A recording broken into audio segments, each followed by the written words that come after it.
Standard of California, on behalf of independent Chevron gas stations and Standard stations throughout the West, invites you to Let George Do It. The Ghost on Bliss Terrace, another adventure of George Valentine. Personal notice, danger is my stock and trade. If you're crowded into a corner and you can't fight your way out alone, you've got a job for me, George Valentine. Write full details.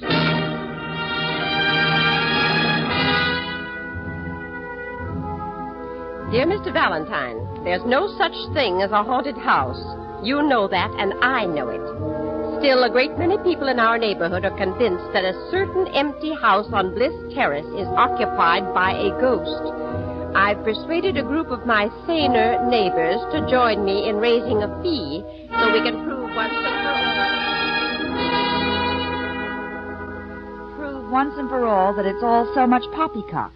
You can find me at home any morning. It's signed Mrs. Angela Macaulay. A haunted house, no less. Well, I know how we can earn that fee in a hurry. All right, Angel, I'll play straight man. How? Just put out a for rent sign. Whatever ghosts happen to be around will be trampled to death. Brooksy, you take this too lightly. This isn't just one person's fanciful whim. This is a community project headed by a solid citizen named Angela Macaulay. We can't turn our backs on a civic enterprise like this. Oh, all right. But what's standard equipment for a job like this? Hand-tailored bed sheets, old props from an Abbott and Costello picture? No, Angel. Just pride in our work and a normal amount of curiosity.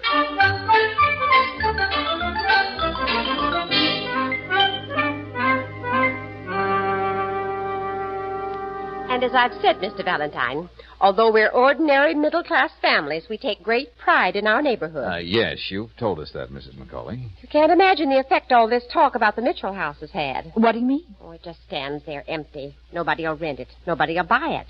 An eyesore for the whole neighborhood. Well, outside of saying boo to the ghosts, what do you expect me to do? It's entirely up to you, Mr. Valentine. We just want you to prove that all those stories about the Mitchell house are false. Well, just what are these stories, Mrs. Macaulay?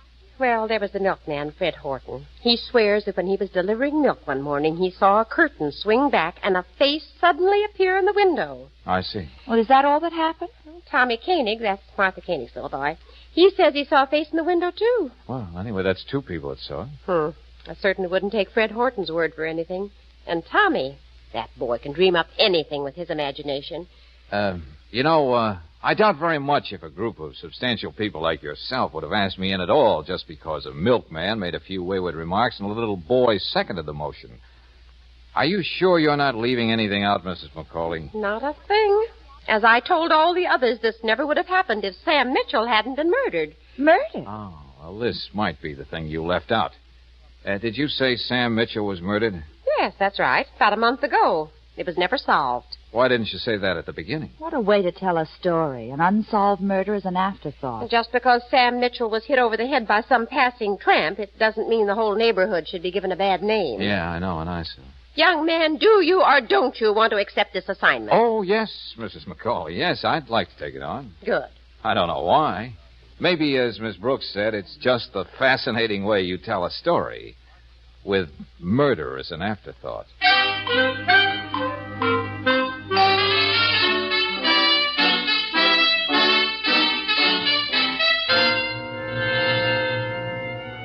Okay, Valentine, okay. I don't see why this Mitchell case has to be a private nightmare. Oh? Nightmare? Well, what would you call it, Miss Brooks? Sam Mitchell, railroad engineer, devoted husband, coming up for pension after 40 years of faithful service. Hasn't got an enemy in the world. Suddenly we find him beaten to death in the home he worked and paid for. Yeah, we found out that much, Lieutenant. There wasn't anything stolen. Everybody loved the guy. We can't find the murder weapon. How about Mrs. Mitchell, Lieutenant? Huh? Oh, well, she was visiting her sister when her husband was murdered. He was hit over the head repeatedly with a blunt instrument by someone who apparently couldn't do the job right the first time. Just a minute, Riley. Huh? Yeah? I told you my only job is to prove that the house on Bliss Terrace isn't haunted. I know. Ghosts. Ah, that dame Mrs. Macaulay's been in my hair, too. Well, what about it, Lieutenant? We've been through that house with a fine-tooth comb. We've watched it from the outside. Nobody could have got in or out without us seeing them. Oh, you know how people are when they start talking. Yeah, ghosts. Of all the cockeyed jobs you've ever taken on, Valentine, this is the... Take it easy, Lieutenant. Take it easy. Yeah, dude. Suppose I look for ghosts, and you try to find the murderer.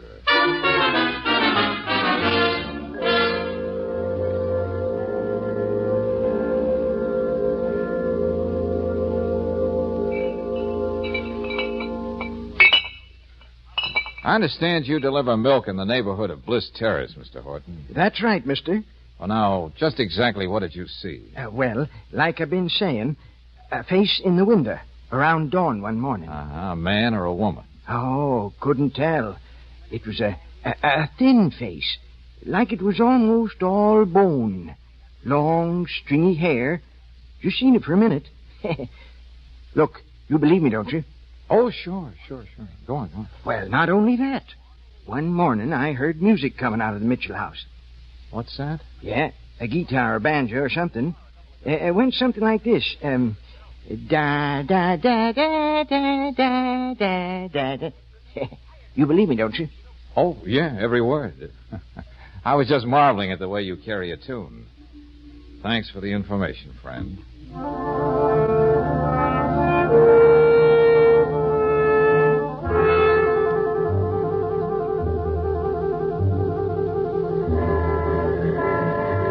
I seen somebody in the Mitchell house, and I'm going to prove it, too. Okay, Tommy, take it easy. Well, tell us about it, dear.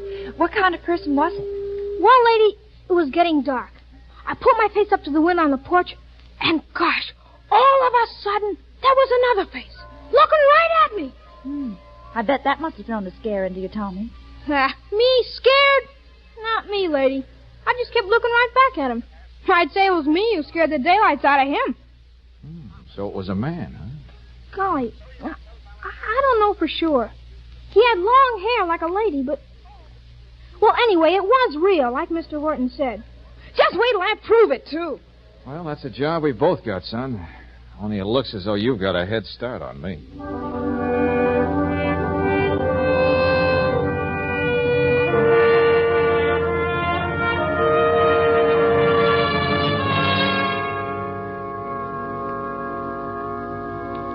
I know it can't be easy for you to talk about this, Mrs. Mitchell, but...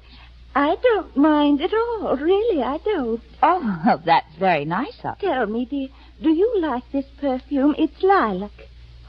It's lovely, Do yeah. you think I have too much on? I've always used lilac since I was a girl. As Sam used to say, made me seem even smaller and more fragile than I am. Yes. Now, about the house, Mrs. Mitchell, you were saying... After Sam was... Well, after he passed away, I tried to go back, but I couldn't stay there. You see, there's someone there. I felt it. Footsteps in the night. And once I heard... Music? Yes. How did you ever guess, Mr. Valentine? Oh, I'm psychic on my mother's side. That's nice. It was an old, old song that reminded me of the days before Sam and I were married and moved into that house on Bliss Terrace. You know, I was quite a belle, Mr. Valentine. Yes, well, that's easy to imagine, but if... Dances, the mandolin club every Sunday, canoe rides. Oh, those were happy days. I could have married someone more romantic than Sam, like Paul House. Oh, look, Mrs. Mitchell, I understand you were away at the time of your husband's death. Yes. I was staying here at my sister's. I'm afraid that Sam and I had a little tiff. Oh, about what? If you care to tell me. Sam was getting his pension in a few days. He wanted to live quietly on Bliss Terrace, but I wanted to use the money to see all the wonderful places I've only read about. Poor Sam. Now, I suppose I'll have to do that alone. Yeah. Mrs. Mitchell, I wonder if you'd let me have the key to your haunted house. I'd like to take a look around.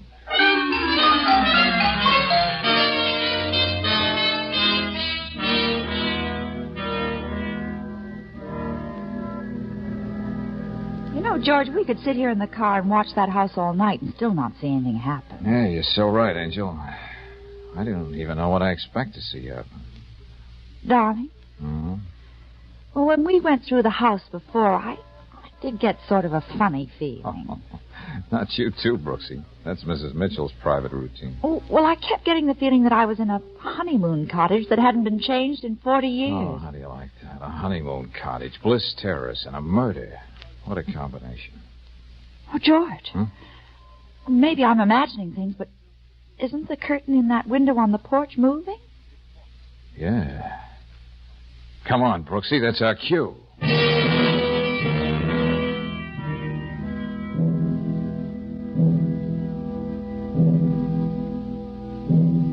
Brooksy, somebody was moving the curtain in this room. There are no windows open. It couldn't have moved itself. Well, nobody seems to be here now. Yeah, well, we're going to keep right on looking. Come on, we'll start with the dining room. Okay. The light should be here on the wall somewhere. No, you don't. Huh? Stay where you are. Huh? George. Okay, you asked for it. What the? Oh. All right, Tommy. You can put away your machine gun now. Huh? Oh, it's only you guys. Say, how did you get in here anyway? Oh, one of the windows in the back. You would find the one I haven't overlooked. Well, I had to prove I wasn't lying when I said I saw somebody in here. Now, look, fella, I told you we're both trying to prove the same thing. How about giving me a break? Well... Oh, I know you're better at this sort of thing than I am, but it happens to be my living, my job. So, how about going home? Huh? Yes, your mother's probably wondering where in the world you are. Come on. She knows I can take care of myself. Hey, I'll be in the kitchen, Brooksy. Oh, what a deal. Mrs. McCauley, why didn't you stay out of my life? You and your Citizens Committee for the Prevention of Ghosts. George? Oh, George. Oh, that Tommy character. Well, he's a character. Well, don't you believe in light? Oh, George. Oh, don't be alarmed, Hazel. Just a childhood habit sprawling out on the kitchen floor.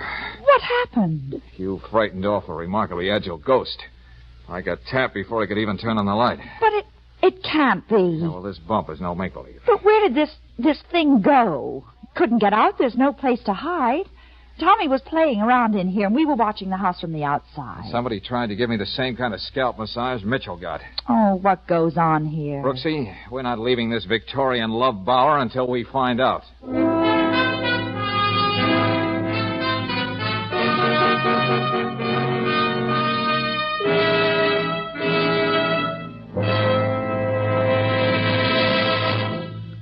We'll return to tonight's adventure of George Valentine in just a moment. Meanwhile, a word about waste. No motorist would deliberately drive with the choke out. It would be like throwing gasoline away. But some folks let the air cleaner under the hood get so dirt-clogged that it can waste just as much gas as a pulled-out choke.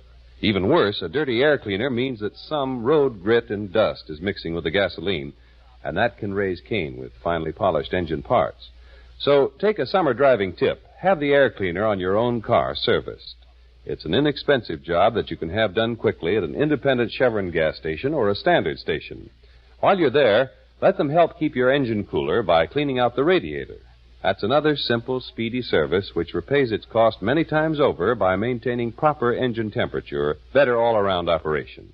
Ask for radiator and air cleaner service tomorrow at any standard station or independent Chevron gas station where they say and mean, we'll take better care of your car.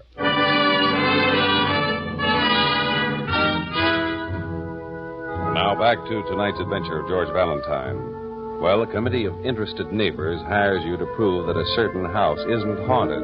Oh, yes, you discover almost accidentally that there's been a murder committed in said house, a brutal, unsolved murder at that. Finally, you have to be knocked unconscious before you're convinced you're dealing with anything but a ghost. So, just like George Valentine, you change your tactics. Well, let's face it. Somebody was right here in the kitchen with me, and he didn't have a chance to leave the house. Oh, we keep going over the same thing. All right, Angel, all right. Let's be very simple. Why should anybody want to jump me like that? Well, I'd say whoever it was didn't want you to find him in the kitchen. Ah, now you're being very nice and simple. Thanks. Since I took him by surprise, he wouldn't be carrying a shillelagh around in his hand.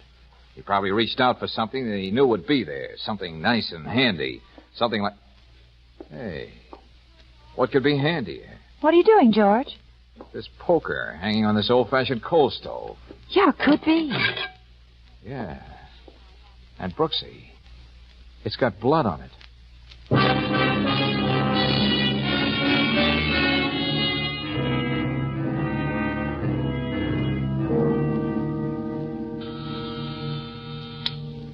Yeah, Riley. This is Samuels down in the lab, Lieutenant. And about that stove poker. Well, let's have it. We checked and talked to the medical examiner. That was the weapon used on Mitchell, all right. We're working on the fingerprints now. Well, good. Well, that does it, Lieutenant. Whoever killed Mitchell was there in the house with us tonight. Now, wait. Don't go jumping at conclusions. Well, you don't think it's just a coincidence that of all the things in the house, he used that stove poker on George? He knew just where it was. He used it before. Well, okay. I'm going to buy that. And what's more, I'm going back to that house with you. I don't know what else we can find there. That's what has me stumped. Well, if I have to, I'm going to tear that place apart with my bare hands.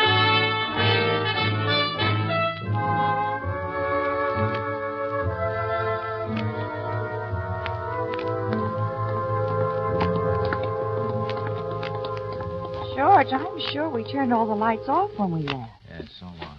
But there's a light in the parlor, all right. Come on.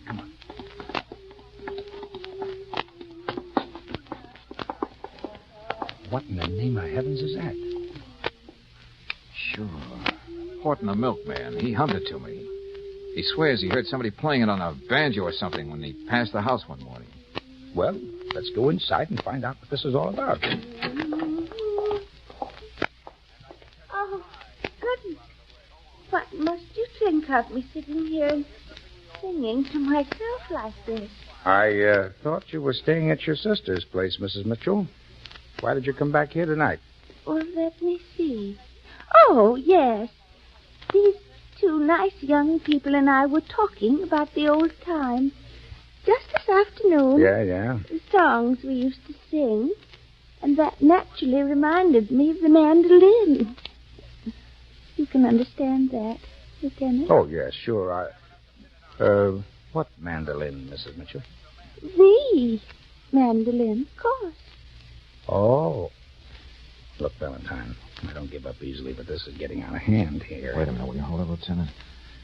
I'm very interested in that mandolin, Mrs. Mitchell. Are you, young man? Paul Huff gave it to me when I married Sam. Paul Huff? He was one of your beaux, wasn't he? He was so handsome, and he adored me. No one could play the mandolin like Paul. I'm sure of that. He was the leader of our club. I've always felt that Paul gave me that mandolin so I'd never forget him. Or the dreams we had together. I don't know why, but let's get back to that mandolin, huh? Well, now, that's just it, Lieutenant. It's gone. Huh? It's the only thing in the whole house that's missing.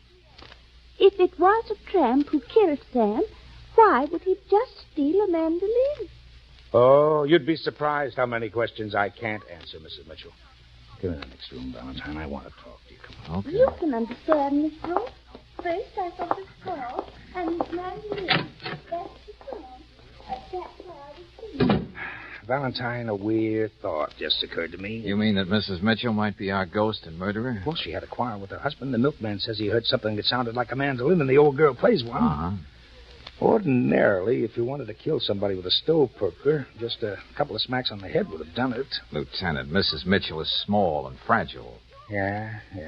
And it took a lot of blows on Mitchell's head to make her a widow. Now, I've kicked that around, too, Lieutenant. But if I don't come up with anything better than that, I'm going to buy me a mandolin and play on street corners. Well, I'm going to get Doc Farrell down here. Police psychiatrist? Yeah. Maybe he can get her to make some sense. I know I can.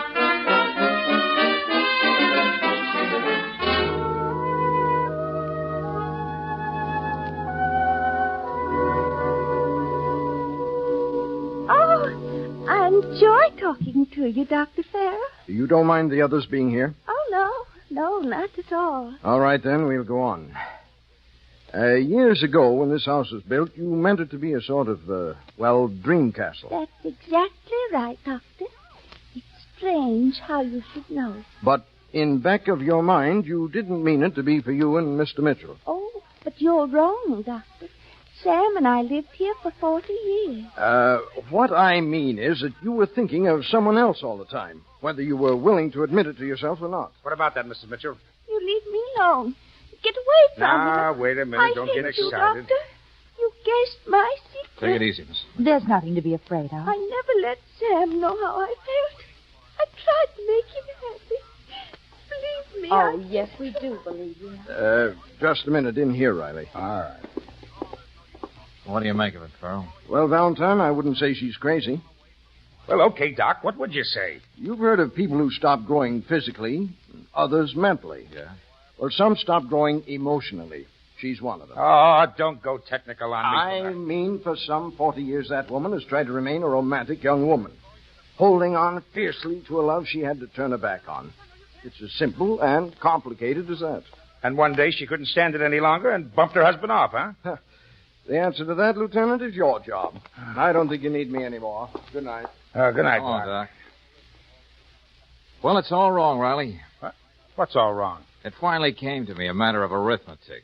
Play around with it all you want. 5 never equals 6. Oh, listen, haven't I had to unravel enough double talk here tonight? Mrs. Mitchell is not even 5 feet tall, and I'm over 6. She couldn't hit me over the head with that stove poker. But it couldn't be anybody else. Unless he's hiding behind a molding somewhere. And if he is, we'll find him. What do you say we really take your advice and start tearing this house apart?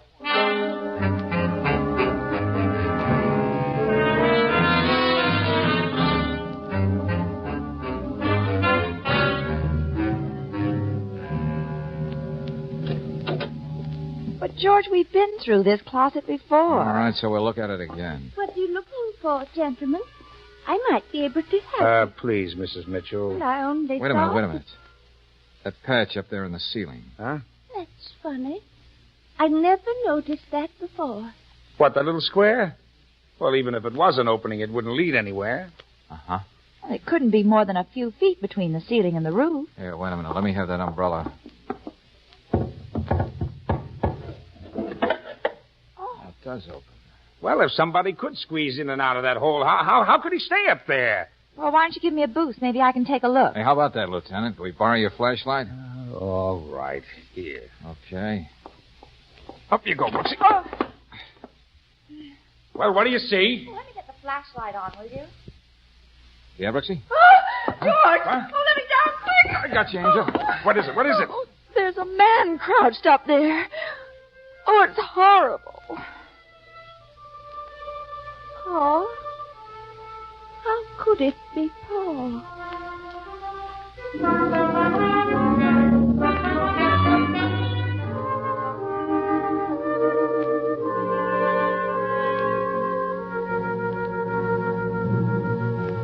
Say, Valentine, What? Remember, Lieutenant, you're in a hospital, not down at headquarters. Oh, yes, sure. And sorry. the nurse is likely to throw you out. Well, I'm sorry. But look, Valentine, you and I are on this case together, aren't we? Well? Well, I just got a confession from this Paul Huff character. He admits he killed Mitchell. Well, that's that then. Just a minute, Miss Brooks. He must talk some more. But he keeps freezing up on me. Oh, Valentine, see what you can get out of him, will you, huh? Well, okay, Lieutenant.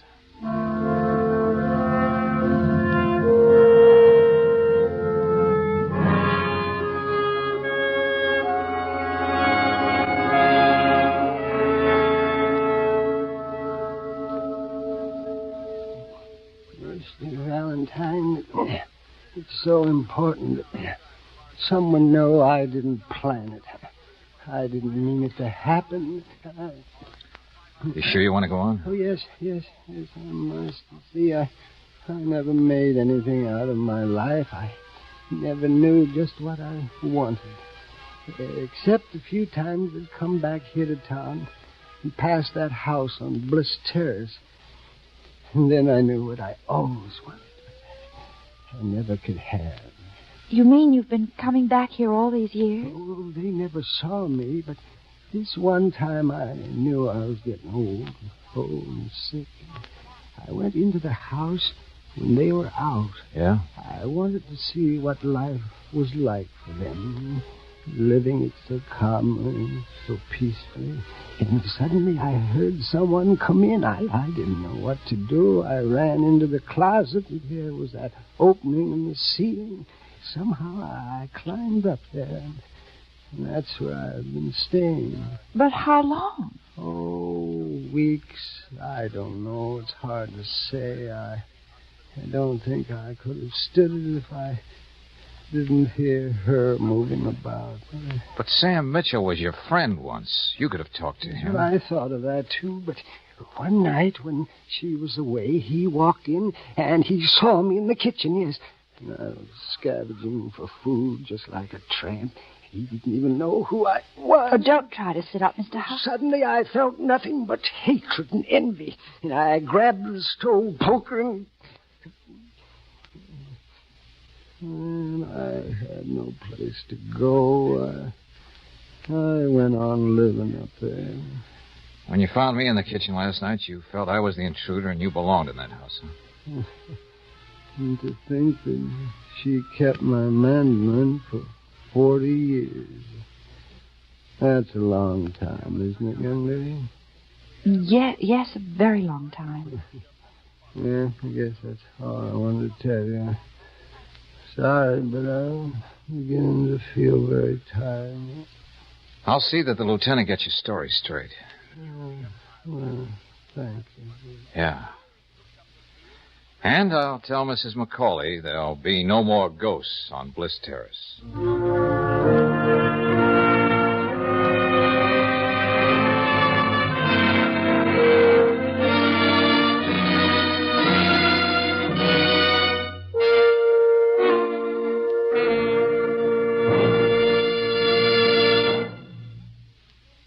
That finely polished and precision-built engine that gives your car all its go can't be neglected.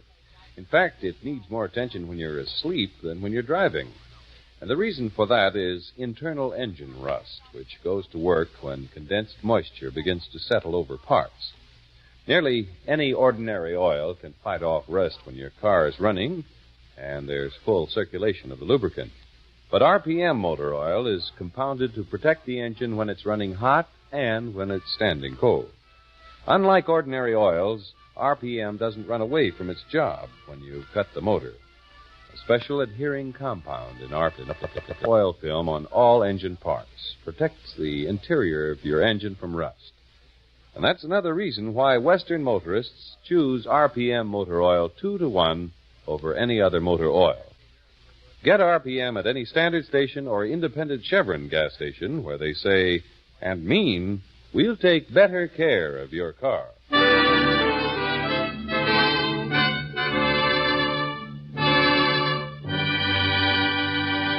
Next week, when you tune our way for another adventure of George Valentine, you'll hear Lieutenant Riley saying, Valentine, when you tell me there was a girl sitting in this chair when you came in and that she had committed suicide, natural curiosity makes me ask, where is the body? I don't know, Lieutenant. But she was there.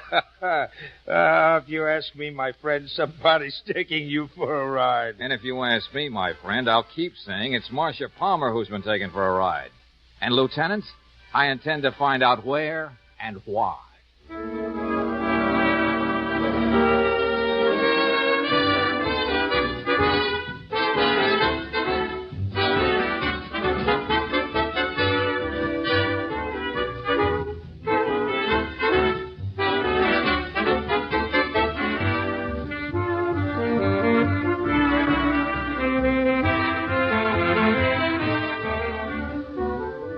Tonight's adventure of George Valentine has been brought to you by Standard of California on behalf of independent Chevron gas stations and standard stations throughout the West. Let George Do It stars Robert Bailey as George with Frances Robinson as Claire. Wally Mayer appears as Lieutenant Riley. Tonight's story was written by David Victor and Herbert Little, Jr. and directed by Don Clark. Also heard in the cast were Sarah Selby as Mrs. Macaulay, Virginia Gregg as Mrs. Mitchell, Stanley Farrar as Dr. Farrell, Howard McNear as Paul Huff, and Alan Reed Jr. as Tommy Koenig. The music is composed and conducted by Eddie Dunstetter, your announcer, John Heaston. Listen again next week, same time, same station, to Let George Do It.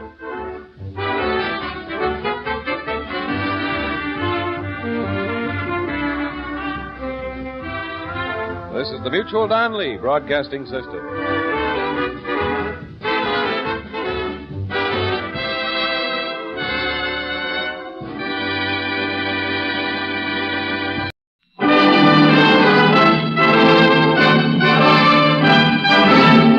Standard of California, on behalf of independent Chevron gas stations and standard stations throughout the West, invites you to Let George Do It. The 7 Dead Years, another adventure of George Valentine. Personal notice, danger's my stock and trade. If you're crowded against a wall and you can't punch your way out alone, call on me, George Valentine. Write full details.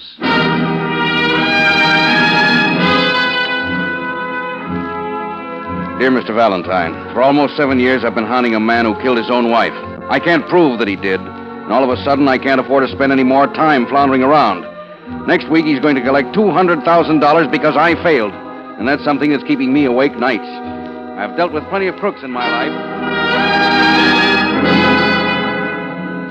Plenty of crooks in my life and didn't need anybody's help.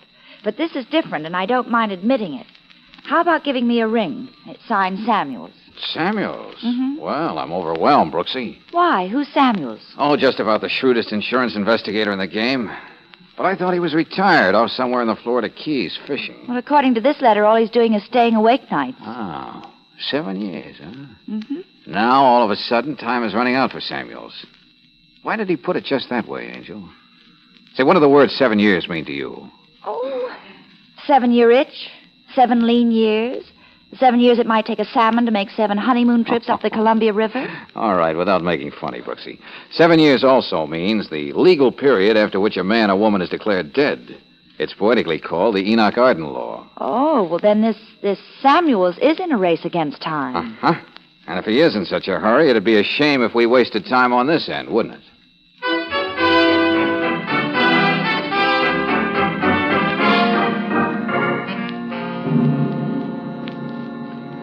This man McLean killed his wife and got rid of the body. I know it. Well, according to all this, Marion McLean just wrote a suicide note and disappeared. And if the husband is walking around enjoying good fresh air, the police must have given him a clean bill of health. That's okay for the police, but not for me. Well, what makes you so hard to satisfy? This McLean dame gets insured for $200,000, then conveniently vanishes from the face of the earth. Besides, whenever I meet up with a crook, my belly turns over twice, and this guy McLean has been giving me a nervous stomach for 7 years. 7 long years. Well, as I get it, Mr. Samuels, you're retired. If the insurance company is willing to pay the $200,000, I don't see It's a matter of pride, Miss Brooks. When I first turned in the report on the McLeans, I said it was a phony. It's the only case in my career I feel wasn't washed up right. I think I know what's bothering you, Samuels. Do you? Yeah, the body.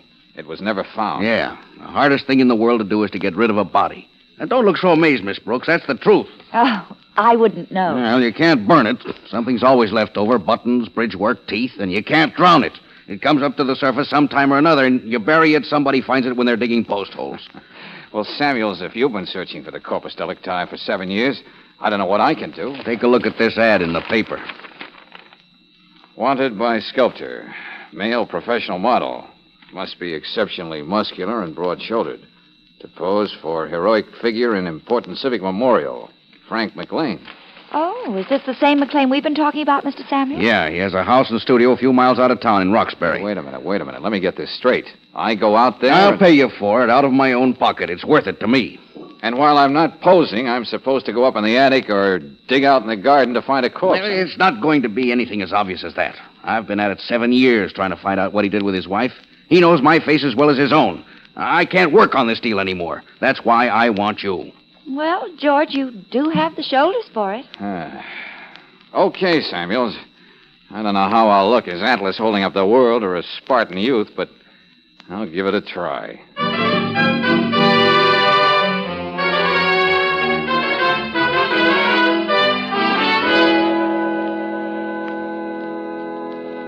I take it, Mr. Valentine, you've posed for other well-known sculptors? Oh, yes, of course. But back east, New York. I just got in town and saw your ad. I see. Oh, darling. Yes, Nana. Is that man still there? Are we going to work any more today? My very favorite model, Valentine. Oh? No, Nana, we won't work any more today. Here, Valentine, you might be interested in seeing some of my work. Sure, fine. Now, here's something in bronze I did in 1936. I call it Age. Well, all I see is a little girl, asleep.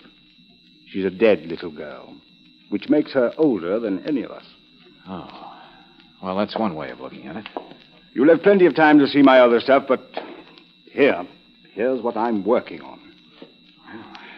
Looks like quite a project, Mr. McLean. It's going into the town square at Portchester to memorialize the 100th birthday of that little hamlet. Aside from artistic merits, it has to be able to withstand the passage of time and the critical comments of migratory birds. Oh. Is this where I fit in? Yes. You'll be the figure of man in capital letters. You're reaching upward for ultimate perfection. As you see, the figures of health, love, and spiritual attainment are already finished. The statue in the middle will be eternal life, which Nana is going to pose for. Well, when do I start working? Take off your coat and your shirt. What? Oh, yeah, sure. I have a very definite conception of this man's physique. After all, to the good people of Portchester, he's supposed to symbolize all mankind. Well, that's quite a responsibility.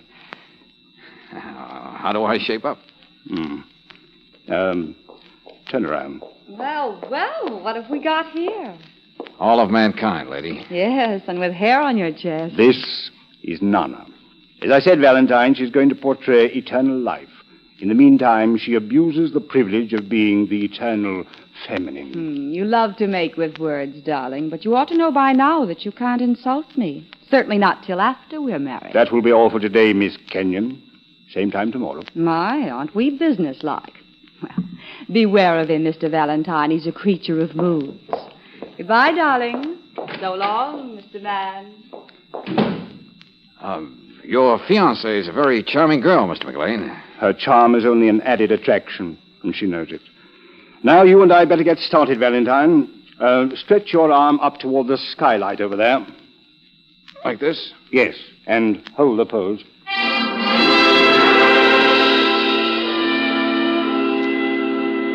Say, how long do I have to stand like this? You're not getting tired. I haven't even finished making my rough sketch. Don't we get time out for a cigarette, McLean? What kind of people have you been posing for anyway? We've just been working a short while. Oh, sorry, but I can't hold up my arm like this anymore. Oh, it was beginning to weigh a ton. Whom do you think you're fooling? Huh? How stupid do you think I am?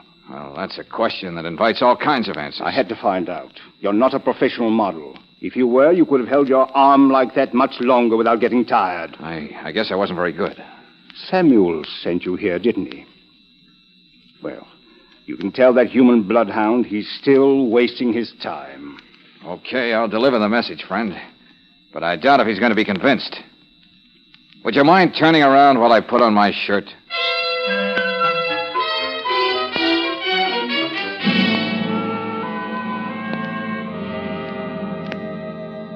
You know, darling, McLean could be right about Samuel's having a blind spot, an obsession. Yeah, but before I tell him what a flop I was as a model, I'd like to try something. Such as? Well, first of all, let's take it for granted that Samuel's is right. It's next to impossible to get rid of a human body. Well, then, maybe there never was a body. Oh, well, in other words, Mrs. McLean is very much alive somewhere. Yeah, it could be, Angel. Waiting for 7 years to pass. So McLean can collect that dough and join us somewhere in Europe, let's say. Oh, well, that's a pretty wild notion, George. Two people separating for 7 years like that? Yeah, but a very profitable separation. They'll be getting roughly $30,000 a year for it. Okay. Say we even buy that. What do you propose to try? I'll take this hypothetical situation. You're my wife. Oh, must it be hypothetical? You love me very much. Oh, check. Love me enough to endure 7 years of hiding and separation so we'll have enough to live on for the rest of our lives. All right, supposing. Then you read in public print that I have intentions toward a gorgeous model by the name of Nana Kenyon. Now, what would you do? I'd come halfway around the world and scratch your eyes out. And that wouldn't be hypothetical. Especially with a payoff at hand, so McLean could disappear with all the moolah and the luscious Nana. Well, how are you going to get this world-shaking piece of gossip into the paper? Leo Minch in the Bulletin. His column is syndicated in 650 newspapers. Nana is pretty colorful. Some pun.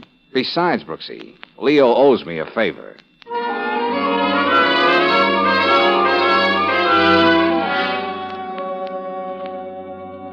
I'm a patient man, Valentine. I've waited for 7 years. I can stand it a few more days. Good. But how do you know this item in Minch's column is going to pay off? I don't know. Well, if Mrs. McLean is alive and has the usual feminine instincts, it'll work. Valentine, I'm not too sold on this theory of yours. I still say McLean got rid of the body. But how, where, that's what I've got to find out. You'll be coming into that money next Tuesday. Yeah. Let me have that picture and description of Mrs. McLean. I want to get it around where it'll do the most good. Now, let's see. 5'4", 125 pounds. Brown hair, scar on left cheek. Middle finger of left hand severed at first joint. Fair complexion, brown eyes.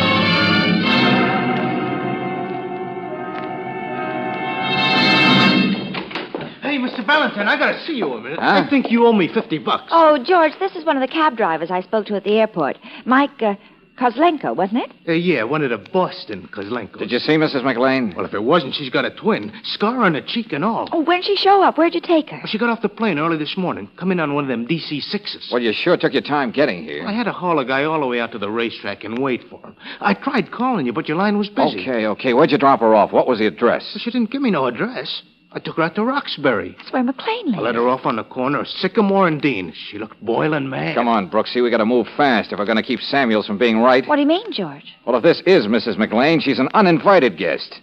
After all these years, I'd hate to have to go looking for her body.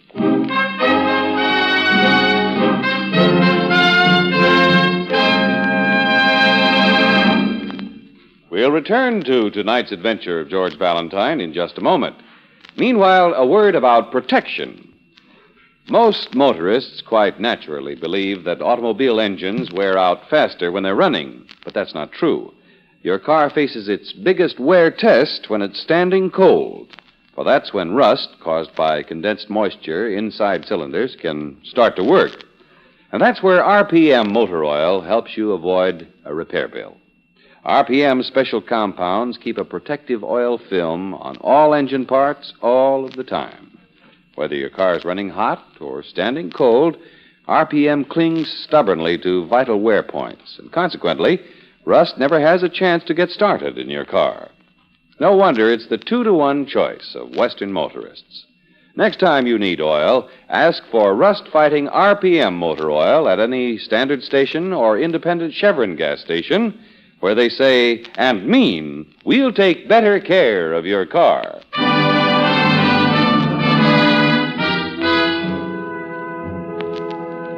And now back to tonight's adventure of George Valentine. It's something you knew all the time. After 7 years without the well-known corpus delicti, a person is declared legally dead. So you're not particularly surprised when an over-conscientious insurance investigator, now retired, hires you to find the body of one Marion McLean, missing just about that long. Then, surprise, she comes waltzing back into town, big as life. If you're like George Valentine, sensitive to rude shocks like this, you pay a visit to the studio of Frank McLean, sculptor and husband of said lady. I know I'm going way out on the limb, McLean, but I was told your wife is here in Roxbury. Oh? Who told you, Valentine? Another ghost? My wife is dead. Or hasn't Samuels told you? Dead or alive, this was a frame-up from the beginning, McLean. I'm still going to prove it. The ghost you mentioned happens to be a very earthy character. A cab driver with a nice earthy name like Kozlenko. Yeah, one of the Boston Kozlenkos. He claims he picked up your wife at the airport early this morning and dropped her off here on the corner of Sycamore and Dean. Your Kozlenko boy is wasting his time driving a cab. He should be holding seances. Come Tuesday, my wife will be dead exactly 7 years. You keep track of time very carefully, don't you? What do? Check off the days on the calendar? Oh, I may have an artistic temperament, but I'm practical enough to know what you can buy with $200,000. Any other questions, gentlemen? The same one I've been asking all these years, McLean. Now, let's say Valentine is right and your wife showed this morning. What'd you do with her? Poor Samuels. How does your mind work? Now you're saying I killed Marion today. How about your theory that the hardest thing in the world to dispose of is a human body? I still say that. Well, unlike you, Samuels, I'm a reasonable man. My life is an open book. Go on. Look around anywhere you like. I do want you to be happy. Okay. You can stop being glib, McLean. You said we have your permission to look wherever we want. That's right. What's on your mind, Valentine? Well, something that comes to you when you think about it hard enough. Like all simple things, you might walk right by it. It's so obvious. Oh, don't look so startled, gentlemen. Mr. Valentine loves to be cryptic. He'll get to the point. Oh, I can't wait. Children know the principle very well.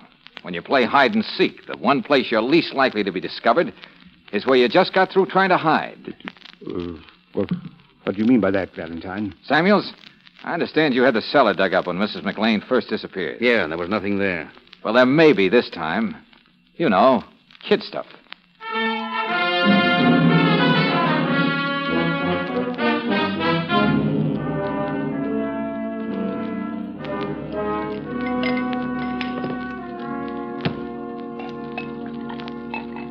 Sorry you didn't find anything in the cellar, Valentine. You had such a fascinating theory. Yeah? Well, there's still a lot of places around here to look, McLean. Oh, to be sure. But do let me be the gracious host and mix you all a drink.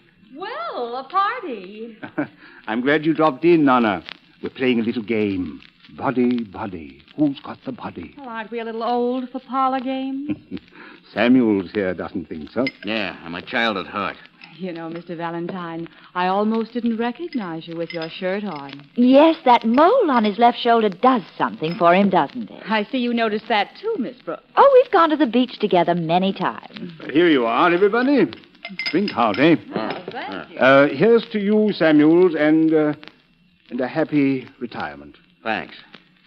Well, I see you've done a lot of work on your masterpiece for the Portchester Town Square. It's almost finished, Valentine. We're just missing the figure of the man. I understand the figure in the middle. Eternal life is supposed to be you, Miss Kenyon. My solitary contribution to American culture. Oh, come on, Valentine. Let's get going. If I were you, Miss Kenyon, I'd sue somebody for libel.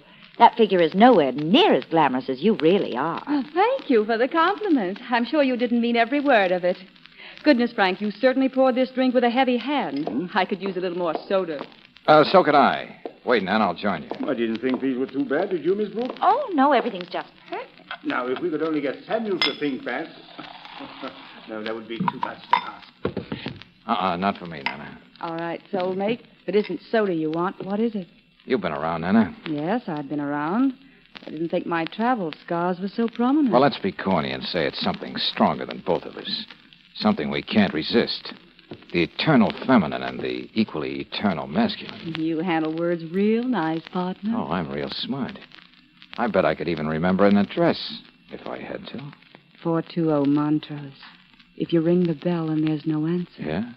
There just might be a key under the flower pot on the back porch.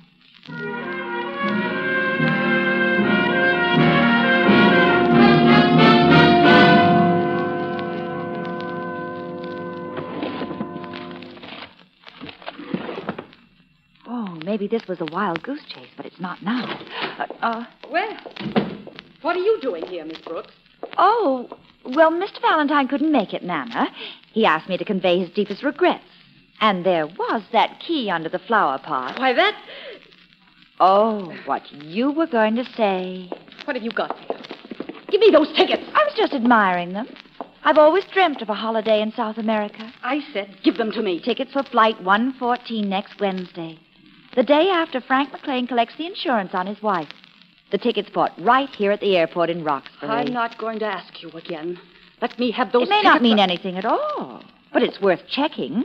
Just who bought these tickets and why. Sorry, but you're not leaving here. No fair, Nana. You didn't say put them up. I'm not finished with you yet. That's better. I like to be warned. Now I can forget I'm a lady. What are you doing?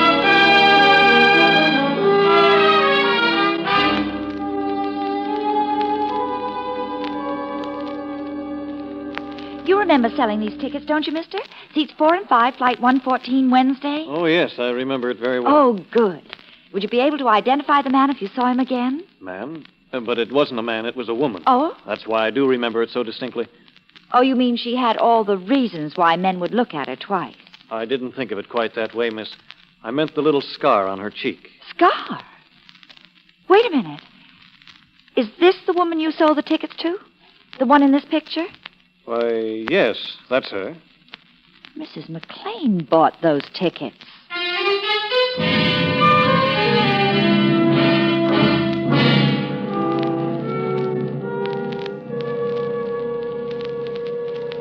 If Mrs. McLean bought those airplane tickets, Brooksy, That means for sure she's back here in Roxbury. And not just on the testimony of one of the Boston Kozlenkos. Well, what do you make of it, Samuels? If McLean and Nana got those tickets from her, you can bet your life she didn't just hand them over on a silver platter. Not so her husband and his lady fair could go flying down to Rio. Hey, look, Brooksy. Yes, George. I think Nana must be a chasing spirit by now. Drop by her place again and let her out of that closet. Oh, must I? Yes, you must. And bring her out to McLean's. For one thing, she's got to answer some questions about those tickets. Now, there's a cool cookie for you, that McLean. Imagine him using the same tickets his wife bought. He probably figured that was one way no one would know his plans. Where he was going after he collected on the insurance. Well, I'd better be going. See you later, Brooksy. Hey, you know something, Samuels? Now, what's that? If McLean wanted to get rid of his wife, he wouldn't necessarily plant her right there on the home ground. He wouldn't risk taking her anywhere else. Like I always say, the hardest thing in the world to get rid of is... Yeah, I know. But we were all over the place. I wouldn't know where else to go looking tonight. Wait. There's one place we didn't look. Huh? On the back part of that property is an old well. All overgrown with shrubbery and stuff. That's why we passed it by. Go on. I looked there 7 years ago, and if your idea about hiding things where people look before is... Okay. What's keeping us?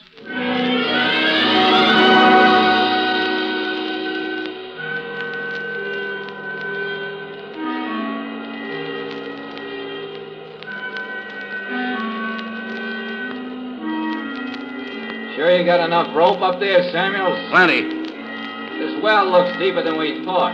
Be careful. Can you use your flash? Better wait till I get farther down. Yeah, that might... Samuels! The rope! Samuels! George! George! We'll have him up here in a minute, Miss Brooks.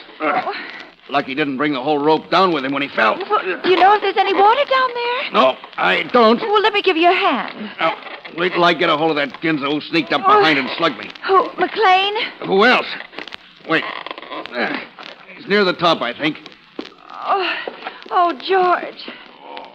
Oh, here, honey, I'll help you. Come on now, fella. Up and over.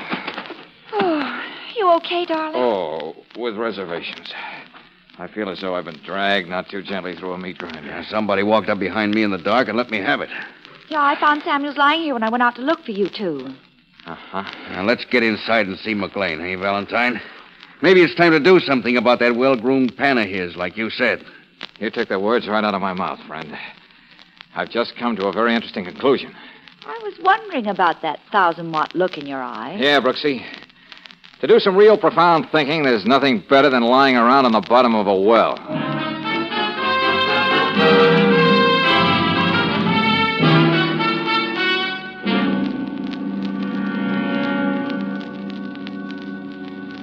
It's real nice and cozy, folks, to have everybody around like this. We might even toast marshmallows if I didn't have something more important on my mind. Mm-hmm. As a rule, I don't believe in petty tantrums on the part of grown men. But I owe somebody a fractured jaw. Now, look here, Valentine. What Samuel said about me sneaking up behind That's him... you, McLean. Step aside till the teacher gives you permission. What brought this on, George? I do believe he's going to hit somebody. Yeah. You, Samuels. Hey, what's the matter with you, Valentine? You gone nuts? Yes, you. Samuel! Oh. George! Okay, Valentine, I'm coming at you and I'll ask questions later. Fine. I was waiting for an excuse to do this again. Oh. Careful. All right, come on. Get up. Nice work, Valentine. I've never seen my studio put to better use. Shut up, you. My, he's mad at everybody. George, what is this about Samuel? Yeah, what's the idea? What did I ever do to you? You tried to kill me. Nobody slugged you except yourself to make it look good. What do you mean, Bad George? slip of logic, Samuels. You were McLean's personal nemesis. If he were getting really desperate, he'd want to get rid of you, not me. He'd make good and sure you were dead. Now, that's crazy. Why should I want to knock you off? I hired you. How could Samuels possibly have anything to do with Mrs. McLean's disappearance? Samuels, you know where that woman's body is, don't you? You knew it tonight when you suggested I go plumbing the depths of that abandoned well because you were too fat to do it yourself. You're way off the beam, Valentine. You were afraid I'd find out, too, sooner or later. And you weren't going to take any chance. Now, look. With me dead, you could blackmail the real murderer for a long time to come. I see. I still remain the suspected murderer. Don't be so glib, Bub.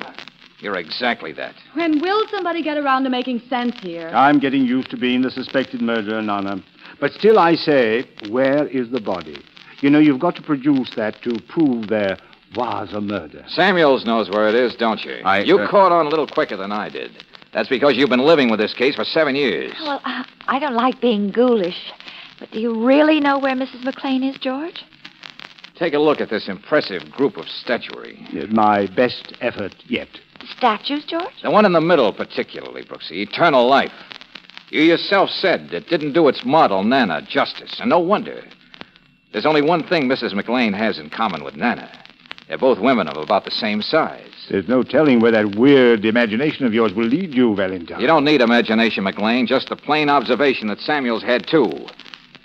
You were in such a hurry to make a plaster cast with your wife's body in it that you forgot one little defect that might have been overlooked after 7 years. What's that? I mean specifically the middle finger of your wife's hand. It's severed at the first joint, and the plastic cast preserved it that way. No.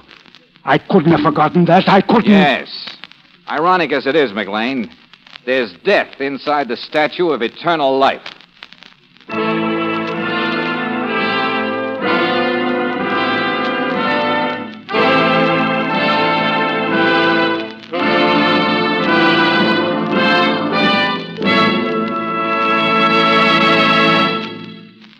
When you shop for meat, you're confident of getting good quality because you know you're protected by health department regulations.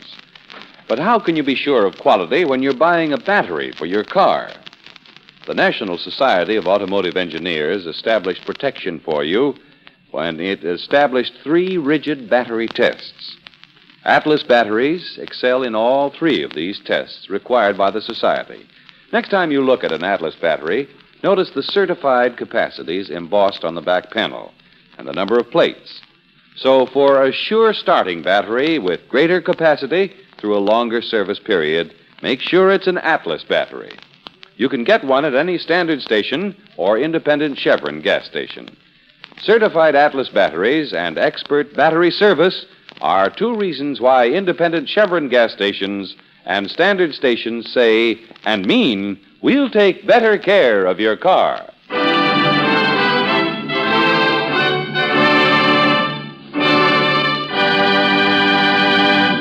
Next week, when you tune our way for another adventure of George Valentine, you'll find George faced with a new problem, expressed in a letter that has just come to his desk. Dear Mr. Valentine, I'm a freshman at Western State University. I'm majoring in botany, and I've suddenly found that flowers can smell of murder. Please give me a chance to tell you the whole story. I live in Quonset Hut number 8, University Road. Signed, Louise Durain. Next Monday night, a new case for George Valentine. The flowers that smelled of murder.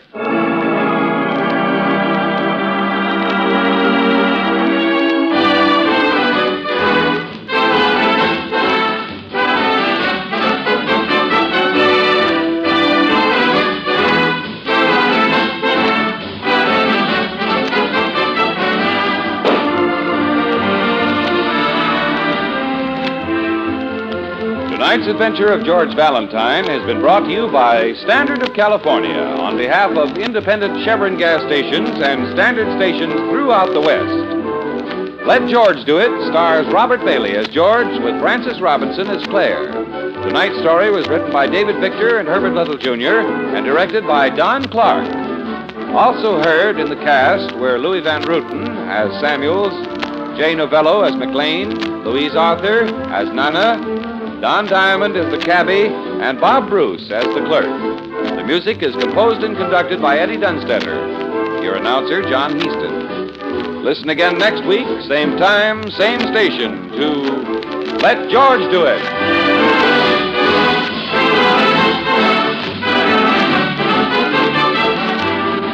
This is the Mutual Don Lee Broadcasting System.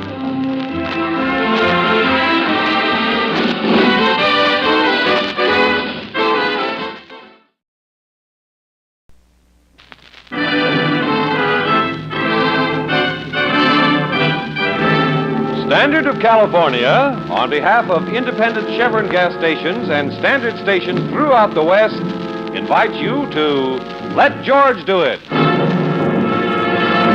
The malignant heart Another adventure of George Valentine. Personal notice. Danger's my stock and trade. If you're getting your brains knocked out and are just hanging on until the gong sounds, you got a job for me, George Valentine. Write full details.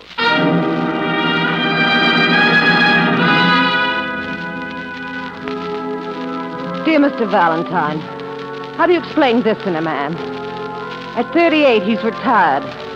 A millionaire, yet he steals a trinket from a 5 and 10 cent store, makes sure he's caught, and then merely laughs. He stands aside and lets his own father work as a night watchman.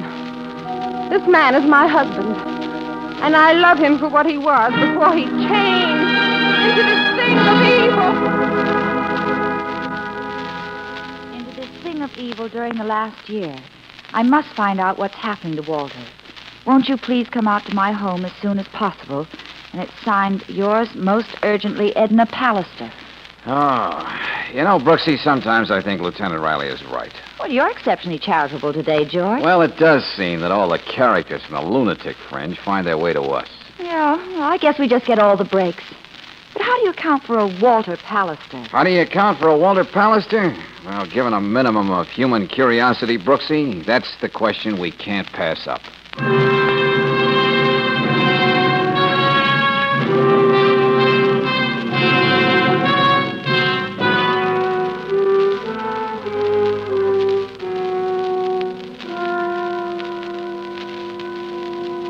You're an intelligent woman, Mrs. Pallister. It hardly seems necessary to tell you your husband needs a psychiatrist.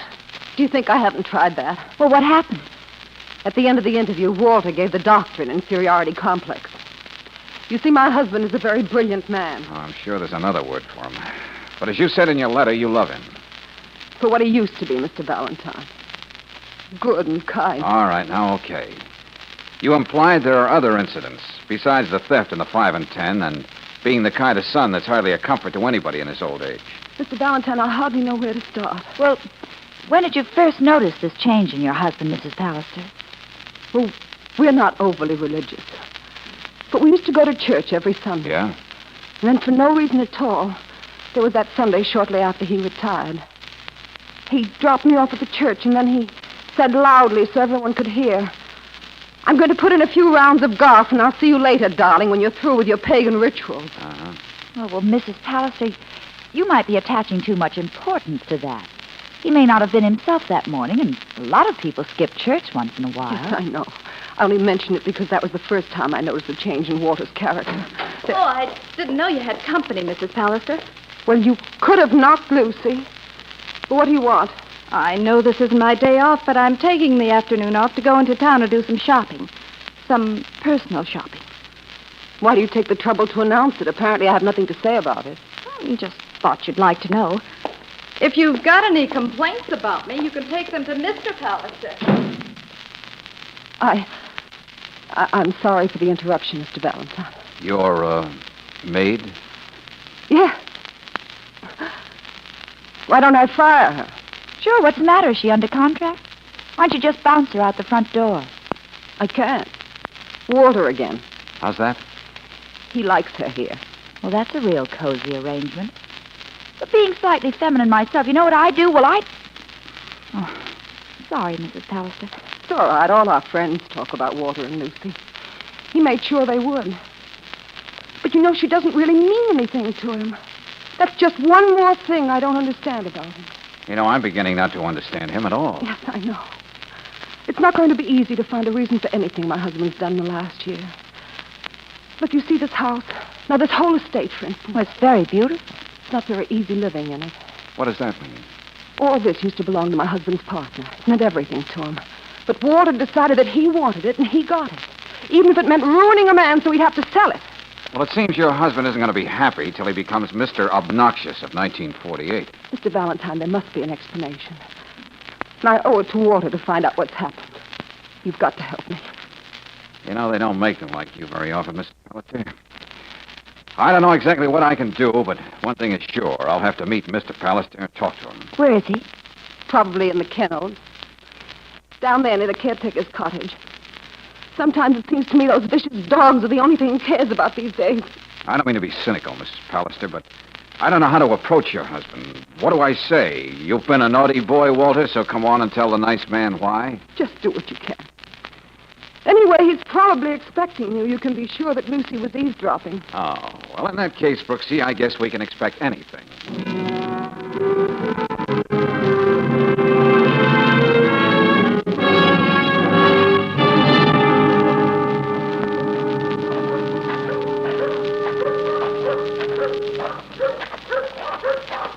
George, I think they're coming after us. Hey, Pallister, just a minute. We want to talk to you. Go on, get him. His throat, General. That's the boy. Back, Please, get him off of me. Now you've got him, General. No, you don't. Pallister, if you don't call those hounds off, I'll shoot all three of them. All right, now back. Go on, go on. What have you done to General? He's my best dog. What have I done? Did you hear the man, Brooksy? Oh, never mind that. Are you all I'm right, okay. darling?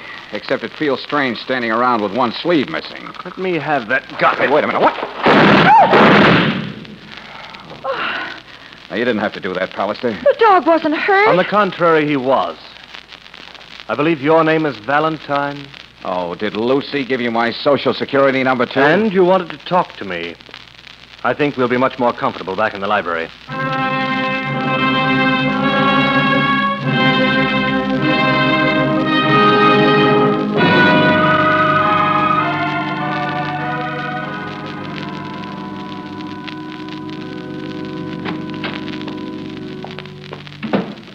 Sorry to keep you waiting, Valentine.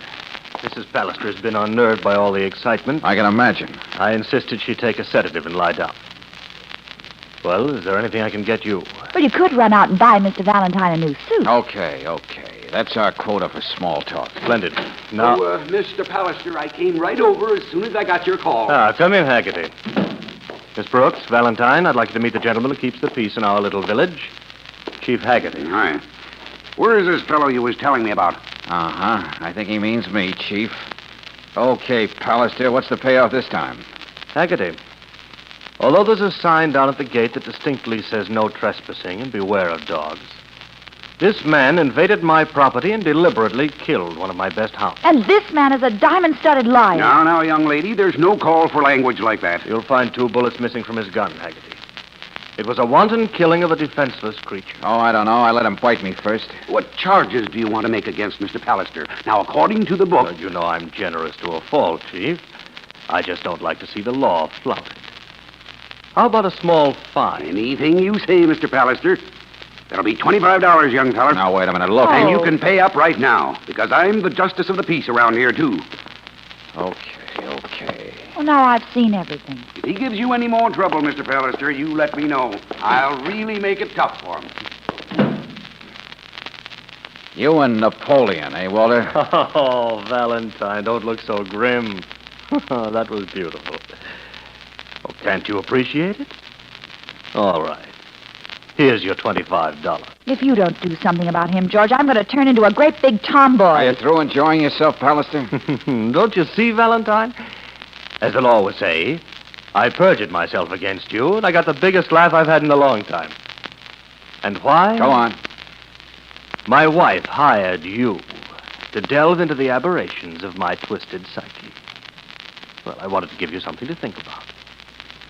I suppose you've had enough now? The only reason I let you have your fun is that I've decided to go to work for Mrs. Pallister, even though I don't know exactly what I'm supposed to do. Fine. You mean you don't mind? On the contrary, I'm intrigued with the possibilities. In fact, I insist that you stay right on here as our guests. In fact, I wouldn't think of refusing such hospitality. Very well. Come along, Valentine. I'll let you have one of my suits. Oh, I believe Lucy is back now. She'll show you to your room, Miss Brooks. Oh, thanks. I think I'd feel a lot safer if I found it myself. And then we can get together here in the library again and go on with this fascinating inquiry as to why I'm such an unholy brute.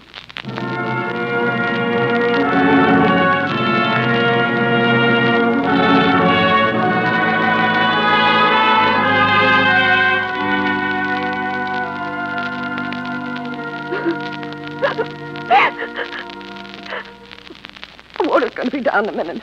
Please listen. You and Miss Brooks must leave. You've got to. Hey, wait a minute. Why the turnabout, Mrs. Pallister? I should think you'd need us here. Look, he's capable of anything. After what happened today, I realize I have no right to ask anybody to share this with me. You might have been killed. And if I assure you we can take care of ourselves? You don't know him. He's so diabolically clever.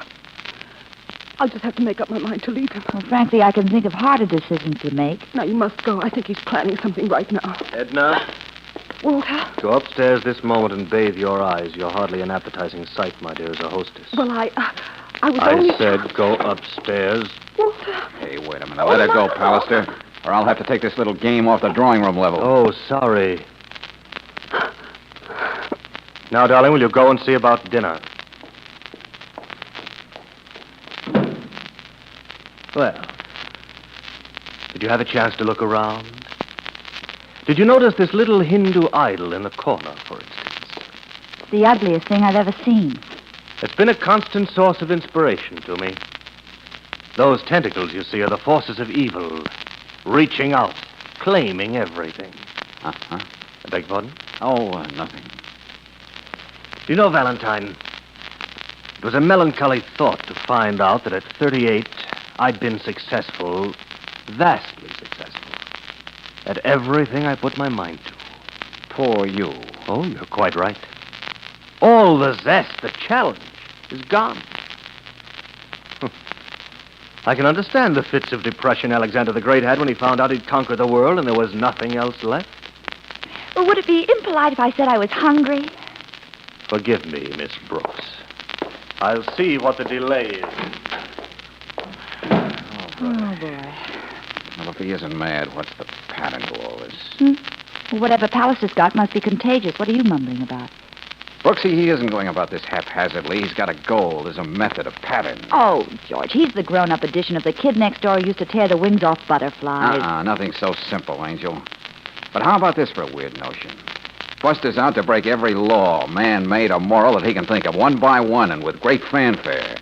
He prefers having somebody know what he's doing, so he can get a real kick out of getting away with it. Well, it's a weirdie, all right, but I don't understand it. Pallister is not just a Peck's bad boy. He imagines himself an undersized Superman. He stole from the 5 and 10, and the Pallister name saved him from any embarrassment. All right. He wanted this estate, so he ruined his partner to get it. He turned the dogs on us, and I paid a fine. Yeah, and look what he's doing to his father. Yeah, Brooksy, every decency, one by one. That benighted character thinks that's the one way he can really prove his power. Yeah, but even so, I don't see what we can do to help poor Mrs. Pallister. Brooksy, we've got to do something. What do you mean, George? A man like Pallister never stops till he brings things to a logical conclusion. And you can see him driving toward it now. Huh?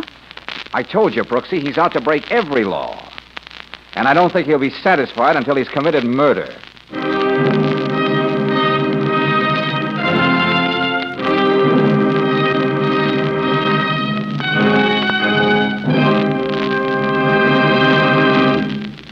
We'll return to tonight's adventure of George Valentine in just a moment. Meanwhile, if your car misbehaves in city traffic, acts like it had about as much get up and go as a snail, there are two things you can do. One, you can just steel yourself to impatient horns and stony stares. But a happier way out is the second one. Just switch to Chevron Supreme gasoline. For special blending agents in this premium quality gasoline assure speedy pickup in stop-and-go traffic. And they give your car all the go-ahead it needs when the lights flash green. Chevron Supreme's blended, too, for that extra power your car needs on hills.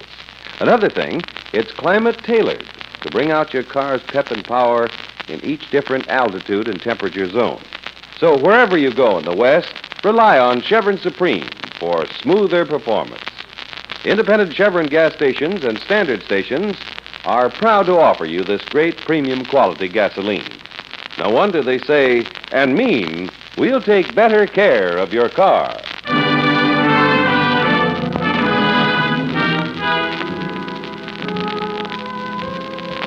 And now back to tonight's adventure of George Valentine. Walter Pallister, a success at everything he touches, has focused his dark, brooding mind on what he considers the supreme proof of his power. He's determined to deliberately break every law and get away with it. So far, only George and Brooksy have succeeded in guessing what he's doing, And you can't help feeling that he won't rest until he's committed murder. All of which doesn't make breakfast at the Pallister home a very festive occasion. Let's see, Valentine. You and Miss Brooks have been with us more than 12 hours now. I'm afraid it's been very dull. Oh, I can remember more boring occasions. For instance, the time I got my hand caught in a meat grinder. Walter, won't you finish your coffee? Please, Edna. Since everyone is so glum, Miss Brooks, let's see if I can make you laugh. Well, the only place I'm ticklish is on the bottom of my feet. A droll thought just occurred to me. Imagine the noble Sir Galahad going out to slay the fire-breathing dragon and suddenly finding himself with a rubber spear. You ought to know what I mean, Valentine. Ha ha. Very funny. I think all of us have finished. Why don't we all... Wait, I have an idea how to liven up things.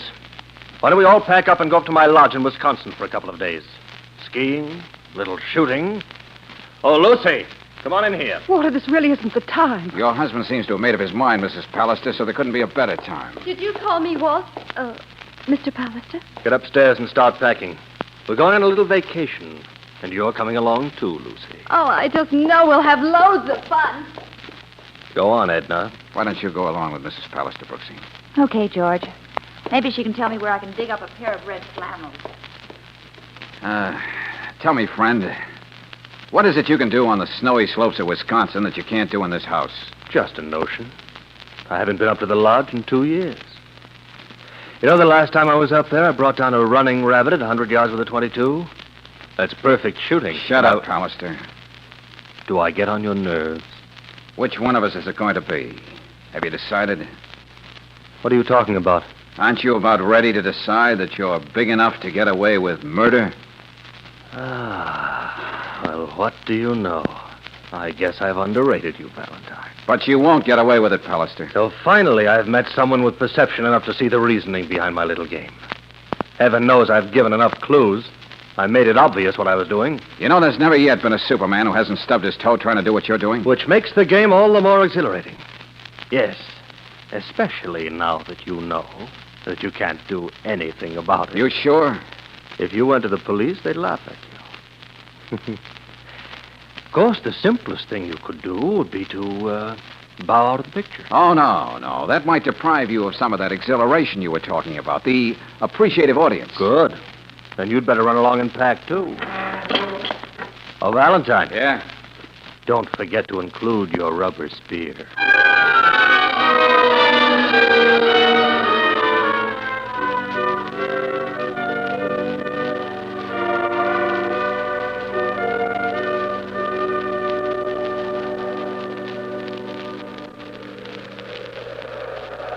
What do you think of Lucy, everybody?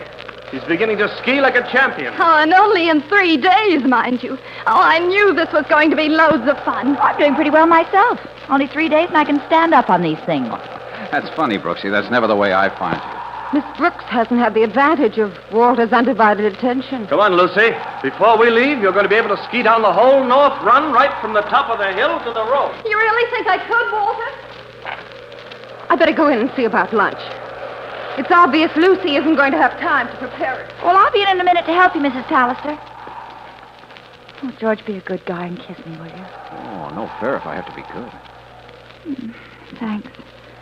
Now, would you mind saying something funny? Now, what's the matter, Angel? Scared? You bet I'm scared. That man gives me the willies. He's like a shadow on us all the time. Yeah, he makes me feel like a Boy Scout, and I don't like it. But there's nothing I can do. He probably has it all planned. It could be any one of us. Yeah, depending on which one suits his vanity. Have you had even a small guess what he's up to? Oh, Brooksy, I can't follow Pallister around like a bloodhound. All I can do is keep my eyes open and try to keep one step ahead of him. It's horrible to think he might be able to kill and get away with it. Just the way he has with everything else. I'm not worried now about his getting away with it. But how to keep him from committing murder.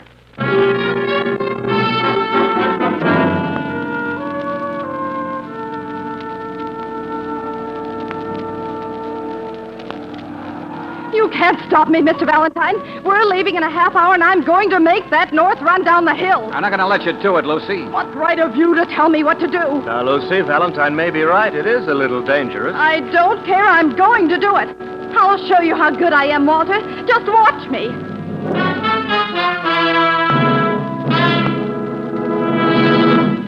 Do we have to stand here in the road all day? What's the matter with that girl? Why doesn't she stop? Don't be impatient, my dear. Have we got everything in the station wagon?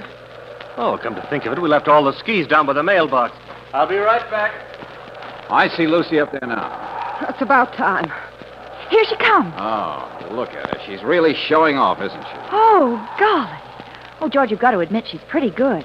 Look at her pickup speed. Yeah. Well, anyway, she got by the first turn. Well, now all she has to do is make that last turn around the tree, and it'll be easy going down to the road. Yeah, that's all she's got to do. Oh, nothing's happened. She's losing her balance. George, the tree. Oh, no. Come on, let's get up there. Oh. Not that it'll do any good. Oh, it's horrible. She smashed right into the tree. Oh, Why, George. Fool. Why didn't she listen to us, Valentine? You knew she wouldn't listen, Pallister. You had her all hopped up about making that run. You know that one slip taking that turn, and Lucy'd be a jigsaw puzzle for the Undertaker. It was an accident. As much of an accident as this is. Oh! Mr. Valentine, don't. I hope that made you feel better, Sir Galahad. But it doesn't change the fact that it was an accident.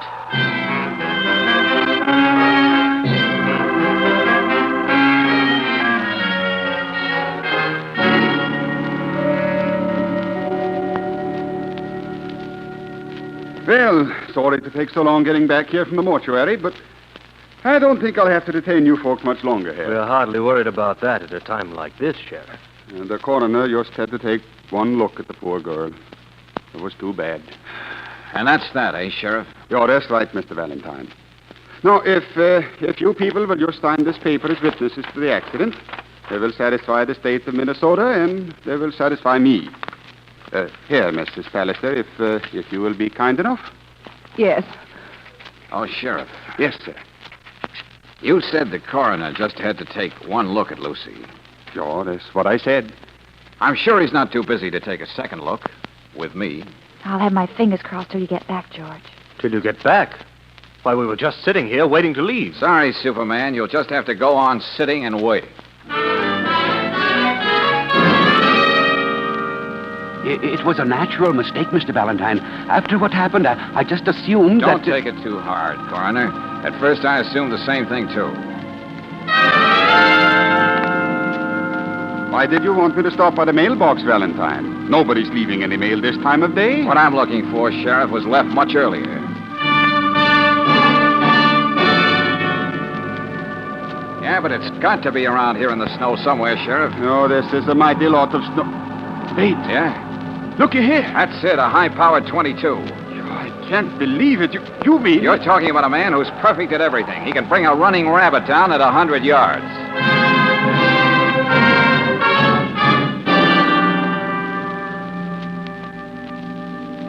All right. Since you all seem so incredulous, I'll skip right down to the words of one syllable department. Doesn't matter. Walter, I won't believe it. You couldn't have done it. Thank you, Edna. There you are, Valentine. I'm vindicated. I should have known you wouldn't leave anything to chance, Pallister. When Lucy was about to make that ski run, you went down the road to pick up the skis you planted there previously. Wouldn't that be rather hard to prove? Around the curve of the road, we couldn't see you, but you were there all right, this rifle in hand. You had a bead on Lucy every second. When she came to that curve by the tree, you let her have it. But, George, we didn't hear a shot. A silencer took care of that, miss. And a telescopic sight brought Lucy as close as a floating duck in a shooting gallery. Walter, why? Walter, why? You wouldn't understand, my dear, even if I told you. The whole magnificent concept would be too big for your mind. I don't know what he's talking about. Well, it doesn't matter, Sheriff. Only the facts matter now. Pallister, you killed Lucy Irwin with a malignant and abandoned heart, as it states so beautifully in a murder indictment. Yes? And another fact. You're going to pay for it with your life. Oh, no. What's he laughing at? Oh, that's where you're wrong, Valentine. I'm not going to be destroyed, as threatened when you flout all your precious conventions. I'm going to go right on living, even though it may be in jail for a while. Oh, how do you figure that? Why, didn't you know? There's no capital punishment in the state of Wisconsin. Oh, you're so right, Pallister, as always. But you're in the sovereign state of Minnesota. Or didn't you hear the sheriff say that before? What? What did you say? Explain it to him, Sheriff, as you explained it to me. Well, folks have been disputing this little corner of the state for years now. We had a special referendum last election. We decided we want to be in Minnesota. You're lying. Oh, you're making all this up. You can't. And in Minnesota, Pallister, they have capital punishment.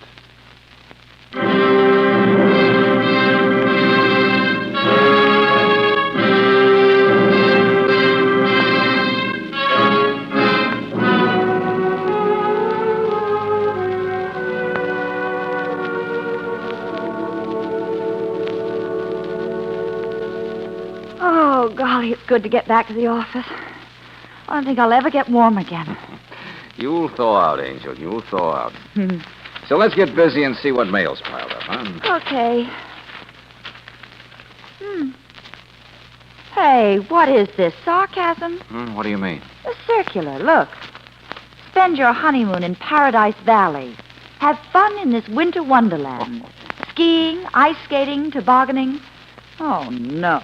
Oh, no honeymoon? Well, I'd rather skip the honeymoon if it means winter sports. Hey, you know, back in New England, there used to be a winter sport called bundling. Highly recommended. Oh, darling, you're wonderful. Hmm? Well, if that's the case, we could even go to the North Pole.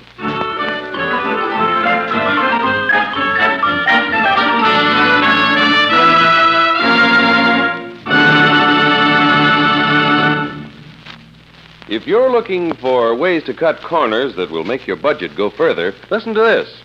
It's a statement by Mr. O.C. Blackburn of Van Nuys, California, who uses compounded RPM motor oil in his car. He says, quote, I use RPM for economy.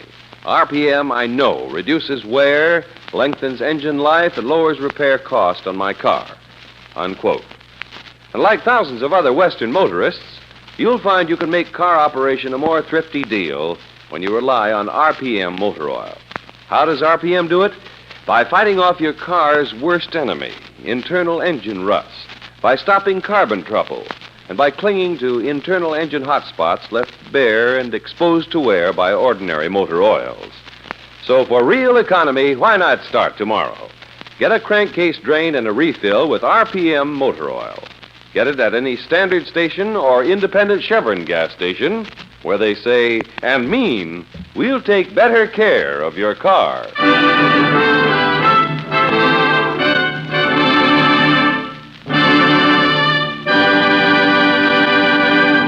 Next week, when you tune our way for another adventure of George Valentine, you'll find George studying a new letter that has just reached him. Dear Mr. Valentine, a man should be able to do anything to hold the woman he loves. But I'm not strong enough. I need your help desperately. I shall be at your office in the morning to tell you the whole story. Yours truly, Bruno Terrell. Next week, a new case for George, the fabulous Fatso.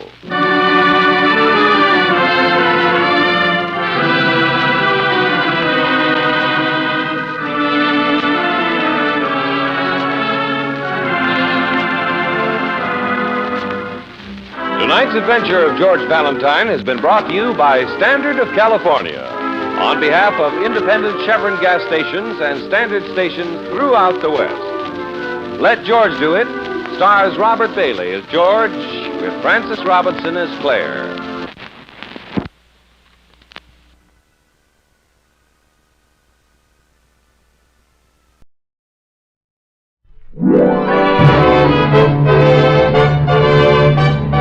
Your neighborhood Chevron gas station invites you to Let George Do It. Brought to you by the makers of Chevron Supreme Gasoline and RPM Motor Oil.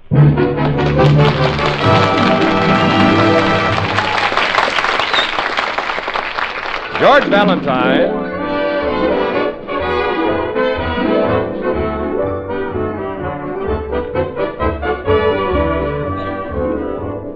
Yes, George Valentine, fresh out of uniform and eager to put his many talents to work, as well as to earn a living, ran an ad in the local paper. Do you have a crime that needs solving? Do you have a dog that needs walking? Have you a wife that needs spanking? Let George do it. His ad attracted several clients, some who paid him a fee and some who paid him nothing. His secretary, Claire Brooks, worries about the mounting pile of bills. But George, as he sits in his office with his feet on his desk, is occupied with more important matters. Claire, I wonder, do you think I could find any sardines? Oh, I'll send Sonny out. Sardine on rye? Oh, no, not a sandwich. Bait. Bait? What do you want to catch? A fish. Mr. Valentine, you can't afford a fishing trip. Yeah, but if I get a client before Friday, a nice, simple case, you know, somebody wants me to find their uncle or lose their mother-in-law, just a few quick bucks and I'm on my way. You can't afford a fishing trip. I'm sitting back in the rowboat. I haven't a care in the world. Just soaking up the sun. All of a sudden, wham! Then another wham! Mr. Valentine? I got a bite. What is it, Sonny? Yes, Sonny, what is it? Halibut, swordfish, yellowtail? Mrs. Harrington. Isabel Harrington. James Harrington's wife. There, you see, I did catch my fish. I told you, sardine's the best bait in the world. Hey, sis, is he feeling all right? It's normal for him. Send her in, Sonny. Okay. Now, remember, Mr. Valentine, she's the Mrs. Harrington. Yeah, I got you. Oh, Mr. Valentine? Oh, come in, Mrs. Harrington. Come right on in. Sit here. You'll be more comfortable. Thank you. Uh-huh. This is my secretary, Claire Brooks. But don't let her upset you. She knows all the skeletons intimately. Oh, how charming. Mr. Valentine, I've been trying to get up enough nerve to come here. Well, you just go right ahead and open up and talk. Nothing goes out of this office. And nothing comes in. Oh, I'm afraid that someone close to me may get into trouble. Oh, Mr. Valentine, I want you to watch that person every minute of the day. Do you understand? Well, now, wait a minute. What kind of trouble? Well, you see... Oh, it's so humiliating. This person picks up things. Picks up? Mm-hmm. Oh, a kleptomaniac. Oh, Mr. Valentine, I can't go on. Oh, now, Mrs. Harrington. Oh, no, please. Later. Have lunch with me. 2:00 at the Savoy. Oh, but Mrs. Harrington. Please, be there. A kleptomaniac, huh? Must be her husband. Her husband? Mr. Valentine. Yes? Don't look now, but your fountain pen is missing.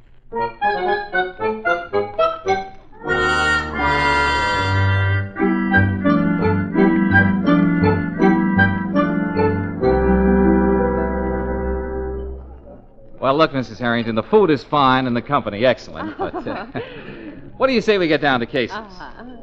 Give me back my fountain pen. Your fountain pen? Look in your purse, Mrs. Harrington. Oh, then you know everything. Well, I'll be quite frank. I'm under a doctor's care. He expects to cure me in a month or two, but meanwhile, my husband is running for alderman. Oh, I see. Does your husband know that you pick up things? Oh, no. And he must never find out. Oh, please promise me. Don't worry, Mrs. Harrington. You see, Melvin Gordon is running against my husband. You know Mr. Gordon. Gordon's department store, Mr. Valentine. Oh, yes. Well, just forget about it, Mrs. Harrington. The election is tomorrow, and I'll stay with you until your husband's elected alderman. Oh, Mr. Valentine, if you'll protect me from myself, I'll pay you well. I promise. Oh, well, we'll discuss that later. Now, suppose you run along home, and I'll be there this afternoon. Oh, that's wonderful. I have a little shopping to attend to, and then I'll go straight home. Oh, good. That's fine. See you later. Goodbye. Bye. Well, how about that, Claire? I'm going home and pack my rod and reel. Mr. Valentine. Oh, I can just taste those fish. Mr. Valentine, she went shopping. Yeah, no, she did. Shopping? Claire, let's get out of here.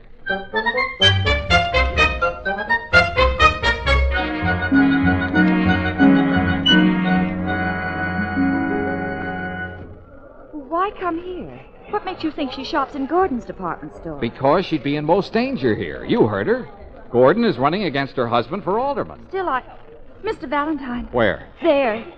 Compacts. Compacts? Straight ahead. Oh, what's she got in her hand? Gold compact. Uh-huh. With stones. How much? About $50. Oh. Did you see that? In her pocket. Come on. What are you going to do? Well, you look at compacts and stay close to me. You got it? But, Mr. Valentine... Shh, do as I say. Oh, all right. Well, hello there, Mrs. Harrington. Oh, Mr. Valentine. Yes, a lovely store, isn't it? Oh, yes, I've often told Mr. Gordon that he can be proud. I beg your pardon, madam, but may I have that compact? A compact? What compact? The one you were looking at, madam. Oh, well, I decided against it, miss. Oh, that's quite all right, madam. But where is it? Why, I put it back on the counter, of course. It isn't on the counter. Oh, well, now, young lady, I distinctly saw Mrs. Harrington put it back on the counter. Yes. Yes. I said hello to her. She put the compact down, and All then... I know is it isn't here. I think I ought to call the store detective. Oh, no, don't do that. He'll take you upstairs to have a little talk with Mr. Gordon. Mr. Gordon? No, wait a minute. The compact isn't here, mister. Oh, well, why not search that young lady there? What? Who, me? Yeah, look in her pocket. Why, did you... Oh, it is in my pocket. Well, come on, miss. Mr. Gordon will want to talk to you. Mrs. Harrington, go home. Beat it. Oh, yes, I will. Come on, miss, this way. And don't make any trouble. No, miss, don't make any trouble. Why, you...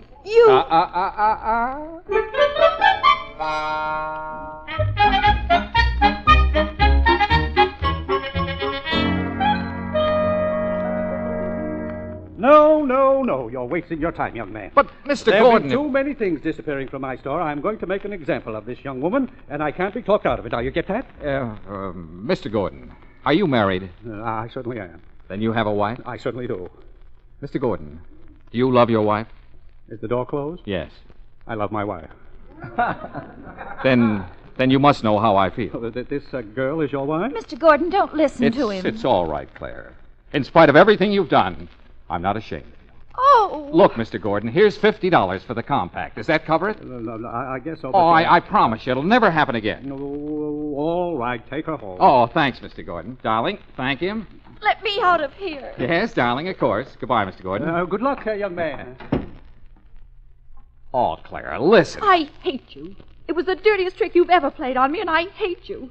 You'll never get a chance to play another trick because I quit, understand? Oh, well... I definitely quit, and I definitely hate you. Oh, Claire, honey.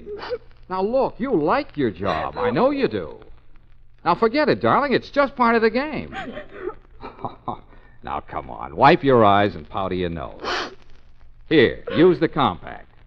And just to show you the kind of a man I am, you can keep it.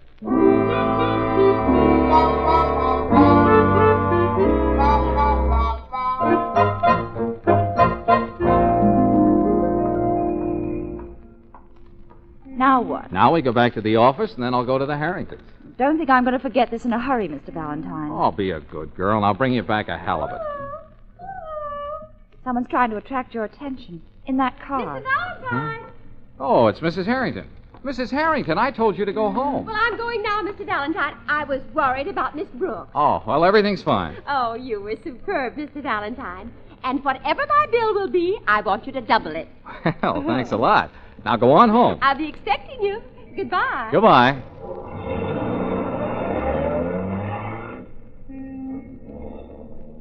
Don't laugh, Mr. Valentine. Maybe you don't believe in a woman's instinct, but I wish you'd drop this case. I have a feeling that... Mr. Valentine, what are you doing with that fur scarf? She did it again. A silver fox. Claire, think. Was she wearing a silver fox when we had lunch with her or while she was shopping? Oh, no, I couldn't have missed it. I noticed it in the car just now while we were talking to her. She must have picked it up when we were with Gordon. A silver fox. Oh, call her back, Mr. Valentine. Make her take care of it. Well, now, don't get excited. Why should I worry a good client? But, Mr. Valentine, I have a feeling. Will you forget that you're a woman and that you've got an instinct? Come on, we'll go back to the office. With the silver fox? With the silver fox. Come on. Oh, all right, but I've got a feeling.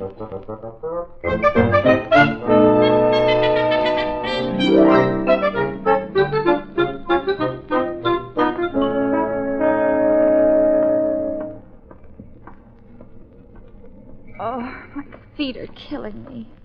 The least you could have done was to hail a cab. I just put out $50 for that compact. Only one more block. Mr. Valentine? It's Sonny. Well, why did you leave the office? I've been looking all over for you What's two. up? Mrs. Harrington phoned. Yeah? She says when you go out to her house this evening, don't worry if you bump into a cop. A cop? It seems that last year on her birthday, her husband gave her an animal to drape around her neck, and somebody stole it this afternoon out of her car. Say that again, Sonny, and slowly. Somebody stole her fur scarf. It was a silver fox, black, with... Hey, like that. You've got it. Yep, I've got it. Mr. Valentine, what are you going to do with it? Take it to Mrs. Harrington. Oh, but there might be a cop around her house. Well, I'll sneak by him. I'll find a cab and we'll go right out there. Here, Claire. What? Meanwhile, wear it around your neck. No, thank you. I'm not wearing any hot fox. It's not fashionable this season. Then here, Sonny, wind it around your head. Huh? You know, like Daniel Boone. I don't want to be Daniel Boone. Then be Buffalo Bill. I don't want to be Buffalo Bill. Sonny. I want to be Van Johnson. Never mind. I'll stuff it inside my shirt. Mr. Valentine, I've got a feeling. Sweetheart, shut up, will you? Here comes a cab. Hey, taxi! Mr. Taxi! Valentine, wait. Taxi! Come on! It's a police car. Uh-oh. Jeepers. Can I do something for you, sir? Oh, I beg your pardon, officer. I thought I was hailing a taxi. Oh, that's quite all right, sir. Very understandable. Can I give you a lift? Oh, no. I wouldn't think of troubling you. No trouble at all. Step right in, sir. Oh, no, officer. I just can't let you do it, but thanks anyway. Goodbye. Would you mind telling me your name? My name? Valentine. George Valentine. Mr. Valentine, pardon me for mentioning it, but, what is that sticking out of your shirt? My shirt?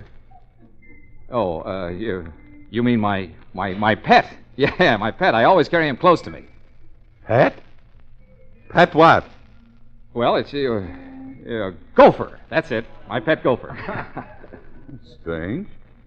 First time I ever saw a Gopher is polyphemus with a bushy tail. Gopher is polyphemus? Gopher? Oh, yes. It's a gopher. With a bushy tail? Oh, well, you see, this is a funny sort of gopher. It's got a little squirrel in it. I'm sorry to contradict you, sir. Not squirrel. Vulpus fulvus. Vulpus fulvus? Fox. Silver fox. Hop in, Mr. Valentine. But, officer... And there's plenty of room, so bring your friends with you.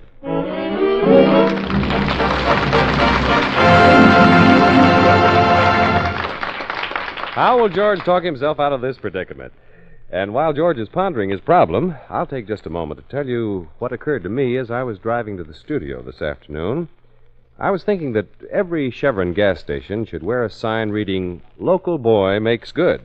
For these cream green and burgundy Chevron stations, you know, are home-owned. Generally, the Chevron dealer is a fellow who worked hard and in many cases learned the business from the ground up before he branched out for himself. Now he runs his own Chevron gas station, and you can bet your bottom dollar he's going to hustle to make it tick. That, of course, explains why the service is cheerful and willing and competent at Chevron gas stations. I'd like to see you get acquainted with the Chevron dealer in your neighborhood. You'll find that he's a nice fellow and mighty glad to help you out any time. He gives your car the best, too, climate-tailored Chevron Supreme gasoline and RPM compounded motor oil. Drop in at a Chevron gas station this weekend and see. Remember, your Chevron credit card is good as gold with any Chevron dealer.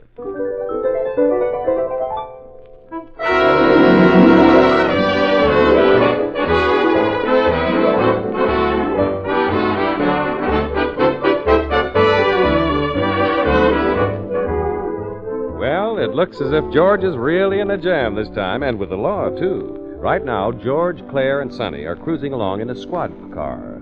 The officer is their chauffeur. I tell you, you're making a big mistake, officer. Maybe so, sir, but they told me at the station to be on the lookout for a Vulpus fulvus. Silver fox. May I congratulate you on your vocabulary, officer? Thank you very much.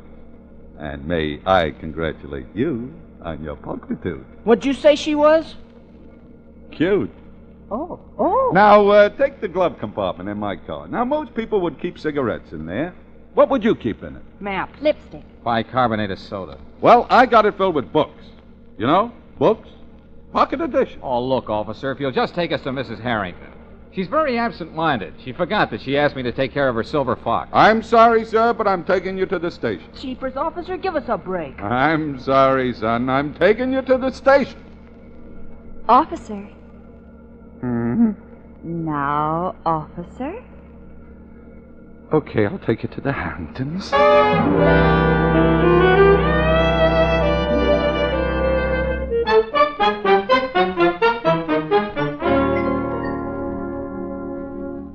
There doesn't seem to be anyone at home. I know Mrs. Harrington is home. I told her to stay home. Wait a minute. There's someone coming. Now, if you don't mind, I'll handle this in my own way.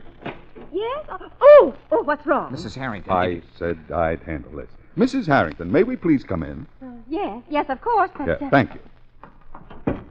Mrs. Harrington, it's about your Vulpus fulvus. Oh, there must be some mistake, officer. There's no one here by that name.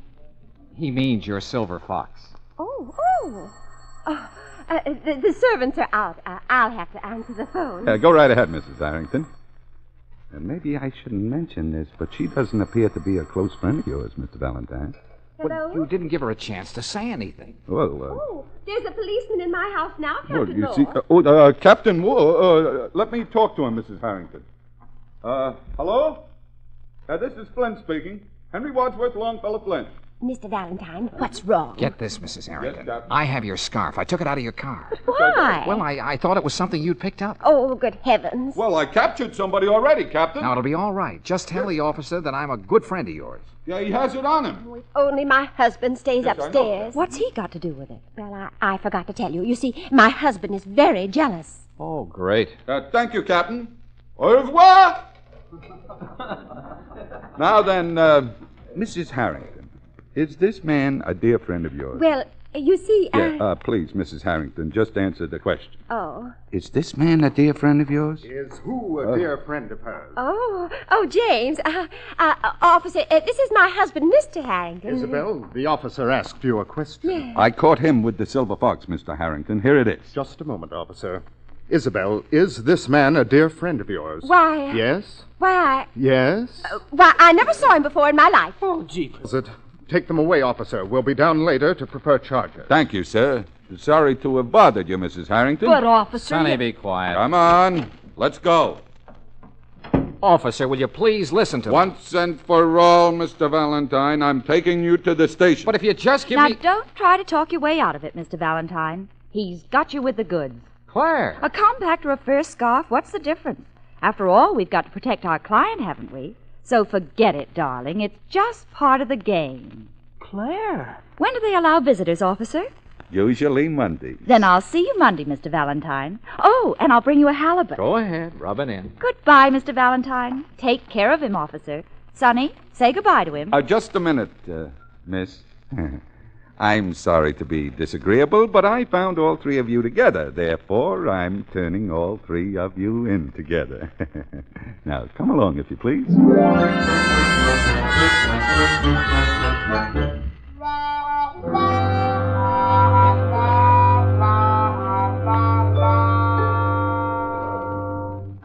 Jailbirds. Cut it out, will you, Sonny? Jailbirds behind bars. Well, we're just being detained until Mr. and Mrs. Harrington get here. Yeah, then they'll put us away for good. What do you suppose they did to my sister? Poor Claire, she... Poor Claire, my eye. She was glad it happened. Well, if she saw me now, she'd probably laugh out loud. Claire! Claire, where are you? I'm your next-door neighbor. Could I borrow a cup of sugar? Well, why didn't you tell us you were there? I wanted to listen to you, Mr. Valentine. Call me George. This is no time to be formal. I thought maybe I'd hear you say you were sorry. That shows what a little fool I am. Oh, well, Claire, listen. I'd give my right arm to have avoided this. I don't want your right arm. Just once I'd like to hear you say it. I'm sorry. Well, Claire, I... Take your time. You've probably got 5 years. Well, look. I'll tell him you two had nothing to do with this. And when you're out of here, if you're smart, you'll never see me again. You'll have nothing more to do with me. Will you promise? No. Claire. I'd miss you. Oh, hey. You do like me, don't you? Oh, I guess I do. Then why didn't you smile at that copy to let us go? Oh, now it's my fault. Everybody all right? Everybody healthy and happy? Oh, sure. Just one big happy family. Hey, he's unlocking our cell. Just a minute, miss. I'll have you out, too. Where are you going to take us, officer? Just follow me, if you please. Mr. Valentine, maybe it's an electric chair. Now, take it easy, Sonny. And Mrs. Harrington is here. With Mr. Harrington? No, she's alone. Most intelligent woman, Mrs. Harrington. She's looking at my books. She's very interested in them. Then you better lock him up. What? Just a joke. Oh. Yeah. Well, here they are, Mrs. Harrington. Oh, Mr. Valentine, will you ever be able to forgive me? That depends. I was just telling Officer Flynn how absent-minded I am. I remember it all now. I was standing on the street and... Yeah. Well, you don't have to explain, Mrs. Harrington. You're not going to prefer charges against these people, are you? Oh, no. No, of course not. No. Preposterous. Then they're discharged. We're free? Very sorry to have bothered you, miss. Oh, that's all right. Goodbye, officer. Goodbye, sir. See you again sometime. I hope not. Goodbye, officer. Goodbye, miss. You will always remember a glistening pearl in my treasure box of memories. Whew. Fresh air. Mr. Valentine, whatever my bill will be, I want you to double it. What did you tell your husband? Well, just what I told the officer. Okay, now you're going home. And I'll stay there until the election is over tomorrow. I know. We'll see to that. We're going with you. What? All of us? Yep, all of us. That's the only way we can keep her out of trouble. Come on, Mrs. Harrington. Let's go home.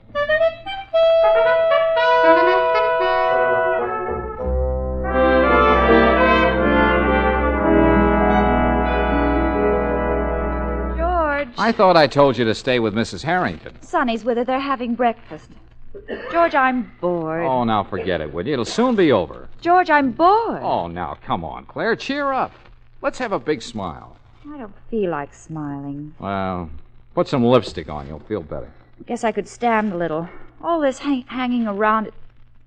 Oh. What's the matter? She did it again. My lipstick's gone. Oh, well, never mind. I'll buy you another one. Mr. Valentine, okay if I run out and buy a magazine? Sonny, you were left in charge of Mrs. Harrington. Yeah, but Mr. When Valentine... you're left in charge, you're supposed to stay with her, understand? Yeah, but Mr. Wherever Valentine... she goes, you follow her. Yeah, but I can't follow her everywhere. Oh, well, all right. What time is it? My watch is always fast. Oh, mine keeps perfect time. It's exactly... Hey! Hey! Now what? I know I was wearing my watch. Oh, never mind. I'll buy you another one. Mr. Valentine! Mr. Now, Valentine! take it easy, Mrs. Harrington. What's wrong? I was looking through my closet and I found this. My silver fox. Well, of course. Don't you remember? I had Oh, it. I don't mean that one. I mean this one. This one. Oh, don't you understand? There are 2 silver foxes in my closet. Suffering Mr. cat. Valentine. You were right all along. Oh, I must have picked it up. Yeah, well, now, don't go to pieces. We haven't time for hysterics. But that's not all. Mr. Gordon just phoned. He wants to see me immediately. Oh, Mr. Valentine. All right, Mrs. Harrington. Give me that silver fox. I'll handle Gordon.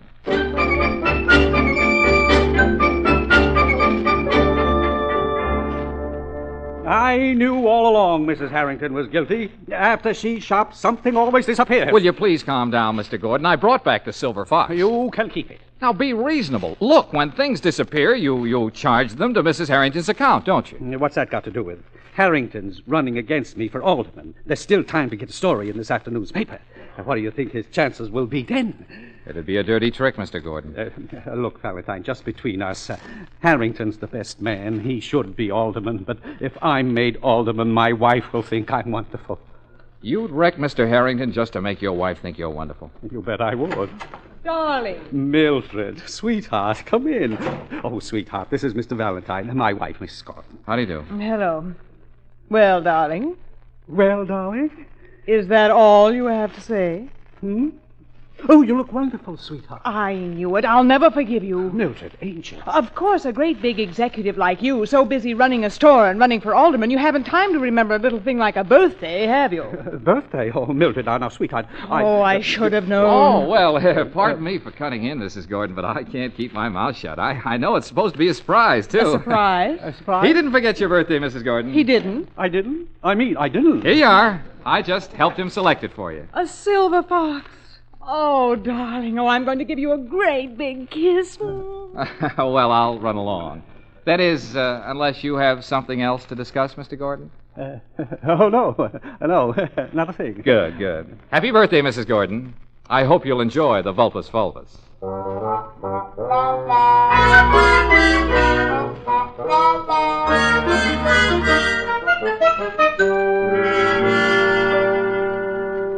Why come back to the office, Mr. Valentine? Well, after hanging around Mrs. Harrington for the last couple of days, I just wanted to be sure the office was still here. We ought to go out and celebrate.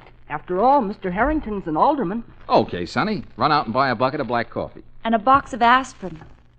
Some celebration. Go on, beat it. Okay. Well, I suppose I should congratulate you, Mr. Valentine. Well, she hasn't paid me yet. Hey, Mr. Valentine, Mr. and Mrs. Harrington are here. Oh, no. All right, send him in. Mr. Valentine, you're through with the case, understand? But, Claire, Either that or you're through with me. You see, Isabel, I told you he'd be here. You were right, James. Mr. Valentine, my wife has told me everything. Everything? Everything, yes. I simply had to. I'm glad you did, Mrs. Harrington. We came to thank you for all that you've done for us, Mr. Valentine, and whatever the bill will be, I want you to double it. Oh, well, thanks a lot. Send it to my office. Oh, no need to bother you. Oh, it's no bother. Well, I mean, mailing and all that.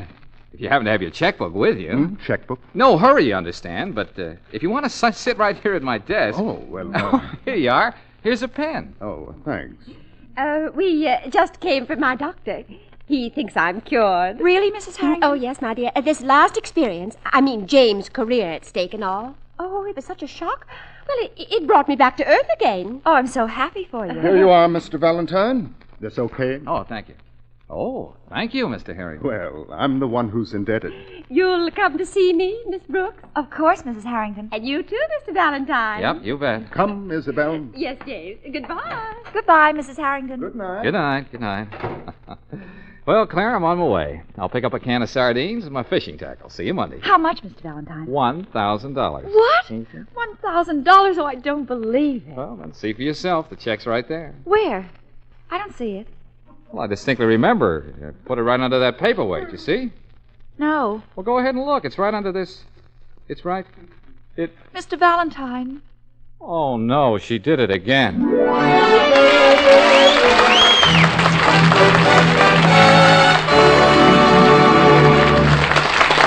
George will be back in a moment. Meanwhile, a friend of mine owns the Chevron gas station down the street, and he was telling me a story the other day. It seems a chap he knew came in when they were putting my friend's name on the canopy of his home-owned station. Looks pretty nice, commented the chap. It certainly shows folks that you're the boss here. Not on your life, explained my friend. It means that they are the boss here. Well, the motorist didn't get it, so the Chevron dealer went on. The new sign and the cream, green, and burgundy color scheme, he said, are simply to make it plain that I run my own station. Since I'm in business for myself, how well I get along depends pretty much on how well I treat my customers. And that makes the customer strictly the boss at my Chevron gas station.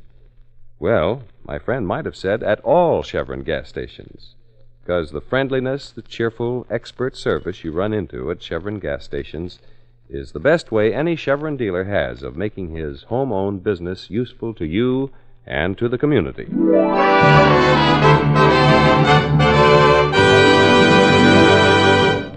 Well, next week, George Valentine goes on a picnic. But instead of being bothered with the usual things like ants and rain, he has a new experience. You'll probably hear him saying something like this.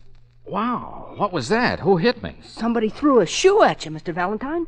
It came from that house. Well, a lady's slipper. Hey, and a note with it. Let me see. It says, I am being held prisoner in this house. Please save me. Hey, it's written in lipstick. Orange lipstick. Must be a blonde. See you later.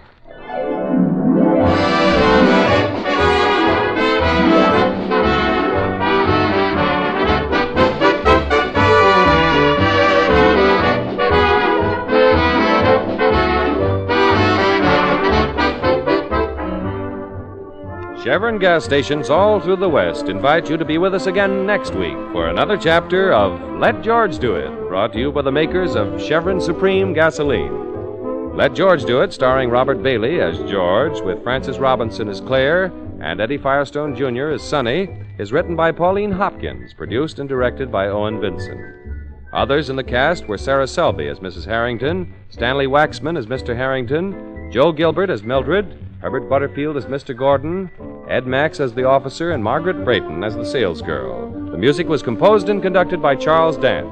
Your announcer, John Heaston. Listen again next week, same time, same station, to Let George Do It.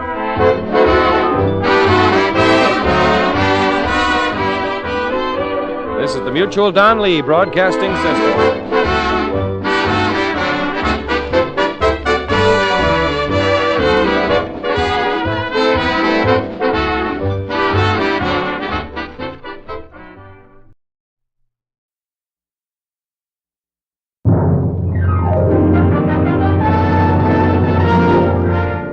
Neighborhood Chevron gas station invites you to Let George Do It, brought to you by the makers of Chevron Supreme Gasoline and RPM Motor Oil.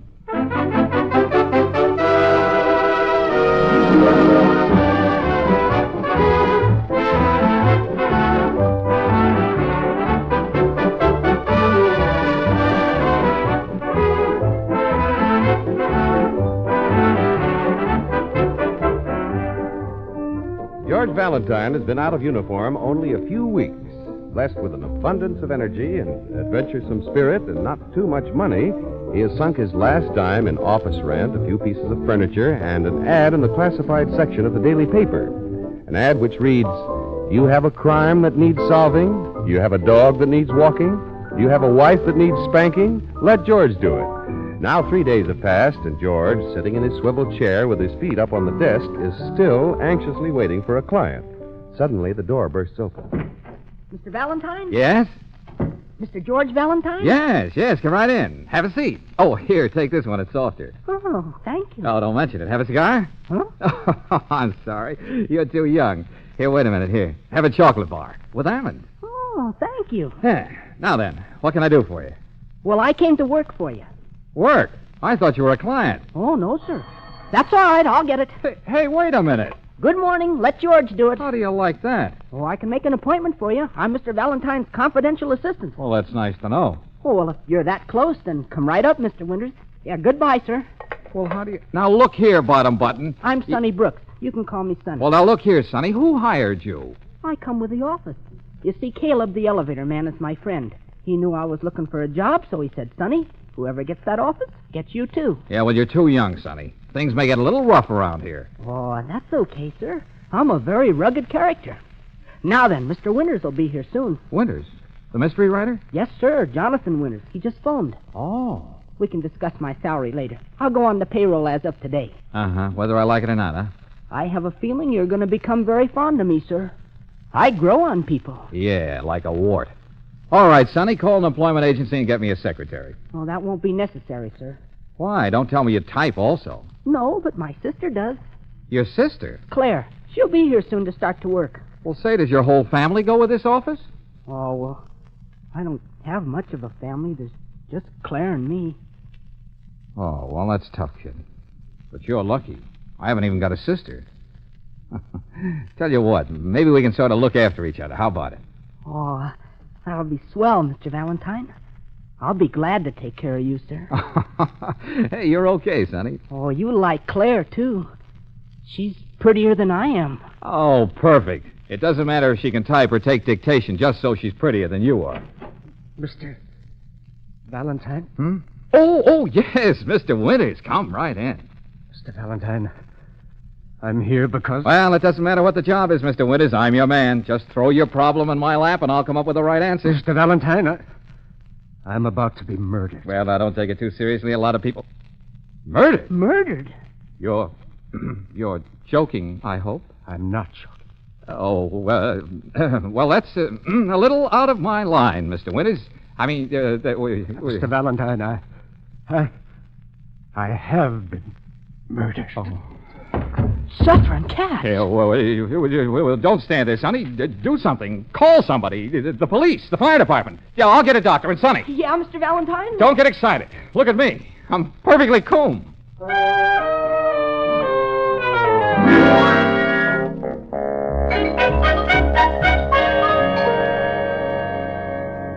You going up, miss? Is Mr. Valentine's office in this building? 5th floor, step in. Oh, thank you. You're Claire, ain't you? Well, how did you know? Family resemblance. You look like Sonny. Nice boy, Sonny. I think so, too. Of course, I'm prejudiced. You know what sisters are like. Yes. I'm the same way about Georgie. Georgie? Oh, you don't mean Mr. Valentine? Of course I do. Known him for years. Used to work for his father. Georgie and I got to be good friends on account of his curls. Curls? Yeah, must have been all of 4 years old then. Had the prettiest long curls you ever did see. Oh, really? Yes, I talked his ma into having them cut off. Georgie and me's been close friends ever since. I can understand that. You, gonna work for him? Well, I'm going to apply for the job. Uh-huh. Well, you keep an eye on him, hear me? Well, I don't... That boy never thinks to eat unless someone reminds him. Oh, here we are, 5th floor. Oh, don't let his talk fool you. Tries to act hard-boiled, but I know Georgie. Underneath it all, he's still a little boy, them pretty long curls. First door to your left. Oh, there he is now. Caleb, get a doctor up here right away. Eye, ear, nose, or stomach? I don't care. Get a doctor. I'll get Dr. Mack. He took very good care of you when you had that bad cold. Mr. Valentine? Well? Is anything wrong? Oh, no, nothing trifling. Now, run along, sweetheart, and if you're a client, come back tomorrow, will you? I'm Claire Brooks, Sonny's sister. Yeah, we'll come back tomorrow. Mr. Valentine. Well? You're going to talk to me about that job whether you like it or not. I spent 10 cents on bus fare to come here. Well, look, here's a dime. Now be a good girl and beat it. I certainly will. I wouldn't work for you if you offered me $1,000 a week to sit behind a desk and do nothing but powder my nose. Well, I could stand a little powder at that. Oh, you... Oh, wait a minute. You had any experience as a secretary? Of course. Can you mend socks? Men's socks. Iron shirts, sew buttons, cook breakfast over a can of Sterno? Mr. Valentine, are you looking for a secretary or a wife? Oh, a secretary. I'm still a bachelor, knock on wood. Had one close call, though, but I got away from her. Lucky guy. Lucky girl. Hey, you're all right. Okay, you're hired. Thank you. Now, give me back that dime.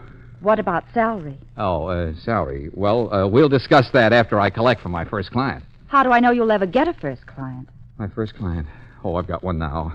I don't know what I'm going to do with him, but I've got him. Come on in and see for yourself. That gentleman stretched out on the floor is my... What? Sonny! Sonny! Yeah, Mr. Valentine? Well, where is he? Where's the body? Where's Mr. Winters? Suffering cats, Mr. Valentine. He's gone.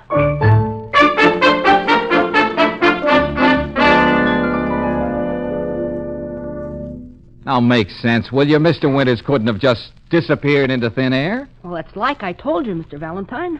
I went into the waiting room to phone the police, and the next thing I knew, you were out here yelling for me. Look, this window is open. Oh, what of it? Well, don't you see? It leads to the fire escape. Mm-hmm. And this door leads to a closet, and that door leads to the... Well, never mind. Will you be serious?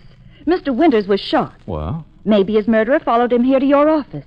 Maybe he hid out of the fire escape listening. Then when you left the office, he dragged the body out. I'll bet Sis is right. Oh, look, kids, we haven't got time to puzzle over it now. I'm in a jam. The police will be here any minute. The police? Well, of course. Sonny phoned them. Gosh, I'll look pretty silly trying to explain that the body disappeared. My first case, and I make a mess of it. Oh, don't get discouraged, Mr. Valentine. Yeah. But to tell you the truth, Sonny, I don't know what to do next. I haven't even got a clue. Still the little boy in curls. Curls? Oh, Caleb's been talking to you, huh? He's a swell guy, but don't take him too seriously. Why not? Well, because he thinks I know all the answers. And look at me. Mr. Valentine, why don't you go out and find a clue?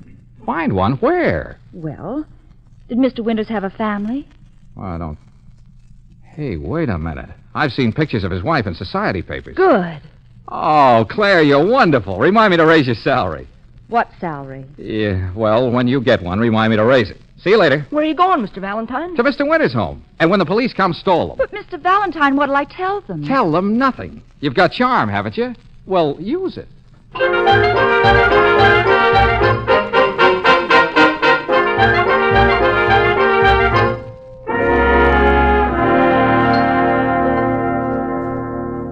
Mr. Valentine, I've got to know.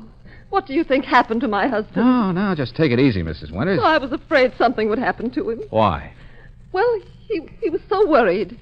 I thought it was because his writing wasn't going too well. He hadn't been able to write a thing in a long time. Uh-huh. Your husband is the famous mystery writer, isn't he? Yes.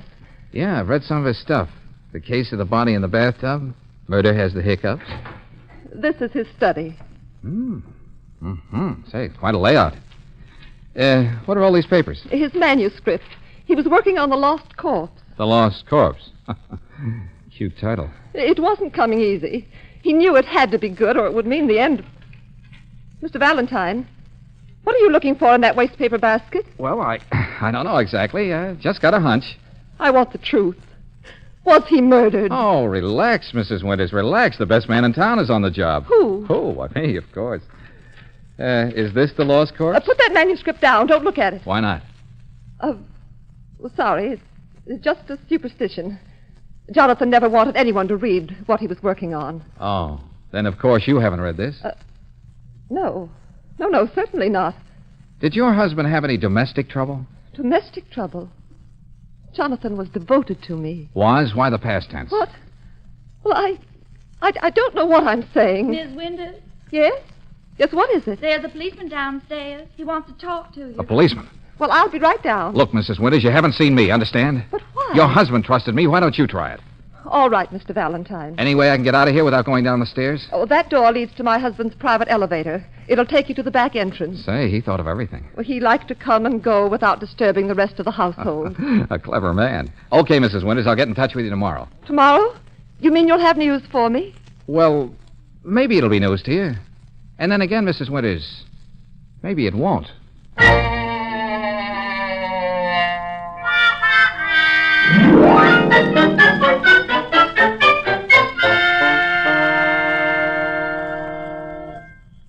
Mr. Valentine, what's the idea of dragging me out here in the middle of the night? Keep your pretty little mouth shut, will you, Claire? What is this place anyway? The back entrance to the Winters home. Haven't they got a front entrance? Sure they have, but we're not using it. We're here to steal something. Steal? I'm supposed to be a secretary, not a second-story man. Shh, keep quiet. Mr. Valentine, I quit. Yeah, some other time. Now step into that elevator. An elevator? Where will this thing take us?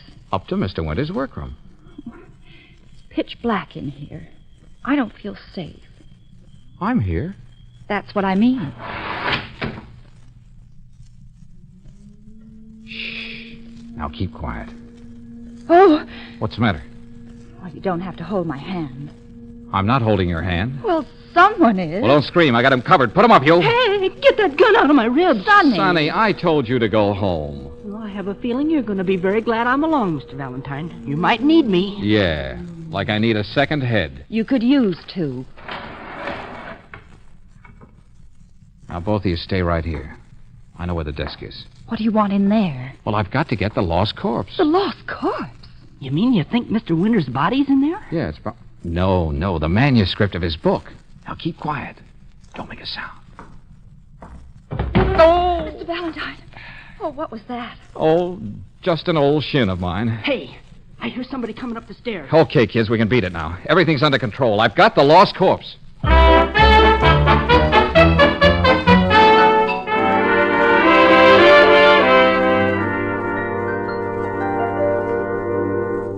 Is it a good story, Mr. Valentine? Mm-hmm. Aren't you going to let us read it? Mrs. Winters wouldn't approve. Oh.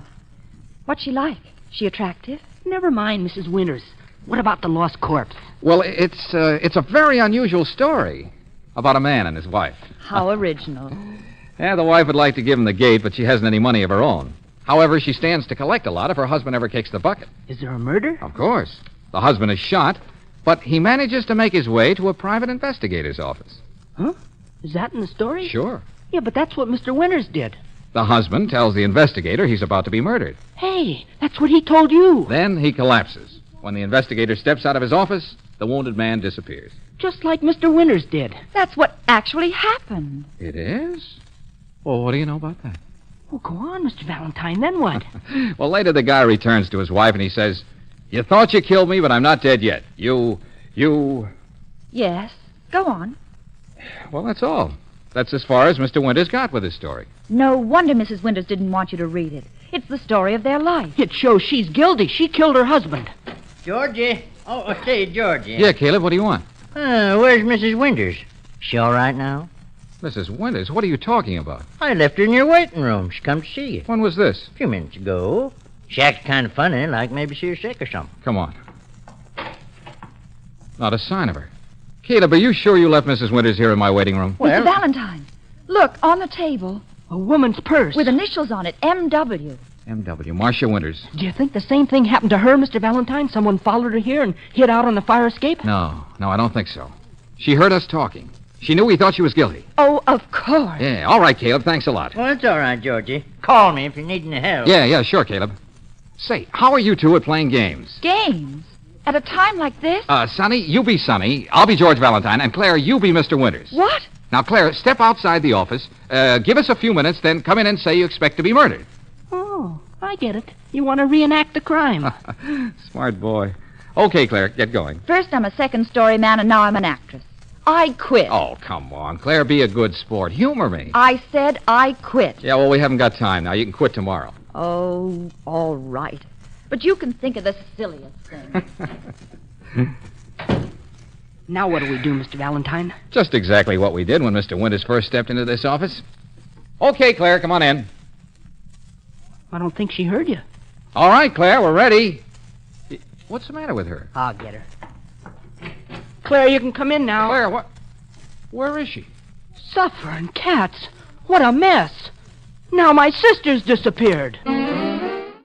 It's only natural, I guess, for the carpenter to build his own house a little stronger, for the cobbler to cut his own shoes a little more generously, for the farmer to select the juiciest apples for his own barrel.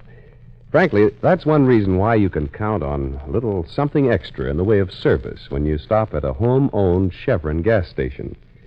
You see, the Chevron dealer is building his own business. He's got a big stake in making you want to trade with him. That's why his smile's a little friendlier and his service a little more thorough. And, of course, he's offering your car the best climate-tailored Chevron Supreme gasoline and RPM compounded motor oil. It's only natural, too, for you to like doing business with a neighborly, conscientious kind of a fellow. So look up the Chevron dealer in your neighborhood.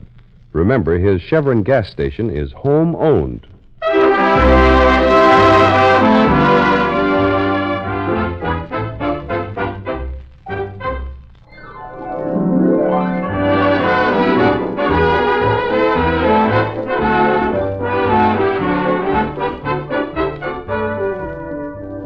George doesn't seem to have gotten very far in his solution of this case. First, a murdered man disappeared from right under his nose. Then the murdered man's wife mysteriously departed. And now his secretary has vanished into thin air. Are you just going to sit here in your office, Mr. Valentine? Aren't you going to do anything? She's my sister. She's the only sister I've got. Now, take it easy, Sonny. If I thought anything had happened to Claire, I'd be out searching every house in this town. Well, then where is she? Well, she couldn't take it, that's all, so she quit. Walked out on us. I can't say I blame her. That doesn't sound like Claire. Oh, Georgie. Yeah, Caleb. Why you haven't had your dinner yet? Don't you think you better go out and get yourself something to eat? Oh, not now, Caleb. Oh, you could leave by the fire escape. The fire escape?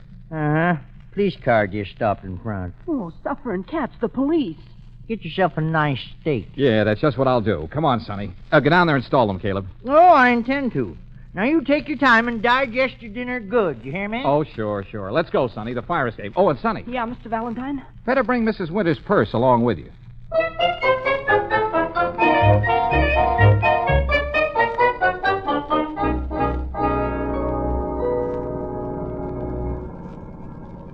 Excuse me, Mr. Valentine, but aren't you going to stop and get something to eat? That's the trouble with women. As soon as the going gets a little tough, they walk out on you. Didn't you promise Caleb you'd get yourself a steak? Boy, a big, beautiful steak. But you're certainly right, Sonny. She is. She is, sir? Much prettier than you. Mr. Valentine, if we're not going to eat, we can't just drive around all night. We've got to find out who murdered Mr. Winters and what they did with his body, and where Mrs. Winters disappeared to, and what happened to Claire. Isn't that right, sir? And she's very intelligent. That is, for a woman. Mr. Valentine. Oh, okay, Sonny. Look at the address on that letter.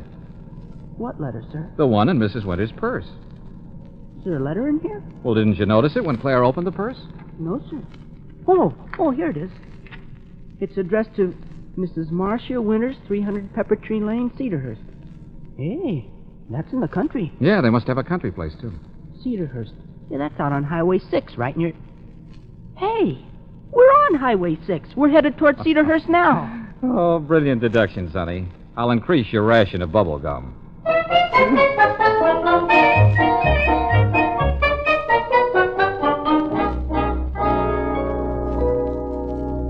Oh, I filled her up, sir. Oil, water. No, thanks. Wash your windshield. No, don't bother. I washed it once and couldn't do a thing with it. Don't get many customers around here at night. Pretty deserted road. Oh, that's all? I'll bet we're the first car you've seen this evening. That's right. Oh, except for that cab. Cab with a woman in it? Now, how'd you guess? Hey, I'll bet it was Mrs. Winters. Hang on, Sonny. We're getting warm.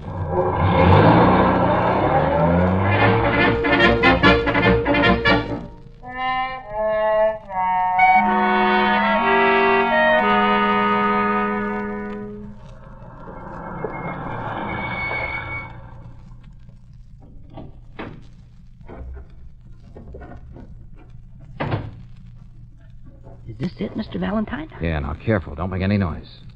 There's a light inside the cabin. Uh-huh. And a woman. See her moving around? Oh, yeah. I can make out her shadow now. All right, Sonny. You stay out here. Oh, Mr. Valentine. Sorry, Sonny, but there may be trouble, and I can't let anything happen to you. Yeah, but I'm in this with you. Don't you remember? I was going to look out for you. Yeah, but you may need me. Jeepers, Mr. Valentine. All right, Sonny, you win. But stick close to me, understand? Yes, sir. Are we going to just walk right in?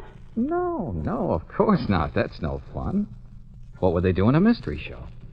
They'd climb in a window. Then we'll climb in a window.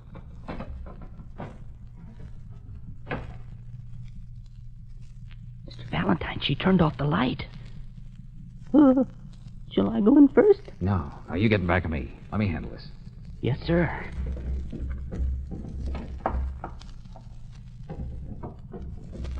Now, take it easy, Sonny. I'm okay.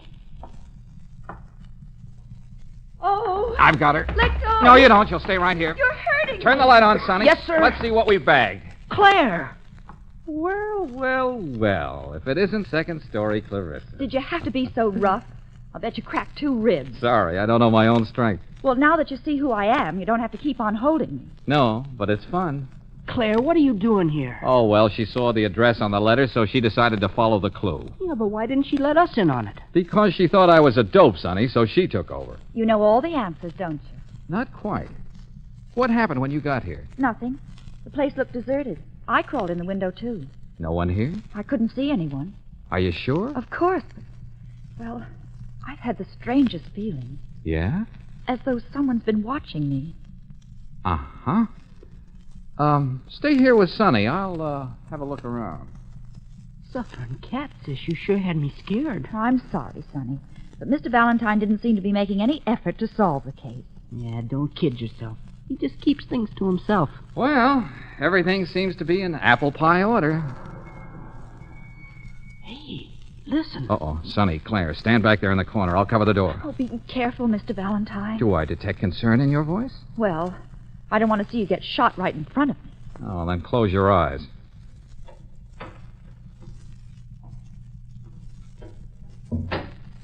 Well, good evening, Mrs. Winters. Oh, May I present my 2 assistants, Claire and Sonny Brooks? how did you know I'd be here? What do you want? Just want to make talk. Mr. Valentine, you've got to believe me. I'm not like the woman in his story. I love Jonathan. Uh-huh. And you're the girl who never reads his manuscripts until they're finished. Well, Oh, go ahead and turn me over to the police. I don't care what happens anymore. That's as good as a confession, Mr. Valentine. Well, I'm in no mood for confessions. Come on, we're going to play a little game. Oh, not again. Hey, Sonny, you keep your eye on Mrs. Winters. Don't let her leave. Don't worry, I won't try to run away. All right, Claire, you're the wife in the lost corpse. More acting? I quit. Yeah, tomorrow. Now then, I'll be the husband in Mr. Winters' story. And here are some lines for you to read, Claire. You came all prepared, didn't you? Is this stuff that you wrote, Mr. Valentine? Well, of course. I'm a man of many talents. Now then, let's see. Oh, we'll skip to the part where I walk in, wounded, and say, you thought you killed me, but I'm not dead yet. All set? All right, let's go. You thought you killed me, but I'm not dead yet. No. I didn't shoot you. I swear I didn't. But who'll believe you? The police? All clues point to you. Do you mean... Yes, my dear. You wanted me out of the way. Well, you got your wish. I shot myself. No. I killed myself, but they'll think you're guilty. You'll pay for it. I'll get a doctor. Too late. Too late. Goodbye, my dear. Goodbye. Then I die. What a performance. I don't get it, Mr. Valentine. You wrote this ending for his story, is that it? Sure, of course. What's the story without an ending? I'll tell you what Mr. Valentine is getting at. He's trying to prove that my husband shot himself. Shot himself in such a way that it would look as though I murdered him. Why would Jonathan do such a thing? He knew I loved him. You don't have to put on an act for us, Mrs. Winters. Yeah, why don't you turn her over to the police? Now, just keep your shirt on, Sonny. And everybody stand where you are. Don't make a move. Understand? What are you going to do? You'll see. Mr. Valentine, why are you opening that door? We're going to have some company. Company? Then somebody is hiding here. Okay, you can come on now. Who are you calling? Hey, you mean the police are here? The police? You've set a trap for me. Come on out, Mr. Winters. Huh? Mr. Winters? How did you know I was hiding in there? Jonathan. Well, how'd you like my way of ending your story, Mr. Winters? Oh, I was very clever, Mr. Valentine. Jonathan, you're not hurt. You weren't shot. I'm terribly sorry you were worried, darling. Hey, I don't get this. Well, Mr. Winters couldn't find an ending for his story, The Lost Corpse. But how did you know that? Searched his wastepaper basket, found it full of rejected endings. That's quite right. Finally, I decided to do just what the hero in my book did. So I went to Mr. Valentine. You see, I saw his ad in the paper. Said he could solve anything. Then when he tried to go home and explain to you, Mrs. Winters, he saw the police there. So he came out here to hide. Right, Mr. Winters? Absolutely right. I knew I'd find him here. Then when I searched this cabin, I saw him hiding in the closet. Why didn't you say something? Oh, I wanted to sort of put on a show for him. Oh, Jonathan. Oh, forgive me, darling. Oh, come on, kids. They don't need an audience. Oh, wait a minute, Mr. Valentine. I've got the ending to my story, thanks to you. And with all that publicity in the papers, it's sure to have a big sale. So, name your fee. Oh, yeah, well, I don't know, Mr. Winters. I hadn't really thought about it. I say an even $1,000. $1,000? $1,000? Oh, I'll send you a check in the morning. Oh, no hurry. I just happened to have a pen and a blank check with me, though. As a matter of fact, here it is all made out. Just needs your signature, Mr. Winters. Huh? Oh, yes, why, certainly, of course. Cats, $1,000. Hey, there you are. Oh, thanks. Well, let's go, kids. Good night, Mr. Winters. And if you ever get stuck again... I'll remember. Good night. Oh, what a day. Now I feel like collapsing. Sonny, come here and put your arm around me. Oh, sure, sis. Go away, Sonny. Let George do it.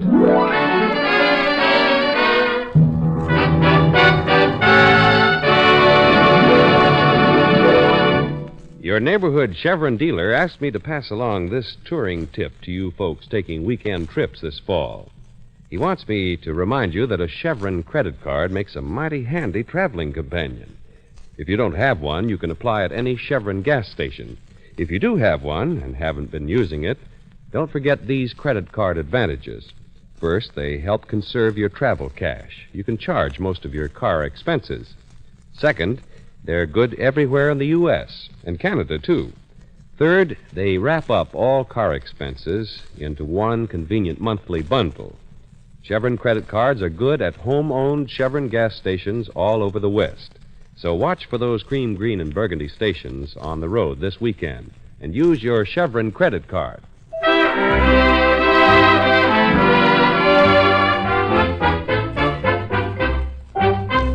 Well, next week, a former Army buddy comes to George Valentine with a very delicate problem. George, I'm desperate. You're my only bet. You're the only one who can help me. Now, relax, Tommy. You came to the right man. What can I do for you? Well, I've got to go out of town to look for a job, and what I want to know is, in case I don't get back in time, will you have my baby for me?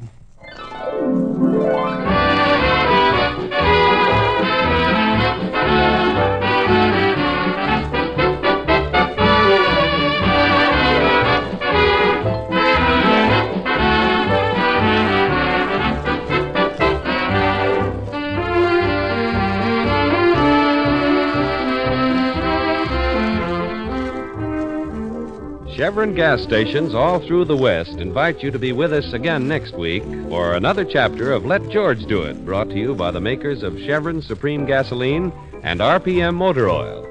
Let George Do It, starring Robert Bailey as George, with Francis Robinson as Claire and Eddie Firestone Jr. as Sonny, is written by Pauline Hopkins, produced and directed by Owen Vinson.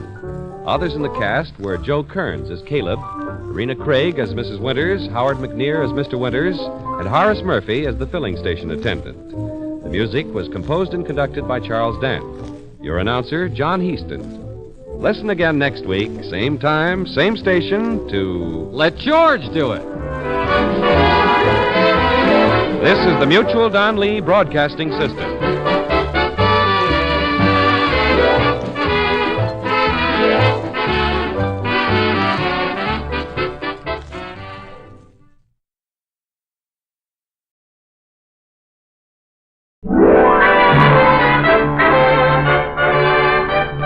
Your neighborhood Chevron gas station invites you to Let George Do It, brought to you by the makers of Chevron Supreme Gasoline and RPM Motor Oil.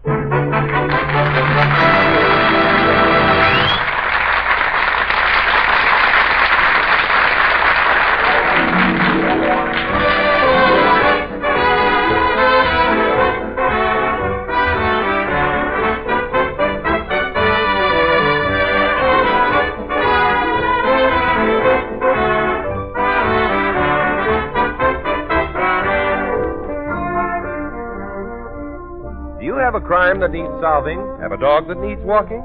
Have a wife that needs spanking? Let George do it. George Valentine put that ad in the paper, opened an office, and waited for the clients to pour in.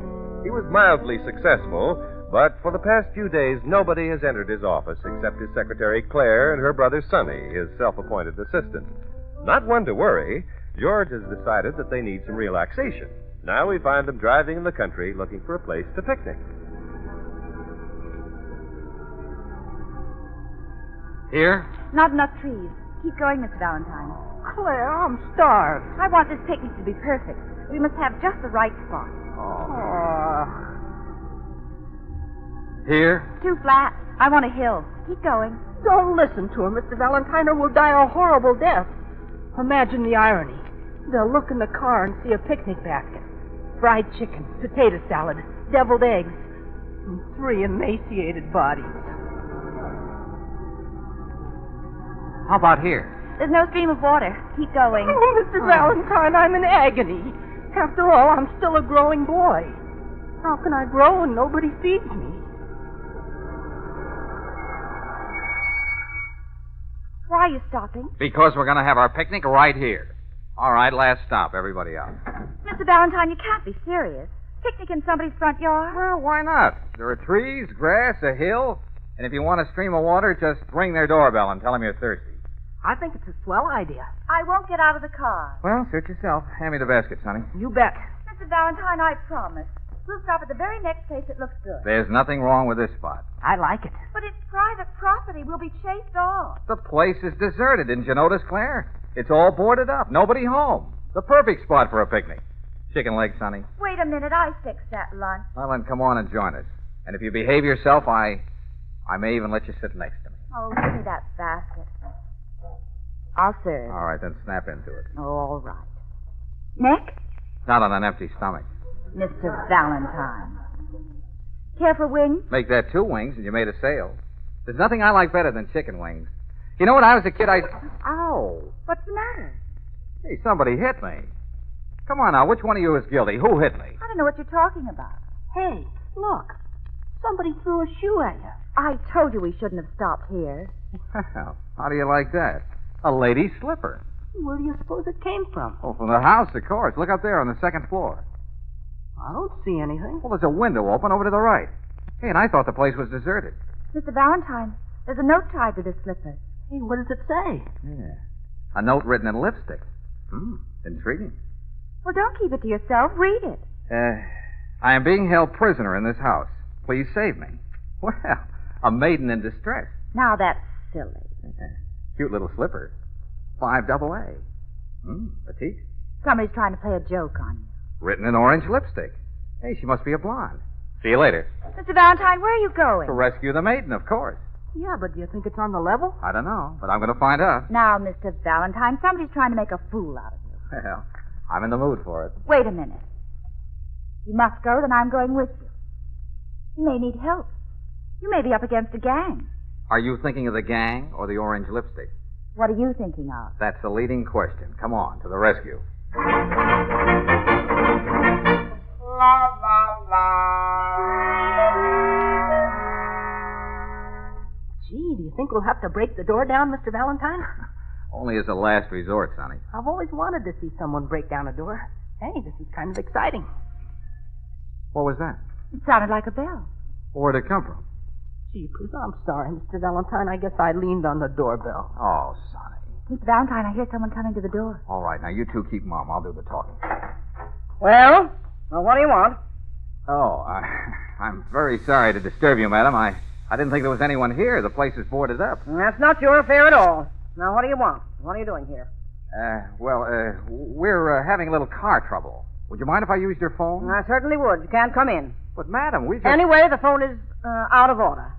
Yes, it's been disconnected. Now, get away from here. Oh, now, wait a minute, lady. Don't close the door. I have nothing else to say to you. Get off my property immediately. Well, what a nice even temper. She almost slammed that door on my nose. Well, Mr. Valentine, now are you satisfied? Nothing wrong in there. She was just an old lady. What about the slipper? And the note written in lipstick? Maybe it didn't even come from this house. It's the only one around for miles. Hey, maybe somebody tossed it out of a tree. Oh, a squirrel? Anyway, it's none of your affair. Let's get away from here. Oh, Claire, where's your sense of chivalry? Well, then why don't you go to the police? Now, there's a sensible suggestion. Why bother the police until I find out what this is all about? Remember, I earn my living getting people out of trouble. But, Mr. Valentine, you don't have a client. Oh, yes, I have. It's 5AA. She asked me to save her. You saw the note. Yeah, but that old lady won't let you in the door. Well, then I won't use the door. Mr. Valentine, what are you going to do? Nothing. Until it gets dark. Come on, kids. Let's have our picnic.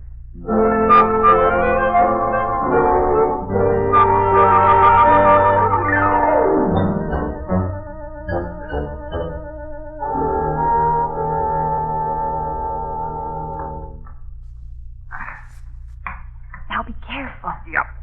Quiet. I'm all right. Yeah, but do you think the trellis will hold you? You're full of chicken.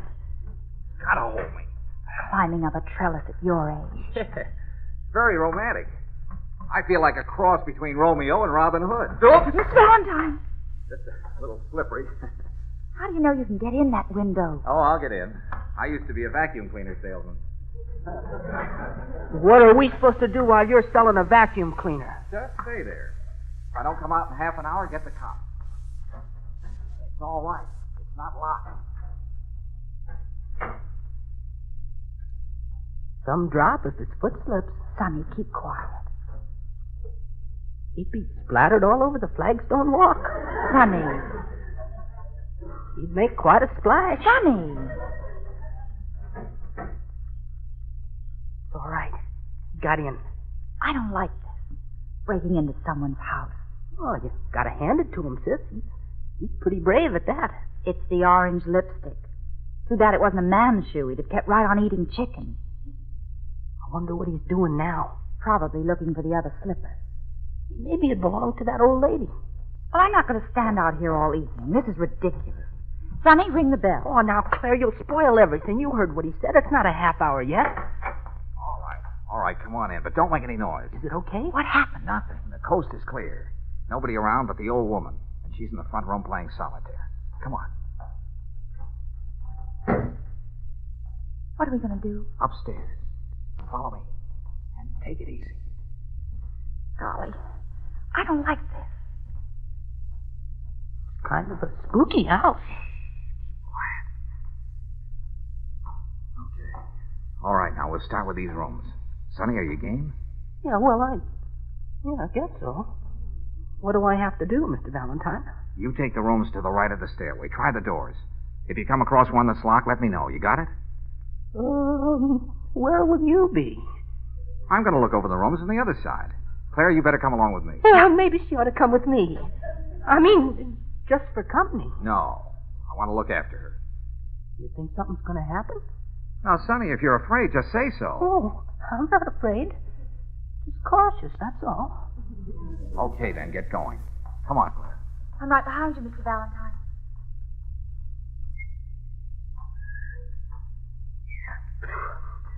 Oh, I wish I could whistle.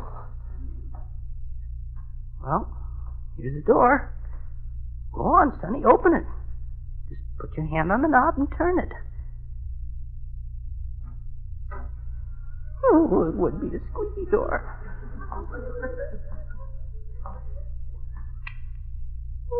It's just somebody's bedroom. Nothing in here.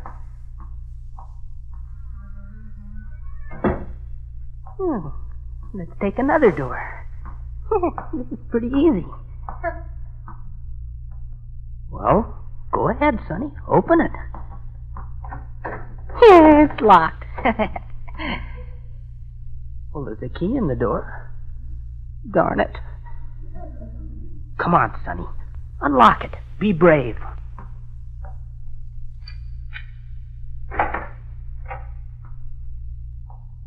It's dark in here. Oh, pardon me. I didn't know there was anybody in here. Gee, for a minute I thought there was somebody in there. I'm getting out of here. Mr. Valentine. Mr. Valentine. Keep quiet and come in. Close that door. Ooh. What's the matter with you, Sonny? What happened? Oh, nothing much. I just heard somebody moaning, that's all. Moaning? Who was it? Did you see anybody? I didn't wait to investigate. Oh, All right, stay here with Claire. I'll have a look around. Oh, I'm going with you. Now, Claire, you might get in my way. You'll be safe here. Just... Mr. Valentine. The light. Oh, it's all right. The lights went off, that's all. Now, don't get excited. But it's so dark. Well, somebody's having fun with the switch. Do you think the lights went out all over the house? I don't know, maybe. Come on, we're getting out of here. Darn it. What's the matter? The door's locked. But it can't be. I just walked in. Well, somebody must have been following you and locked the door after you. You mean somebody's been watching us all this time? Yeah, it looks that way. And they've locked us in the room. Oh, what'll they do to us? Now, Claire, remember, you're not the hysterical type. Oh, I'll try to remember. Good girl. Say, what size shoe do you wear? Maybe you can throw it out the window. Mr. Valentine, I'm not really frightened. Would you mind just sort of holding it? Oh, a pleasure. Where are you? Here. And I'm here. Do I have to hold your hand, too? Say, there must be another way out of this room. Got any matches? I never use them. Oh, and I left my lighter in the car. There isn't any other way out. How do you know, Sonny? I didn't say anything. Claire, is your voice changing? I didn't say anything.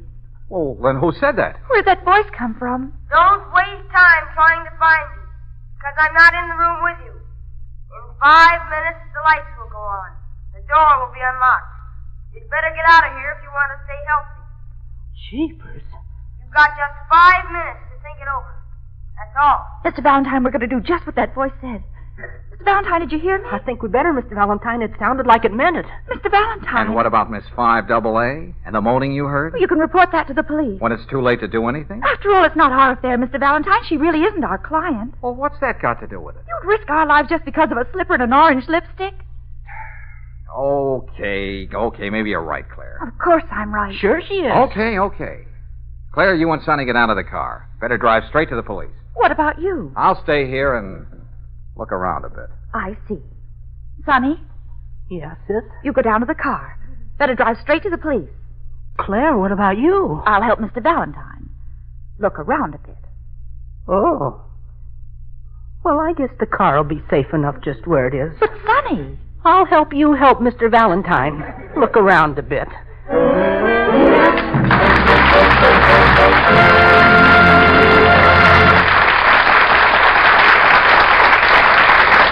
Well, looks like George is in a tight spot this time. While he looks around a bit, and while Claire and Sonny help him, let me bring you an interesting bit of information. They tell me that surveys are all the rage these days.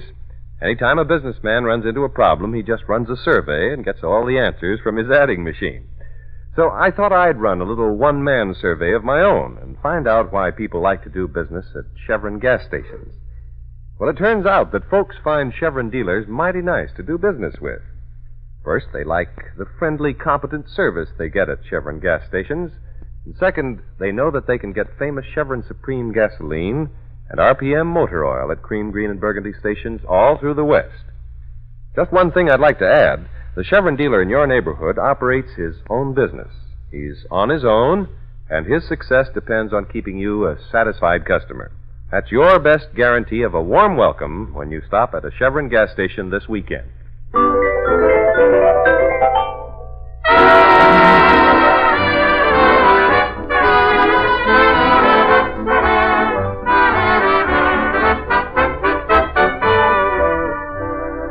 George, Claire, and Sonny have been warned by a mysterious voice that they'd better get out of the house, and within 5 minutes. Now the time is up, and George is just reaching for the doorknob. Yep, it's unlocked, all right. Come on. I want it to look as if we're leaving the house. So, Claire, you and Sonny start to walk down the stairs. But slowly, understand? And what will you do? I want to check up on that moaning. Now, Sonny, point out that room to me. It's right over there, Mr. Valentine, the one next to the top of the stairs. Good. All right, start going down. But slowly. Wish I'd never thought of a picnic. Oh, don't worry, sis. I'll look after you. Hey, wait for me. Not so fast. Why couldn't I have suggested a movie? Or even bowling? Slower, sis. Oh, I wish he'd come downstairs with us instead of poking around up there. He doesn't know how many people he makes. That came from downstairs. Claire, are you all right? It wasn't Claire. It was someone downstairs. Let me go ahead. Sonny, stay with me. Okay.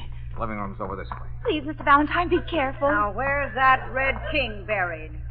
Suffering cat, she's still playing solitaire. She acts as if nothing happened. Yeah, well, it may be a stall. Sorry to interrupt you, madam, but the game is up. I guess you're right. I can't win without the Red King. It's you! What are you doing in this house? I told you the phone is disconnected. Look, what do you say we stop pretending? Who screamed? Screamed?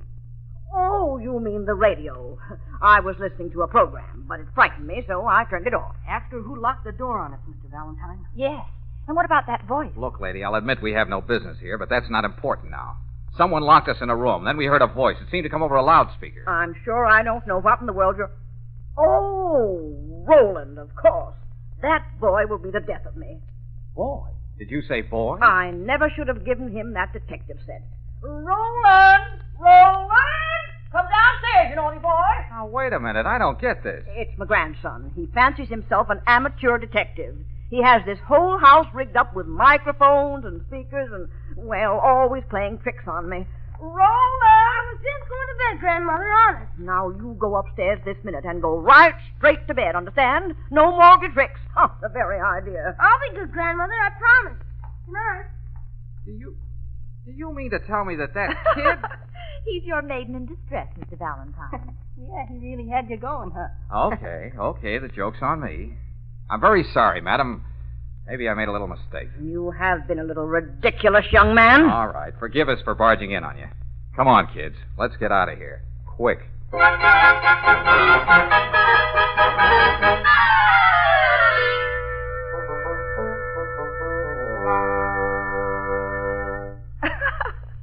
And to think you even climbed a trellis to rescue her. All right. Go ahead. Have your fun. I still say the whole thing is pretty fishy. Some mystery. Just an old lady and a little boy who likes to play tricks. Uh-huh. Think so? Mr. Valentine, what do you mean? Aren't you satisfied yet? No, I'm not satisfied at all.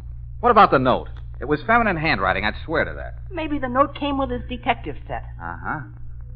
I wonder if his detective set included a big black cigar. Cigar? Sure. Didn't you notice it on the ashtray in the living room? Well, there's no accounting for some people. Maybe it belonged to the old woman. She didn't look the type. And why are they living in a house that's boarded up? What do you say we talk about it on the way home? Oh, no, Claire. I have a better idea. Suppose you two wait in the car for me. Oh, Mr. Valentine, you're not going back in that house again. This time I'm going around the back way and have a look. Then I'm going with you. Well, here we go again. Count me in, too. Okay, but you got to be quiet. I hope no one sees us. It would be a moonlit night. The moonlight is very becoming to you, Claire. On you, it looks nice. Hey, this is no time for that kind of stuff. Huh? Always in there pitching, though.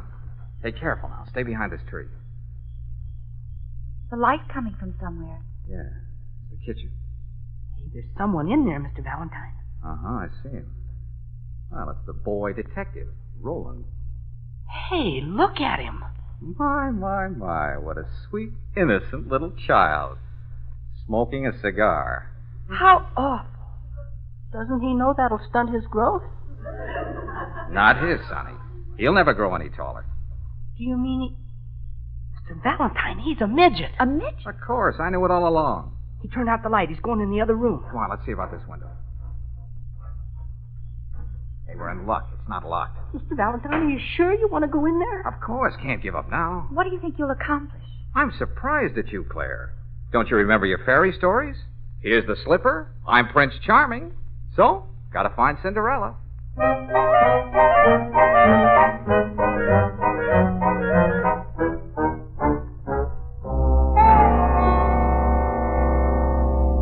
Okay, the coast is clear upstairs. Come on. Where'd the midget go? Did you see him? He's in the living room with the old lady. Now, Sonny, which room did the moaning come from? Let's see. First I went into this room, and then I went into that room. Or did I go into that one first and then this one? Well, make up your mind. Why don't you look in both rooms, Mr. Valentine? Brilliant suggestion. Okay, no noise now. I seem to remember the creak in this door. Where's the light switch? Oh, here it is. Well, there's no one in here. I guess the moaning came from the other room. Hey, wait a minute. Here's the mate to that slipper. Now I've got two shoes. You can open up a shoe store. Mr. Valentine. What is it, Claire? Look, on that chair. It's a whip. Suffering cats, that looks like it would hurt. A big black whip. The kind Simon Legree used. Oh, Mr. Valentine, Do you think that someone's been using it on Miss 5AA? Oh, we'd better not waste any more time. Come on. We'll try the other room. Shh, quiet now. Is this the door, Sonny? Yeah, I'm pretty sure the moaning came from this room. Hey, it isn't locked. It was locked before. I'm sure it was. Never mind. Let me go first. I think that's a fine idea. The light switch is over to the left. Close the door. Now, let's see. Mr. Valentine, look. There's someone lying on the bed. Hey, it's a girl. Miss 5AA. Is she? No, she's all right. Sleeping soundly, though. Maybe she's been drugged. Pardon me for mentioning it, Mr. Valentine, but she's not exactly petite. In fact, She's enormous. Well, that just goes to show you. You can never tell by the size of the shoe. Who's in here? Who is it? Now, don't be frightened, miss. We came to help you. Who are you? Prince Charming. Who? You threw a slipper out of the window, didn't you, with a note on it? Did you find it? Yes, I've got the slipper. And you've come to help me. Thank heaven. Oh, please. Please get me out of this house. They're torturing me. Oh, Mr. Valentine, the poor girl. There, you see what I tell you. Now, don't you worry. You're going to be all right. We'll take care of you. You've got to get me away from them. Is there anyone in this house besides the midget and the old lady? Not so far as I know. Oh, please, you will help me get away from them. I can't take any more. Now, pull yourself together. Look, there's a trellis outside this window. We'll help you climb down it. Oh, excuse me, Mr. Valentine, but it'll never hold her. Oh. Yeah, you're right, son. You won't leave me? No, of course not. We'll get you out of here some way. Tiny! Tiny! Hey, there's that voice again. Roland's up to his old trick. He's going to torture me again. I know it. Now, take it easy. We're here. Tiny, listen. Hear that, Tiny? Hear the sizzling? He's going to start that again. How do you like that sizzling sound, Tiny? Ah, brown and crisp. Oh, Mr. Valentine, listen to that. Stop them. Can you hear the juice running out? Oh, how horrible. Oh, jeepers. Just the way you like it, Tiny. A thick, juicy Steak? Hey. Say, what is this? Oh, stop him. with mashed potatoes, swimming in gravy, hot biscuits, and strawberry jelly. Please stop him. Butterscotch pie, a pitcher of I milk. can't stand it. Neither can I. And a chocolate cake. We'll be waiting for you in the dining room, Tiny. Hurry down. I can't hold out any longer. I've got to give in. Wait a minute. What's this all about? What kind of torture is this, anyway? Say, who are you? Don't you recognize me? I'm Tiny, you know, with the circus. The circus? I used to be the fattest woman in the business. That was before I went on a diet. Now I'm down to 310. Oh, a mere shadow. That's right. They were afraid I'd ruin my career, so they locked me in here, and they've been torturing me ever since. Torturing you? How? By trying to force me to break my diet and eat again. I still don't get it. Who are they? Who's the midget and the old lady? He's a clown, and she's the lion tamer. Oh, I thought you could crack a whip. We found this place boarded up, so we decided to move in until the circus opens again.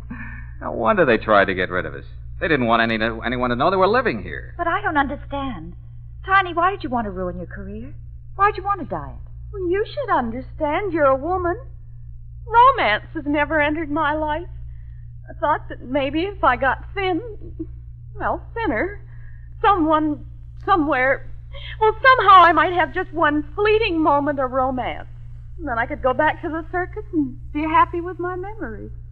Hasn't anyone ever looked at you twice? They'd have to look at her twice to take her all in. Sonny, will you shut up? Well, once something wonderful almost happened to me. It was very beautiful. He thought he was in love with me, and I thought I was in love with him. Who was he? The tattooed man in the circus. But it wasn't destined to last. Oh, why not? Well, you see, he said that when he fell in love, he was going to have the girl of his dreams tattooed on his chest. Yes? His chest wasn't big enough. Oh, Tiny. That was my only experience with romance. Oh, well, I wouldn't exactly say that, Tiny. I know a man who risked his life for you. You're joking. Joking? Listen, I climbed a trellis and almost broke my neck. I was locked in a room. I was threatened. But I stayed anyway, just to bring you your slipper. Why were you so anxious to bring it to me?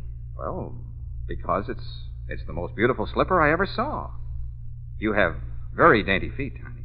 Dainty feet? Well, that's the nicest thing anyone's ever said to me.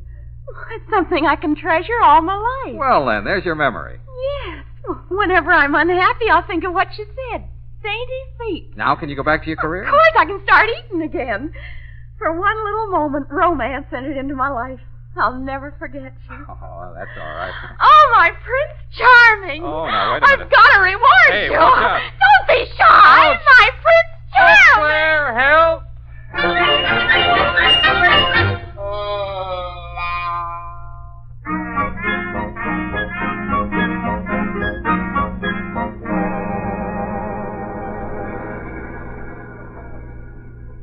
This isn't the way home. Where are you taking us now, Prince Charming? Never mind. Yeah, but it's late and I'm hungry. Jeepers, did you hear that menu? Steak, mashed potatoes. Hey, are you going to a restaurant? I'm going to a doctor.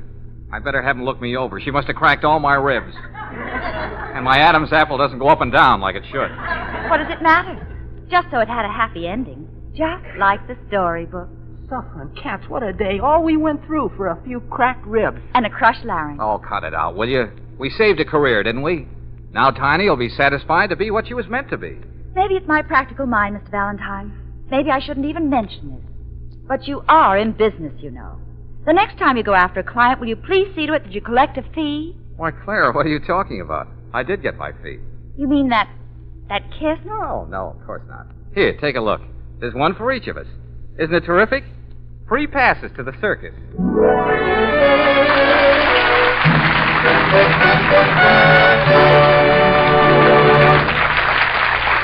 George will be back in a moment.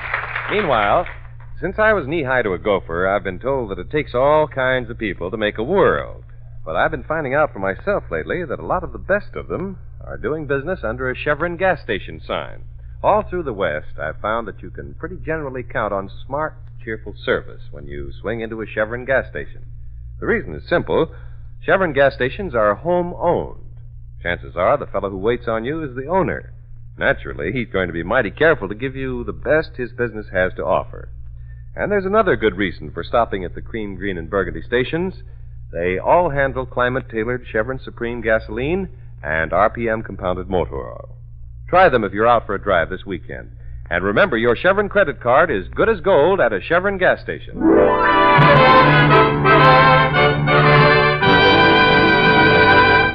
Next week at this time, George Valentine has an unusual problem. You'll probably hear something like this. Why are you so excited, Mr. Valentine? All you have to do is find Mr. Williams a wife. Yes, but it's got to be a wife who'll love his little Dolores. Dolores? Yes, and all her little brothers and sisters. All her brothers and sisters. A big family, huh? How many has Mr. Williams got? 57. 57 children? No, 57 pigs.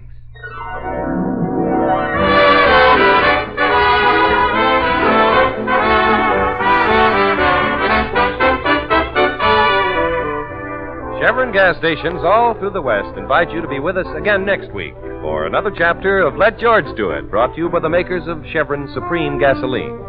Let George Do It, starring Robert Bailey as George, with Francis Robinson as Claire and Eddie Firestone Jr. as Sonny, is written by Pauline Hopkins, produced and directed by Owen Vincent. Others in the cast were Martha Wentworth as Susan, Tommy Bernard as Roland, and Monty Margetts as Tiny. The music was composed and conducted by Charles Dant. Your announcer, John Heaston. Listen again next week, same time, same station, to Let George Do It.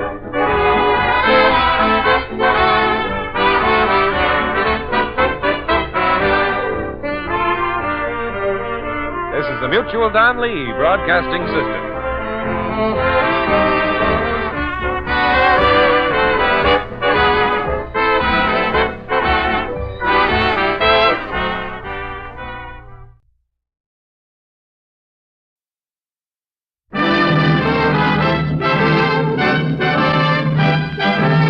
Standard of California, on behalf of independent Chevron gas stations and standard stations throughout the West, invites you to Let George Do It.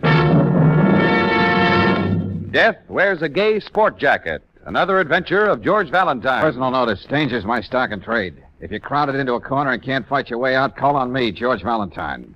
Write full details.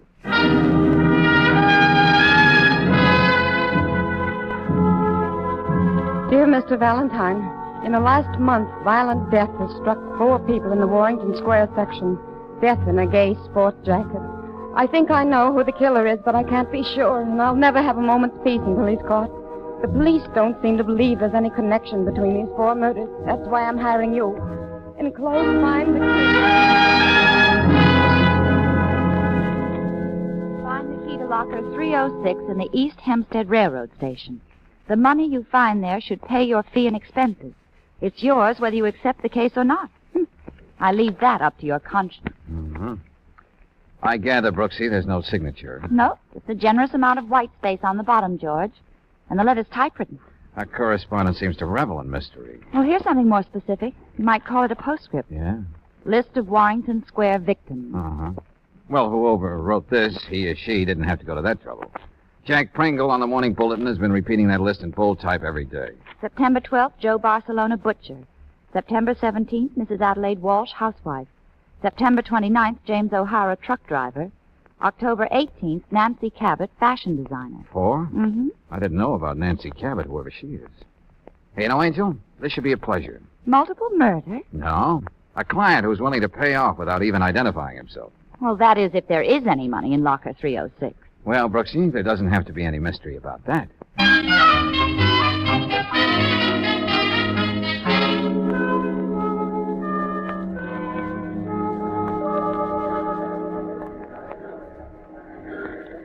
Pacific Limited, leaving on track 14 in 5 minutes. 5 minutes.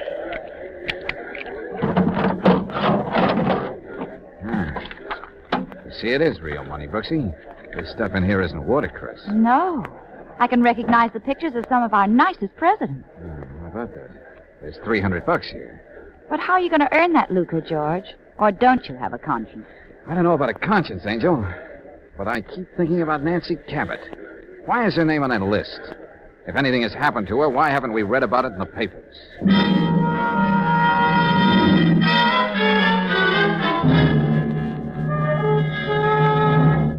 Valentine, believe it or not, when a crime is committed, the police somehow manage to hear about it. I told you there's been no report about a Nancy Cabot. Okay, Lieutenant, okay. What do you make of this letter? Oh, we've been getting our share of love notes like that, too. Everybody has an idea who the man in the plaid sport jacket is.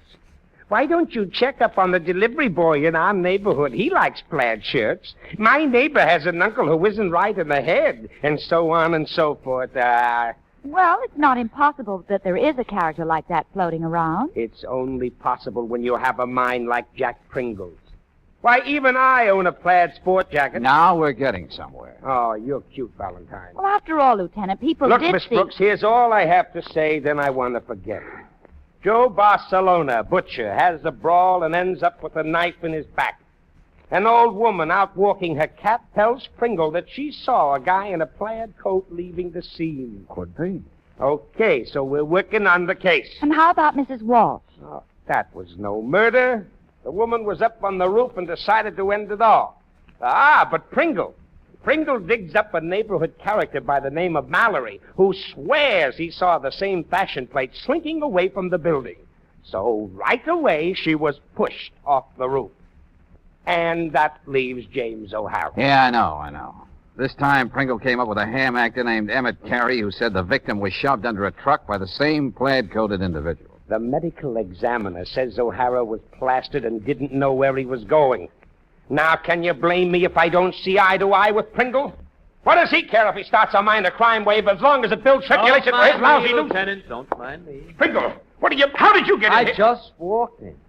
You get steamed up like that, how do you expect to hear doors open? I don't know how you can stand it in here, Valentine, without your ears stopped. Get out of here, Now, you... hold on, Lieutenant. I'm just doing my job, which is to repeat the same question I asked yesterday. What's being done to track down this sadistic monster in a gay sport coat? Now, look here, What's your interest in this case, Valentine? Oh, me? Oh, I'm always interested in the feet. Oh? Who are you working for? Well, even if I knew myself, friend, I wouldn't tell you. Oh, no offense. I just get paid to find out things. Now you found out it's none of your business. You know, sweetheart, one of these days I'm going to have me a girl Friday just like you. You'd be surprised how women go for me. Women take to arsenic, too. But that's no recommendation for poison. Very good, Miss Brooks. Maybe I'm touchy, but it looks as though I'm not wanted. Oh, don't leave on our account, Pringle. We're just going. In case you want to know where, Miss Brooks has to see a lady about a cat.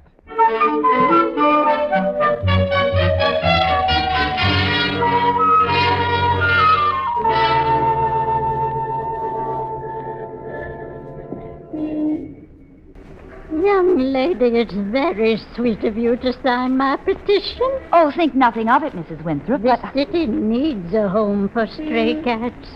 I've been waging this campaign for 20 years. Oh, to get back to Joe Barcelona, Mrs. Winthrop, how can you be so sure about the man in the sport coat?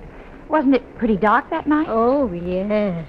But sometimes I do think I have the eyes of a cat, my dear.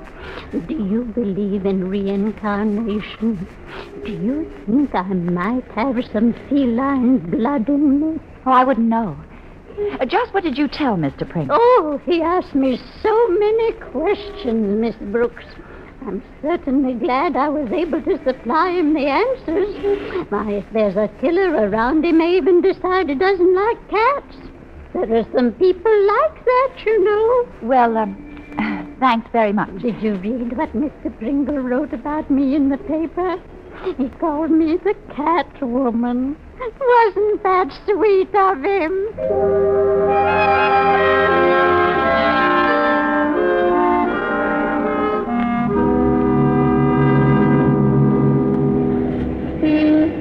Well, Lieutenant Riley couldn't have said I swore I saw anybody. You mean you're going back on your story, Mr. Mallory? By no means. I'm just not a swearing man. Here, have one of my cards. What do you mean? What's it? If you ever feel like cussing, it's the devil in you fussing. I give out hundreds of those every day. That's swell. Swearing destroys a person's moral fiber. It's worse than drinking. And talking about drinking, could you spare a little change for a cup of coffee and... I don't know what the end is with this out of coat. And I'll be switched. You see how you can express your emotions without resorting to profanity. Yeah, I'll make a mental note of that. Now, Mr. Mallory, how can you be so sure that the man you saw scuttling out of Mrs. Walsh's building after she fell to the street is one and the same as in the Barcelona case? After all, a lot of men wear plaid sport jackets. No, by jinkety. When Mr. Pringle was asking me all those questions, I realized that the coat was the exact same color, and blue and green plaid. I see. Okay, if that's your story, I guess I'm stuck with it. Bye, jinkety.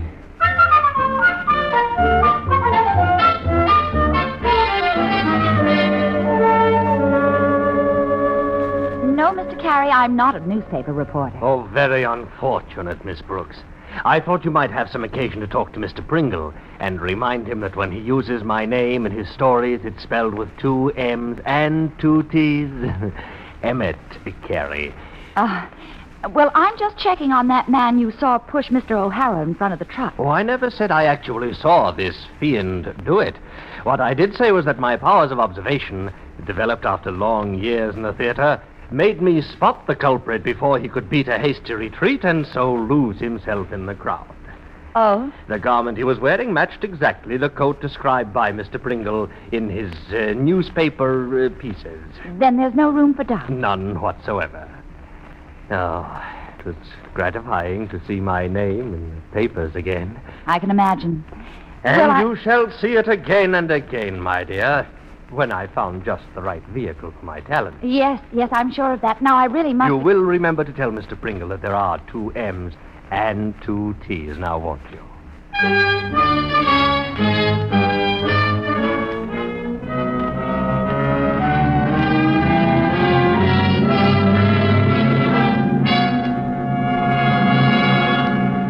You don't know the time I had finding you, Miss Cabot. But I see you did.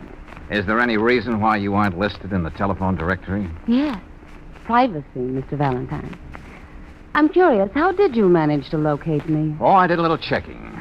I happen to know you're a fashion designer. You seem to know a great deal about me. Including the fact that you're on somebody's death list. Oh, come now. Isn't that a bit too melodramatic? I got a letter from somebody who didn't sign his name. Call that melodramatic, too. But it had you listed as the 4th victim of this prowler in a plaid jacket. I'm glad to see that it was a mistake. Can there be any doubt that I'm very much alive? Well, even saying this was a cracked note, you ought to be a little more concerned. Why your name, Miss Cabot? And you do live in the same neighborhood where our friend is operating. Sorry. Right now I'm more interested in watering these flowers. Mr. Valentine, have you ever tried growing things in a window box? It's really a challenge. Is that all you have to say? Yes. Unless you're an authority on ivy geranium. You see, I find it difficult to be hysterical about this apparition who's supposed to be haunting Warrington Square. Yeah, you and the police both. So far, you haven't produced anything spectacular to make me feel otherwise. No, I guess not. Look, I do appreciate what you're trying to be helpful, Mr. Valentine. I'd like to be helpful, too. Well? Talk to Jack Pringle. What about? Doesn't it seem odd to you that he's the one who always comes up with a witness and a detailed description of the madman? Yeah, I've mulled that over. It's possible a reporter might overwork his imagination to get a good story. Or he might have other reasons. Of course, I wouldn't know. I'm just trying to be helpful. Mm-hmm. Now, Mr. Valentine, it's getting late. I really must get dressed for dinner. I'd like to ask you to stay, but he happens to be something very special. My future husband, I hope. All right, good luck, Nancy. But just to make sure, you'd better find out if he owns a gay sport jacket.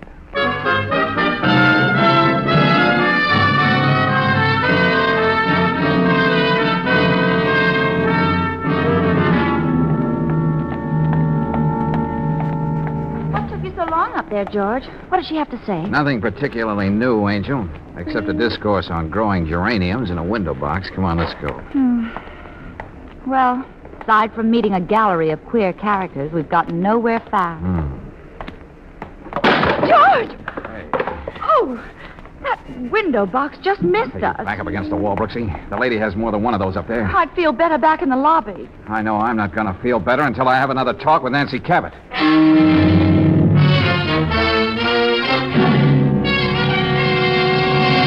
Better get Riley on the phone, Angel. Oh, who could have gotten in here and choked her? You only left her a few minutes ago. I can think of 3 answers. Somebody who was waiting for me to leave, somebody Nancy knew well, and somebody who had good reason to let fall with that window box. Well, now all we need is a witness to say he saw a man in a gay sport jacket. Well, get busy, Brooksy. Don't impede justice. Call the lieutenant. What are you doing with that typewriter, George? Dear Mr. Valentine, in the last month... Oh, I get it. Was it Miss Cabot who wrote us that letter? On her own little typewriter, Brooksy. She was just a day early in writing her obituary.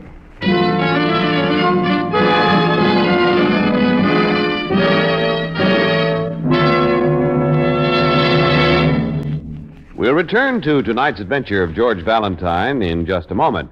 Meanwhile, a word about an important driving precaution. If you're planning a motoring trip, here's something you should do to make it a safe trip. Stop in at a standard station or independent Chevron gas station before you start out and have your tires inspected.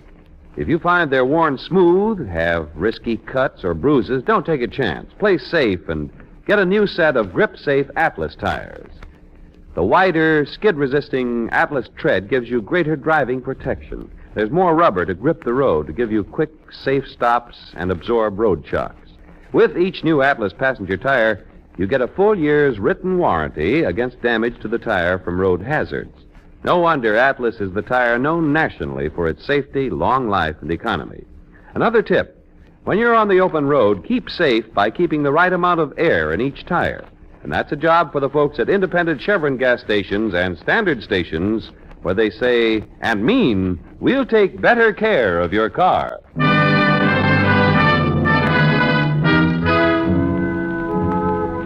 You get an unsigned letter and a list of 4 people who've met with violent death.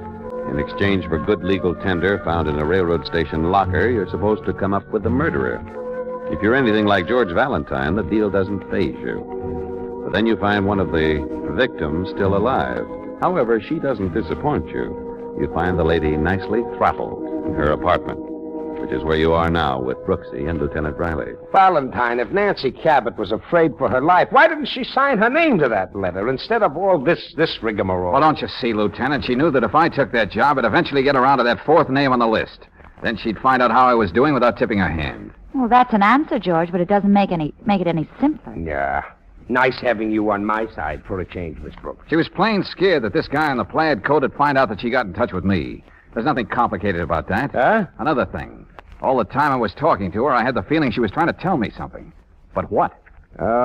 Despite myself, I'm beginning to believe Pringle's story about the ghost of Warrington Square. Oh, not you, Lieutenant. Well, can you blame me? Valentine leaves the gal's apartment. She's choked to death. A flower box comes down on your head, and then the killer disappears into thin air. If another neighborhood character says he saw a man in a gay sport coat coming out of the house, he'll have to explain why we didn't see him. Now, wait a minute, Pringle. You can't go in there. Never mind, Hennessy. Let him come in. Where's she, Riley? I've got to see her. She's in the next room. But you have no objection if the medical examiner looks at her first? Get out of my way. Wait a minute. What's the matter with you? You crazy? Don't try to stop me. Hey, wait a minute, Lieutenant. You know the girl, don't you, Pringle? No, we're going to be married. Huh? What's that? You must have been the someone very special she was going to meet tonight. How do you know, Valentine? What were you doing here? Miss Cabot hired me to find this dapper murderer you've been writing about. Shouldn't have done that. She knew what it meant to me to prove I was right. She should have stayed out of it. Well, it's a tough break, Pringle, but don't blame yourself. You're right, I shouldn't. I should blame you. Now, wait a minute. If you'd done something, he never would have had a chance to kill Nancy. What makes you so sure it was our friend? Don't be naive, Valentine. This man is mad. This was his way of getting back at me. Oh, that's incredible. That's putting it mildly. But from here on in, Pringle, I'll accept your theory as fact and work accordingly. Oh, wait a minute. I know you're desperate, Lieutenant, but don't be rash. What's that supposed to mean? Well, as soon as I find out, I'll let you know.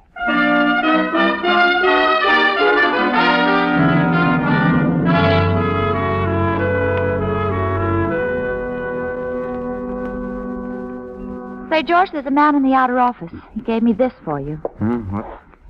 Do your bit for all humanity. Join the fight against profanity. Oh. Don't you remember, Angel? I told you about Mr. Mallory. Bring him in. Oh, the characters in this case. This way, Mr. Mallory. Oh, yes, thank you, ma'am. What brings you here? I saw the picture of that girl who was murdered. You mean Miss Cabot? Yes. Here, Mr. Mallory, sit down. Make yourself at home. Well, come on. What about the lady? Well, perhaps first we could talk about a little contribution to my anti-cussing campaign. Oh. The amount will depend on the information, and so you'd better start talking. Well, it said in the papers that Mr. Pringle and Miss Cabot were so in love with each other and were going to get married. Love, marriage. That's the usual combination, isn't it? Well, a couple of days ago they were together, and they passed me on the street. They were having a terrible fight. Oh? Yes, and you should have heard the words Mr. Pringle used. I was tempted to give him one of my cards. Do you remember what they were quarreling about? And she made it plain she was going to marry someone else. Hey, that would change the picture a little, George. Yeah. It wasn't just a lover's quarrel. Now, Mr. Valentine, about the... Oh, yeah. Hey, You busy, Valentine? No. Come in, Lieutenant. Well, I thought we'd compare notes again, because this case is the darndest... Hey, Lieutenant, what you say? Huh? Here, take one of my cards. Oh, you and those cards... Well, thank you very much. I drive you crazy. You look tired, Lieutenant. Tired? Oh, I'm walking around dead. Well, here, relax. Take it easy. Look, Valentine, now look, we've had our differences, but I'm at a point now where I'll take suggestions from anybody. You know, that's a very reasonable attitude. Never mind that. Say, do you know anything I don't know?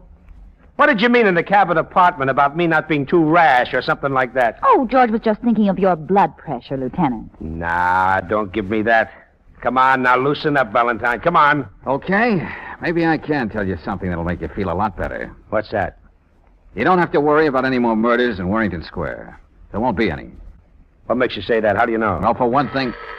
Ah, for the love. Okay, Angel, I'll take it. Hello? Who? Oh, yeah, I know all about you. What's that? Oh, that's fine, but just keep that to yourself till we have a chance to talk it over. Yeah, I'll be right there. Now, look, what were you going to say? What makes you so sure there's not going to be another murder? I'm afraid that'll have to wait now, Lieutenant. My optimism has suddenly waned.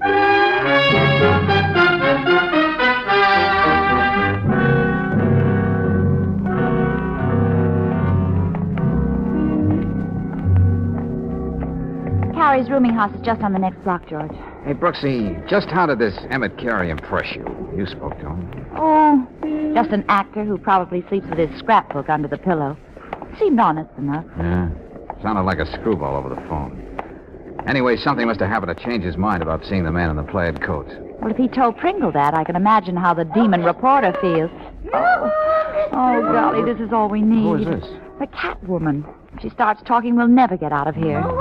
One of my cats is missing, Miss Brooks. Have you seen her? You couldn't help recognizing her. Her name is Bella. Oh, there hasn't been a cat in sight, Mrs. Winthrop. Now, we really must... I can't understand it. Bella was such a well-adjusted cat. Have you seen her, young man? No, ma'am. Oh, well, she'll come back. Brooksy, don't you... My petition. Would you care to sign it, young man? But To found a home for stray cats. Better sign it, George. Okay.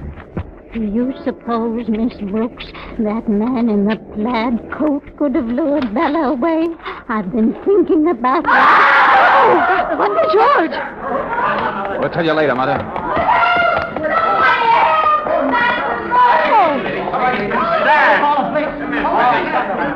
Come on, let me in here. I came out of the house and I nearly stumbled over it. George, it's Emmett Tarry. Hey, look, miss, did you notice anyone else in the street when you came out? Oh, a man was just running around the corner. That's the man in the plaid coat. Brooksy, stay here till the police come. I'll be right back.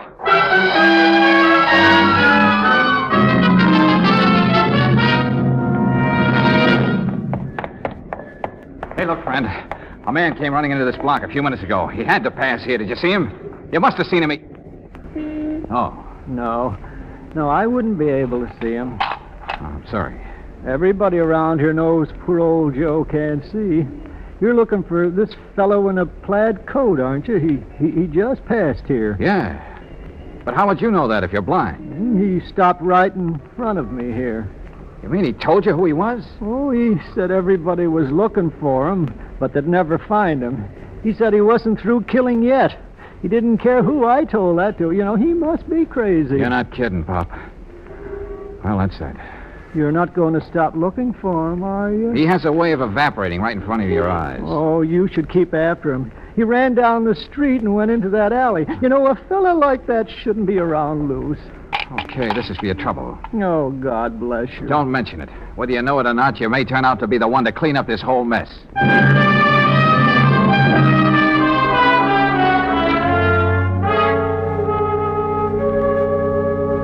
And in this, the latest of the Warrington Square murders, the police have a blind man as the principal witness. Now maybe a blind man shall lead the police, etc., etc. Well, that's a beautiful story you wrote, Pringle. What did you want me to do, Lieutenant? Shower you with compliments? Don't you feel out of things not being the one to find the witness this time? Not at all, sweetheart. Seems I'm right in the middle of things. Tell me, Riley, why did you ask me down here anyway? Thought I wasn't welcome in your office. If you want to know, it wasn't my idea at all. All right, I'll guess who. Valentine? Where is he? Oh, he's here. Okay, Valentine. Yeah, over here, Joe. Take this chair. Be careful now. That's all right, Mr. Valentine. You don't have to worry about poor old Joe. I can get around. So you finally decided to let the working press talk to your precious witness, huh, Lieutenant? That's right. I thought you'd like an interview. Yeah, I've got a few questions for him. Well, keep them under your hat, because Valentine here is going to ask the questions. Correction, please, Lieutenant. Just one question. Joe, you said the man in the plaid sport coat stopped and talked to you. That's right. Well, here's the question. Do you know who he is? Yes.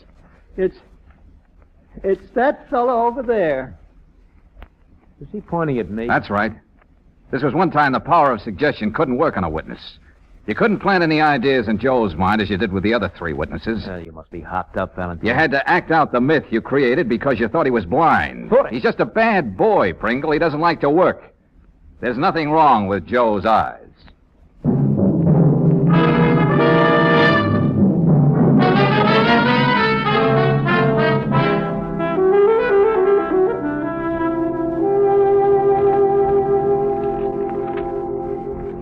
Seems strange to be reading anything about the Warrington Square murders without Jack Pringle's byline on it. Yeah, well, it'd have to carry a city jail dateline, Brooksy. The editor probably didn't think that would look dignified. Well, I hope you're pleased to see yourself in print, darling.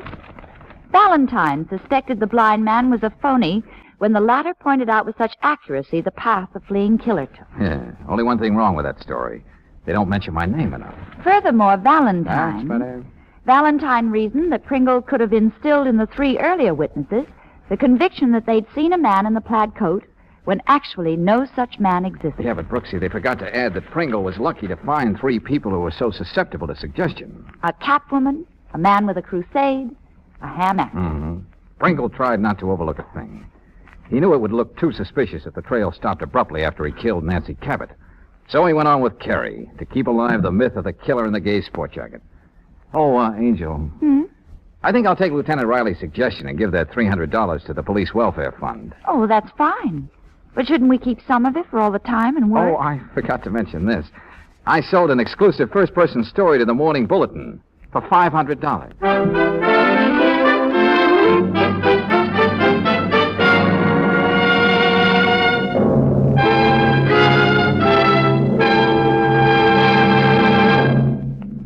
Why does the lady of the house defrost the refrigerator periodically? Because she knows that too much ice will prevent proper cooling.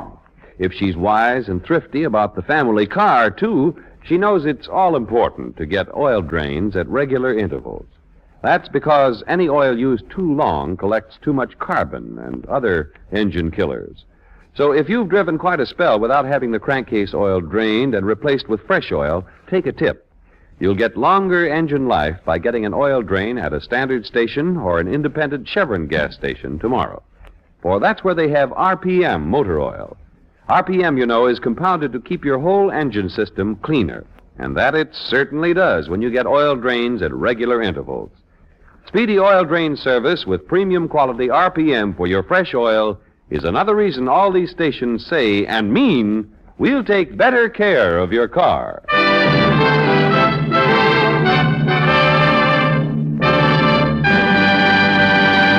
Next week, when you tune our way for another adventure of George Valentine, a new and intriguing letter will come to George's desk saying, Dear Mr. Valentine, for almost 7 years I've been hounding a man who killed his own wife. Next week he's going to collect $200,000 because I failed. I need help and I don't mind admitting it. So how about giving me a ring? Signed, Samuels. Don't miss George Valentine's latest case, The 7 Dead Years, next Monday night.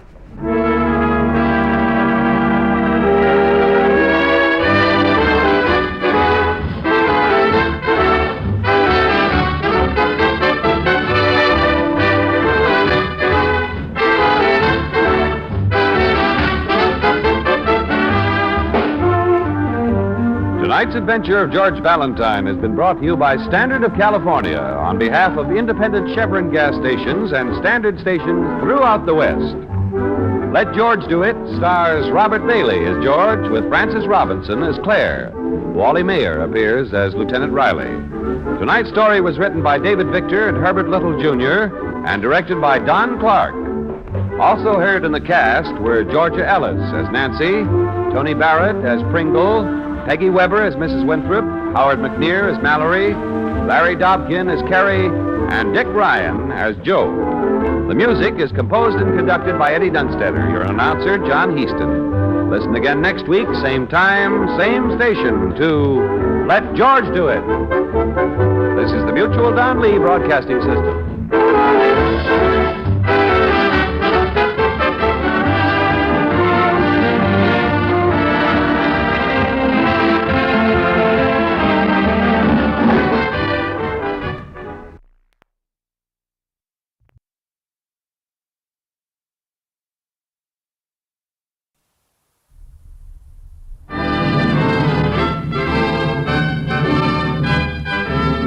Standard of California, on behalf of independent Chevron gas stations and Standard stations throughout the West, invites you to Let George Do It.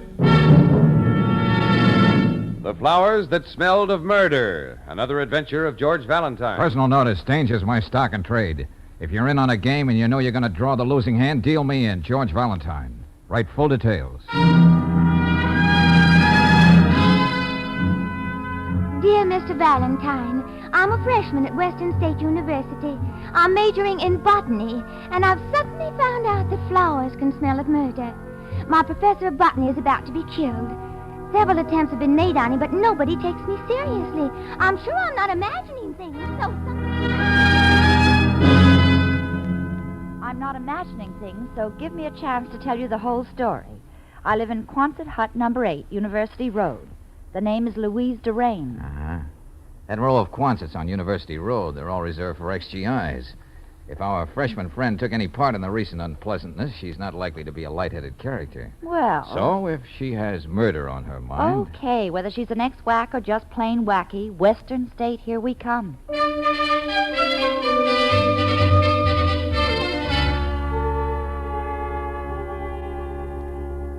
Oh, Louise? Yes, sure she's here. Darling, you coming out soon? Oh, I'll be right there, Daddykin. I just got out of the shower. Have a seat, Miss Brooks. Mr. Valentine, she won't be long. Oh, thank you. Louise wrote me quite a letter. She said something about a murder. Oh, yes, I know. The poor child's been walking around with the idea of murder on her mind for days. Which reminds me... Remind you of what? Do you know what Socrates said about murder, Miss Brooks? I beg your pardon? He said nothing.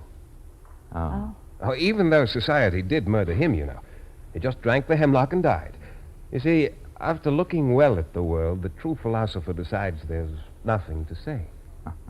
Yeah, well, that's very interesting. But about Louise and this letter... I leave my pink sweater. Oh, I'm sorry.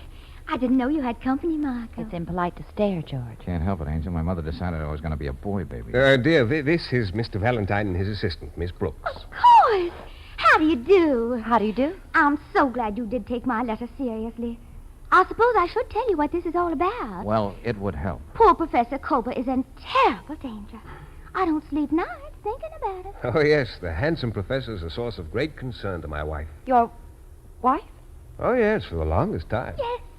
I'm very proud of how young and beautiful she keeps herself. Michael really means that. Can you wonder why I think he's such a darling? Yes, well, at the risk of not being a darling, aren't you a little too old to be a freshman? Well, as long as Michael doesn't admit it, I won't. You mean Mr. Durain is a freshman here at Western State, too? Oh, yes, we're just starting. Both of us are here on the GI Bill of Rights. He was in the OSS. He can speak 17 languages, including North Manchurian. Show them, darling. Well, now about those murder attempts on Professor Kober. Oh, he's my botany teacher. You see, I used to be in the WAC, but I always really wanted to be a botanist. And I'm doing very well, too. Show them, darling. Well, you'd never think it, but plants range from the lower algae to the fungi. Mosses, liverworts, ferns, and gymnosperms. Isn't that terribly thrilling? Well, not as thrilling as murder, Mrs. Durain. You know that little thing you mentioned in your letter, remember? Oh, yes. You see, somebody has already tried to kill Professor Kober several times. And no matter what John says, the things that happened to him weren't just accidents. No? Now, the time something went wrong with his car, and he nearly went off the cliff.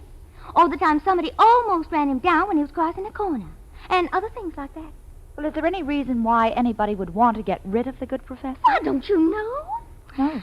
John's almost succeeded in crossbreeding a terrestrial orchid with an epiphytic one. It'll be the most beautiful flower ever grown. And for that reason, someone wants to murder him? Of course. He's almost ready to report it to the Botanical Society. It's to be called Papilionaceous Corolla Louise. Think of it, Valentine. Louise, just a freshman majoring in botany, is going to have a flower named for her. Could a man want a greater compliment for his wife? Papilionaceous Corolla Louise as a motive for murder? Brooksy, I think we better... Oh, you're not taking me seriously either, are you? I'm afraid you're taking botany a little too seriously, Mrs. Durain. Mother, I've got to talk to you. Darling, you might at least close the door. There's a terrible draft. Is this your son? Who are these people? Well, your mother just happened to answer an ad, but we were going to leave anyway. Well, no, why should you? Everybody knows anyway. Knows what, Stephen? All right, I'll qualify it. Everybody knows. Except you, my father. Please, dear, you're talking to your father. He knows that, my darling. George, wouldn't it be better if we... Wait a minute. I didn't know there was going to be a double feature. How do you think I feel on the campus when everybody knows I'm a sophomore and my mother and father are freshmen? Well, that is an interesting setup. Tell me, Stephen, do you do your parents' arithmetic for them? This is no kidding. Mother, everybody's saying that you and Professor Kober are that way about each other. They see you everywhere together. No son wants to hear that kind of talk about his mother. Oh, now, wait a minute, son.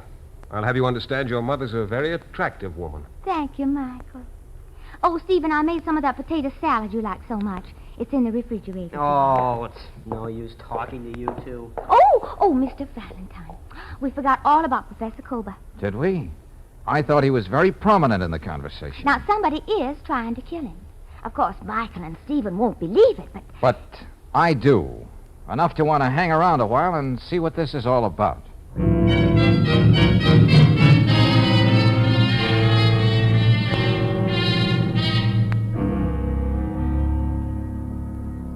Miss Brooks, it's very considerate of the Phi Gamma Epsilon sorority to worry so strenuously about my husband. Well, naturally, when we girls heard about these threats on Professor Kober's life, we just... I can just imagine what your hen parties must sound like. I hope your house mother doesn't listen in. Oh, it wasn't just that, Mrs. Kober. You see, with all this talk about Mrs... Oh, dear, what was I going to say? Oh, I'm terribly sorry. Why should you be? It's common knowledge on the campus that Mrs. Drain's been throwing herself at my husband. And all this talk about murder attempts has been a figment of this woman's weird imagination. Oh, and that's all there is to it? My husband leads a very sheltered academic life. He happens to be engaged in some experiments with flowers. That's hardly provocation for murder. Oh, no. No, I love flowers myself. True, he's very handsome for a botany teacher, but childishly unaware of his own charms. That's no cause for murder either. Of course not. However, if the professor were aware of his shaggy, masculine attraction and were doing something about it... Yes? That might be a very understandable cause for murder. Huh? Good day, Miss Brooks.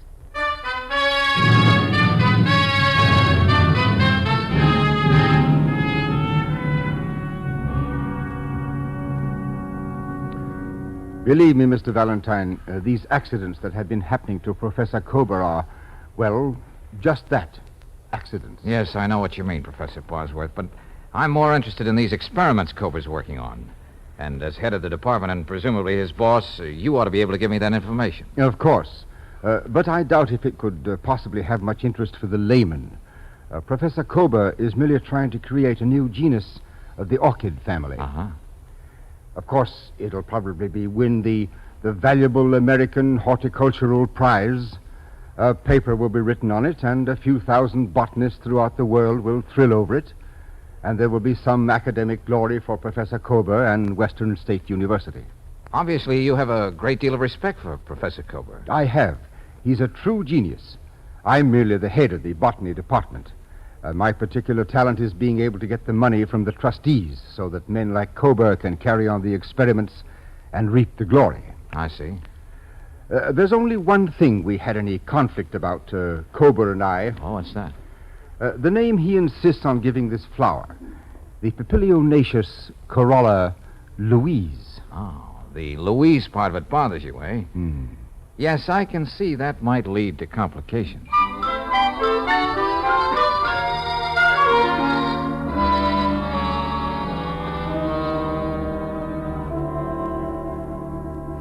No, Miss Brooks, Mr. Valentine. You're not intruding at all.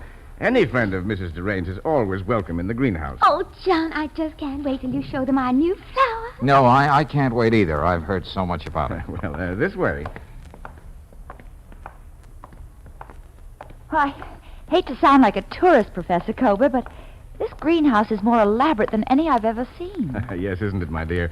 The most modern in the world. I designed it myself. And we have different rooms for every type of flower, don't we, John? And no end of gadgets. Louisa's enthusiasm is a constant source of inspiration, but she is right. There is no end of gadgets. I'm afraid only Professor Bosworth and I know where they all are and what they are supposed to do. Yeah, please come in quickly so that I can close the door. Well, yeah, but shouldn't we put on a light? Can't see a thing. Well, you see, we have no light at all in this room. I had it built especially for this experiment. Tell them why, John. It's awfully intriguing. Well, you see, light and cold are the two enemies of the Papilionaceous corolla. The slightest fall in temperature would mean their death. That's why we have a thermostatic control. Even that is well hidden in the back. But how did you get to see these beautiful specimens of yours, Professor? Well, you will. In a minute, after you get used to the dark. George, I think I'm beginning to see them now. Look, can't you see them glowing? Yeah. Hey, they're really something. Mm-hmm. Worth every minute of the 12 years I've spent to get that unearthly perfection and color in the petals. John says that nature, the most beautiful and dangerous things, thrive in the darkness. Didn't you say that, John? Well, I didn't put it as romantically as that, Louise, but with these flowers it does seem that way. And another thing, You have only to touch them, and that glow comes right off on your fingers. And you can't get rid of it for days. Well, that's very interesting. Well, now I'm afraid we'll have to get to work, Louise. We got that new soil preparation this morning. Let's get on out where it's light. Oh, dear, and I left the seed chart in my car. I'll be right back, John. Oh, hurry, my dear. I have to bring in the flats for those seedlings. Oh, Mr. Valentine, why don't you and Miss Brooks stay and see how we work? Yes, Professor, thanks. That'll be fine. Oh, on the other hand, Brooksy, you stay here. I think I'll give the professor a hand. Okay, George. Here, you don't want to do that all alone. Oh, no need for you to bother, Valentine. Hey, Professor, look out! Get out of the way! Valentine! Oh. That was close. Are you all right? I wouldn't be if you hadn't pushed me out of the way. That boulder was coming straight at us. Yes. Can you stand up? I think so. Oh, just a part of it went over my foot. George, what was I that? think you can see for yourself, Brooksy. Oh, are you all right, John? Yes, quite now, Louise. George, where are you going? Up this hill. See if this is another one of those accidents. Oh, I'll help you inside, John. Wait a minute, darling.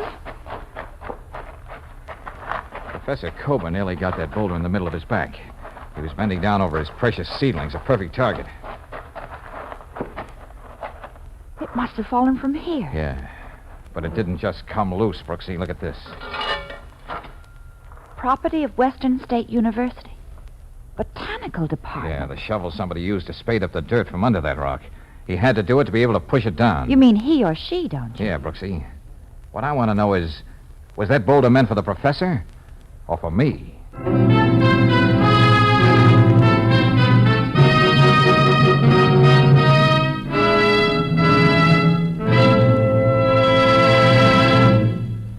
We'll return to tonight's adventure of George Valentine in just a moment. Here in the West, winter brings skiing, skating, and tobogganing to a lot of folks, but to the battery in your car, winter brings a heap of extra work. Colder mornings mean harder starting. Longer evenings mean more battery juice for lights. So why not give your battery a helping hand? Get real fast starts and extra power from it. Just pull in at an independent Chevron gas station or a standard station. Being experts at battery service, they can give it more pep than a pup in no time at all. If your battery's got one foot in the grave, they can supply you a new Atlas battery. Each Atlas battery has the number of plates and the certified capacity stamped right on the battery case. And the written warranty you get with a new Atlas battery is good at 38,000 stations 7 days a week. For all your car's battery needs, rely on a standard station or an independent Chevron gas station, where they say and mean, we'll take better care of your car.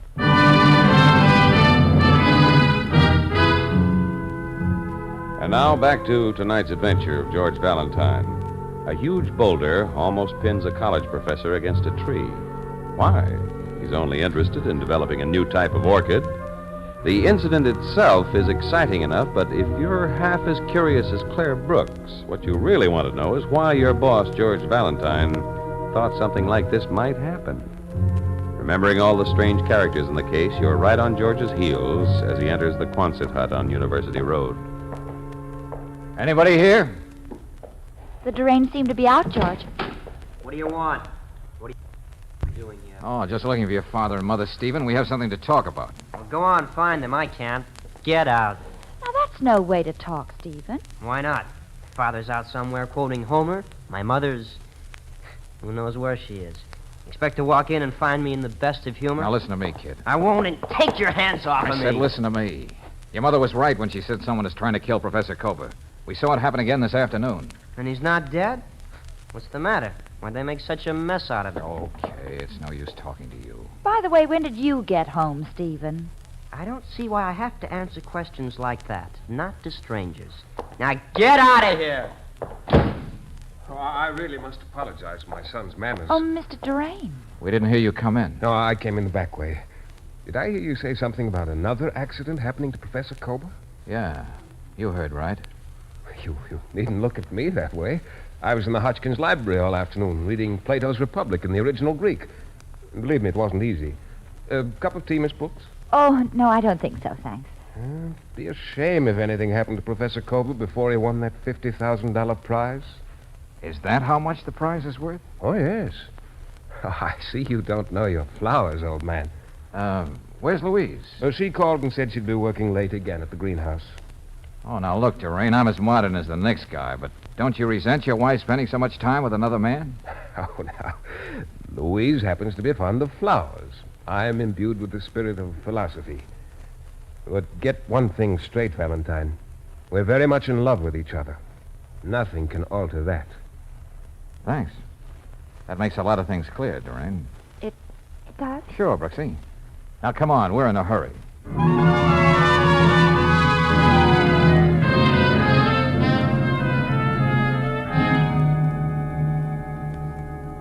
Let's have a look in the orchid room, Brooksy. Can't see a thing, George. Give yourself a chance. Remember the flowers that glow in the dark? Professor Kober? Huh? George!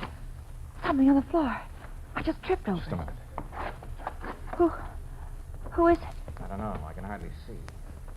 But I think it's the professor. I'm sure this is his topcoat. The one he wore this afternoon? Yeah. But it's not the professor. What? It's a woman. Louise? No. Well, let me see. Hey, it's Mrs. Culver, the professor's wife. Stabbed in the back with a pair of pruning shears. Oh, George, I can't look. I know. And about that theory of mine. Yes, dear? You don't have to worry about it anymore. This little piece of mayhem has knocked it all in a cocked hat. Well, where do we go from here? We go to the telephone and call Lieutenant Riley.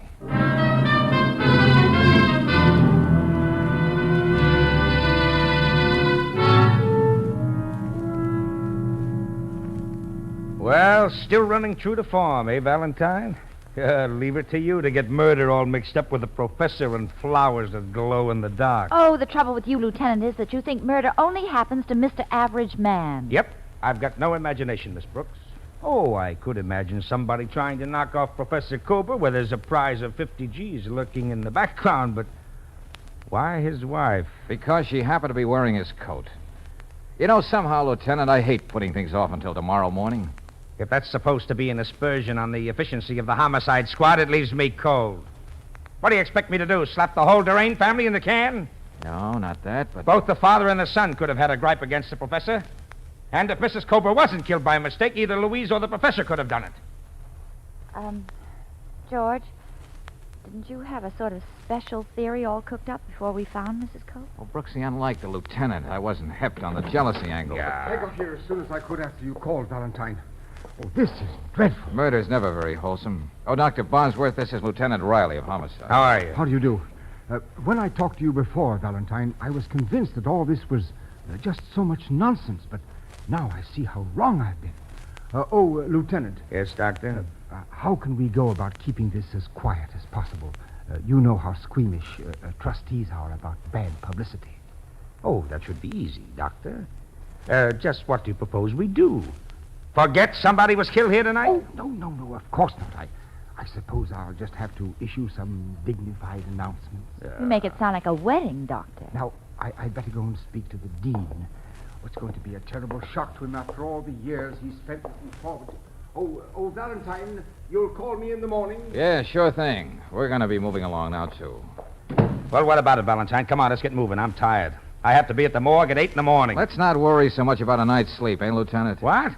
It's my night's sleep you're talking about. As a tough-minded practical cop, I know you don't subscribe to the bromide so dear to the heart of mystery writers. Such bromides as? The murderer returning to the scene of the crime. Oh, no, not that one, Valentine. You're willing to wait it out and see? No. What do you take me for? Why, I wouldn't... You wouldn't what, Lieutenant? I wouldn't dare take a chance on leaving now.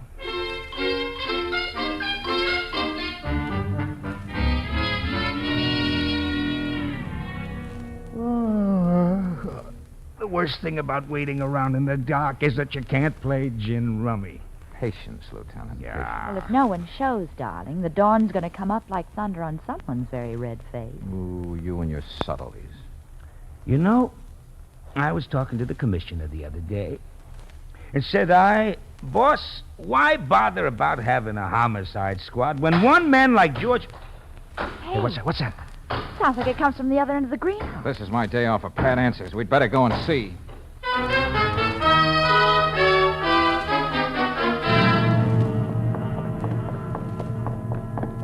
Wait a minute. Hold it, Valentine. Hold it.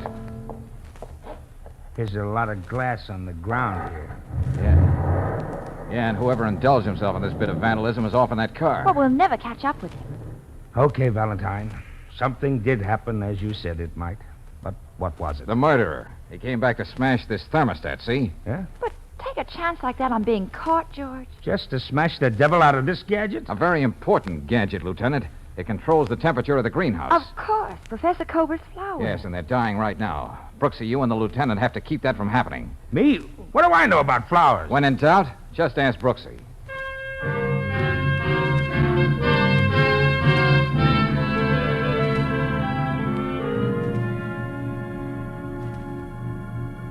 Now, come on, Miss Brooks. Look. Fun is fun, but it's cold in here. Now, Lieutenant, let me have your shirt.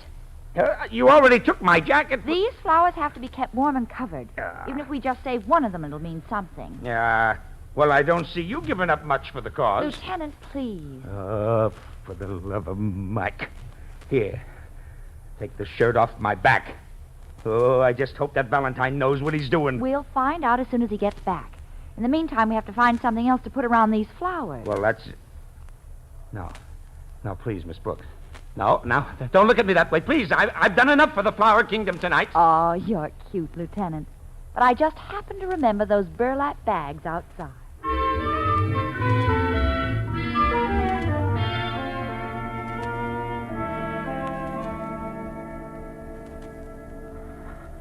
All right, Valentine.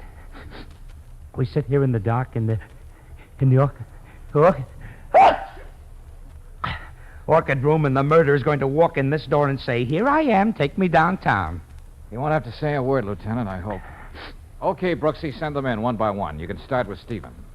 Oh, Stephen, will you come in? Why do we have to go through this? Hasn't my mother caused us enough trouble? You shouldn't be so critical of your mother, son. Now go over there and sit down. Mr. Durain next, Brooksy. If you will, please, Mr. Durain. Isn't this kind of unusual, Valentine? All the darkness? Oh, but of course, as the philosophers have always understood, murder and darkness go together. Sit next to Stephen, will you? I think you can find your way. Yes, thank you. Mrs. Durain next. Valentine, what are you doing? You're not even asking these people any questions. Durain, I'm so worried about Professor Kruger. He hasn't had a wink of sleep all night. Over there, Louise, please. Oh, ye gods. Go right in, please, Professor Cobra. Oh, my flowers. You did manage to keep them alive. Look at them. How they glow. How did you do it, Mr. Valentine? Well, I could tell you, Pat, but I won't. Sit there, Professor Cobra. Oh, Dr. Bosworth, I think you can come in. I believe I know who our murderer is. I certainly hope so. And I have you to thank for the answer, Doctor. Me? Yes, sir. And I want to shake your hand. Of course, but... Hey, look at that guy's hand. The fingers, the way they shine. That's right. Well, what do you know? Look at his hand, John. It's the pollen from our flower. But, Bosworth, that couldn't be. You haven't been here for weeks. Oh, yes, he was. He had to be here when he killed Mrs. Cobra.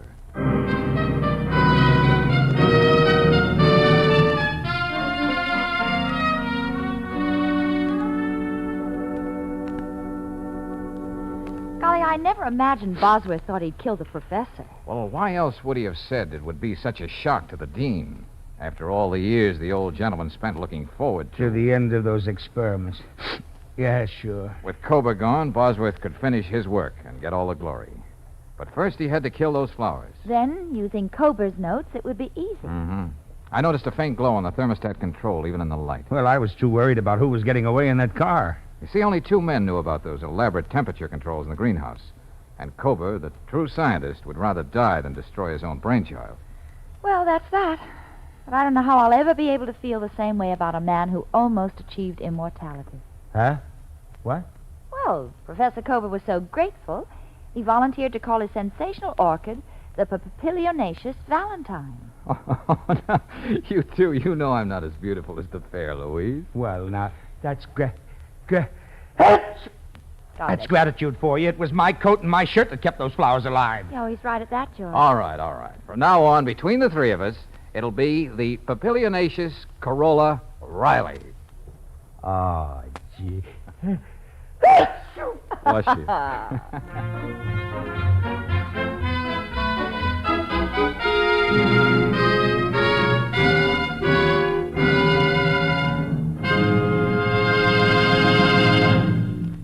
One of the first things a lady does when she's shopping for clothes is to touch the garment. She judges the texture by feeling it. The hand test will tell you a lot about Atlas grip-safe tires, too. Next time you're at a standard station or an independent Chevron gas station, just press your palm on the tread of a new Atlas tire and feel how it grips your hand. Atlas tires on your car grip the road in the same way, thanks to their special non-skid tread design. That's how they give you quick, straight stops and why Atlas tires are safer on the turns. You can't buy safer driving for yourself and your family. And you can't find a better warranty than the written Atlas warranty. It's good at 38,000 stations in the 48 states and Canada, 7 days a week. Why take chances in winter driving? Get Atlas grip-safe tires tomorrow. Get them at any independent Chevron gas station or standard station where they say and mean, we'll take better care of your car.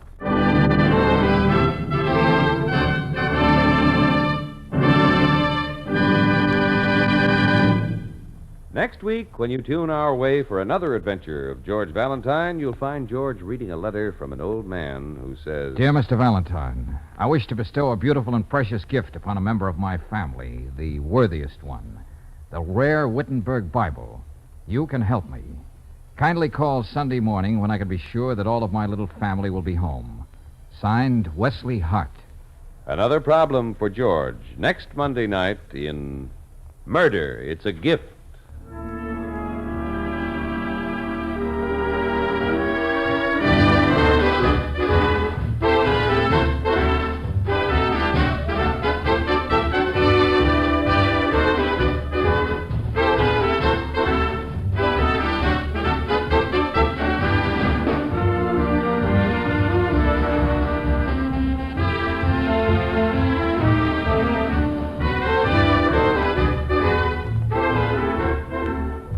Tonight's adventure of George Valentine has been brought to you by Standard of California on behalf of independent Chevron gas stations and standard stations throughout the West.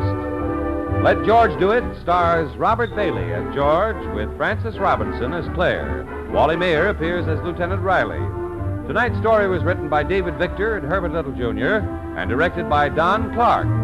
Also heard in the cast were Lorene Tuttle as Louise, Jeff Chandler as Michael, Tommy Cook as Stephen, Ted Ponels as Cober, Fay Baker as Lenore, and Herb Rawlinson as Bosworth. The music is composed and conducted by Eddie Dunstetter. Your announcer, John Heaston. Listen again next week, same time, same station, to Let George Do It. This is the Mutual Don Lee Broadcasting System.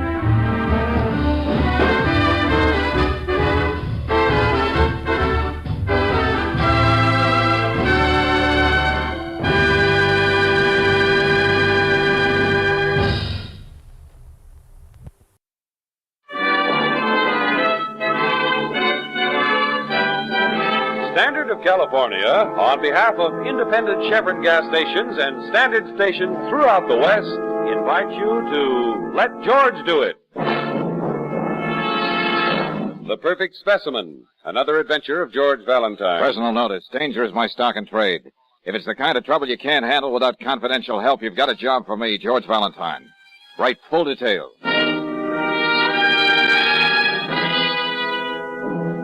Dear Mr. Valentine, as a doctor, I've had to tell many people that they were doomed to die. Well, today, I was told the same thing myself. I was even informed of the time and the method. All the facts were there, except who is going to kill me and why. I suppose I should go to the police, but they would only scare the killer off. Next time, he may not be thoughtful enough to warn me. I don't know what you charge for a service like this. Don't know what you charge for a service like this, but whatever it is, I'm willing and able to pay. My executioner hasn't allowed me much time, so you can understand I'm anxious that you meet me at my office as quickly as possible. It's signed Dr. Norman Penford. Here, Brooks, here's something that makes no sense at all. Well, how can you say that, George? A man expects to be murdered, and the notion doesn't fill him with too much enthusiasm. I think that makes a lot of sense. It's the note within the note I'm talking about, Angel. Yeah, why did the so-called executioner announce the date of the event and apparently supply a blueprint of his intentions? Is he some kind of a newborn fool? Well, maybe he's so sure of himself he thinks he can't get caught. Now, that's the kind of self-confidence I like to see in people, Brooksy. Except in murderers. What was the address of Dr. Penford's office again?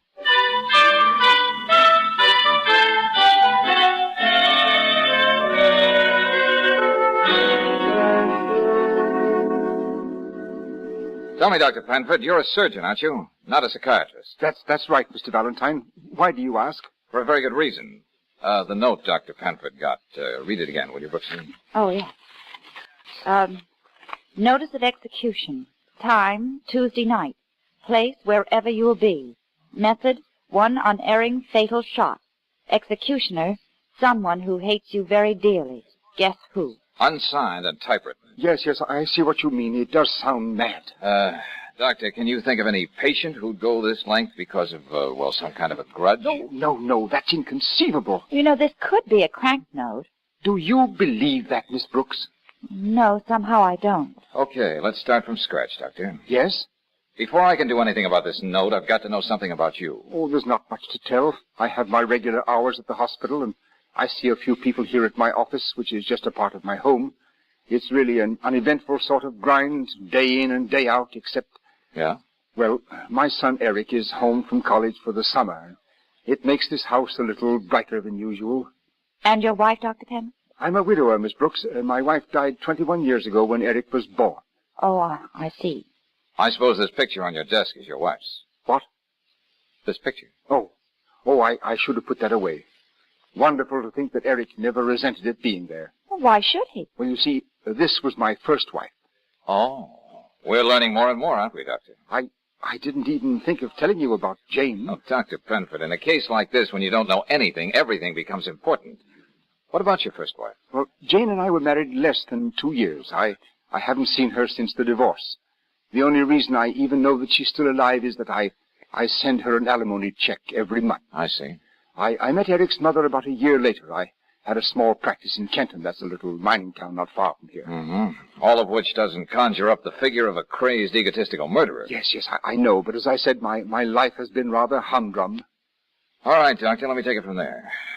From what I can read into this letter, I'd say that if the person who wrote it carries out his threat, it would be on Tuesday night, as promised. That's right, Valentine. And you're hiring me to see that it doesn't come off, as promised. If you can. Oh, Dad, Oh, sorry, I didn't know you had patience. Oh, not at all, Eric. These are two friends, Miss Brooks, Mr. Valentine, and my son. Oh, Miss Brooks, How do you Mr. do? Valentine, I know I'm probably interrupting something, but look, Dad, how about doing the town with me tonight? We'll start with a country club, and then, well, who knows? Sorry, Eric, I'm afraid not. Now, what do I have to do to make him come out of his shell? Dad imagines I have a score of debutantes just waiting to make an evening of it with me. The truth is, Dad did say Miss Brooks, didn't he? His very words. Well, then, you might care to join me. Eric. Oops, I didn't mean to go plowing through the bounds of propriety, but it seemed like an idea, an inspired idea, Miss Brooks. Oh, I'm sure it would have been fun, Eric, but I had a few other ideas myself. Well, good try. Nice to have met you, Mr. Valentine. Now I'd better go out and shower. 6 sets of tennis in this sun is like a Turkish bath. See you later, Dad. Well, that's quite a hunk of man you've got for a son, Dr. Penford. Isn't he, though? But we seem to have gotten off the subject. Tomorrow is Tuesday. You may be sure I haven't forgotten. You understand, Doctor, I'll have to go about this any way I see fit. Of course. So I'll be in touch with you then. We'd better get started, Brooksy.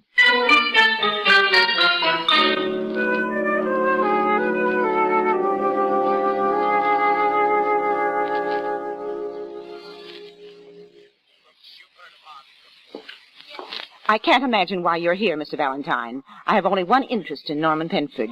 The alimony check he sends me each month. Well, you're very frank, to say the least, Mrs. Penford. But we thought if you knew he was in danger, you'd be glad to give us some facts about his past. That it might help us. Oh, I can give you a beautiful fact that will help you to understand Norman perfectly. Yeah? Just after our son was born, Norman left us. We haven't seen him since. But we just met Dr. Penford's son. He told us Eric was a child by his second marriage. Oh? He didn't mention anything about another son. It might have slipped his mind. Now, wait a minute. I want to get this straight. Please, Mr. Valentine, don't raise your voice. My son Wesley is working in the next room. He doesn't like to be disturbed while he's writing his book. Mother, Mother, who's there? Oh, no one, Wesley. Just some people. Friends of your father, as a matter of fact. Mr. Valentine, don't go in that room. My father? What are you talking about? Certainly you should be interested in your father if he happens to be in danger. Wesley, I tried to keep these people from disturbing you. My name is Valentine. This is Miss Brooks. How do you do? Forgive me if I don't get up. Now, about my father. Go on. I don't feel I have one. As for his being in danger, Miss Brooks, you can understand my lack of concern. Yes, but... Now, get out, both of you. See? Now you've upset him. Never mind the pen, Wesley. I'll pick it up. Sorry. My father isn't really worth any such display of emotion on my part. Now, I would appreciate it if you left. Okay. That's the way you want it. I think you can find your own way out. I'm sure we can.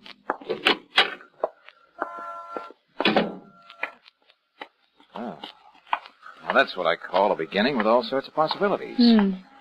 Angel, I think this calls for some friendly cooperation from Lieutenant Riley.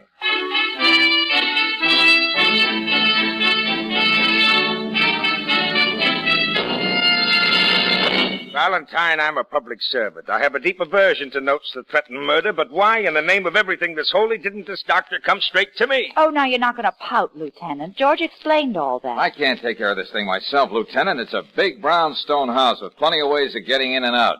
And I only have 2 eyes. Oh, okay. Oh, for the love of...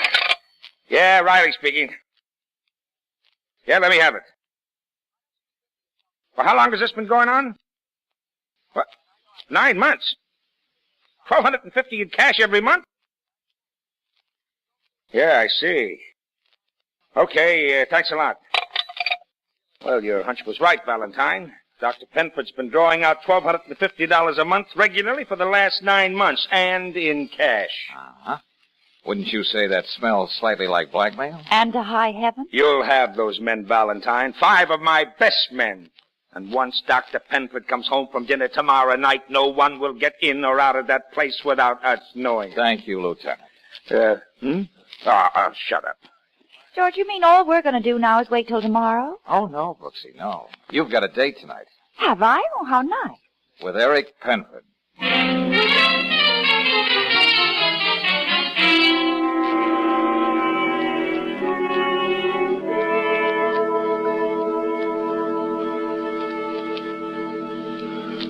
What made you change your mind and call me, Claire? Well, shall we call it a whim, Eric? No. Well, shall we say I just wanted to see the country club? No. Shall we say a girl can't always admit how she feels with other people present? Then you wanted to be alone with me tonight, didn't you, Claire? Eric, let's go back inside and dine. No. Please, my wrist. Nothing like this has ever happened to me before. You must know how beautiful you look now. Not unless someone tells me. You probably think I'm just another college kid home for the summer. Maybe you don't take me seriously. Oh, I didn't say that, Eric. Then what do you have to say? Eric, Now, don't be afraid to fall in love with me. I can take care of you, Claire. There won't be any question of money. There won't? I don't even have to go back to college. I get $1,250 a month, come rain or shine. Well, that's a lot of money. Where does it come from? No, that's not important, darling, but it'll always be there. I've taken care of that. What do you say, Claire? I don't know what to say.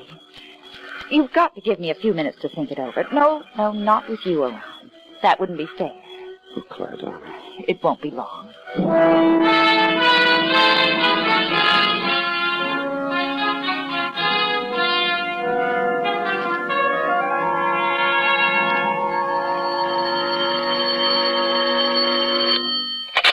George? Yeah, Brooksy? I have only a minute to talk. Go on. Eric just told me he gets $1,250 every month. The exact amount Dr. Penford takes out in cash from the bank. Yeah. Well, that's a new one for the book, Angel. A son blackmailing his own father.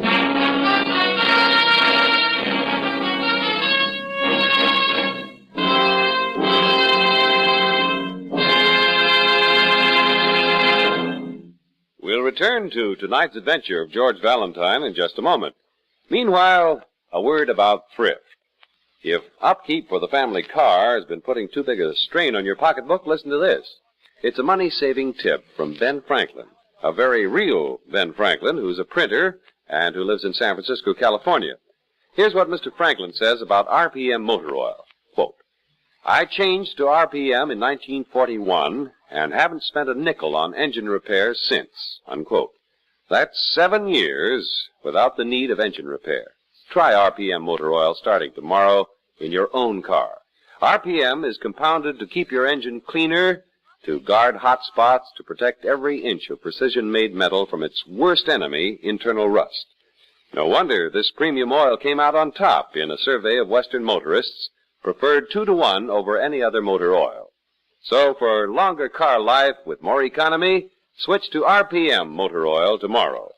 Get it at standard stations and independent Chevron gas stations, where they say and mean, we'll take better care of your car.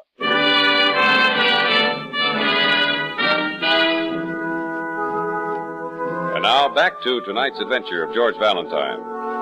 Well, when a respectable doctor hires you to protect him against a threatened murder summed up in a typewritten note, you'd think after that your client wouldn't be likely to lie to you. But instead of the one acknowledged son, you find there are two, and son number one is apparently blackmailing his own father for a fancy sum. So with time growing short, you make your way to the little mining town of Kenton. Mrs. Vishniansky, you've lived here in Kenton a long time. You remember Dr. Penford, don't you? Oh, good doctor. A very good man. Too bad he not stay here. Or maybe you remember his wife. Was he happily married? Married? Plenty girls wanted to marry doctor. But he was no married man when he lived here. Wait a minute, what's that? Are you sure? Oh, yes, very sure.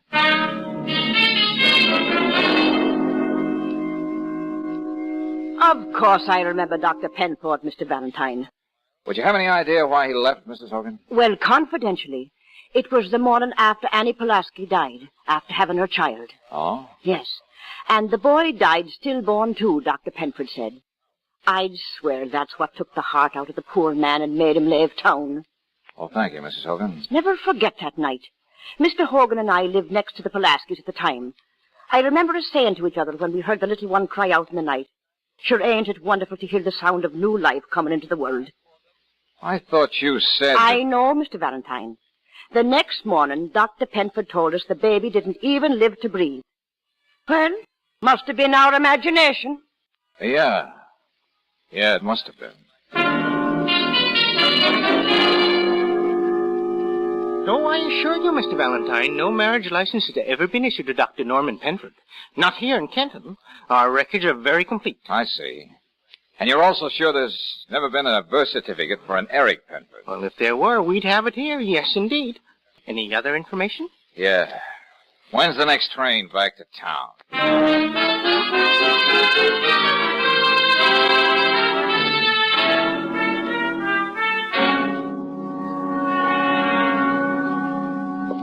Penford, let's stop kidding each other.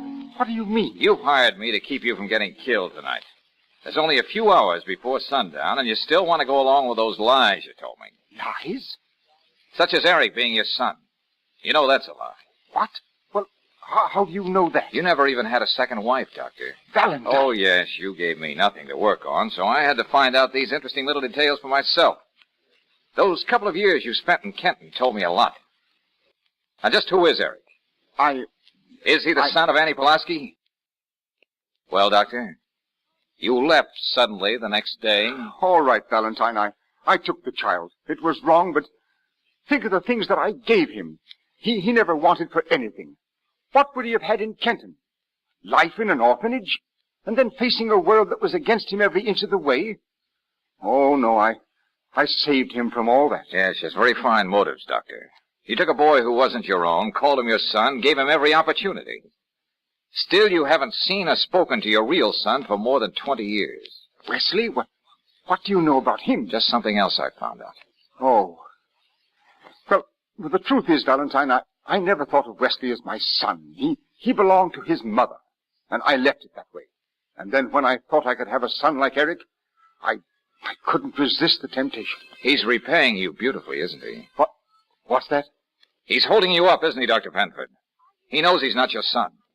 Oh, there were so many lies to tell, and he kept digging and probing. It had to come out at last. $1,250 a month. Why don't you go and tell him where to head in? Oh, it's not that easy, Valentine. I've boasted of that boy all his life. How strong and tall and beautiful he is. You just don't let a truth like this come to life all of a sudden. All right. We got that all straight. Now, how does it tie up with that note? It doesn't. It has nothing to do with it. That could be another lie, Doctor. But it isn't, Valentine. This thing between Eric and me is entirely personal. I'll never admit to another living soul that he's been blackmailing me. And about tonight, all I know is what I've told you, and I need your help. You wouldn't walk out on me now, would you? No. Tonight you're going to get every protection a man can expect. But tomorrow morning, get yourself another boy or talk it out with the police. Thanks, Valentine. I'm just worried about tonight. Not still working, Dad. You ought to take a little time off. Oh, hello, Valentine. Hi. Swell swimming at the pool today. I couldn't find anybody to give me any real competition. You never can. I understand, Eric, that you're also on the boxing team up at college. Oh, it's nothing. I just happen to have a left jab that seems to hit in the right place, the right time. You mean something like this? Oh, what are you trying to do? Or maybe a right cross like this, champ. Oh, Mr. Valentine! Dad, what's he trying to do? What's happening here? That, Eric, was to make up for all the times your dad didn't take you across his knees. Don't worry about tonight, Doctor. I'll be around.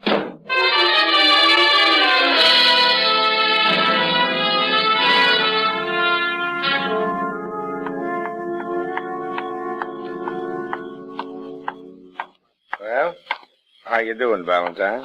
The good Lieutenant Riley. Your presence makes this quite an occasion. Oh, I just wanted to make sure you were happy with our service. If you were displeased, you might decide not to put your confidence in the police department again. The subtlety of your sarcasm, Lieutenant, is a beautiful thing. But kidding aside, the way you've got your men planted, I can't see how anybody can get in that house without being seen. Oh, it's nothing. It's just a little trick I learned after more than 20 years on the force. I even have Hennessy trailing Penford to his restaurant. Oh, I didn't miss that either, thanks. I told the doctor to accept no calls and hold up for the night. Once he's inside, he's as good as sealed up. Nobody will be able to get at him. Well, if you want me, I'll be hanging around for a while in the patrol car down the street.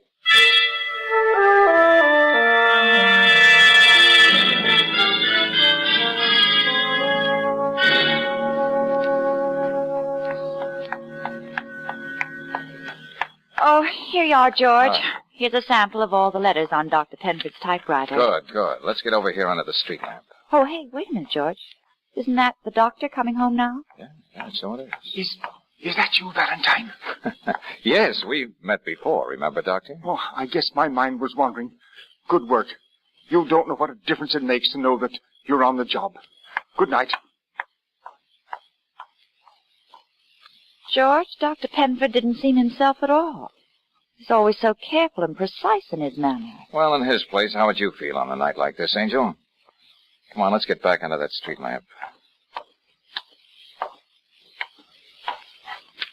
George, that's the threatening note Dr. Penford received. I thought that's why you wanted me to use his typewriter. How do you like this, Brooksy? The E's are all the same. And the broken corner on the W's and the O's slightly higher than the rest of the line. Eric, he would have had access to the typewriter. No time for guessing games. I've got to get to the lieutenant. Yes. Sorry to disturb you, Lieutenant. Huh? But something new has been added. What's that? The note Dr. Penford received was written on his own typewriter. What are you talking about? That's a fact, Lieutenant. Stay parked right here where you are, Miller. I'll be right back. Yes, sir. Come on, Lieutenant. We'd better talk to Penford. And fast.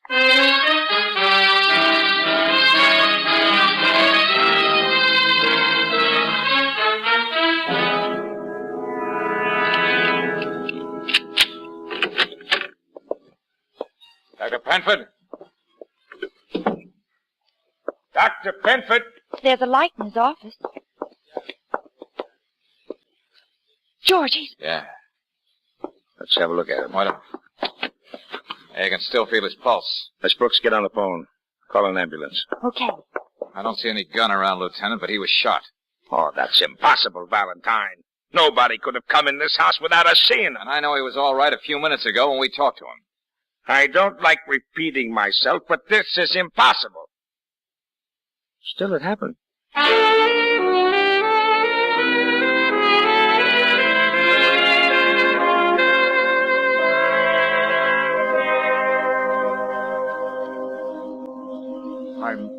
I'm all right now, Lieutenant. Doctor, for the love of heaven, what made you do a thing like that to yourself, huh? You guessed it, didn't you, Valentine? How? Well, the lieutenant here kept saying impossible. No one could have gotten in to shoot you. So I accepted that simple fact. It was impossible. And that only left you, Doctor. And I thought there couldn't possibly be a flaw. You were shot before you arrived at the house. That's why you were so vague about things, so anxious to get inside. Doctor, how did you know you weren't just going to drop dead in the street? Well, I was pretty sure. If a doctor thinks about it long enough, he can find a way of shooting himself and still have a reprieve from death for an hour or so. What? I shot myself just under the ribs, upward, toward the liver. Then I got rid of the gun. The bleeding, you see, would be internal. And I knew with enough effort I could make my way home. And the verdict would be murder, Doctor. Isn't that why you hired me in the first place? Yes. Look, Doctor, I know this isn't the time for a lot of questions, but I still want to know why you did it. Insurance, Lieutenant. They wouldn't pay off on suicide, but they would on murder. It was very important that somebody get that money to make up for, so many, many things. It may have seemed as simple as that to you, Dr. Penford, but it was all wrong. The only way you could have made it up to your son was to be alive. My son, he probably wishes me dead. You can't blame him. I don't think any of us can understand what really is going on in Wesley's mind. I'm just a simple cop, Doctor, but if you loved your son so much, why did you ever leave him? Why all this business with Eric, who isn't even your own flesh and blood? Let's just say it's the way a man thinks sometimes when he doesn't know any better. Oh, George, we're here. Is it all right to come in? Yeah, come on in, Brooksy. Maybe now you can understand how your son feels, Dr. Penford.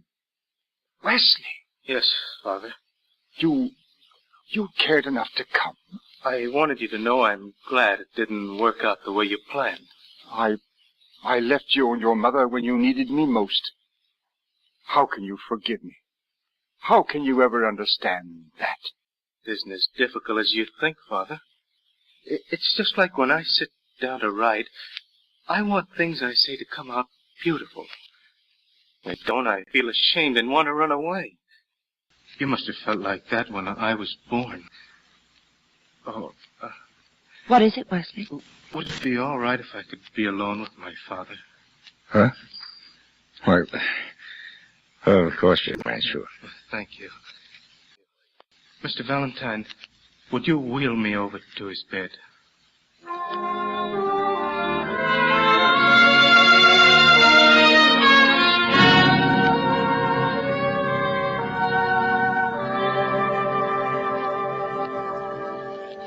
Hey, you know, Brooksy, it's strange the things you don't think of when you're on a case. What do you mean, darling? Well, when we first saw Wesley, for instance, remember how he pardoned himself for not getting up from the desk when we came in? Then when he dropped his pen, how his mother rushed to pick it up for him so he wouldn't have to move? Strange the things you can't possibly think of or even imagine. I mean, a father feeling that way about a crippled child. Well, it's not an easy thing to justify, Angel. I suppose it's as Dr. Penford himself put it. It's the way a man thinks sometimes when he doesn't know any better. Yes. And when you pin all your faith on a perfect physical specimen like Eric, and he turns out to be a gold-plated heel, you begin to wonder what you've done with your life. Then you dream up a last desperate scheme to undo a terrible wrong. I wonder if it's possible for the Penfords to find any real happiness after all these years. Well, it looks that way, Brooksy, if you can believe this note I just got. It winds up, "Thanks for everything," signed Norman, Jane, and Wesley.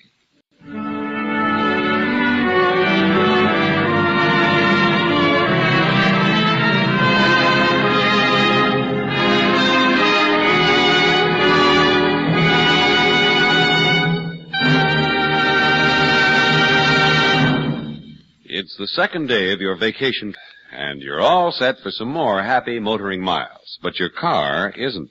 Feeble battery, or maybe just a plain dead battery. To avoid such a bleak moment, better get preventive service before you start out at your independent Chevron gas station or standard station. They'll be glad to test the battery's water level, terminal, cables. If it's a new battery you need, to assure instant starts wherever you motor, they have a quality Atlas that's made exactly for your make and model of car. On Atlas batteries, you'll find certified power capacity embossed where you can read it. Certified power that exceeds the requirements of the Society of Automotive Engineers. Atlas batteries for passenger cars are warranted for 21 months or more. So don't wait for your car's battery to let you down flat and unexpectedly. Get superior battery service tomorrow at a standard station or independent Chevron gas station where they say and mean, we'll take better care of your car.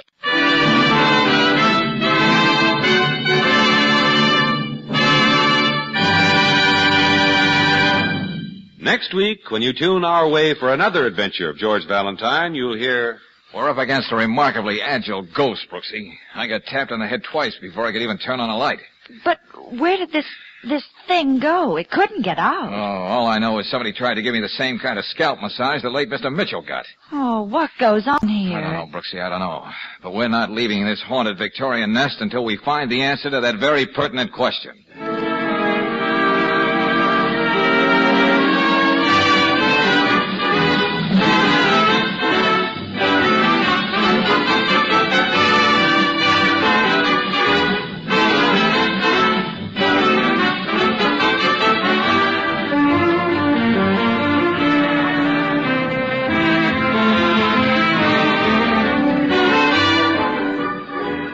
Tonight's adventure of George Valentine has been brought to you by Standard of California on behalf of independent Chevron gas stations and standard stations throughout the West.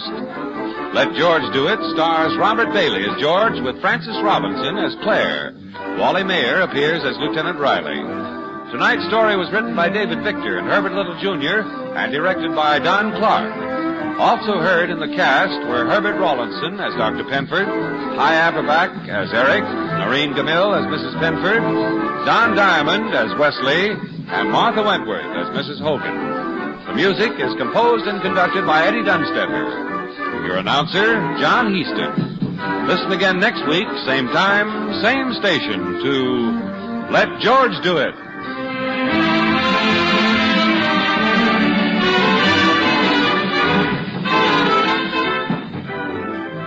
This is the Mutual Don Lee Broadcasting System.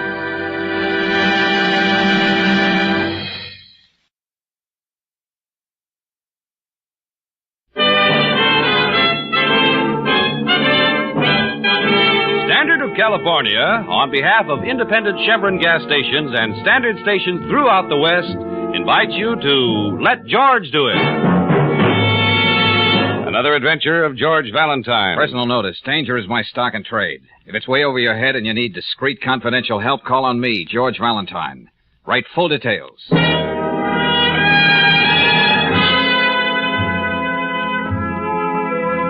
My dear Valentine, as a newspaperman and dramatic critic, I've seldom been wrong. When I have been, the public has preferred my polished, civilized verdict on a play to the clumsy mouthings of my colleagues. But be that as it may, I've discovered a man of the theater who's carrying on a fabulous masquerade and must be exposed. I need facts, and you can get them for me. I suggest you get in touch with me at my office so we can arrange an appointment. Signed, Jonathan Thorpe. Jonathan Thorpe, huh? Yeah. Just a minute, Brooksy.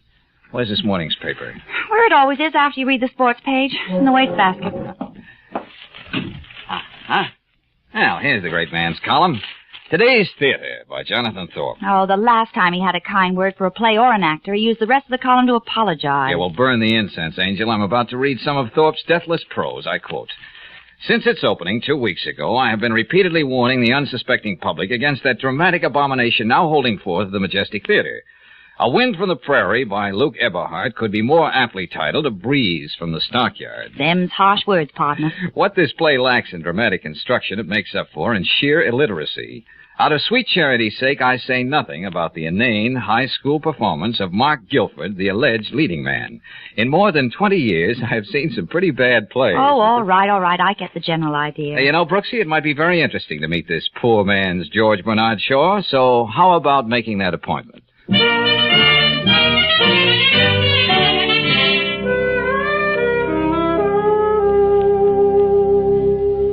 I'll ring Mr. Thorpe and tell him you're here, Mr. Valentine. Oh, that's okay. We're expected. Oh, but he likes to be warned. He never can tell whether to expect an actor he's roasted in his column or just a blind man he tripped on the street.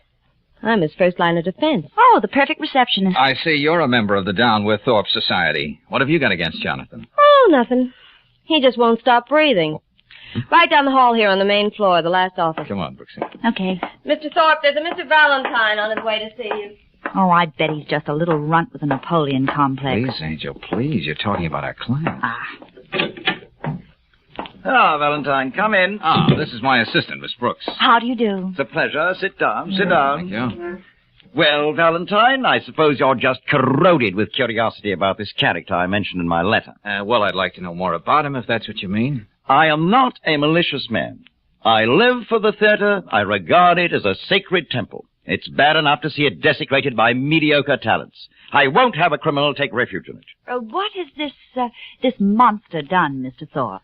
Several years ago, he was the key figure in a rather daring robbery. A robbery which, by the way, has never been solved. Yeah, go on.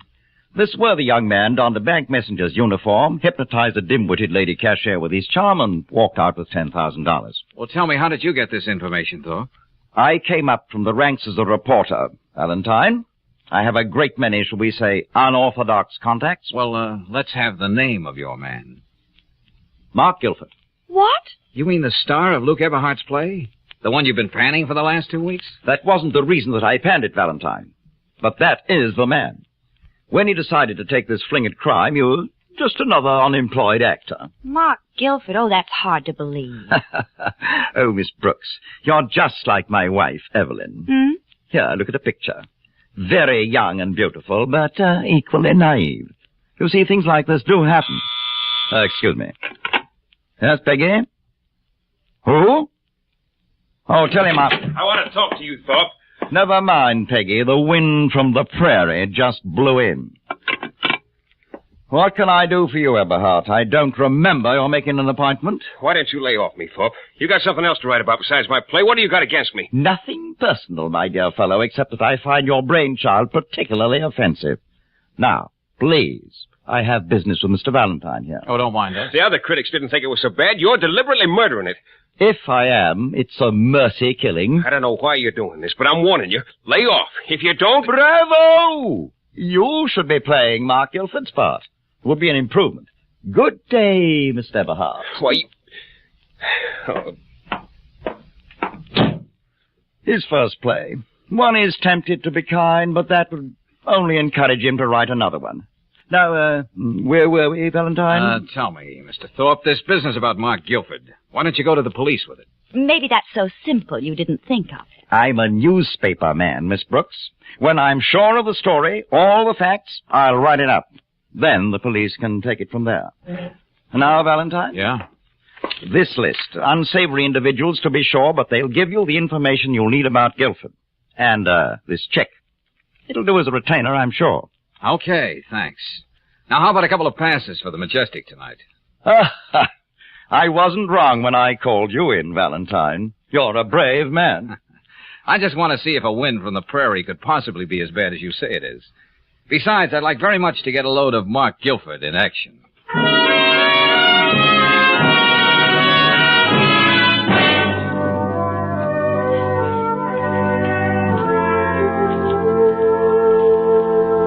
I know it's lonely here, Alice, but we belong in this house. You and I are complete, and our love will be as timeless as those mountains, and always as clean and fresh as a wind from the prairie. George, you haven't even been listening. What's that, Angel? That girl in the front row, you haven't taken your eyes off her. Oh, wait a minute. Let her go up the aisle ahead of us. Okay. Hey, George, I recognize her now. Yeah. The picture Thorpe showed us. His wife. Uh-huh. Now let's stay right behind her. Right. For Mrs. Thorpe, there was only one person on that stage tonight, Mark Guilford. Well, I thought he was quite good. And it really wasn't a bad play. I can't blame Eberhard for wanting to see Thorpe roasted on both sides. Well, Jonathan's campaign worked all right. The house was half empty. Taxi! Where'd you park the car, George? Oh, wait a minute, Brooksy. Oh, I see what you mean. Yeah, Mrs. Thorpe is heading down the alley, straight for the stage door. And Mark Guilford. Oh, Angel, I think I want out of this deal. Why? It's the old triangle. But with Jonathan Thorpe in one corner, it promises to be nastier than usual. All this talk about the theater, a sacred temple. Oh, no, I'm not digging into anybody's past for Thorpe and whatever game he's playing. And Brooksy, I'm going to tell him tomorrow that it's strictly out of my line.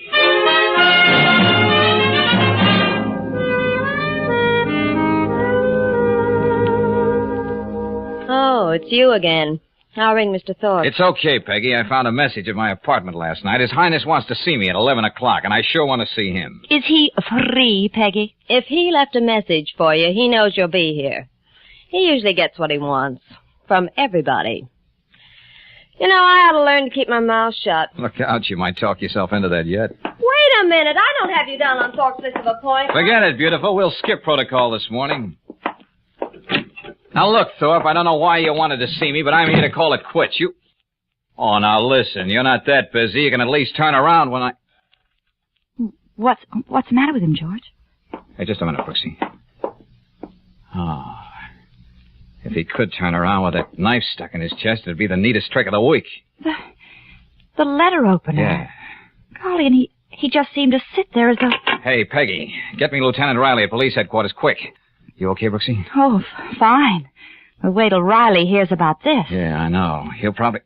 Oh, Lieutenant, this is Valentine. I want... You've been asking for this, Jonathan. Turn around. Mrs. Thorpe, put that gun down. Oh, George. Hang on, Riley. Stay on the line.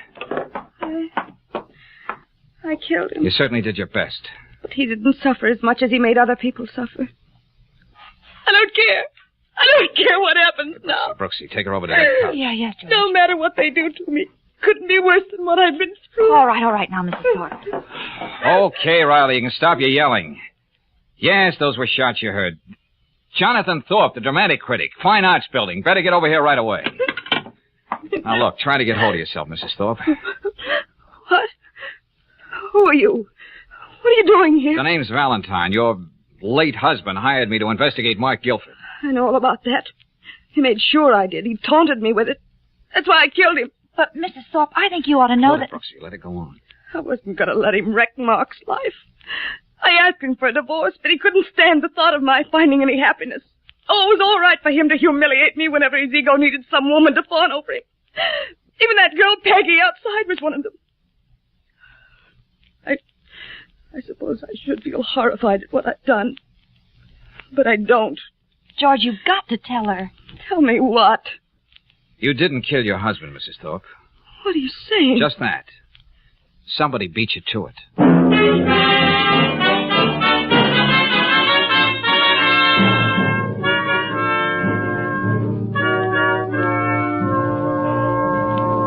Valentine, you never come up with a nice, simple murder. Oh, no. The guy's got to be killed twice, just to make things twice as complicated for me. Oh, why do you do this to me? You flatter me, Lieutenant. I didn't arrange all this just to keep you from getting bored. What about Mrs. Thorpe? I still feel as though I killed Jonathan. I meant to. I had murder in my heart. Well, you'll have to work that out with your own conscience, Mrs. Thorpe. The simple legal fact is that he was already dead when you shot him. Well, then there can't be any charges against Mrs. Thorpe. Oh, Lieutenant. Yes, Valentine. Now, if I promise, honor bright, not to complicate things, how about me playing along? Well, okay, but just stay out of my way. Oh, that'll be easy, Lieutenant. I'm pretty sure what I have in mind would be much too weird for your tastes.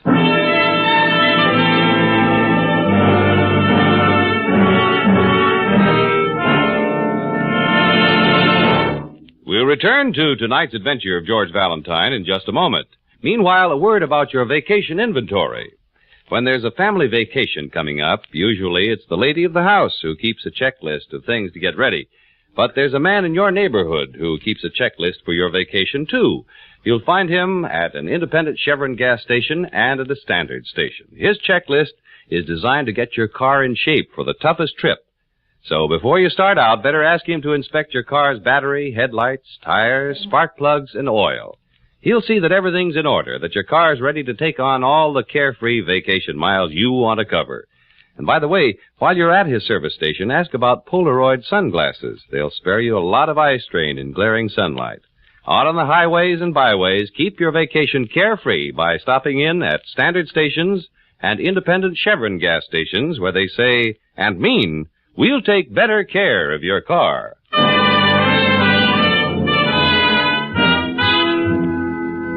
And now, back to tonight's adventure of George Valentine. Well, if you were in George's shoes, here's the situation in which you'd find yourself. A caustic, well-hated dramatic critic hires you to clear up an unsolved crime. But before you can even get started, you find said critic with a letter opener in his chest. And then before you can even say, well, what do you know, the critic's wife rushes in and pumps her already dead spouse full of lead. At headquarters, George and Lieutenant Riley are trying to bring a little order out of chaos. All right now, Peggy. Take a good look at Mr. Guilford. Look, Riley, you don't have to drag this out. You'd better let the lieutenant do this his own way, Guilford. It'll save a lot of time. Well, I'm looking, Lieutenant. All right. When was the last time you saw him? 10 o'clock this morning. He breezed past my desk and headed straight for Thorpe's office. And words began to fly. Not being a lady, I'd be glad to go into detail. I've already told you, Thorpe and I had a quarrel. He knew the trouble I was mixed up in 3 years ago and was holding it over Evelyn so she wouldn't divorce him. I told him to go to the police with it. Get it over with. And what did Thorpe have to say? What did he ever have to say? He just sat there and made with epigrams. You're on the spot, Guilford. You were in love with his wife and he was digging into your past.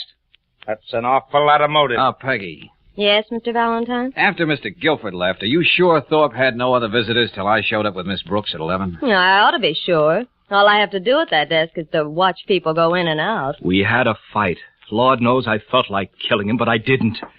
The coroner's report says Thorpe was stabbed to death sometime between 10 and 11. I didn't kill him. If you ask my opinion, Lieutenant, Mr. Guilford did the world a favor. Young lady, we're dealing with murder. Just the same, exterminators are paid for getting rid of things like Thorpe.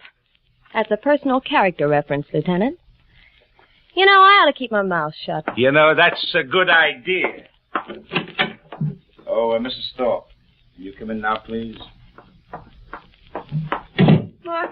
Oh, Mark. Oh, easy, darling, Let's easy. get away from here anyway. Mrs. Thorpe, Peggy tells us that only one person saw your husband this morning. That is before I showed up.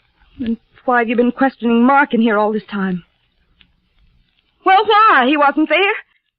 Tell them, Mark, tell them. No, Evelyn, But what you about Luke Eberhardt? Jonathan had an appointment with him at 10:30. He mentioned it at breakfast. He never kept it. I still don't know what that has to do with Mark. I was there, darling. What? Well, you promised you wouldn't. Sorry, Mrs. Thorpe, but there's no question about his being there. Evelyn, you've got to believe me. I didn't kill him. I had to talk to him about us once and for all, but Guilford, I'm booking you on suspicion of murder. Come on with me. And if you have any more talking to do, you'd better wait till you see your lawyer. Wait, you can't lock him up. I'll raise bail for him. This is a murder charge, Mrs. Thorpe. Oh, that'll be all for now, Peggy. You can go. And thanks. And to think he once said he might make me the second Mrs. Thorpe. Boy, was I lucky. When will I ever learn to keep my mouth shut? Oh, I can't believe it. I won't believe it, Mr. Valentine. Mark couldn't have done anything like that. Well, unfortunately, Mrs. Thorpe, the faith that moves mountains doesn't move the police. They're sticklers for evidence. Mr. Valentine. Yeah? You were willing to work for Jonathan. Well, as a matter of fact, All he wanted to do was hurt people. Won't you help me now? Prove that Mark is innocent. You mean you're putting me on the payroll, Mrs. Thorpe? Yes. Oh, please. Okay. Okay, we'll call your husband's retainer check the down payment. Now, you understand, of course, I may only come up with the kind of evidence that'll build the case for the police. Oh, you won't. I'll take that chance. Mark is innocent. All right, Mrs. Thorpe, all right. I'll do my best. And I think I'll start by having a chat with Luke Eberhardt, the man who didn't keep his appointment.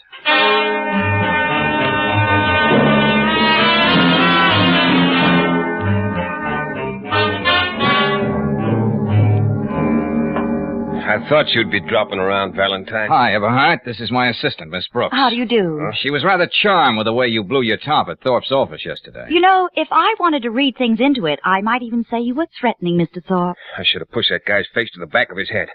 Now, get out of here, both of you. Oh, now, look, friend. Put a lid on that temper of yours.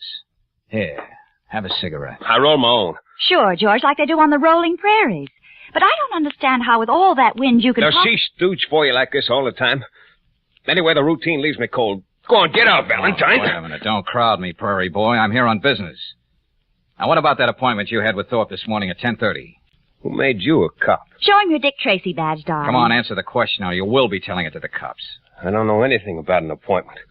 Get going. Thorpe was a prissy, methodical man. He kept an appointment book, and he also gave a list of expected visitors to Peggy, the receptionist. You were on that list, Eberhard. Okay. I didn't keep the appointment. I was afraid I'd lose my temper and kill him. Can you prove you weren't there? Can anybody prove I was? Look, I read the papers. They got Guilford, and they don't want me. Now, out you go. Wait a minute. You're going to straight-arm me once too often. Look out, George. I'll do more than that. And stay out. Well, I'd say Shakespeare Jr. has a tough guy complex. Yeah, well, next time, Brooksy, remind me it needs psychiatric treatment. Yeah, something therapeutic, like a haymaker. Oh. Well, now where? Thorpe's office. There must be something there we've overlooked. Anyway, that's the way I've got to play it.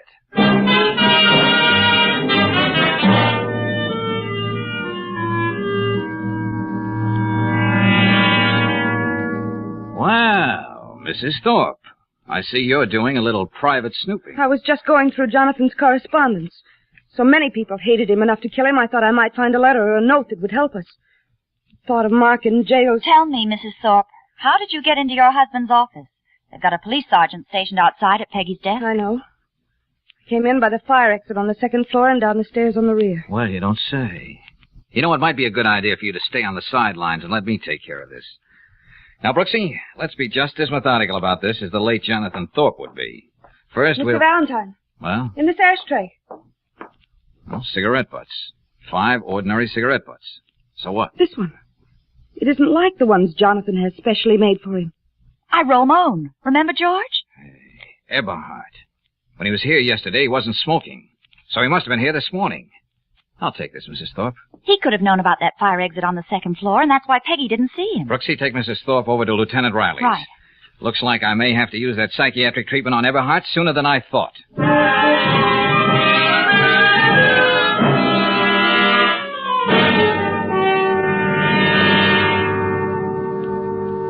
So come on, Mr. Eberhard. You and I are going visiting. What are you talking about? We're going to have a little coffee clutch down at headquarters. And you may turn out to be the guest of honor. See, I'm going to have to throw you out again. Oh, brother, if you do, I'll bounce right back in your face. Let's see how you bounce. You're wide open, sucker. Oh. Chin up. Oh. Now, you were lying through your teeth before, Eberhard. You were in Thorpe's office this morning. We found a butt of one of your hand-rolled cigarettes. Oh, you're out of your mind. That's right. Come on now, get up and be sociable. Now, you made a natural mistake. Most times people pinch out a cigarette and don't even realize they're doing it. You're not pinning anything on me. Hey, what do I have to do to soften you up, brother? Now, come on. Okay.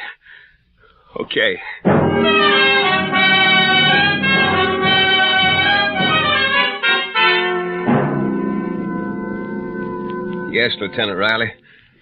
I was there, just like Valentine says. Then why did you lie about it when we first questioned you? Well, I was playing it safe. A lot of people knew how I felt about Thorpe, the way he was needling my play. Yeah, you were pretty specific about what you'd like to do to Thorpe when I was there yesterday. Lieutenant, why don't you ask him why he used the fire stairs in the first place? Oh, Miss Brooks, what would I do without you? And why don't you give me a chance to find out? Touchy. Yeah. Well, what about that, Eberhard, huh? Well, Thorpe really went to town on me in this morning's newspaper. I didn't want that receptionist to come barging in, not before I was through taking him apart. With the help of a letter opener? No, he was alive when I left him. In fact, I didn't even touch him. Why the change of heart? I suppose he begged your pardon, pretty please, huh? He said he was going to stop writing about my play. Didn't fit into his plans anymore, whatever he meant by that. I think we know what he meant by that, Lieutenant. All Thorpe was ever interested in was giving Mark Guilford the works. With me on the job, he thought that was in the bag. Eberhard, you know what your story's done for you, don't you? What? How do you mean? If Thorpe was alive when you left, that lets Mark Guilford out. Peggy saw him leave the building at 10:15. Oh, wait a minute. Now you're the last known person to be in Thorpe's office before Valentine got there, and just a few minutes before that at that. I don't care how it sounds. I told you the truth. I'm afraid I'm going to have to hold you. Oh, do what you want, but it won't get you anywhere. Would it be all right if I went outside and told Mrs. Thorpe you're releasing Mark Guilford? Hold it, Brooksy. Lieutenant. Yes? How about keeping the status quo for about a half hour, huh? Well, forgive my curiosity, but why? And would you mind getting Peggy, the receptionist, over here? I still say why. And would you call the boys in the photo lab and ask them to extend me the courtesy of the profession? I won't ask why. One of these days, I'm going to say no to you, even if I have to eat crow for it. Thanks, Lieutenant. The truth is, when I told you I had something in mind that was on the weird side, well, that was understatement.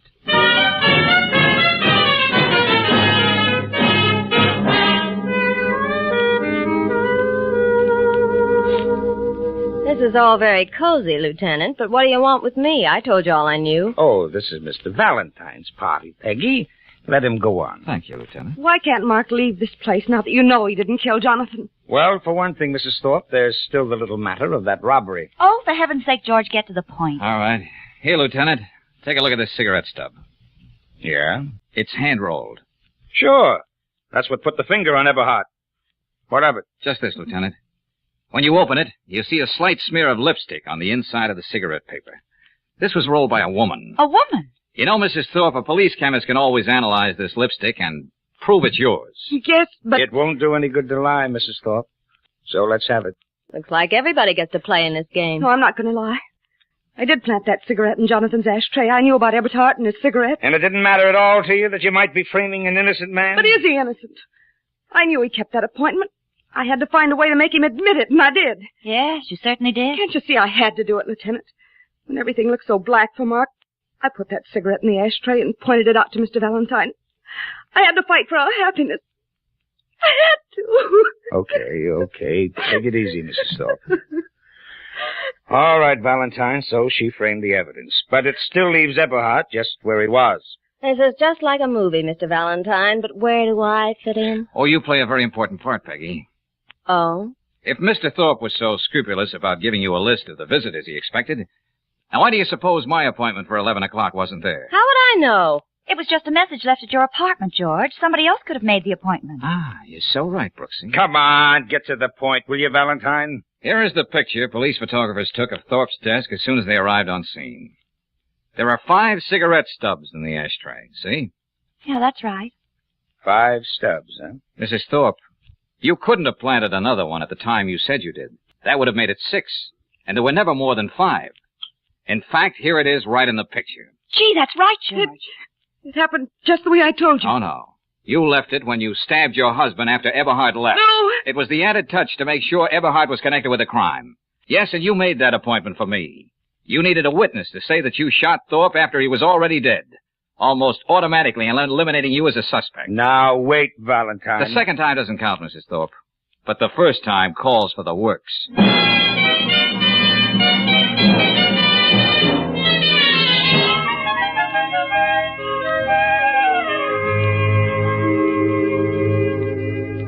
Golly, George.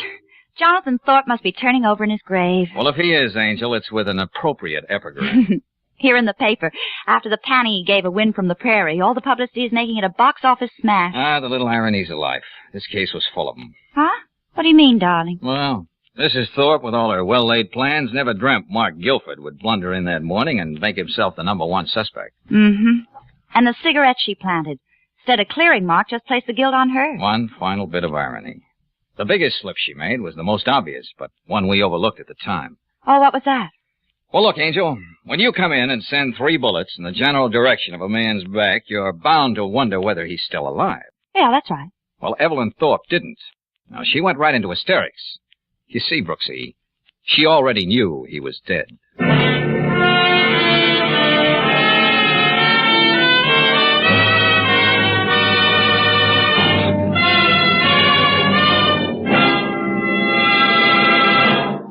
Some folks claim that one motor oil is just like another until a mechanic tells them they need a new set of piston rings. But folks who use RPM motor oil find piston ring troubles are few and far between.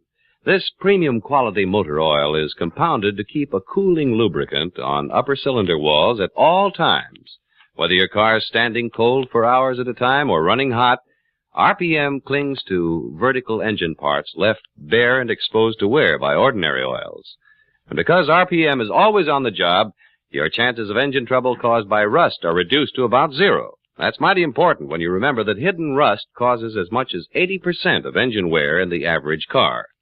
No wonder RPM motor oil is the choice of Western motorists 2-to-1 over any other motor oil. For trouble-free operation and longer car life, get RPM tomorrow at independent Chevron gas stations and standard stations where they say and mean, we'll take better care of your car.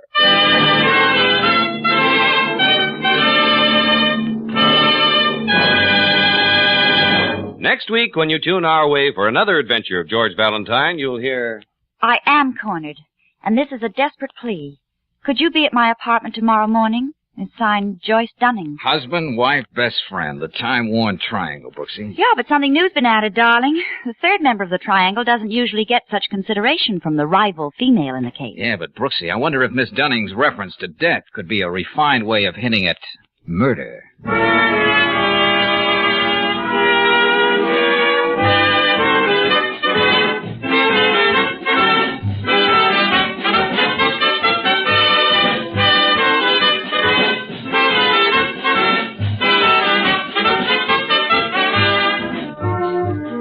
Tonight's adventure of George Valentine has been brought to you by Standard of California on behalf of independent Chevron gas stations and standard stations throughout the West. Let George Do It stars Robert Bailey as George with Frances Robinson as Claire. Wally Mayer appears as Lieutenant Riley. Tonight's story was written by David Victor and Herbert Little, Jr. and directed by Don Clark. Also heard in the cast were Ramsey Hill as Jonathan Thorpe, Virginia Gregg as Evelyn Thorpe, Betty Moran as Peggy, Peter Leeds as Mark Guilford, and Jeff Chandler as Eberhard. The music is composed and conducted by Eddie Dunstetter. Your announcer, John Heaston. Listen again next week, same time, same station, to Let George Do It.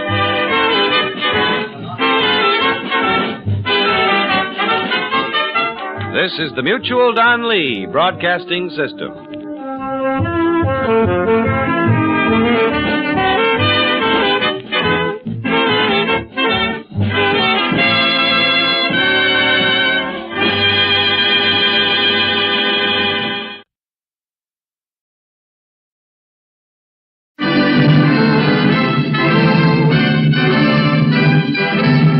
Standard of California, on behalf of independent Chevron gas stations and standard stations throughout the West, invites you to Let George Do It. Death in Fancy Dress, another adventure of George Valentine. Personal notice, danger's my stock and trade. If life's tossed you a wet blanket and you're trying to stagger out from under, call on me, George Valentine. Write full details.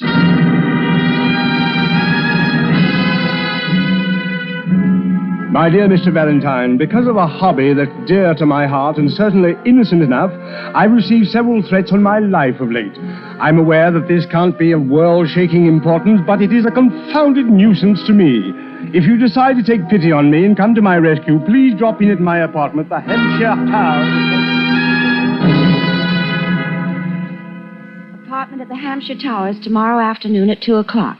Would you verify this appointment by phone? Signed, Lloyd Bascom. Oh, dear old Bascom, whoever he is. Several threats on his life, and he loses composure completely. Well, at least he did admit it was a confounded nuisance. I suppose if some scoundrel sprayed him with a shotgun, our friend would say it was a blasted annoyance. Yeah, well, what intrigues me is this gentleman's hobby.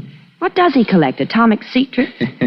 Hey, you know, Brooksy, I've always wanted to find an exciting pastime for my spare moments. Go on, Angel, verify the man's appointment.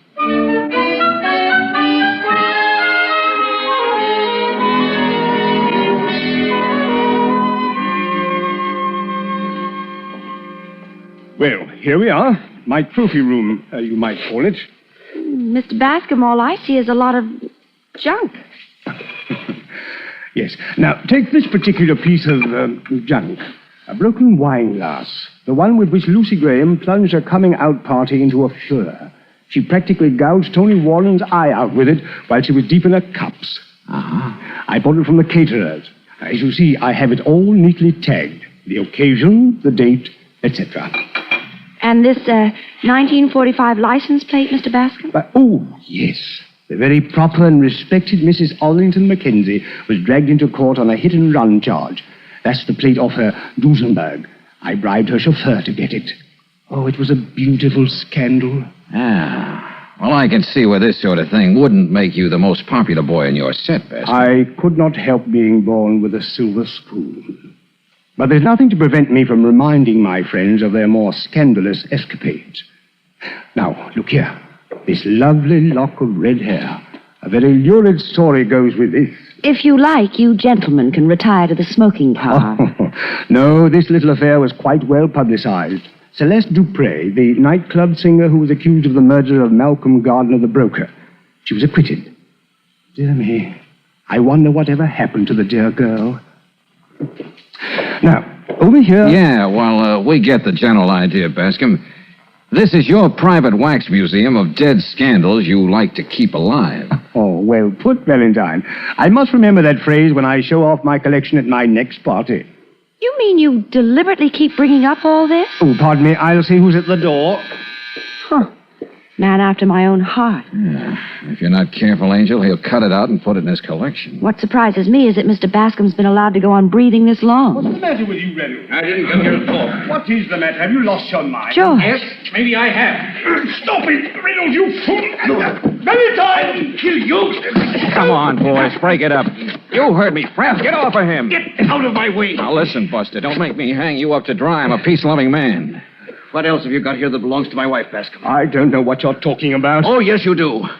You see, I found those letters you left under the Christmas tree. Very well, you found them. I'm as good as my word. I promised Donna I'd let her have them back as a present. But too bad you had to find them. The package wasn't addressed to you, Reynolds. Never mind that.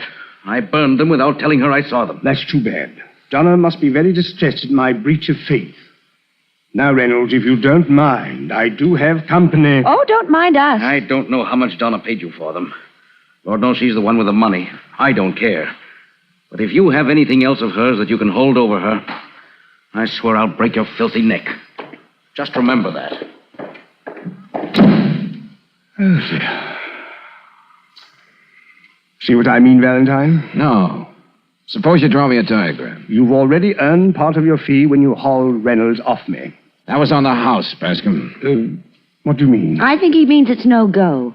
If you want protection, you better call out the National Guard. To put it another way, I don't like your idea of fun. I don't like your museum, and I particularly don't like you. Now, wait a minute, Valentine. Let's get going, Brooksy. I don't want to be late for my paper route. Hey, hold it a minute, Angel. What is it, George? Anything wrong, Reynolds? What? Oh, I was just sitting here trying to calm down. I had a few drinks before and... Yeah, you're looking pretty bad shape. Hey, let me have the wheel. I'll take you home. Hop in the back, Brooksy.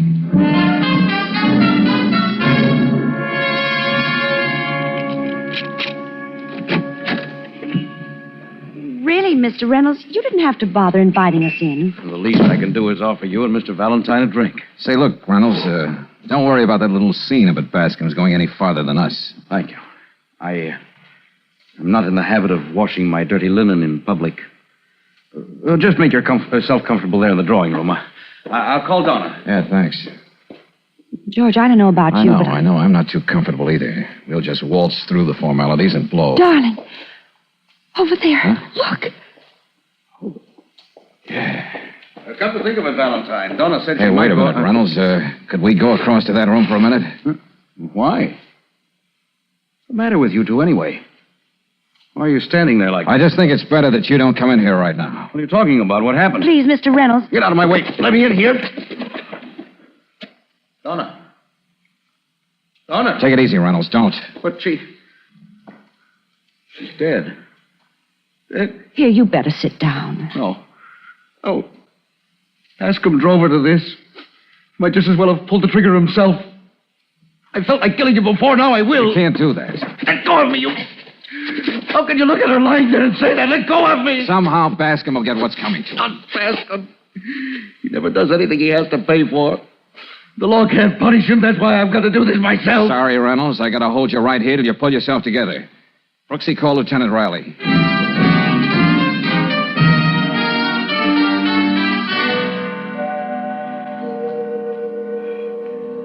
All right, Valentine, here it is. Yeah, Lieutenant. Between the medical examiner's report and my amateur sleuthing, it's just what you thought it was when you walked into that room across the hall. Suicide, pure and simple. I wasn't questioning that. What? Then what were you questioning? Why did you drag me into the case? Just for old lang syne? Oh, well, it just seemed a good idea at the time. It isn't easy, Lieutenant, to know that a man has driven a woman to suicide and not try to do something about him. Okay, Valentine. I know your heart's in the right place, but look, chum boy, why don't you grow up? There's a lot of slimy characters in this world. But, Lieutenant Riley, we know Bascom was blackmailing Mrs. Reynolds. Oh, do we? All I know is she wrote him some silly letters and he was gallant enough to return them to her as a Christmas present. If anything, that makes him out just Ginger Peach. You know, I'd give a lot to get something on that guy. Go to it, chum boy. Go to it. But remember, keep it legal. Now I gotta mosey along. Oh, Reynolds. Leaving, Lieutenant. Yes, there's nothing more for me to do. I'm sorry about everything. Well, so long, Valentine, and good luck. So long. I suppose I should thank you for holding me back before, Valentine. I don't know what I would have done. Skip it. But there's something else, Reynolds. Yes? Nobody can go racketeering with other people's lives without making at least one bad slip somewhere along the line. It seems there are others who feel like you do and would like to see Bascom dead. I want to find out why. What's that? I want you to hire me to look into our friends, past and present. See if I can find that one little slip. Is it a deal? I suppose so, sure. Okay, you got yourself $1 a year, man. It may take you years. That's okay, Reynolds. This is going to be a labor of love.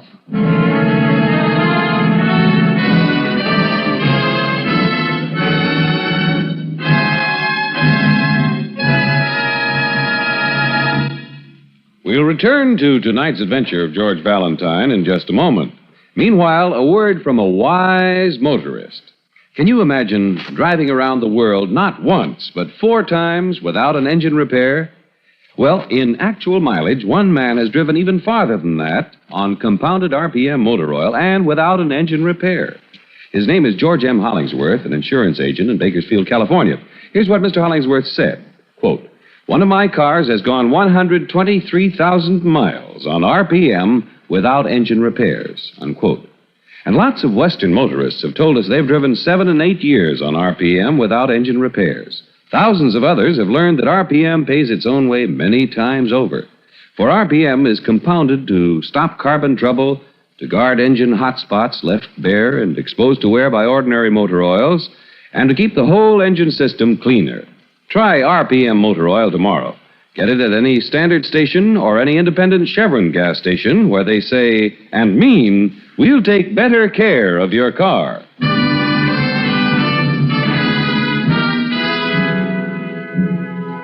And now back to tonight's adventure of George Valentine. Your would-be client turns out to be, among other things, a blackmailer responsible for the suicide of one Donna Reynolds. So in a complete reversal, you find yourself pitted against the gentleman, determined to find just one slip-up somewhere in his checkered career. If you're like George Valentine, you're as patient as a terrier watching a gopher hole. But you get nowhere, except to Lieutenant Riley's office down at headquarters, where you've been rudely summoned. I think you know this gentleman, Valentine. I wouldn't admit it to anybody but you, Lieutenant. Hiya, Bascom. How are you enjoying your incursion into my life? I've had pleasanter assignments. What do you want with me, Riley? Well, as you know, we're a close little family down here at headquarters. You better give me the next line. I forgot my cue. Sergeant Olson downstairs told me that this gentleman would like to swear out a warrant against you. Oh. So I thought we'd better talk it over first. Now, Mr. Bascom... You're doing very well, Lieutenant. Go ahead. Yes. Complaint number 1, illegal entry. Valentine, have you been prowling around in Mr. Bascom's apartment? Well, I never. Yeah, An apartment? Why, I thought it was a museum. Such fascinating exhibits. Broken wine glasses, old license plates. I thought it was open to the public. So, as I remember, I did drop in. Yes. Complaint number 2. Questioning Mr. Bascom's friends and causing him unwarranted embarrassment. Oh, no, that's not fair, Lieutenant. Sure, I talked to a lot of people who knew this, gentleman, but not one of them would admit to being his friend. Come now, Valentine. Let's not have a battle of wits. You're so unequipped. Touche, Mr. Bascom, touche. Cliché, Mr. Valentine, cliché. What the devil's going on here? In 2 words of 2 syllables, Lieutenant. If he doesn't stop bothering me, I shall expect that warrant to be served. I think that will be all. Good day. Lieutenant, did you get that? Can you tie that monkey? Now, look here, Valentine. We've broken bread together. Mrs. Riley likes you, well, like a son. Yeah, and I think of her every time I hear an Irish tenor. I told you to keep it legal when it comes to Bascom. He and the commissioner have mutual friends. I gotta find a lead. There's gotta be one. Well, why do you keep saying that?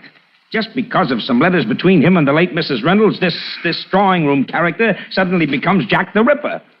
What have you found anyway? Oh, nothing much, Lieutenant, nothing much. We checked most of the people on those tags in his collection. They all hate his guts but won't say anything. Okay, but remember, pal, I warned you. Hello, Lieutenant. May I come in? Oh, Brooksy. Sure. You told me to meet you downstairs. Yeah, I know. Sometimes I'm just an old chatterbox. What'd you find out, Angel? Well, the last anybody heard of Celeste Dupre was 2 years ago. She was working in Jake Swansea's cocktail bar out on Fulton Boulevard. Celeste Dupre, how's she mixed up in this? One of her beautiful Titian locks is in Bascom's collection of mementos. Remember, she was accused of murder once? I was going to stop by at Swansea's new club. I thought I'd better talk to you first, darling. Good girl, Brooksy, good girl. We'll go over and have a talk with Jake right now.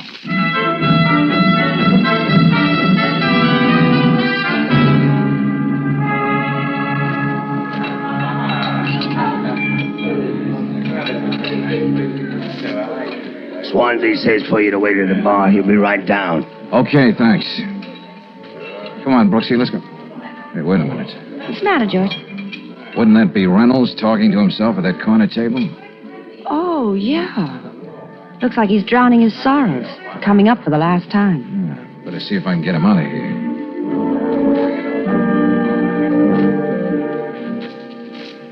Hello, Reynolds. Don't you think you ought to go home?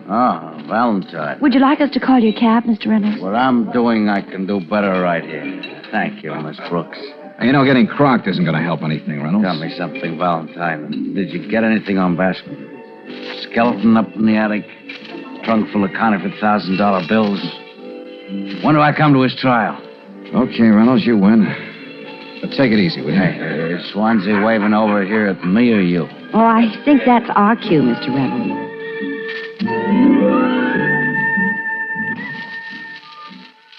Look, Valentine, if Reynolds is a friend of yours, maybe you can get him home. He's been here like that every day. Oh, he'll snap out of it. Look, Swansea, maybe you can help me. Sure, sit down. Can I get you anything, Miss Brooks? No, thanks. What can you tell me about Celeste Dupre? Well, Swansea? Cigarette? You didn't answer my question. Why don't you leave that kid alone? Didn't she have enough trouble back there being accused of murder and everything? Didn't she work for you once? Yeah. After it happened, I was the only one to give her a job. Well, if you want anything, it's on the house. Sit down, Swansea.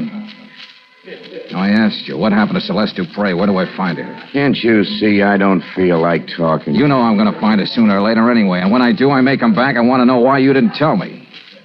Okay. But don't build any fires under. Make that a personal favor to me. I don't like to see anybody hurt, Swansea. Red lives at the Shelby Arms. Only now her name is Seal Dawson.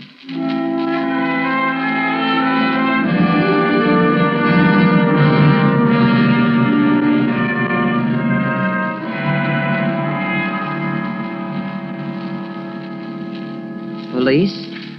Not exactly, Celeste. Or do you prefer Seal? Does it matter? Now, my name's Valentine. I'd like you to answer a few questions. Just whom do you represent? In this case, Valentine, as much as anybody else. I can't keep you from asking questions. Why did you give Lloyd Bascom a lock of your hair? What did you... And when did he give you for it?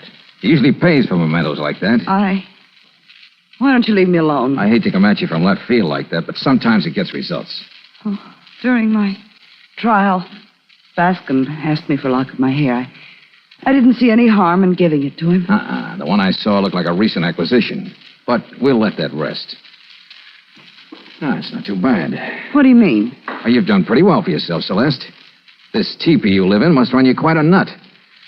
What do you do for a living? I model clothes. The wampum a model gets wouldn't rent a doghouse in this neighborhood. Now, suppose we get out of there. Excuse me. Hello? Yes. Yes, that's right. I didn't expect you to call. Oh, you should. Take your hand off the phone. Say what I tell you, Celeste, and I'm not fooling. Valentine just left. Go on. Valentine just left. What's that? Tell him you want to see him. Get right over here because it's important. No, nothing's wrong. But I wish you'd come over. Yes, very important. Goodbye. I believe you would have hit me if I didn't play parrot for you. Could be, Red, could be. I'm not on my best behavior these days. You don't know who that was. Could have been my cousin from 29 Palms. Whoever it was, Celeste, I'll be waiting downstairs in front of the house to greet him.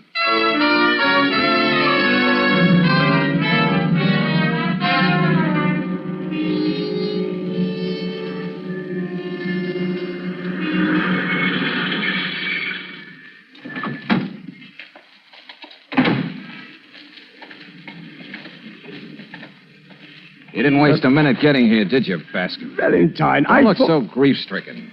Celeste didn't cross you. She had to say what I told her. Oh, dear, you're turning into quite a problem. Yeah, well, let's go up and join Celeste. We have a lot to talk about, you and I, including why you called her to see if I was here. You first, Bascom. Yes, I could stand a drink of that. As I recall, when we first met, you were wondering what became of Celeste Dupre. Oh, that. Well, there you are, Bascom. Hey, Reynolds. I was waiting for you. I'm going to kill you. No, hey. Don't drop that, Reynolds. Stop that. Let go of me.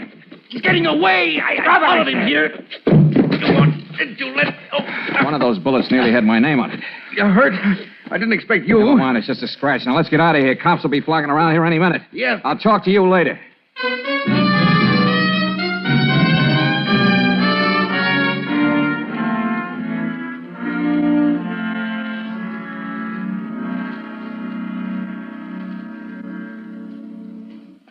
Hey, will you take it easy, Brooksy? All the pieces of the puzzle are there, but it's still a puzzle. All right, but hold your arms still. Bascom is in the middle of something big. It may be genteel, but it's against the law. Now, what could it be? Do you think that... Ouch! Hey, look, Angel, stop fussing, will you? It's only a scratch. Well, it could have been more than that. Darling, why don't you let this thing ride? Somebody's going to make a little hole in you yet. Anyway, Reynolds isn't going to rest till he gets Bascom, and there's nothing you can do about it. Think of him, hiding there in the lobby, waiting. If only... Sure, that's it.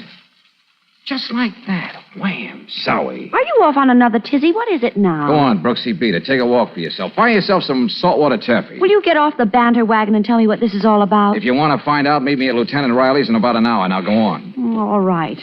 But I don't like taffy. Do you mind if I make it cough drops for this cold? Cough drops. Oh, Brooksy, baby, you put your finger right on it. Ooh, you doll. Hey, operator. Let me have the phone number of Jake Swansea's Club 18.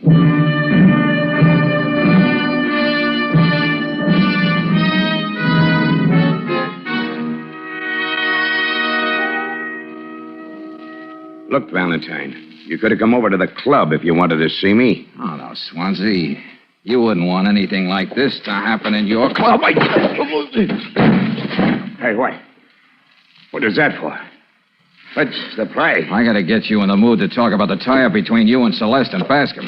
They say around town you're a little buzz-headed. And I never believed it before. Come on, out of your talk, or do we have ourselves a game of ping pong first? I don't mind playing if you want to nightmare, Jake. You keep him up there. I know. What about it, Swansea? What about it? Smart guy, huh? I'll put my knee right through you if you don't open up. All right. Okay. Just lay there. Catch your breath. What do you want to ask me? First, I'm going to tell you. Yeah? What? You're not just mixed up in blackmail, Muster. There's murder involved. Go on. You know about it, and you profit by it. That's being an accessory after the fact. They lock you away for that. Yeah. I see what you mean, Valentine. Okay, now you're being bright. If you play it smart, maybe they'll go easy on you. You win. I guess this calls for a drink. Yeah, Swansea. And a little trip down to headquarters.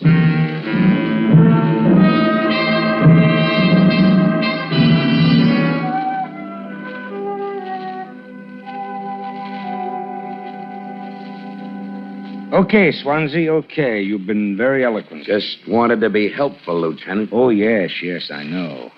Well, now you can join Miss Dupre in the other office. Oh, Sergeant, send Bascom in here. I'm right here, Lieutenant. Well, sit down. Thank you. Oh, Valentine, you look a mess. Fighting again? Yeah. But it was worth it just for this one little occasion. Bascom, you met Celeste during a trial. What of it? You were looking for mementos for your collection. You didn't get one until some time after.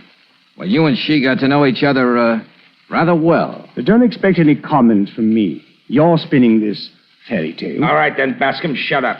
So sorry. In fact, you and Celeste became so chummy that somehow she found herself in a perfect spot. You had arranged all the unpleasant details, Bascom, and she could sit back and blackmail you groggy. And Swansea was just the boy to see that you paid off. Come on, son, come on. Get to the point for the man. The murder. The murder? Oh, you know all about that, Bascom, don't you? After all, you worked it out. Deliberately fancy, but very neat. Classic picture of suicide, motive and all.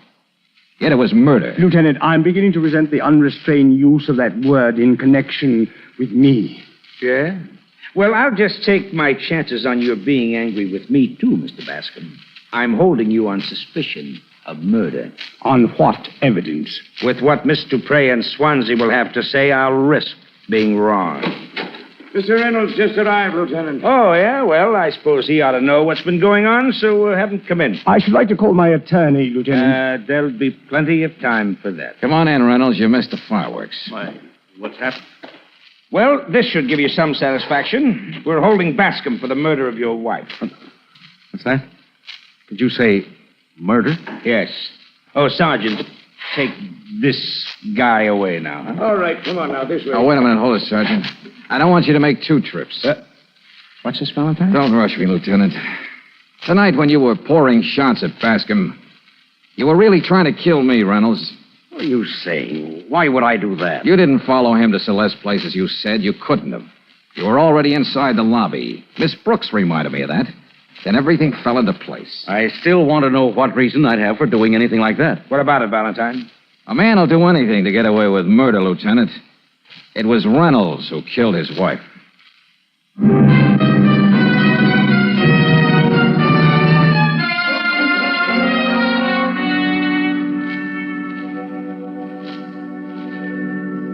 Ouch.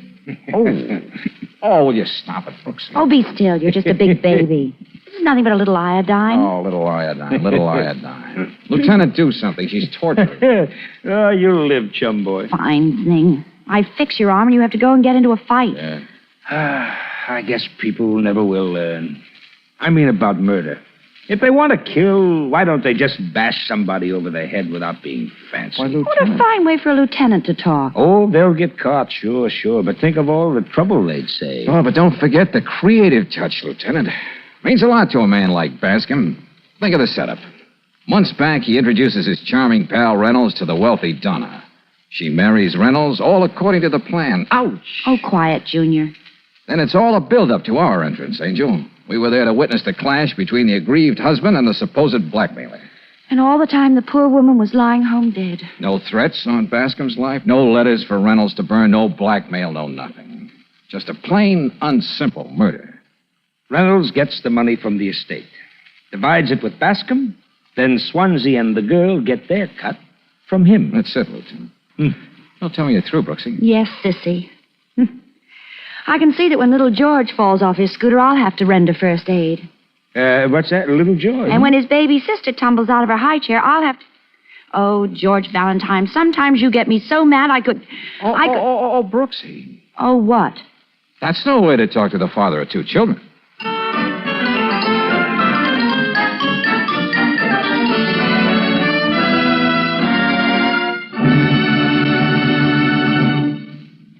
With 1949 just 4 days away, probably you've got your list of New Year's resolutions well started.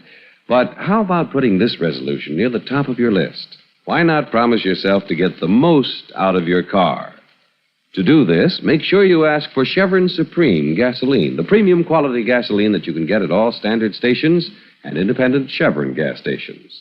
The reason Chevron Supreme allows your car to do its very best is that it's fortified with high-octane blending agents.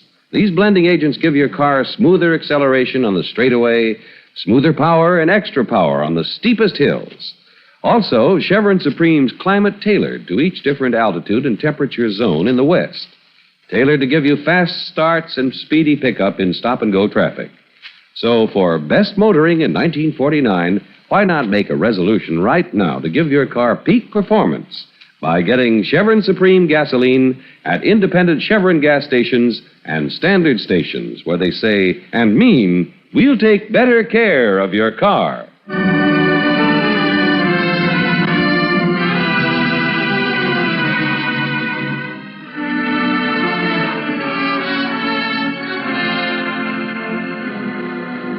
Next Monday night, a new case for George, Murder and One to Go. Tonight's adventure of George Valentine has been brought to you by Standard of California on behalf of independent Chevron gas stations and standard stations throughout the West. Let George Do It stars Robert Bailey as George with Frances Robinson as Claire. Wally Mayer appears as Lieutenant Riley. Tonight's story was written by David Victor and Herbert Little Jr. and directed by Don Clark. Also heard in the cast were Jay Novello as Lloyd Bascom, Louis Van Ruten as Reynolds, Gloria Blondell as Celeste, and Ken Christie as Swansea. The music is composed and conducted by Eddie Dunstetter. Your announcer, John Heaston. Listen again next week for Murder and One to Go on Let George Do It.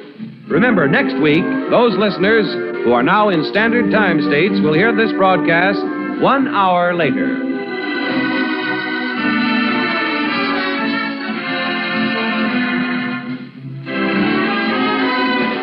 This is the Mutual Don Lee Broadcasting System.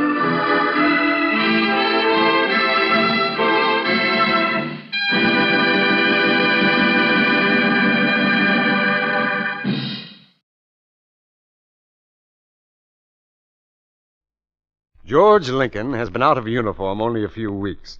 Blessed with an abundance of energy, an adventuresome spirit, and not too much money, he has sunk his last dime in office rent, a few pieces of furniture, and an ad in the classified section of the daily paper. Now, as he sits back in his swivel chair, waiting for the clients to form a line outside his office, the door bursts open. Mr. Lincoln? Yes? Mr. George Lincoln? That's right. I saw your ad in the paper. Do you have a crime that needs solving? Let George do it. Do you have a dog that needs walking? Let George do it. Do you have a wife that needs spanking? Let George do it. What are you, a client? Oh, no, Mr. Lincoln. I'm Sonny Brooks. What do you want, an interview for your grammar school paper? Oh, I graduated from grammar school. Congratulations. Thank you. That's all right. I'll get it. Hey, wait a minute. Good morning. Let George do it. How do you like that? Oh, I can make an appointment for you. Yeah, I'm Mr. Lincoln's confidential assistant. That's nice to know. Well, if you're that close, then come right up, Mr. Winters. Yeah, goodbye, sir. Now, look here, Bottom Button. You can call me Sonny. Well, now, look here, Sonny. Who hired you? Well, I come with the office. You see, Caleb the elevator man is my friend. He knew I was looking for a job, so he said, Sonny, whoever gets that office gets you, too. Well, isn't that just ducky? Oh, you'll find me very reliable, Mr. Lincoln. I have intelligence, initiative, a pleasing personality, and I'm Cuff. Cuff? What's that mean? C-U-F. Cool under fire. Oh, that's great. Well, tap two. What's that, sir? Take a powder, punk. Time's up. Yeah, but Mr. Lincoln... You're too young, Sonny. Things may get a little rough around here. Oh, that's okay, sir. I'm a very rugged character. Now then, Mr. Winters will be here soon. Winters? Yes, sir. Jonathan Winters. He just phoned. Oh. We can discuss my salary later. I'll go on the payroll as of today. Whether I like it or not. Well, I have a feeling you're going to become very fond of me, sir. I grow on people. Yeah, like a bunion. All right, Sonny, call an employment agency and get me a secretary. Well, that won't be necessary, sir. Why? Don't tell me you type, too. No, but my sister does. Your sister? Claire. She'll be here soon to start to work. Say, does your whole family go with this office? Well, I don't have much of a family. There's just Claire and me. Oh, well, that's tough, kid. Well, you like Claire. She's prettier than I am. Oh, that's perfect. It doesn't matter if she can type or take dictation, just so she's prettier than you are. Say, this is my lucky day. Mr. Lincoln? Oh, yes, Mr. Winters. Come right on in. Mr. Lincoln, I'm here because... Oh, well, it doesn't matter what the job is, Mr. Winters. I'm your man. Just throw your problem in my lap, and I'll come up with the right answer. Mr. Lincoln, I'm about to be murdered. Hell, now, don't take it too seriously. A lot of us...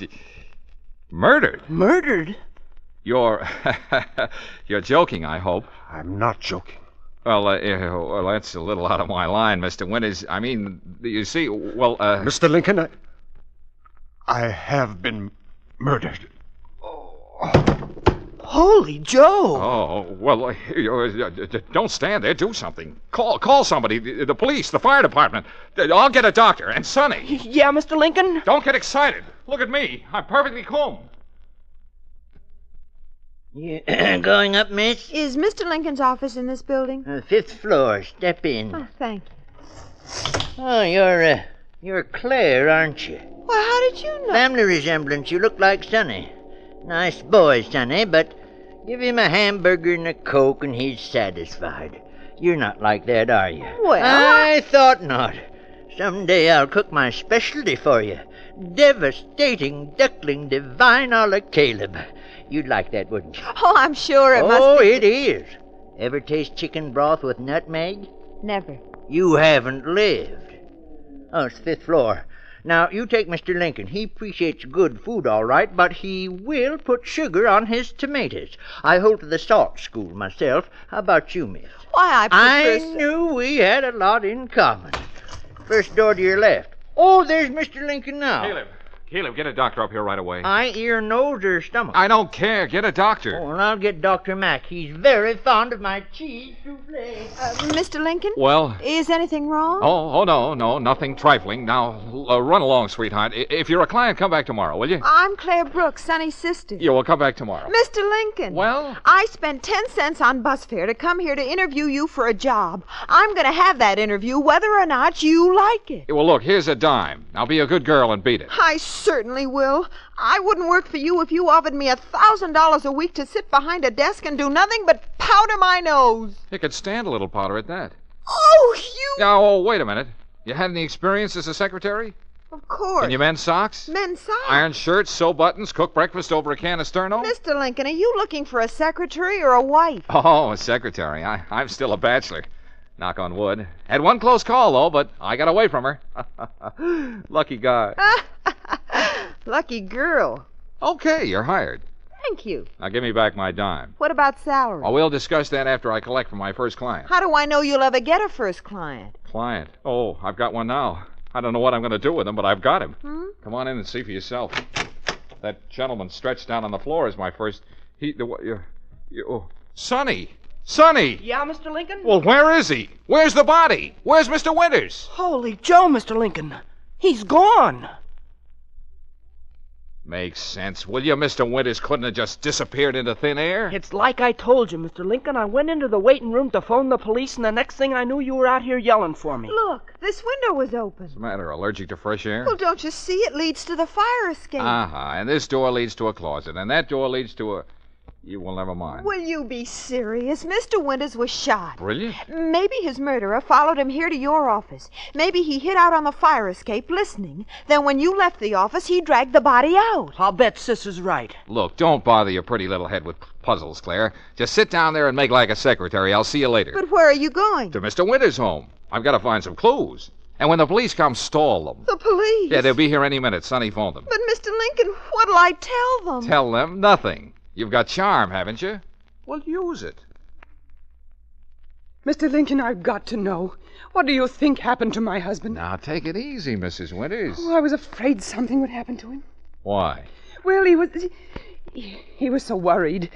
I thought it was because his writing wasn't going too well. He hadn't been able to write anything in a long time. Oh, your husband is a writer? Yes, a mystery writer. Oh, sure, of course. The case of the body in the bathtub. Murder has the hiccups. This is my husband's study. Quite a layout. What are all those papers? His manuscript. He was working on The Lost Corpse. The Lost Corpse. Cute title. It wasn't coming easy. He knew it had to be good or it'd mean the end of... Mr. Lincoln, what are you looking for in that wastepaper basket? Now, what do you think? 4-leaf clovers, of course. I want the truth. Was he murdered? Relax, Mrs. Winters, relax. The best man in town is on the job. Who? Who? Why, me, of course. Is this the Lost Corpse? Put that manuscript down. Don't look at it. Why not? Oh, I'm sorry. It's just a superstition. Jonathan never wanted anyone to read what he was working on. Oh, then of course you haven't read this. No, certainly not. Did your husband have any domestic trouble? Domestic trouble? Jonathan was devoted to me. Was? Why the past tense? What? Oh, I don't know what I'm saying. Mrs. Winters? Yes? Yes, what is it? There's a policeman downstairs. He wants to talk to you. A policeman? I'll be right down. Oh, well, look, Mrs. Winters, you haven't seen me, understand? But why? Well, now, look, your husband trusted me. Why don't you try it? Well, all right, Mr. Lincoln. Any way I can get out of here without going down the stairs? Well, that door leads to my husband's private elevator. It takes you down to the back entrance. Say, he thought of everything. Well, he liked to come and go without disturbing the rest of the household. Very clever man. Okay, Mrs. Winters, I'll get in touch with you tomorrow. Tomorrow? You mean you'll have news for me? Well, maybe it'll be news to you. And then again, Mrs. Winters, maybe it won't. Mr. Lincoln, what's the idea of dragging me out here in the middle of the night? Keep your pretty little mouth shut, will you, Claire? What is this place, anyway? The back entrance to the Winters home. Well, haven't they got a front entrance? Sure, but we're not using it. We're here to steal something. Steal? I'm supposed to be a secretary, not a second-story man. Keep quiet. Mr. Lincoln, I quit. Some other time. Now step into that elevator. An elevator?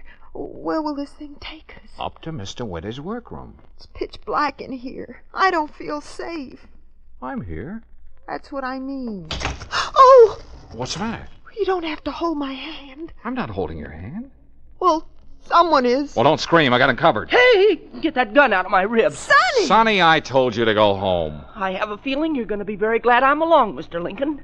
You might need me. Yeah, like I need a second head. You could use it. Now, you two stay right here.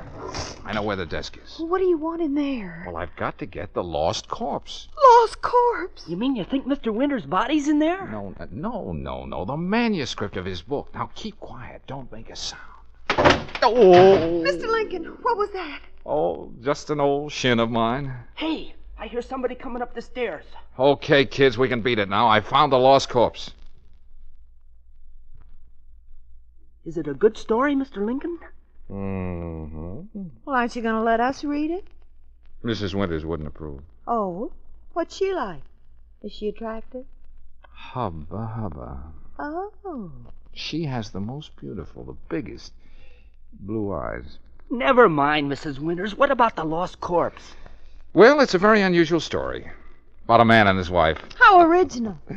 The wife would like to give him the gate, but she hasn't any money of her own. However, she stands to collect a lot if her husband ever kicks the bucket. Is there a murder? Natch. The husband is shot, but he manages to make his way to a private investigator's office. Huh? Is that in the story? Sure. Yeah, but that's what Mr. Winters did. The husband tells the investigator he's about to be murdered. Hey, that's what Mr. Winters told you. Then he collapses. When the investigator steps out of his office, the wounded man disappears. Just like Mr. Winters did. That's what actually happened. It is? Well, what do you know about that? Well, go on, Mr. Lincoln. Then what? Well, later the guy returns to his wife. He says, "You thought you killed me, but I'm not dead yet. You...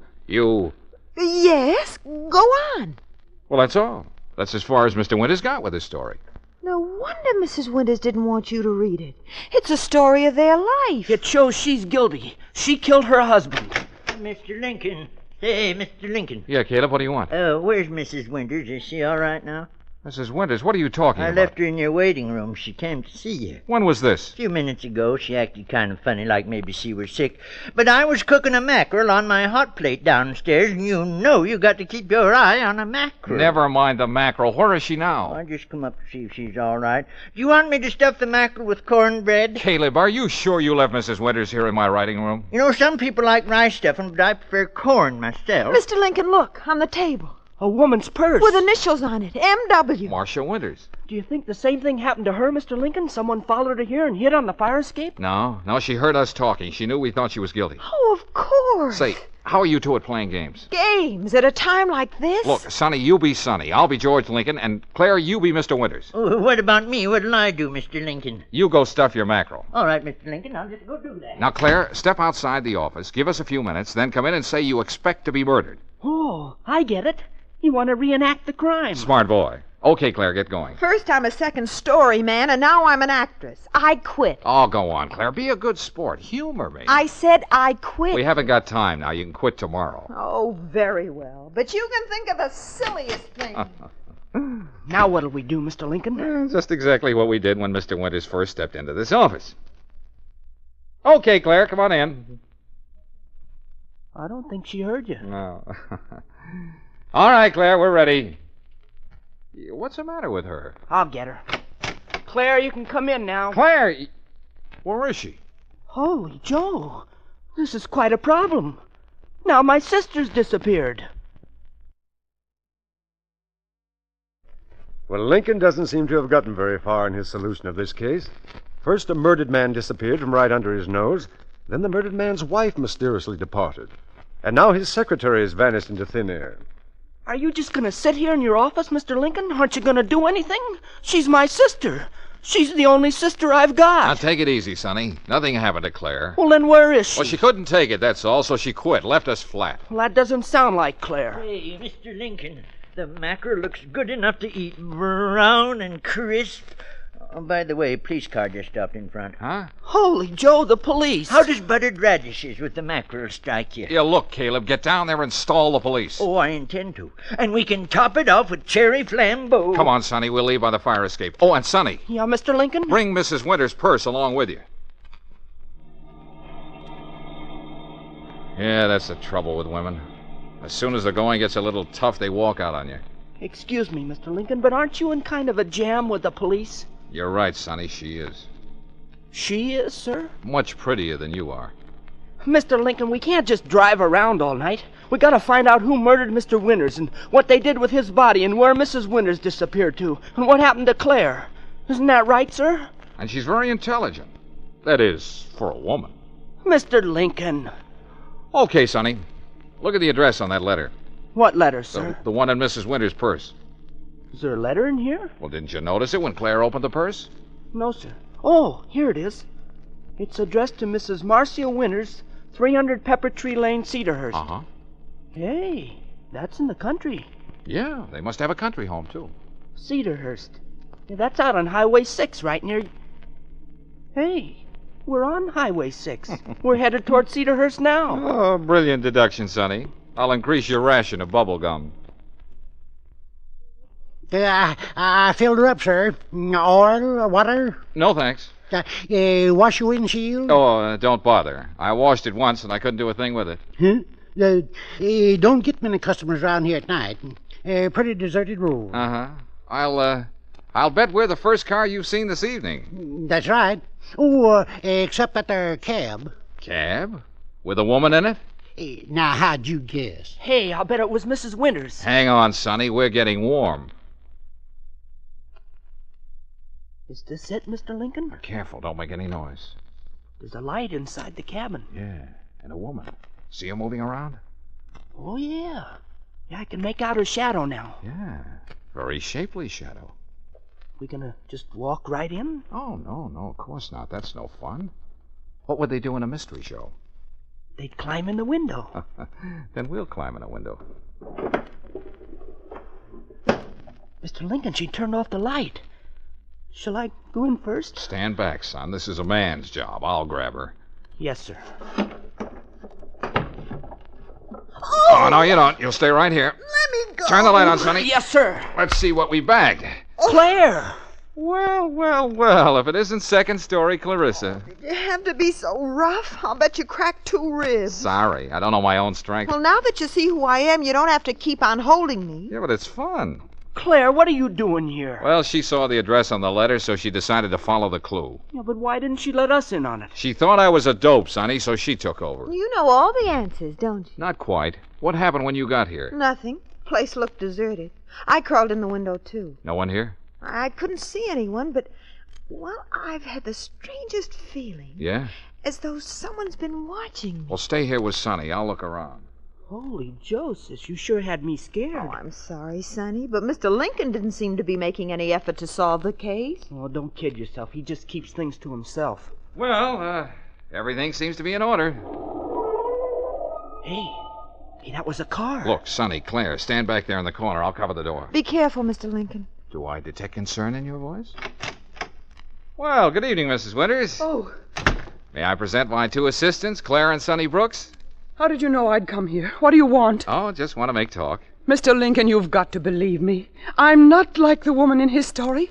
I love Jonathan. Uh-huh. And you're the girl who never reads his manuscripts until they're finished. Well, Oh, go ahead. Turn me over to the police. I don't care what happens anymore. Well, that's as good as a confession, Mr. Lincoln. I'm in no mood for confessions. Blow your nose, Mrs. Winters. We're going to play a little game. Oh, not again. Now, Sonny, you keep an eye on Mrs. Winters. Don't let her leave. Oh, don't worry. I won't try to run away. Look, Claire, you're the wife in the lost corpse. More acting? I quit. Tomorrow. Now then, I'll be the husband in Mr. Winters' story. Here are some lines for you to read, Claire. You came all prepared, didn't you? We'll skip to the part where I walk in wounded and say, you thought you killed me, but I'm not dead yet. You think you can follow those lines? I can read, if that's what you mean. All right, all set? Let's go. You thought you killed me, but I'm not dead yet. No, I didn't shoot you. I swear I didn't. But who'll believe you? The police? All the clues point to you. Do you mean? Yes, my dear. You wanted me out of the way. Well, you got your wish. I shot myself. No, I killed myself. But they'll think you're guilty. You'll pay for it. I'll get a doctor. Too late, too late. Goodbye, my dear. Goodbye for just a little while. Then I die. What a performance. I don't get it, Mr. Lincoln. You wrote this ending for his story, is that it? Well, of course. What's a story without an ending? I'll tell you what Mr. Lincoln is getting at. He's trying to prove that my husband shot himself. Shot himself in such a way that it would look as though I murdered him. Why would Jonathan do such a thing? He knew that I loved him. You don't have to put on an act for us, Mrs. Winters. Why don't you turn her over to the police? Now, keep your shirt on, Sonny. Okay, you come in now. You mean the police are here? The police? Well, how did you like my way of ending your story, Mr. Winters? Mr. Winters! Jonathan! He's here? It was very clever, Mr. Lincoln. Oh, Jonathan. Oh, I'm terribly sorry you were worried, darling. I tried to go home and explain, but the police were there. No, but I don't understand. Well, you see, the ending to The Lost Corpse was driving me crazy. You see, I knew that when I searched his wastepaper basket. It was full of rejected endings. Finally, I decided to do just what the hero in my book did. Then, when he saw the police were questioning you, Mrs. Winters, he came out here to hide. I saw him in the closet, but I wanted to put on a show for him. Oh, Jonathan. Oh, forgive me, darling. Well, come on, kids. They don't need an audience. Wait a minute, Mr. Lincoln. I've got the ending to my story, thanks to you. And with all that publicity in the papers, it's sure to have a big sale. So, name your fee. Oh, well, I don't know, Mr. Winters. I haven't really thought about it. Suppose we say an even grand. I'll send you a check in the morning. Oh, no hurry. But I just happen to have a pen and a blank check with me. As a matter of fact, it's all made out. Just needs your signature, Mr. Winters. Huh? Oh, yes. Right, certainly. Holy Joe, $1,000. There you are. Thanks. Well, let's go, kids. Good night, Mr. Winters, and if you ever get stuck again... I'll remember. Good night. Good night. What a day. Now I feel like collapsing. Sonny, come here and put your arm around me. Whoa, sure, sis. Go away, Sonny. Let George do it. Next week at this time, George Lincoln has a difficult problem thrust upon him. You'll probably hear him saying something like this. All that money just to find you a wife, Mr. Peterson? Why, it's a cinch. Now, just a minute, Mr. Lincoln.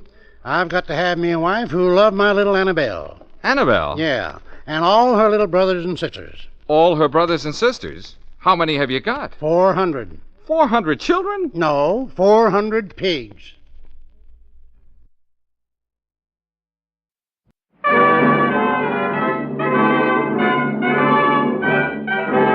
Standard of California, on behalf of independent Chevron gas stations and standard stations throughout the West, invite you to Let George Do It. Another adventure of George Valentine. Personal notice. Danger is my stock and trade. If it's something you can't handle and it must remain strictly confidential, you got a job for me, George Valentine. Write full details.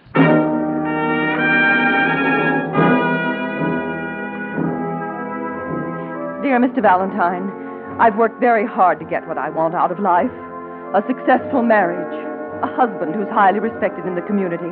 Everything. Now, by one of her foolish whims, my own sister threatens to destroy all that. She's been missing for 2 days and must be found without any publicity. That's why I'm calling on you. Calling on you instead of the police. Phone me this afternoon when my husband is sure not to be here. Tuxedo Lake, 673. I'll be at your office any time you say. Signed, Edith Wilder. Tuxedo Lake, huh? Uh-huh. That little body of water's become very fashionable lately. Well, I don't want to sound grasping, George, but if the Wilders live on the exclusive island in Tuxedo Lake... Yeah, I know, Brooksy. The fee could be a thing of beauty. All right, call Mrs. Wilder for an appointment at the office tomorrow morning.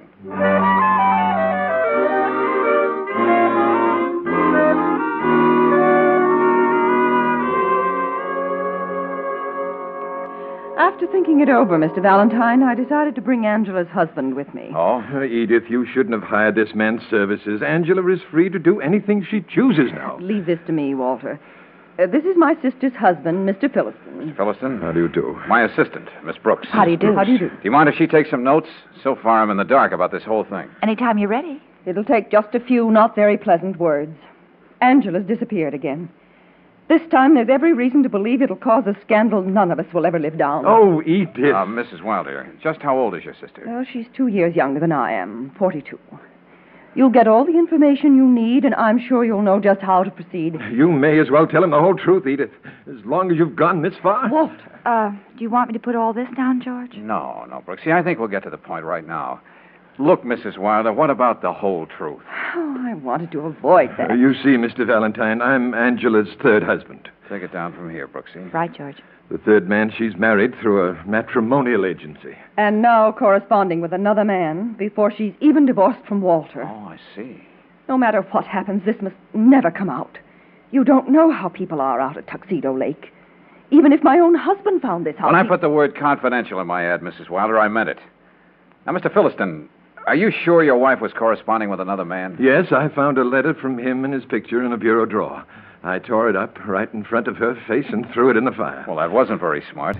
It might have helped you get a divorce without paying through the nose. Oh, I realize that now. What do you mean by that? Well, last Monday I had lunch with Angela. She said she'd settle for $20,000 in cash in our house on Tuxedo Island. And you mean you just shelled out $20,000 like that? Yes, that same afternoon. It seemed the easiest way. She threatened to sue me for desertion if I left her and take all the money I have if she took me to court and tied up my contracts. And I'm a builder, you know, and it would cost me much more than that. I just want you to bring Angela back here before she causes a scandal that will wreck all our lives. Mr. Philliston, would you recognize the man in that picture if you ever saw him? I can't be sure. I suppose so. I was so upset I don't even remember the name if there was one. George, don't you think we ought to get the name of that marriage club? I ought to know that. That's the way I met her. It's the Selby Friendship Club. Meet your companion for life. The important thing is this, Mr. Valentine. Walter is staying with me and my husband on the island. So far, we only told Richard that Angela is off visiting some friends. It must remain that way. Okay, I'll do my best. You'd better give me the keys to your place, Philliston. Maybe I can pick up a lead there. Here you are. That's that. When a woman is just over 40, well over 60... This is no time for you to feel sorry for yourself, Walter. Here you are, Brooksy. Take these keys. I'll meet you on the landing at Tuxedo Lake in a couple of hours. Then we'll go over to Mr. Philliston's house. Okay, George. Well, what are you going to do, Mr. Valentine? Pay a visit to the Selby Friendship Club. See what I can find out about Angela's unknown suitor.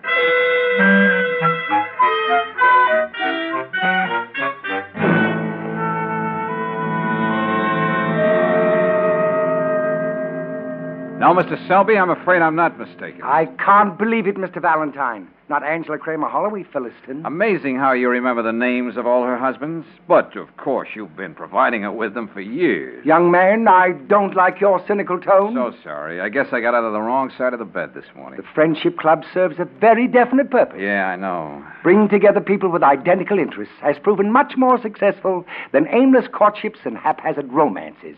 Our motto is meet your companion for life.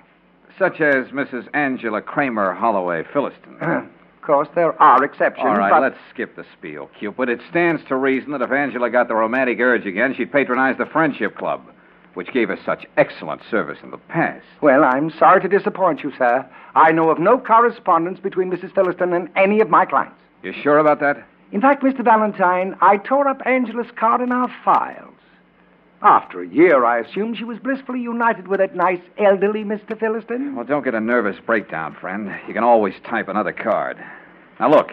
You put out a bulletin, don't you? Listing the different eager beavers bent on matrimony? Yes, indeed. Once every month. Well, if I could get a hold of your latest bulletin, maybe Mr. Philistine could spot the man he saw in that letter. Unfortunately, the new bulletin won't be off the press at the Bixby printers for another week. Then I shall be glad to let you see one. Thanks a lot. Oh, don't mention it. But if you think I'm just one of those fly-by-night marriage bureaus, you're sadly mistaken. I've spent 30 years bringing together people who thought they didn't have a soulmate in the world. Goodbye, Mr. Selby.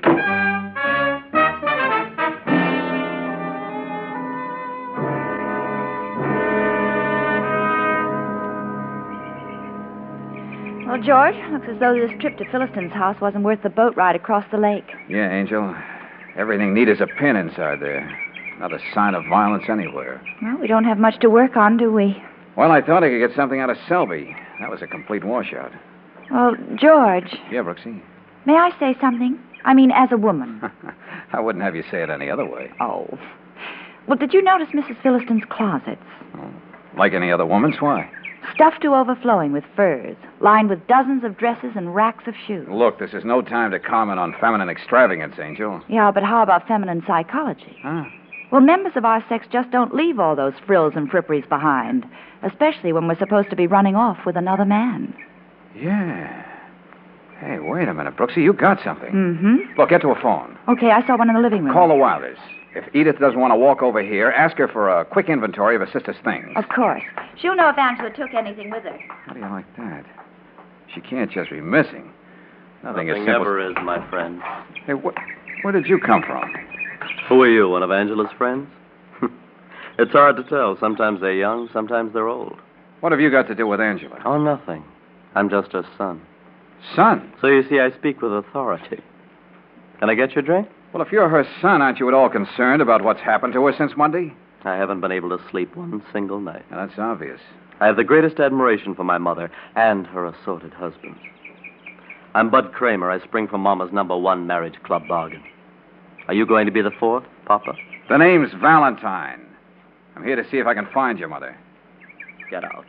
Hey, now, wait a minute. I said get out. If you never find her, it'll be the best break I ever got. This house will belong to me, and I'll come into some money. If you don't stop sticking your chin in my face, son, I'm going to have to do something about it. Oh, it's fine to have a mother you can respect. You know, you can always help her with her letters when she decides it's time for another husband. Well, didn't you hear me? Get out of here! Let's not be a problem, huh? Let go of my arm. You'd better go upstairs and go to bed. You've had a busy night, and you've been getting around today, too. Go on, sleep it off. Yeah, I'll do that. I'll sing myself to sleep with Brahms' lullaby. Or maybe I'll make it Mother McCree. Be sure to find my mother, will you? Tell her how much a little boy needs her. George, who was that? What does he mean? We'll get to him later. What did Edith say? Well, it's the strangest thing, darling. Yeah, what is? Edith says apparently Angela didn't take a stitch of clothing with her. And you know that blue plaid dress hanging over the chair in her bedroom? Yeah, I saw it. Well, Walter said that was the one she wore the day he gave her the $20,000 and she disappeared. With a towel around her or a bathing suit? Oh, no, Brooksy, this doesn't whack up at all. Yeah, I know. It's beginning to look more like something for homicide, not missing persons. Well, Lieutenant Riley is just going to love us when we present him with this case. Well, of course, we're not sure yet. Brooksy, I'm going to take one more stab at keeping this confidential. Meaning? A visit to Bixby Printers. I'd like to get a preview of next month's bulletin of the Friendship Club.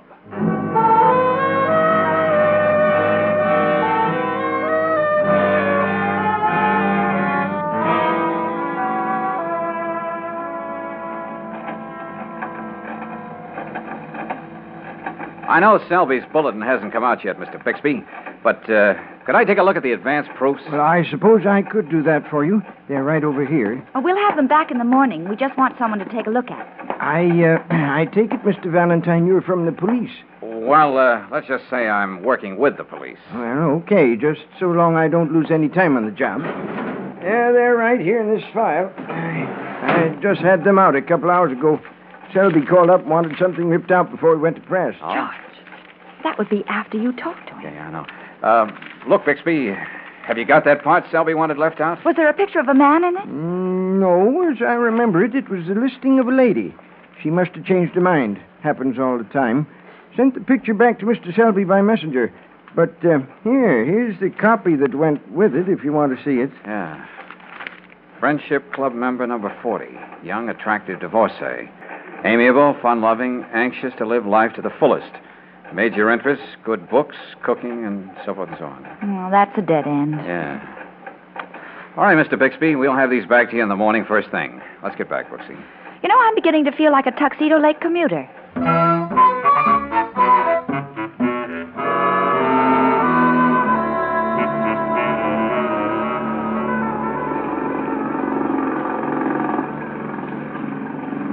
It's all very well to be exclusive, George, but I'd hate to make this trip to the island every time I came home late. Yeah, it is kind of dark, Angel. But that green light way up ahead, that's the Philistine dock.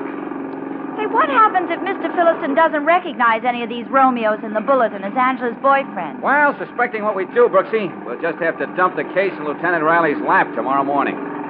We won't be giving him much to work on, except our suspicions. And the fact that when a woman walks around with $20,000 in cash, she just naturally... Hey, Brooksy, that motorboat coming toward us. Well, they can see us. They've got their searchlight right on us. Well, I can't see a thing with that glare. Turn, George, turn. They're coming right at us. I'm trying. What's the matter with you, you fool? Can't you see it? Brooksy!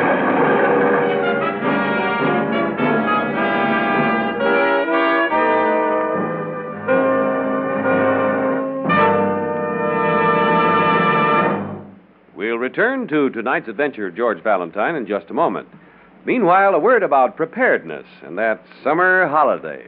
If you're planning a vacation trip with the family car, here's a suggestion from a whole group of service folks, the men at standard stations and at independent Chevron gas stations. As soon as you can, stop in, and they'll be glad to give your car a troubleshooting vacation check. It's no fun to be way out in the middle of nowhere with a broken fan belt or sparkless spark plugs or a radiator that wants to be a geyser. To guard against that kind of mishap on your vacation, get a bumper-to-bumper inspection before you leave. Comes the day you're ready to start out, make sure your car has its two best highway friends, Chevron Supreme gasoline and RPM motor oil. Wherever your vacation takes you in the West, just keep in mind that the men at independent Chevron gas stations and standard stations say and mean, we'll take better care of your car.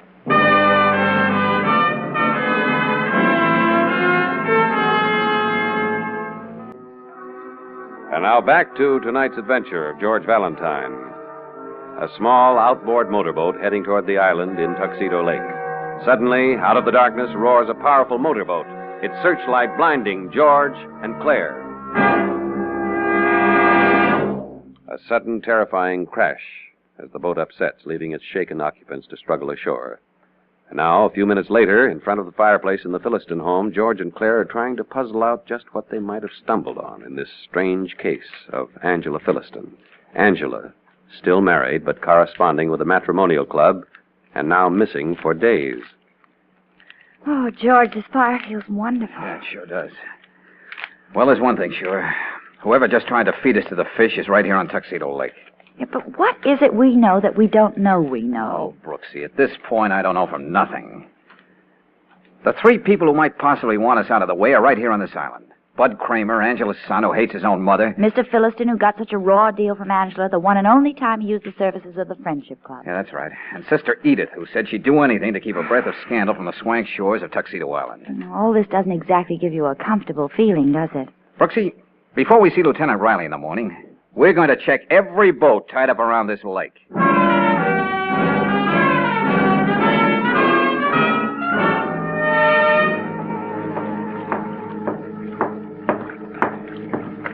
George, where you going? Hey, come here, Brooksy.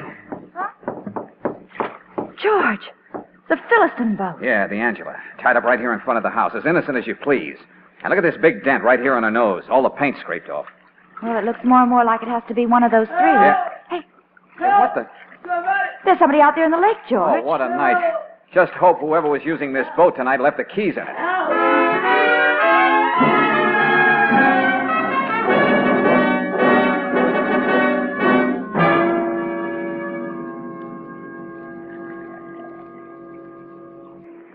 Valentine, I've told you. I went into the village to celebrate. Sounds phony to me, Bud. What have you got to celebrate with your mother missing? Well, That's what I was celebrating. Let's skip that routine. Huh? I was feeling pretty good, so I thought I'd swim across the lake. Clothes and all? Seemed like a good idea at the time. Suddenly I had to prove to myself that I was a reasonable facsimile of a man. Yeah. Guess I'm not in very good shape. How about this version, Bud?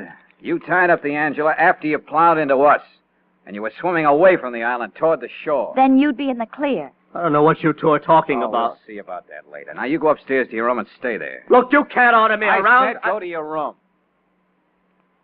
Yeah, go to your room, buddy. When I was a kid, whenever I was in the way, Angela would say, go to your room, buddy. My adoring mother. Fun-loving. Anxious to live life to the fullest. Oh, where's my wondering mother tonight? I can't help feeling sorry for that boy, George. To tell you the truth, I wasn't listening to him very hard. What? These red flagstones in front of the fireplace. Yeah, what about them? Red stains on red flagstones wouldn't show up very clearly ordinarily, but the light of the fire brings them out. Huh? Look at him, Brooksy. Is that blood? Could be. This might be the sign of violence we didn't find when we went over this place before. Well, if you're right, Lieutenant Riley will certainly have something to work on when we come back here in the morning. And if I'm right, Brooksy, it means Angela Philliston was murdered.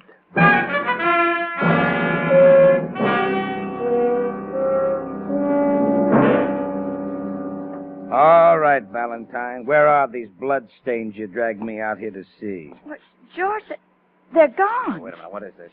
Someone scrubbed these flagstones clean during the night. You don't say. Oh, what a mental midget I turned out to be. I should have stayed right here while you went back to town, Brooksy. But how could anybody know what we found? Oh, well, at least I'm bright enough to know the answer to that one. Somebody knew every move we made last night. Ah! Stop sounding like a bee picture. Next you'll be talking about trap doors and hidden passages. Oh, that's not fair, Lieutenant I Riley. get dragged out of bed. I bring the best men in the department out here with me. They dredge the lake, and all they're coming up with is some undernourished trout. All right, Riley. Give me a chance to think, will you? Hayes here. Look at him. One of the best men in our lab, crawling around on his knees like a charwoman, looking for something that isn't here. I'll be through here in a minute, Lieutenant. Oh, I can't thank you enough for that bracing, invigorating trip across the lake, Valentine, but I've got better things to do with my time. Lieutenant, somebody tried to run us down on the lake last night, and he was using Philliston's boat. Yeah. Lieutenant. Yeah, what is it, Hayes? These red particles between the cracks in the floor here. They might mean something. All right, be careful with those, Hayes. Very careful. Got him in this bottle. You want to initial the label, Lieutenant, in case we ever need it for evidence? Yeah, sure. But just remember this, Valentine. If this proves to be ketchup from a weenie roast they had in this fireplace, I'll... So help me, I'll do it! What do you say we wait and see, Lieutenant? It may not be ketchup at all. Just barbecue sauce. The kind that's too hot to handle.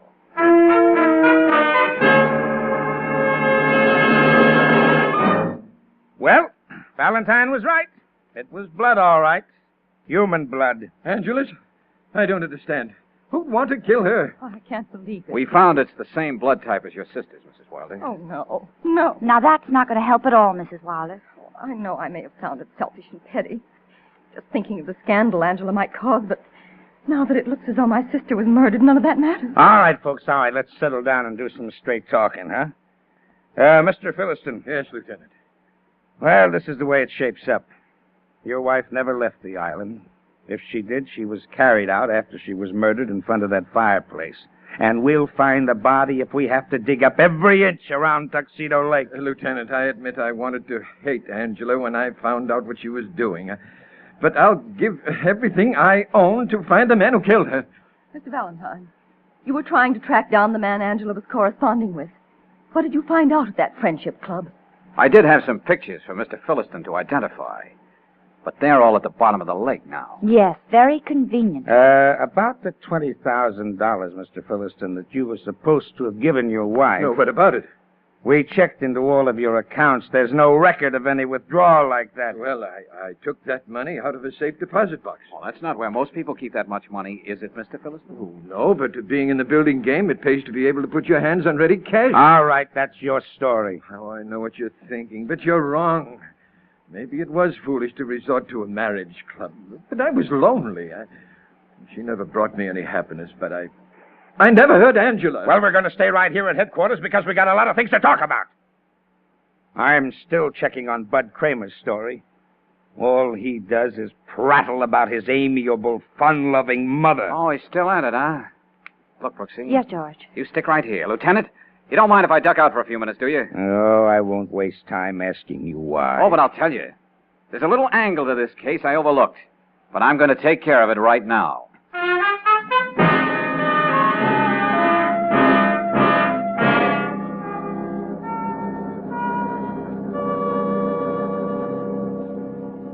Come on, Selby, give. You were holding out on me before, weren't you? Well, I answered all of your questions to the best of my knowledge. You mean you just told me as much as you thought I should know. But now you got to open up, Selby. This is a murder case, and the police are in on it. Oh, dear. Well, come on, give. All right. You understand, I had to think of my business, what it might sound like if Angela's disappearance ever got into the papers. You know Never mind that, Cupid. Get to the point. Yes, of course. I suppose I should have told you that Angela was the second wife of Walter Philliston met through the Friendship Club. Well, surprise. That's the truth. Some names, Selby, some facts.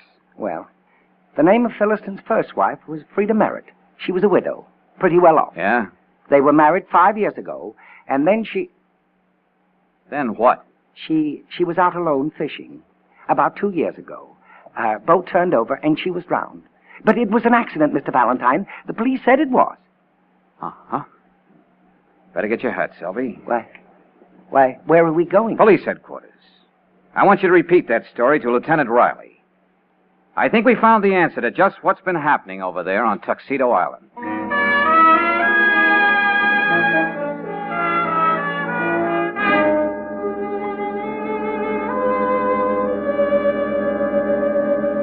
Well, thanks, Mr. Selby.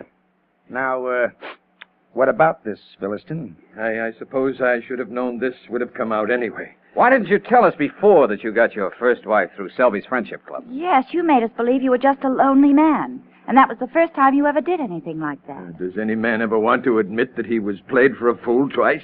What's that supposed to mean? Frida and I weren't too happy after a while. And she died.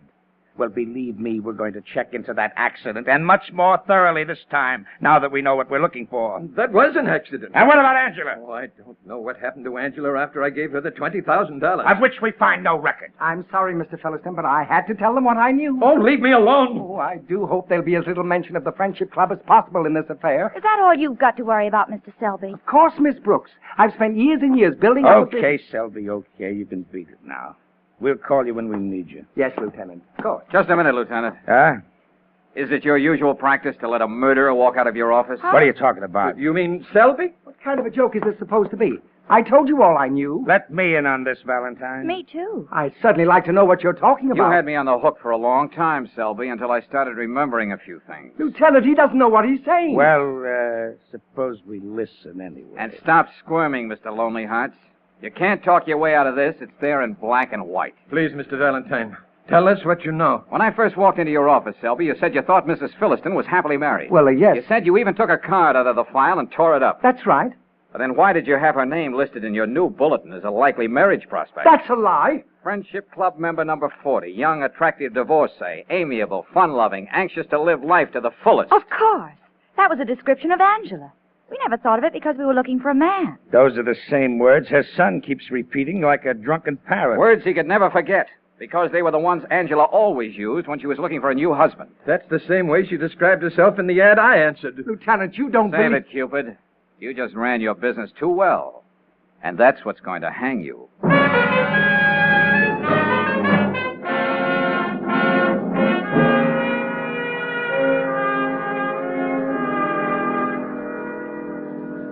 George, I still don't understand what reason Selby had for killing Angela. Because Cupid got double-crossed, Angel.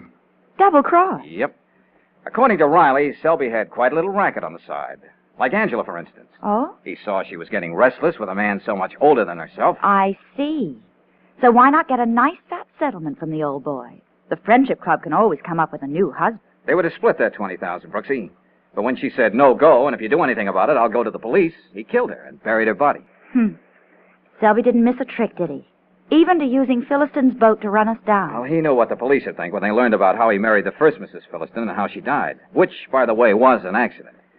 Oh, darling, I'm so glad. That we met in a nice, normal way. Oh, yeah. A USO canteen.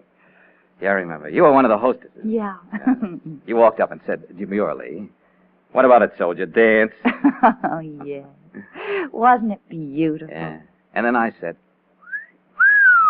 And that was that. After all, no girl could resist such a pretty compliment.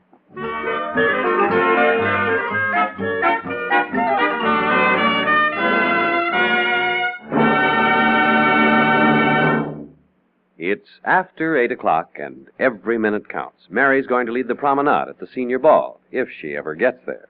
Right now, she's with Roger in his car, and there's a big silence. Roger choked the engine and flooded the carburetor. Too bad. He should have used Chevron Supreme gasoline in his car.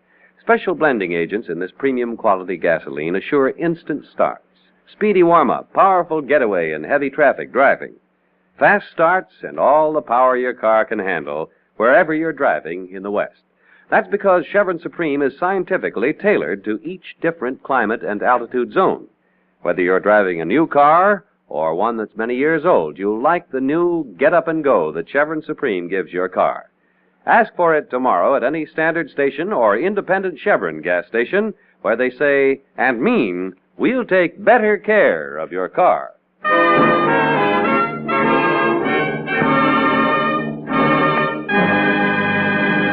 Next week, when you tune our way for another adventure of George Valentine, you'll hear... Oh, Mr. Dimmick. What was that? One of the many voices of darkness that echo through the tunnel of love. Now, calm yourself, Claire. But what's that up ahead? Yeah, what is that dim light, Dimmick? Seems to be coming from the wall of the tunnel. It looks like a man. Maybe he's in trouble. You better hurry. Patience. We can travel only as fast as the water flows through the tunnel. It's like fate carrying us. That man's got a gun in his hand. And pointed right at us. Down on the boat, everybody. That guy means business.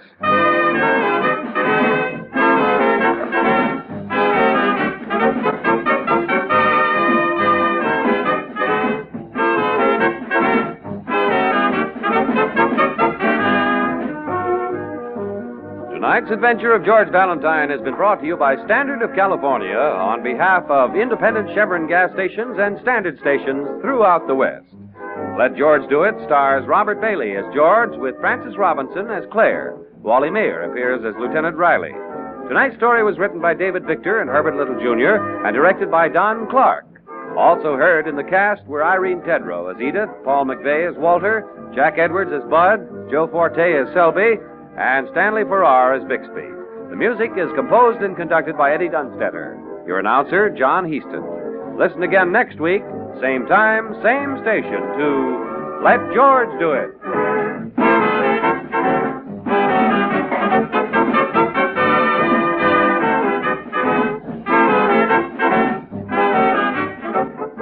This is the Mutual Don Lee Broadcasting System.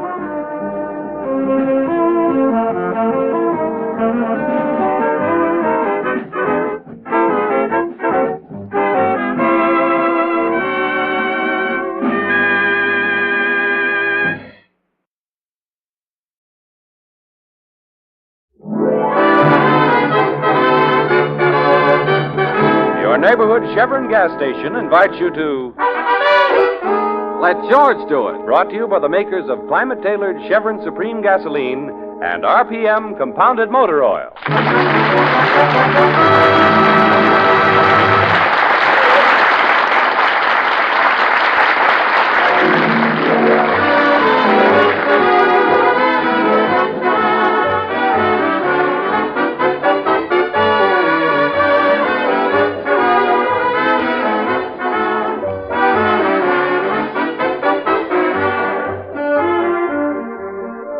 Let George Do It. That's the slogan George Valentine hung in his office when he got out of the Army with an idea and not much money to back it up.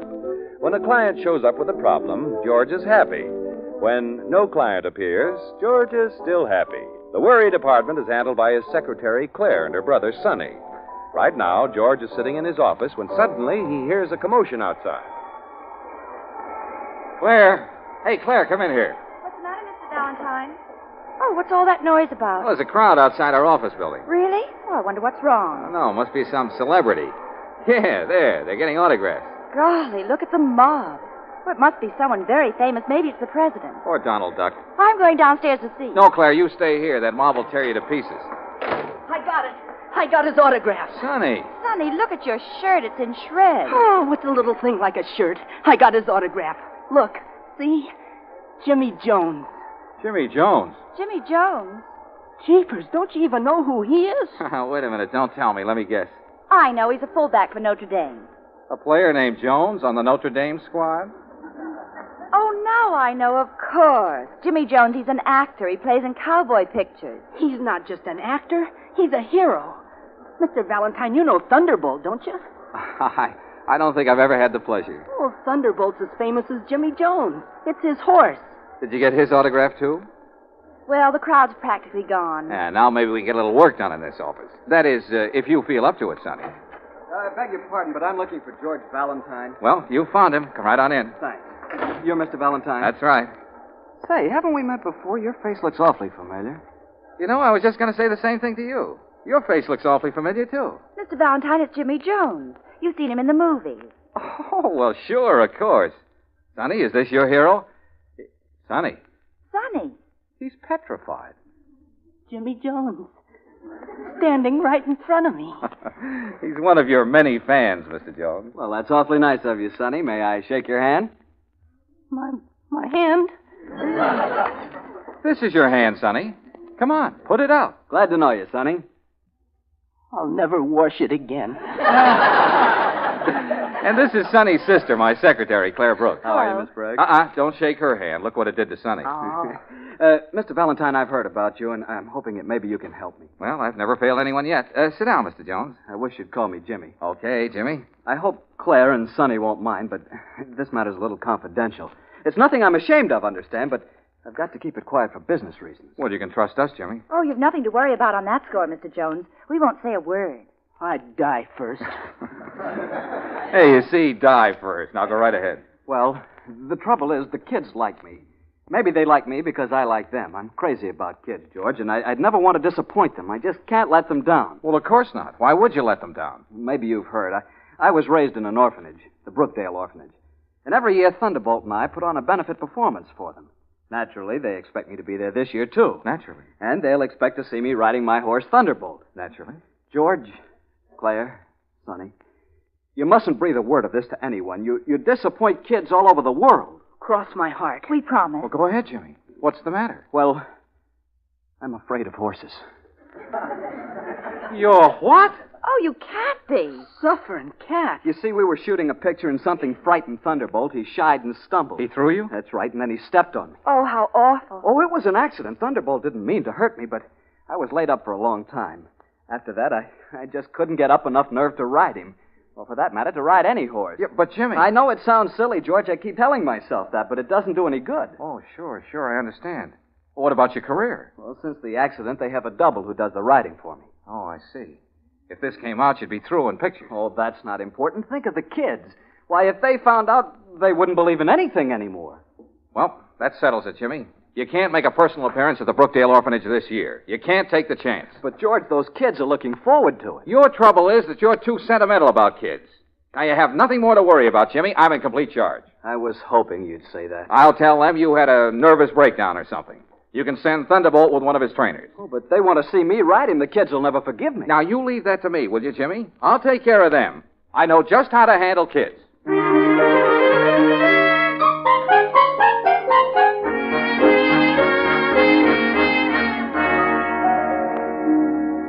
Mrs. Martin is the superintendent of the orphanage. She's in the play yard with the children now, but I'll get her for you, Mr. Valentine. Oh, thanks, miss. Just tell her it's about Jimmy Jones. I'm sort of taking charge of things for him. Oh, you know Jimmy Jones. Yes, of course. Oh, I'd love to have his autograph. Oh, are you anybody? No, nobody much. Would you tell Mrs. Martin we're here? Oh, yes, of course. Just make yourselves right at home. I'll only be a minute. Mr. Valentine, what are you going to tell Mrs. Martin? Just that Jimmy's been working too hard, and that he can't appear here, that's all. There's nothing to it. Oh, those poor kids. Oh, now, Claire, you're making too much of this. You're as bad as Jimmy. It's ridiculous worrying about a bunch of kids. He's got to protect his career. But he means so much to them. Now, listen, Claire. He can't appear at the benefit. Do you understand? Anyway, the kids are more interested in seeing his horse. That's not true. Well, Jimmy can send over some ice cream and cake. That'll get them.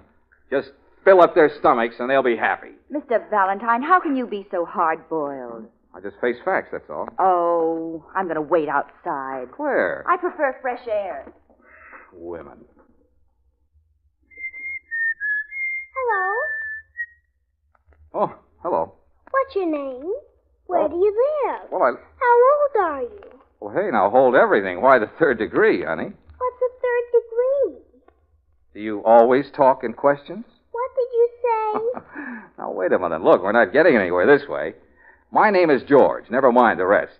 Now, come on. Tell me something about yourself. I've got a pet mouse. Huh? Yeah? A white one with a long tail. Really? What's his name? George. George. What a coincidence. I just named him George. Oh, I see. Well, thank you, honey. That's quite a compliment. Do you know any games? Games? Well, now, let's see. I used to play some games with my nieces. What are nieces? What are nieces? Well, nieces are, they're people. I mean, I'm their uncle, see? So that makes them my nieces. You get it? I don't have any uncle. Oh, well, that's tough, honey. But I have a brother. Well, wonderful. I always say there's nothing like a brother. Why, that's a million times better than an uncle. Jimmy Jones is my brother. Jimmy Jones? He told all us kids he'd be our big brother. Oh. So now we each have a family, don't we? Oh, yeah, sure. Look, honey, how would you like another brother? Could you use two? Someone like, like me. Oh, no. You wouldn't like me for a brother? No. I'm going to marry you. Oh. Well, that's settled. You want me to teach you a game? A game? Yeah, I'd love it. We could play horsey. Well, that sounds exciting. What do I do? You get down on the floor on your hands and knees. Do I have to? Oh, don't you want to play with me? Okay, honey, you would. Now what? Now I get on your back. There. Giddy up, horsey! All right, here we go. Hang on now. Hang on, honey.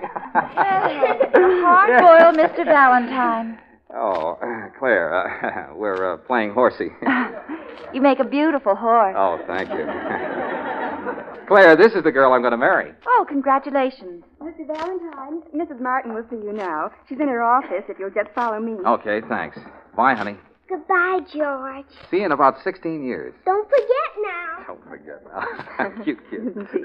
Her office is on the other side of the play yard. This way, please. Oh, miss, wait a minute. Look, I won't bother Mrs. Martin. You give her a message for me, will you? All right. Just tell her that I personally guarantee that Jimmy Jones will be here for the benefit. And furthermore, he'll be on his horse, too.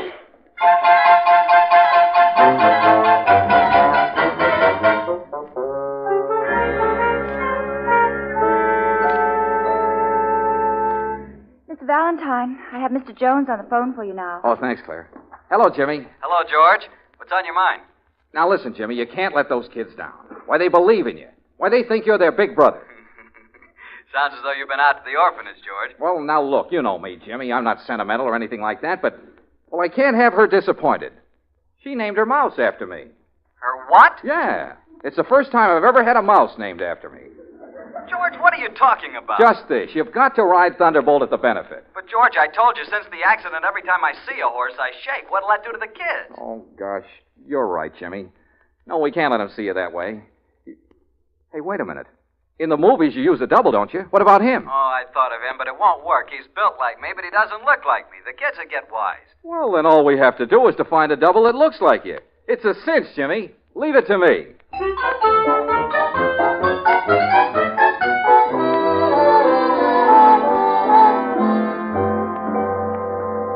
Oh, what an office force. What's the matter with you two? All you have to do is to find a man who looks like Jimmy Jones. Well, what was wrong with Red Prescott? His nose turns up and his hair is red. Well, then what about Stanley Burns? Why, he was born on a horse. Yeah, I could see that all right. One leg's bends south and the other bends north.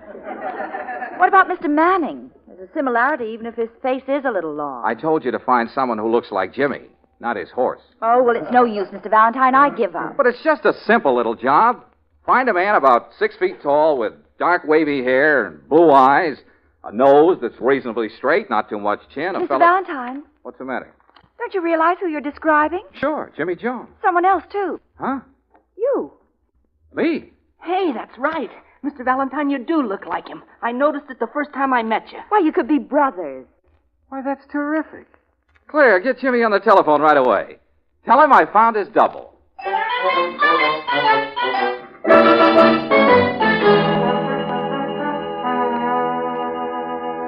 You really think you found the right person, George? I know I found the right person. But is it someone we can trust? Trust? Why, this man is the soul of honor. And what's more, he's got plenty of courage. And a heart of gold. Pure gold. Say, sounds tremendous. Well, I don't like to brag, Jimmy, but if you were to pin me down, I'd say he is tremendous. Who is it?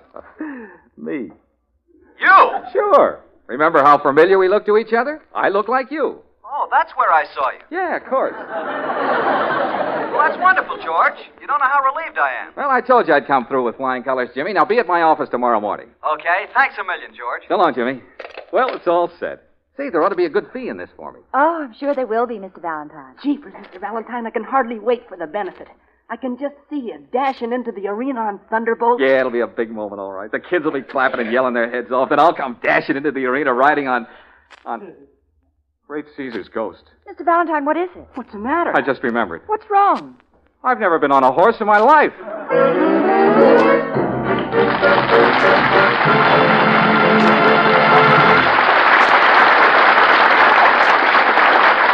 Well, it'll take George a minute or so to figure out what to do in this situation. Meanwhile, I wonder how many of you folks can be sure your cars are ready for winter. In many parts of the West, wherever winter means cold or rain, there'll be an epidemic of car troubles this year. Most folks are driving the same old cars, you see, and they're bound to be a little less reliable simply because they're another year older. So here's a good tip. Drop in at your favorite Chevron gas station and let the Chevron dealer check over your car. He's an expert, and because he's in business for himself, making you a regular customer means a lot to him. So you can bet he'll give your car the best of care.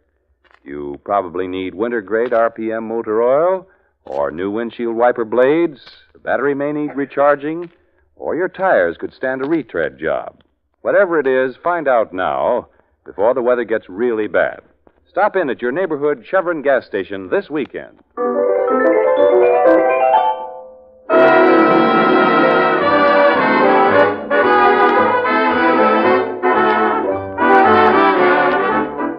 Well, George had to find a double for Jimmy Jones, someone who looked like Jimmy and could ride Thunderbolt. It finally dawned on all of them that George himself resembles Jimmy, but then he suddenly remembered that he's never been on a horse in his life. Now it's a few minutes later. Oh, that's fine, Mr. Valentine. That's great. You offer to take his place and you've never even been on a horse. Well, there's nothing to it, Mr. Valentine. I'll teach you how to ride. Sonny, you've seen Thunderbolt, haven't you? Sure, lots of times. Is he very active? Oh, yeah, he's a very spirited animal. Oh, a spirited animal, that's what I thought. You're not getting cold feet. Oh, no, of course not. But those kids will expect to see someone who can at least stay on the top side of the horse. You've got nothing to worry about, Mr. Valentine. I'll teach you how to ride. Sonny's really very good. Our grandfather raised horses in the country. My grandfather raised Cain in the city. Come on, Mr. Valentine. We better get started right away. Oh, now look, Sonny, I want to start nice and easy, understand? Oh, sure. Just leave it to me. I'll have you riding like an old cowhand. Come on. Okay. Claire? Yes, Mr. Valentine. Goodbye. Goodbye, Mr. Valentine. Shall I meet you somewhere for dinner? Yeah. Make it Joe's Hamburger Hut. That's the one place in town we can eat standing up.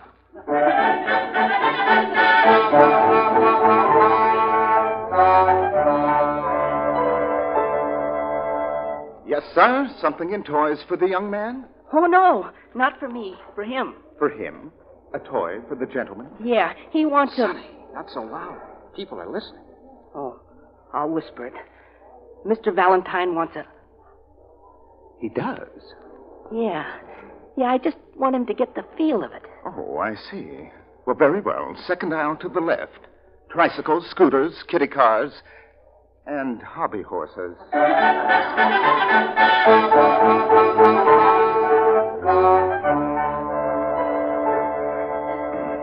Hey, we're okay on that hobby horse, Mr. Valentine. Now for your second lesson. Oh, but do you think I'm ready to ride this horse, Sonny? Oh, sure. Okay, then. Boost me up. Okay, there you go. Thanks. Now, put your feet in the stirrups, Mr. Valentine. Like this? Yeah, that's right. Press your knees in. Like this? Yeah, that's good. Now, hold on to the reins with your left hand. That's right? Oh, you look fine, Mr. Valentine. Okay, here we go. Oh, that's good. That's swell. Hang on, Mr. Valentine. Don't fall off. Oh, Sonny, I'm getting dizzy. Sonny, I can't see anything. Sonny, help. Stop this merry-go-round.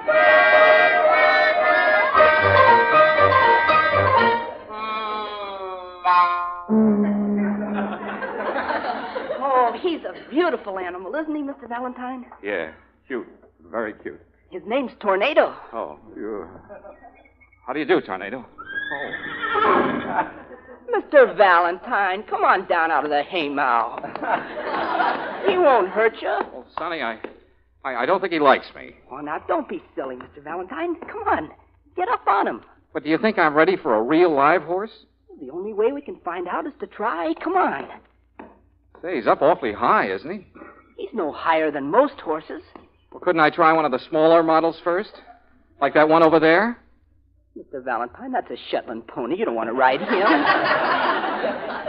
Why not? He has a very kind face. Come on now. Get up on Tornado. All right. Nice Tornado. Stand still, boy. I said, stand still. Sonny, tell him to stand still. It's okay. Just jump up on him. Well, maybe he won't like it. He's used to it. Go ahead, Mr. Valentine. Put one foot in the stirrup and swing the other one over. All right. Here I go. Mr. Valentine, wait. I think I'll make it. But, Mr. Valentine... It's all right, Sonny. Sonny, what's happened to this horse? Where's his head? Get down, Mr. Valentine. You put the wrong foot in the stirrup. Oh, is that it? I thought there was something wrong. Now, try it again. Remember, your left foot in the stirrup, your right foot swings over. Oh, it's no use, Sonny. You can't teach an old horse new tricks. He's not old. No, but I am. Come on, now, let's get back to the office. But, Mr. Valentine, what about the benefit? How will you be able to take Mr. Jones's place and ride Thunderbolt? Well, it's no use, Sonny. I can't do it. Jeepers, I wish I could ride Thunderbolt. Well, so do I. I'd like nothing better than to have... Sonny, why not? Huh? Of course. There's our answer. You'll ride Thunderbolt.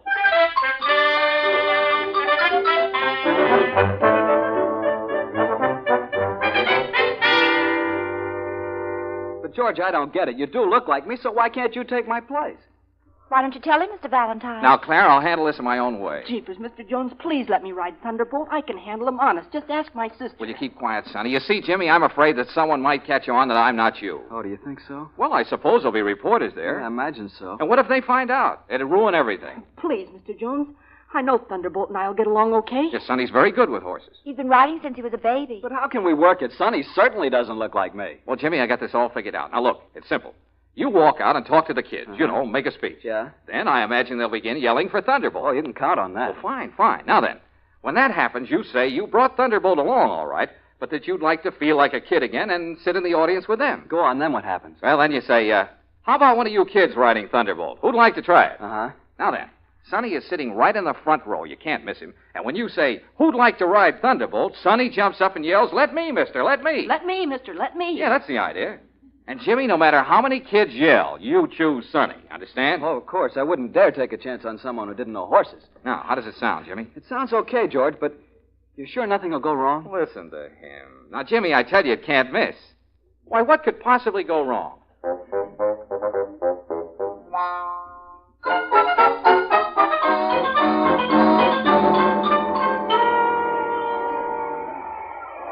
Did you ever see so many children in all your life, Mr. Valentine? It looks as if all the kids in town are here. All except Sonny. Now, stop worrying about Sonny. He'll show up. But he should be here now. What's happened to him? Well, I know he went to a movie early this afternoon.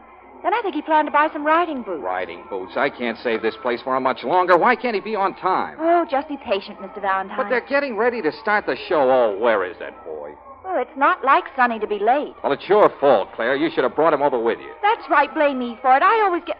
Oh, Mr. Valentine, they're going to begin. Here comes Jimmy Jones now.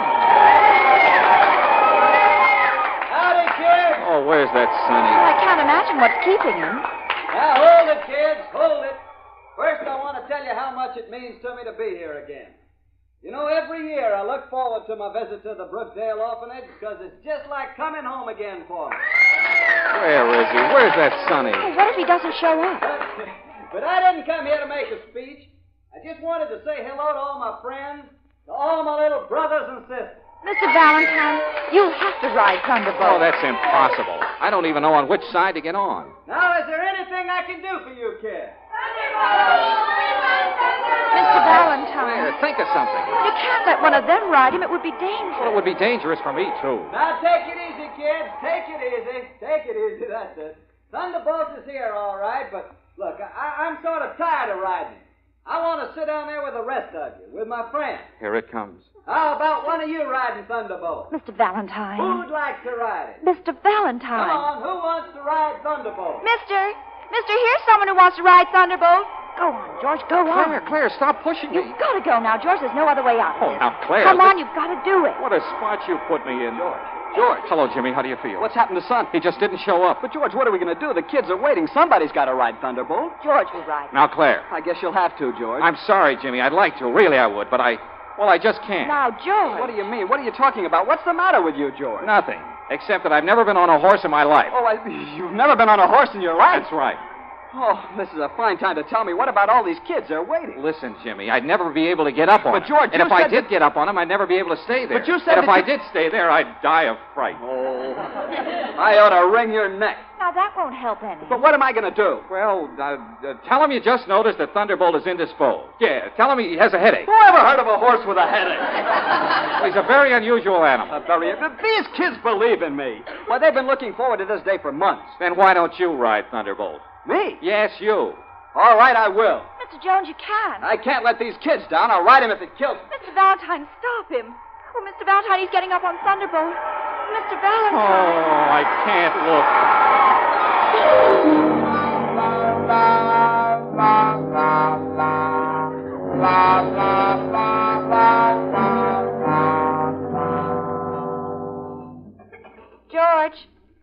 George, where are you? Out in the play yard. On the teeter-totter. Oh. Why didn't you stay in the arena? Well, I just couldn't take it. But, George, it was all right. Jimmy was magnificent.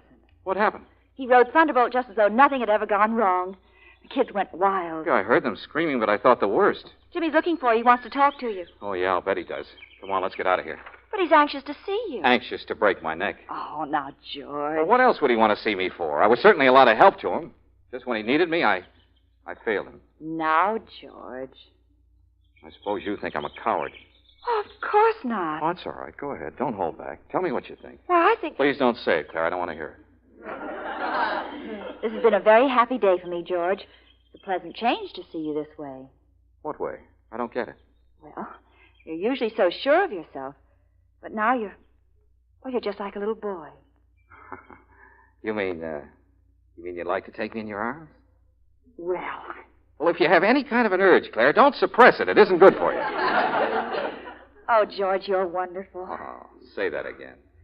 Oh, George, you're wonderful. Say that again. Oh, George, you're wonderful. Say that again. Jimmy! You talk about acting. Why, your acting makes mine look silly. Acting? Who's acting? Why, do you know you really had me convinced that you were afraid to ride Thunderbolt? And that's just what you wanted me to think, wasn't it, George? Yes. Yeah, that's exactly what I wanted you to think, all right. Sure, you had to trick me into riding Thunderbolt. Trick you? You knew that once I got on him, I'd get my confidence back and I'd be cured. Oh, yes, of course. That's what I had in mind, all right. George! Well, it was wonderful psychology, George. I don't know how I can thank you. Oh, well, that's all right, Jimmy. Forget it. Glad to help you out. George, are you trying to make me believe it was all an act? Well, of course. What else? Why, I'm crazy about horses. There's nothing I like better than to ride on a really spirited merry-go-round. I know that, George. But I couldn't let on, even to you, Claire. I was afraid you might give it away. Oh, I see. Sure, I had to make the act look good, didn't I, Jimmy? Why, of course. Why, of course. Will you excuse me now? Mrs. Martin wants to say something. Oh, sure, Jimmy. Go right ahead. But stick around. I have something to show you. So it was all an act, huh? Naturally. Then you really like horses. Like them? Why, I love them. There's nothing I like better than a brisk canter down the bridle path. And to think that I bothered to feel sorry for you. Hey, Mr. Valentine, when does it start? When do I ride Thunderbolt? Sonny, what happened to you? Where have you been? Well, I went to see Jimmy Jones and Thunderbolt in their new picture. But, Sonny, that was this morning. Yeah, I know, but it was so good I stayed to see it 4 times. Oh, Sonny. Never mind, Sonny. We didn't need you. We got along okay, didn't we, Claire? Say, I'll bet I'll be able to get a good fee out of this. How much do you think I can stick him for? You ought to be ashamed to take anything. Listen to her. George. Oh, I'm glad you didn't leave. Come with me. I got a little present for you. A present? I was afraid you wouldn't accept any money from me, George. That would be just like him, wouldn't it, Claire? How well you know him. So I decided to give you something else. Give me something else? A little present. I think you'll like him, George. Like him? He's a full brother to Thunderbolt. A horse? Of course, he's a little wild yet, but think of the fun you'll have breaking him in.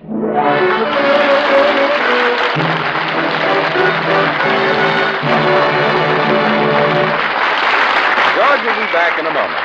Meanwhile, neighborliness, it always seems to me, is as American as hot dogs at a ball game. Most of us can spot it right away and appreciate it, too.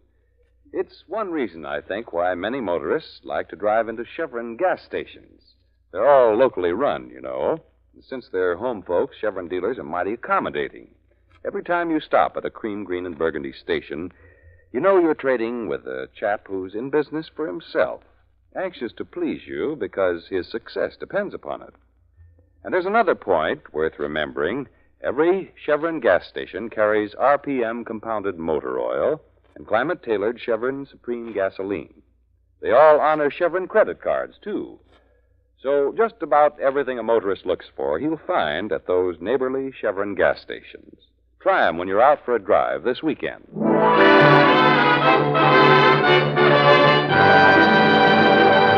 Well, next week, George finds himself in the middle of a lot of excitement. You'll probably hear him say something like this. Mr. Valentine, Yes?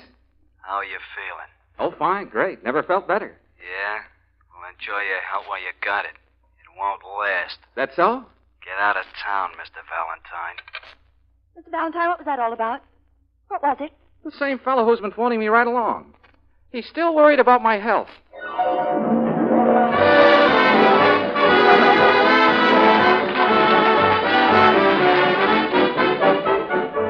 Chevron gas stations all through the West invite you to be with us again next week for another chapter of Let George Do It, brought to you by the makers of Chevron Supreme Gasoline and RPM Compounded Motor Oil.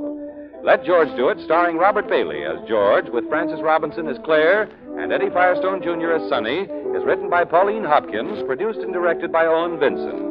Others in the cast were Harry Bartell as Jimmy Jones, Nina Clouden as the girl, Ann Whitfield as the child, and Stanley Waxman as the floor walker. The music was composed and conducted by Charles Dent. Your announcer, John Heaston. Listen again next week, same time, same station, to Let George Do It. This is the Mutual Don Lee Broadcasting System.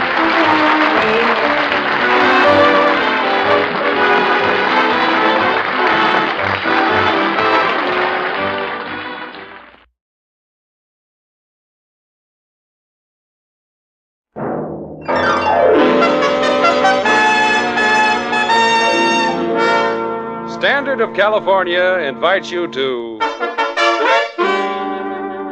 Let George Do It. What's the quickest starting, smoothest running gasoline on the road today? Chevron Supreme. Faster pickup, too.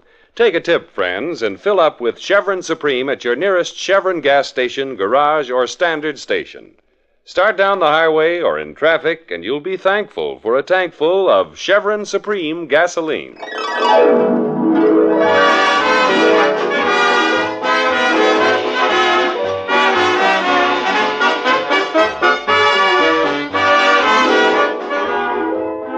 George Valentine has been out of uniform only a few weeks. Blessed with an abundance of energy, an adventuresome spirit, and not too much money, he has sunk his last dime in office rent, a few pieces of furniture, and an ad in the classified section of the daily paper. An ad which reads, "Do you have a crime that needs solving? Do you have a dog that needs walking? Do you have a wife that needs spanking? Let George do it." Now, 3 days have passed, and George, sitting on his swivel chair with his feet up on the desk, is still anxiously waiting for a client. Suddenly, the door bursts open. Mr. Valentine? Yes? Mr. George Valentine? Yes, come right in. Have a seat. Oh, here, take this one. It's softer. Oh, thank you. Oh, don't mention it. Have a cigar? Huh? Oh, I'm sorry. You're too young. Wait a minute. Here, have a chocolate bar with almonds. Oh, thank you. Now then, what can I do for you? Well, I came to work for you. Work? Oh, I thought you were a client. Oh, no, sir. Well, that's all right. I'll get it. Hey, wait a minute. Good morning. Let George do it. How do you like that? Well, I can make an appointment for you. I'm Mr. Valentine's confidential assistant. That's nice to know. Well, if you're that close, then come right up, Mr. Winters. Goodbye, sir. Now, look here, Bottom Button. I'm Sonny Brooks. You can call me Sonny. Well, now, look here, Sonny. Who hired you? Well, I come with the office. You see, Caleb, the elevator man, is my friend. He knew I was looking for a job, so he said, Sonny, whoever gets that office gets you, too. Yeah. Well, you're too young, Sonny. Things may get a little rough around here. Oh, that's okay, sir. I'm a very rugged character. Now then, Mr. Winters will be here soon. Winters? The mystery writer? Yes, sir. Jonathan Winters. He just phoned. Oh. We can discuss my salary later. I'll go on the payroll as of today. Whether I like it or not, huh? Well, I have a feeling you're going to become very fond of me, sir. I grow on people. Yeah, like a wart. Okay, Sonny, call an employment agency and get me a secretary. Well, that won't be necessary, sir. Why? Don't tell me you type also. No, but my sister does. Your sister? Claire. She'll be here soon to start to work. Say, does your whole family go with this office? Well, I don't have much of a family. There's just Claire and me. Oh. Oh, that's tough, kid. But you're lucky. I haven't even got a sister. Tell you what, maybe we can sort of look after each other. How about it, huh? Oh, that'll be swell, Mr. Valentine. I'll be glad to take care of you, sir. You're okay, Sonny. Well, you like Claire, too. She's prettier than I am. Oh, perfect. It doesn't matter if she can type or take dictation, just so she's prettier than you are. Mr. Valentine? Oh, yes, Mr. Winters. Come right in. Mr. Valentine, I'm here because... Oh, it doesn't matter what the job is, Mr. Winters. I'm your man. Just throw your problem in my lap and I'll come up with the right answer. Mr. Valentine, I'm about to be murdered. Hell, now, don't take it too seriously. A lot of people... Murdered? Murdered? You're joking, I hope. I'm not joking. Oh, well, that's a little out of my line, Mr. Winters. I mean, that is... Well, Mr. Valentine, I have been murdered. Suffering cats. Oh, well, don't stand there, Sonny. Do something. Call somebody. The police, the fire department. Yeah, I'll get a doctor. And Sonny. Yeah, Mr. Valentine? Don't get excited. Look at me. I'm perfectly cool.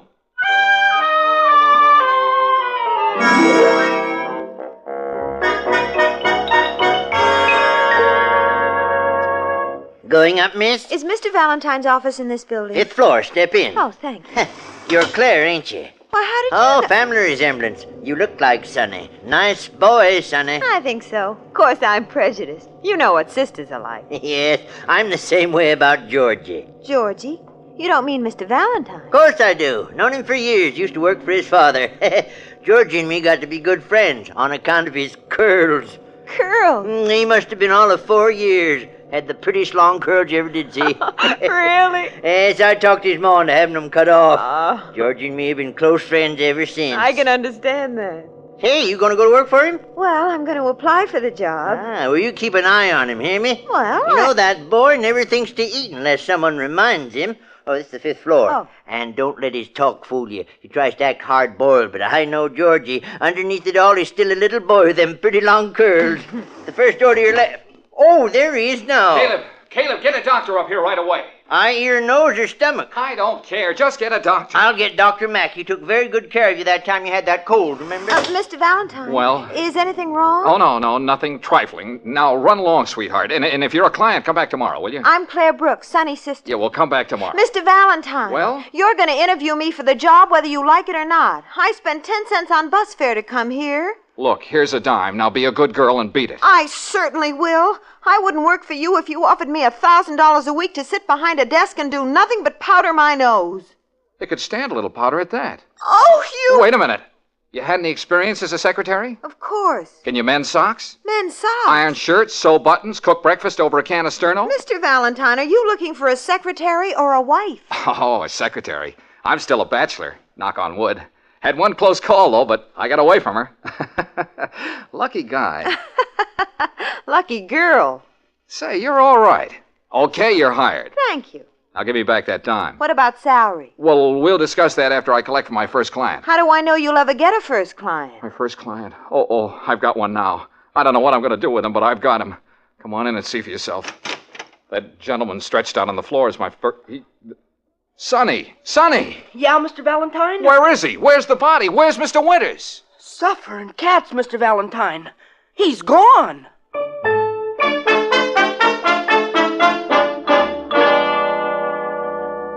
Makes sense, will you? Mr. Winters couldn't have just disappeared into thin air. It's like I told you, Mr. Valentine. I went into the waiting room to phone the police, and the next thing I knew, you were out here yelling for me. Look, this window is open. What of it? Well, don't you see? It leads to the fire escape. Yeah, and this door leads to a closet, and that door leads to a... Well, never mind. Will you be serious? Mr. Winters was shot. Well? Maybe his murderer followed him here to your office. Maybe he hid out on the fire escape listening. Then when you left the office, he dragged the body out. I'll bet Sis is right. Sure. Oh, look, kids, we haven't got time to puzzle over it now. I'm in a jam. The police will be here any minute. The police? Of course. Sonny phoned them. I'll look pretty silly trying to explain that the body disappeared. My first case, and I make a mess of it. Oh, don't get discouraged, Mr. Valentine. Well, to tell you the truth, Sonny, I don't know what to do next. I haven't even got a clue. Still a little boy in curls. Curls? Oh, Caleb's been talking to you, huh? He's a swell old gentleman, but don't take him too seriously. Why not? Well, he thinks I know all the answers. And look at me. Mr. Valentine, why don't you go out and find a clue? Find one? Where? Well, did Mr. Winters have a family? Well, I don't. Hey, wait a minute. I've seen pictures of his wife in society papers. Good.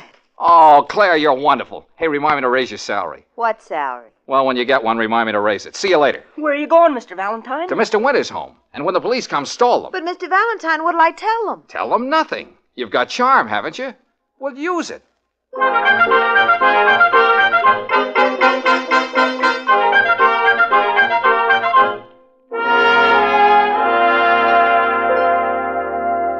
Mr. Valentine, I've got to know. What do you think happened to my husband? Now, just take it easy, Mrs. Winters. Oh, I was afraid something would happen to him. Why? Well, he was so worried. I thought it was because his writing wasn't going too well. He hadn't been able to write anything in a long time. Oh, your husband is the famous mystery writer, isn't he? Yes. Yeah, I've read some of his stuff. The Case of the Body in the Bathtub, Murder Has the Hiccups. And this is his study. Oh. Say, quite a layout. What are all these papers? His manuscript. He was working on The Lost Corpse. The Lost Corpse? Cute title. Oh, it wasn't coming easy. He knew it had to be good, or it'd mean the end of... Mr. Valentine, what are you looking for in that wastepaper basket? Well, I don't know exactly. I just got a hunch. I want the truth. Was he murdered? Relax, Mrs. Winters, relax. The very best man in town is on the job. Who? Who? Well, me, of course. Is this The Lost Corpse? Put that manuscript down. Don't look at it. Why not? Oh, I'm sorry. Just a superstition. Jonathan never wanted anyone to read what he was working on. Oh. Then, of course, you haven't read this. No, certainly not. Did your husband have any domestic trouble? Domestic trouble? Jonathan was devoted to me. Was? Why the past tense? Well, I don't know what I'm saying. Mrs. Winters? Yes, what is it? There's a policeman downstairs. He wants to talk to you. A policeman? I'll be right down. Yeah, well, look, Mrs. Winters, you haven't seen me, understand? But why? Your husband trusted me. Why don't you try it? Well, all right, Mr. Valentine. Look, any way I can get out of here without going down the stairs? Yes, that door leads to my husband's private elevator. It'll take you to the back entrance. Say, he thought of everything. He liked to come and go without disturbing the rest of the household. A clever man. Okay, Mrs. Winters, I'll get in touch with you tomorrow. Tomorrow? You mean you'll have news for me? Well, maybe it'll be news to you. And then again, Mrs. Winters, maybe it won't.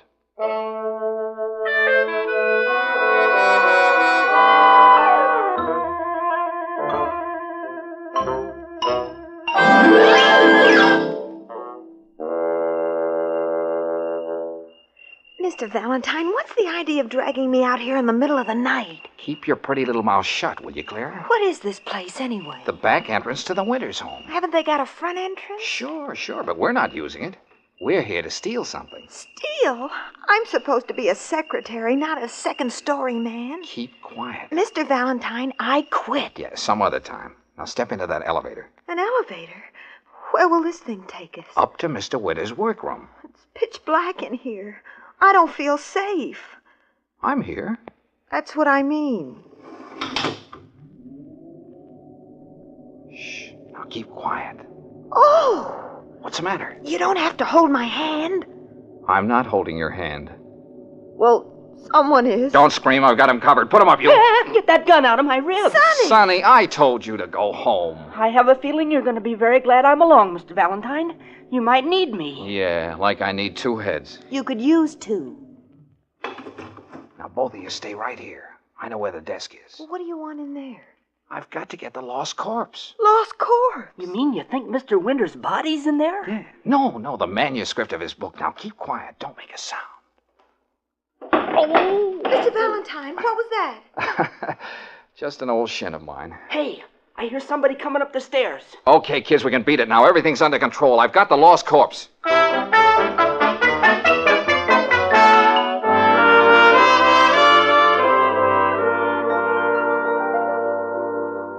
Is it a good story, Mr. Valentine? Mm-hmm. Aren't you going to let us read it? Mrs. Winters wouldn't approve. Oh? What's she like? Is she attractive? Never mind, Mrs. Winters. What about the lost corpse? Well, it's a very unusual story about a man and his wife. How original. The wife would like to give him the gate, but she hasn't any money of her own. Mm-hmm. However, she stands to collect a lot if her husband ever kicks the bucket. Is there a murder? Natch. The husband is shot, but he manages to make his way to a private investigator's office. Huh? Is that in the story? Sure.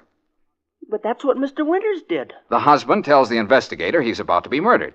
Hey, that's what he told you. Then he collapses. When the investigator steps out of his office, the wounded man disappears. Just like Mr. Winters did. Well, that's what actually happened. It is? Well, what do you know about that? Well, go on, Mr. Valentine. Then what? Well, later the guy returns to his wife, and he says, "You thought you killed me, but I'm not dead yet. You... Yes, go on. Well, that's all. That's as far as Mr. Winters got with his story. No wonder Mrs. Winters didn't want you to read it. It's a story of their life. It shows she's guilty. She killed her husband. Georgie. Say, Georgie. Oh, yeah, Caleb, what do you want? Where's Mrs. Winters? Is she all right now? Mrs. Winters? What are you talking about? Well, I left her in your waiting room. She came to see you. Oh, when was this? A few minutes ago. She acted kind of funny, like maybe she was sick. Come on. There's not a sign of her. Caleb, are you sure you left Mrs. Winters here in my waiting room? Mr. Valentine, look, on the table. A woman's purse. With initials on it, M.W. M.W. Marcia Winters. Sure. Do you think the same thing happened to her, Mr. Valentine? Someone followed her here and hid out on the fire escape? No, I don't think so. She heard us talking. She knew we thought she was guilty. Oh, of course. All right, Caleb, thanks a lot. Well, that's all right, Georgie. Call me if you need any help. Say, how are you two at playing games? Games at a time like this? Look, Sonny, you be Sonny. I'll be George Valentine. And Claire, you be Mr. Winters. What? Now, Claire, step outside the office. Give us a few minutes, then come in and say you expect to be murdered. Oh, I get it. You want to reenact the crime. Haha, smart boy. Okay, Claire, get going. First I'm a second-story man, and now I'm an actress. I quit. Oh, go on. Claire, be a good sport. Humor me. I said I quit. Yeah, well, we haven't got time now. You can quit tomorrow. Oh, all right. But you can think of the silliest thing. Now what'll we do, Mr. Valentine? Huh? Just exactly what we did when Mr. Winters first stepped into this office. Okay, Claire, come on in. I don't think she heard you. All right, Claire, we're ready. What's the matter with her? I'll get her. Claire, you can come in now. Claire, where is she?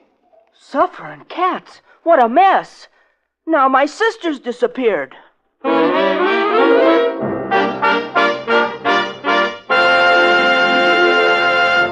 Well, now Claire has disappeared. We'd better give George a couple of minutes to think of some way out of this. Ever notice how it sometimes takes a couple of days to get accustomed to a change in climate? But not everyone knows that a change in climate or altitude can affect the way a gasoline performs in a car. You'll never have reason to notice it either if you drive on Chevron Supreme. That's because this great premium gasoline is tailored to each different climate and altitude zone in the West. Wherever you go, you get a Chevron Supreme that gives you the same fast starts, the same flashing pickup and eager power. Why not give it a try? Just stop at any Chevron gas station, garage, or standard station. You'll be thankful for a tank full of Chevron Supreme gasoline. Faster starting, quicker pickup with Chevron Supreme gasoline.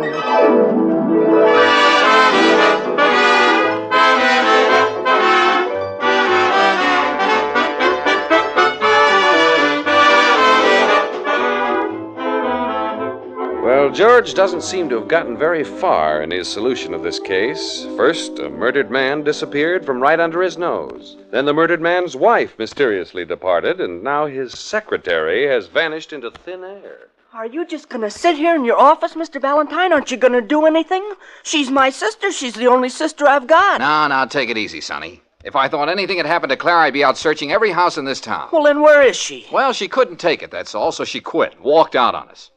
I can't say I blame her. That doesn't sound like Claire. Georgie? Yeah, Caleb? You haven't had your dinner yet. Don't you think you better go out and get something to eat? Oh, not now, Caleb. You could leave by the fire escape. The fire escape? A police car just stopped in front. Oh. Suffering cats, the police. Get yourself a nice juicy steak. Yeah, that's just what I'll do. Come on, Sonny. Go down there and stall him, Caleb. Oh, I intend to. Now, you take your time and digest your dinner. Did you hear me? Yeah, sure. Let's go, Sonny. The fire escape. Oh, and Sonny. Yeah, Mr. Valentine? Better bring Mrs. Winter's purse along with you.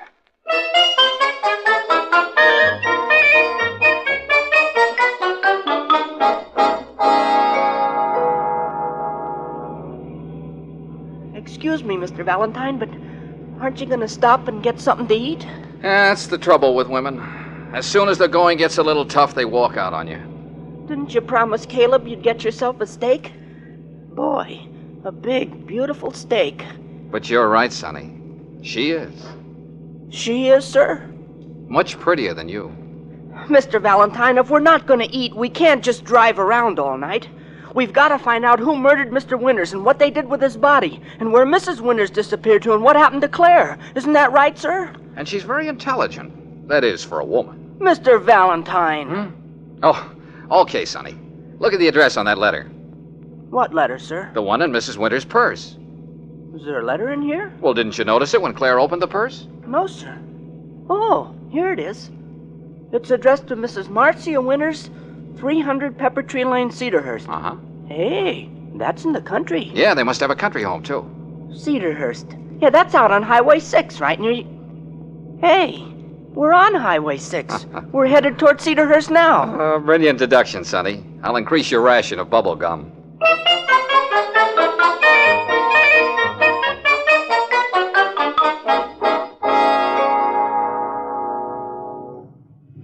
I filled her up, sir. Oil, water. No, thanks.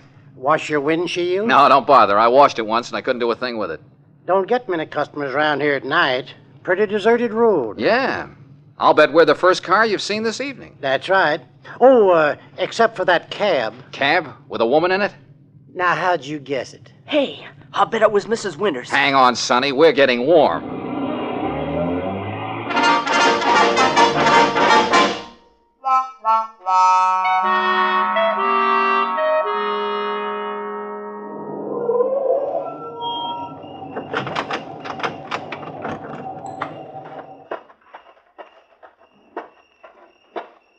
Is this it, Mr. Valentine? Now, careful. Don't make any noise.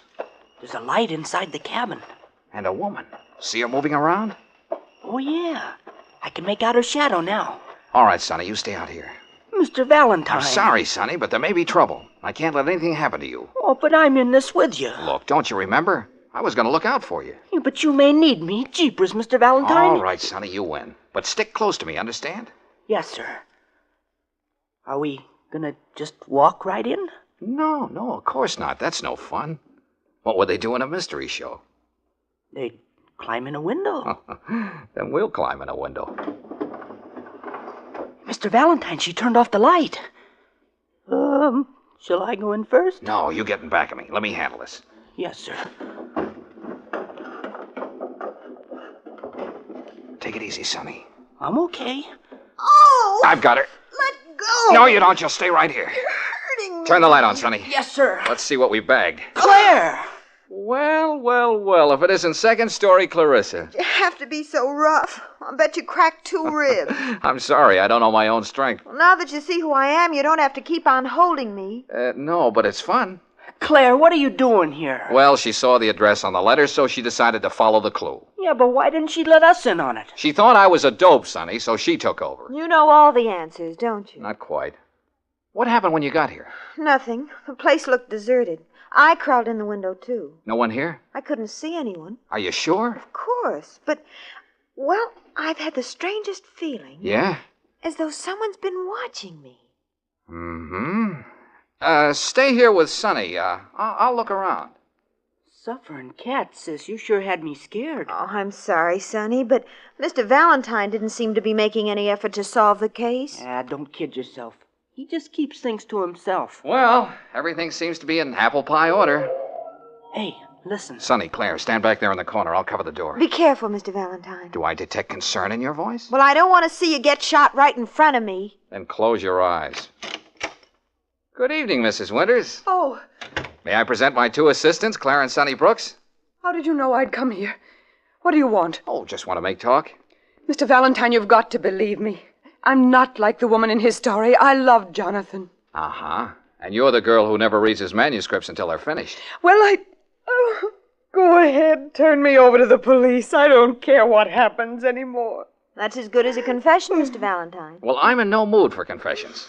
Come on, we're going to play a little game. Oh, not again. Sonny, you keep an eye on Mrs. Winters. Now, don't let her leave. Don't worry. I won't try to run away. Okay, Claire, you're the wife in the lost corpse. More acting? I quit. Tomorrow. Now then, I'll be the husband of Mr. Winters' story. Here are some lines for you to read, Claire. You came all prepared, didn't you? Is this stuff that you wrote, Mr. Valentine? Well, of course. I'm a man of many talents. Now then, we'll skip to the part where I walk in wounded and say, "You thought you killed me, but I'm not dead yet." You think you can follow those lines? I can read, if that's what you mean. All set? Let's go.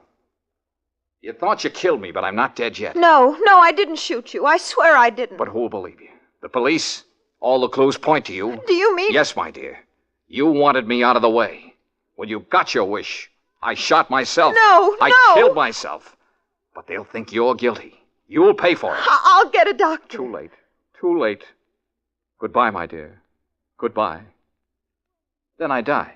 What a performance. I don't get it, Mr. Valentine. You wrote this ending for his story, is that it? Of course. What's a story without an ending? I'll tell you what Mr. Valentine is getting at. He's trying to prove that my husband shot himself. Shot himself in such a way that it would look as though I murdered him. Why would Jonathan do such a thing? He knew that I loved him. You don't have to put on an act for us, Mrs. Winters. Why don't you turn her over to the police? Now, just keep your shirt on, Sonny. And everybody stand where you are. Don't make a move. Understand? What are you going to do? You'll see. Mr. Valentine, why are you opening that door? Well, we're going to have some company. Company? Then somebody is hiding in here. Okay, you can come out now. Who are you calling? Hey, you mean the police are here? The police. You've set a trap for me. Come on out, Mr. Winters. Mr. Winters? Huh? How did you know I was hiding in there? Jonathan. Well, how'd you like my way of ending your story, Mr. Winters? It was very clever, Mr. Valentine. Oh, Jonathan, you're not hurt. You weren't shot. I'm terribly sorry you were worried, darling. Hey, I don't get this. Mr. Winters couldn't find an ending for his story, The Lost Corpse. But how did you know that? Searched his wastepaper basket, found it full of rejected endings. That's quite right. Finally, I decided to do just what the hero in my book did. So I went to Mr. Valentine. You see, I saw his ad in the paper. Said he could solve anything. Then, when he tried to go home and explain to you, Mrs. Winters, he saw the police there. So he came out here to hide. Right, Mr. Winters? Absolutely right. I knew I'd find him here. Then when I searched this cabin, I saw him hiding in the closet. Well, why didn't you say something? Oh, I wanted to put on a show for him. Oh, Jonathan. Oh, forgive me, darling. Well, come on, kids. They don't need an order. Now, wait a minute, Mr. Valentine. I've got the ending to my story, thanks to you. And with all that publicity in the papers, it's sure to have a big sale. So, name your fee. Oh, well, I don't know, Mr. Winters. I haven't really thought about it. Say an even grand. Huh? Oh, yes. I'll send you a check in the morning. Oh, no hurry, no hurry. I just happen to have a pen and a blank check with me, though. As a matter of fact, here it is, all made out. Just needs your signature, Mr. Winters. Oh, yeah, yes, of course, well, certainly. Suffering cats, $1,000. There you are. Thanks. Well, let's go, kids. Good night, Mr. Winters, and if you ever get stuck again... I'll remember.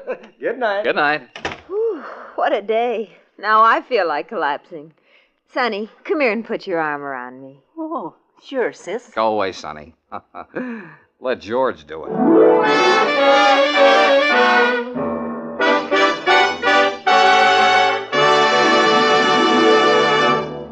Tonight, I'd like to play a little game with you, too. A word game.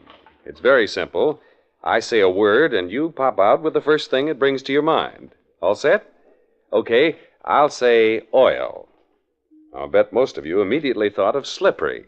And that's right. Oil is supposed to be slippery, but sometimes it can be too slippery and slide right off spots it's supposed to protect. This can be awfully dangerous to cars, so we gave RPM motor oil a special non-skid ingredient that makes it cling to engine wear points.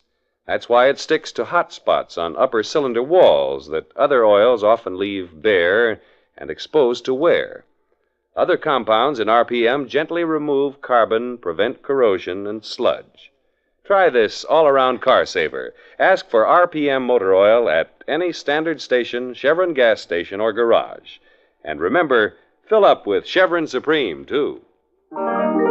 You'll be thankful for a tank full of Chevron Supreme gasoline.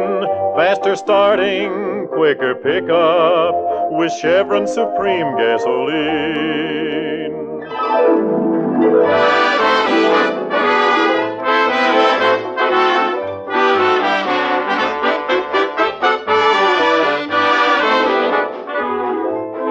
Next week at this time, George Valentine has a difficult problem thrust upon him. You'll probably hear him saying something like this. You're Mrs. Wentworth? The Mrs. Wentworth. Oh, yes, first family. Mr. Valentine, someone very close to me is in serious trouble. Oh, I see, Mrs. Wentworth. What's she done? Well, it's what she might do. You see, she picks up things. Picks up? Oh, a kleptomaniac. I want you to watch her closely. Follow her everywhere. Come to my house this evening and I'll explain. Good afternoon, Mr. Valentine. Good afternoon. Mr. Valentine. Yeah, Claire? Mr. Valentine, don't look now, but your fountain pen is gone.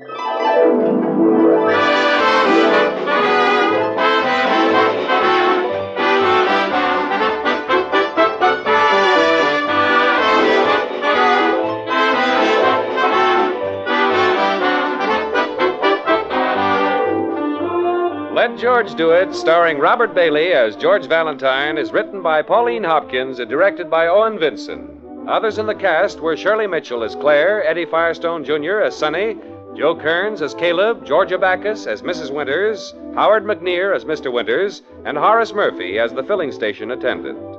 The music was composed and conducted by Charles Dant. Your announcer, John Heaston. Be with us next week when Standard of California invites you to Let George Do It.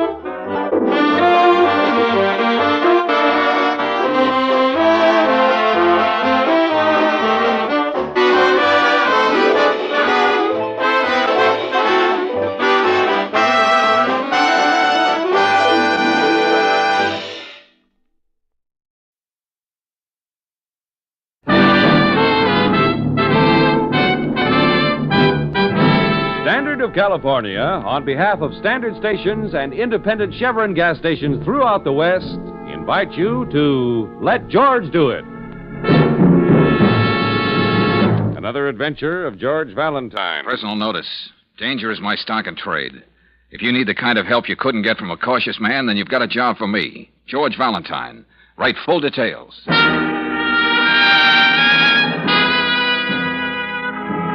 Dear Mr. Valentine, you may have forgotten the one time we met. You were the best man at my wedding. Yes, I'm Joe Burke's wife. You won't believe what's happened to him.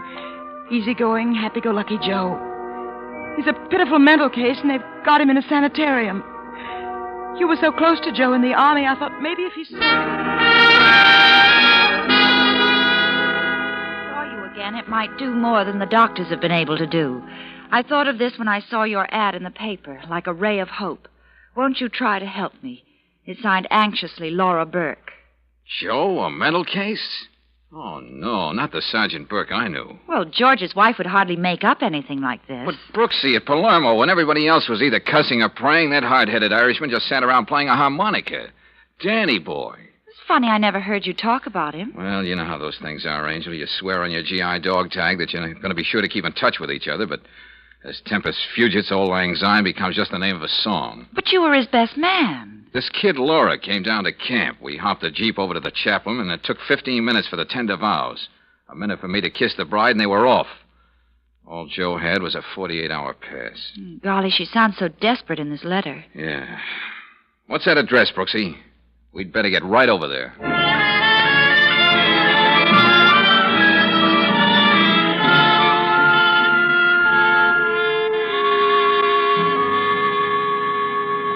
Maybe it's only one chance in 1,000, but I had to turn to you, Mr. Valentine. The name is George, remember? He's in that place, getting worse every day. And how he doesn't even recognize me. Laura, we do want to help you, but, honey, you're making it so much harder. Here, sit down. I'm sorry. I know this is tough on you, Laura, but try to tell us the whole thing from the beginning. How did this happen to Joe? When? Well, about a month ago, they brought him home from Egypt. Egypt? What was he doing there? Well, after he got out of the army, he got a job with an export company, Kessling Limited. The money was so good he couldn't refuse it. He planned to keep it for 2 years so we could put some money aside. Oh, it must have been terrible being separated again. Did Joe begin to lose his grip while he was abroad? Oh, he sent letters regularly, wonderful, cheerful letters about the future. And a couple of months ago, he stopped writing. Yes, Laura? And then one day he walked in with Dr. Taruk. Wait a minute. Who's Dr. Taruk? Some kind of psychiatrist the company sent back with Joe to take care of him. Mr. Kessling, he's the president of the company. He's been very kind. What did they say happened? Some kind of an explosion outside the city. Joe happened to be around, and when he came to in the hospital, he... Now, take it easy, Laura. Hey, you want to knock off and have a cup of coffee? No, go on. I'm all right. I'll never forget it. Dr. Taruk left us alone for a minute. Joe just stood there, right where you are, looking at me, looking through me. He tried to talk, but seemed to hurt too much, so he just kept staring and staring. Oh, George. Yeah. He took a box of face powder from his pocket and handed it to me. Powder? I guess he meant it as a gift. So pathetic. A box of cheap powder. It was horrible to watch. Okay, Laura. I think we've heard enough to begin with. Where have they got Joe? The Hillcrest Sanitarium. His company's paying all the expenses, and Dr. Taruk says in time he hopes Joe will be all right. Yeah. But he's getting worse, you see. I thought if you saw him and talked to him, maybe by some miracle he'd begin to remember things. He thought so much of you. I know. All right, Laura. You want to come along with us? No, I always seem to upset him. Okay. Yeah, Claire and I'll drop in on Joe. And here's hoping it'll do some good.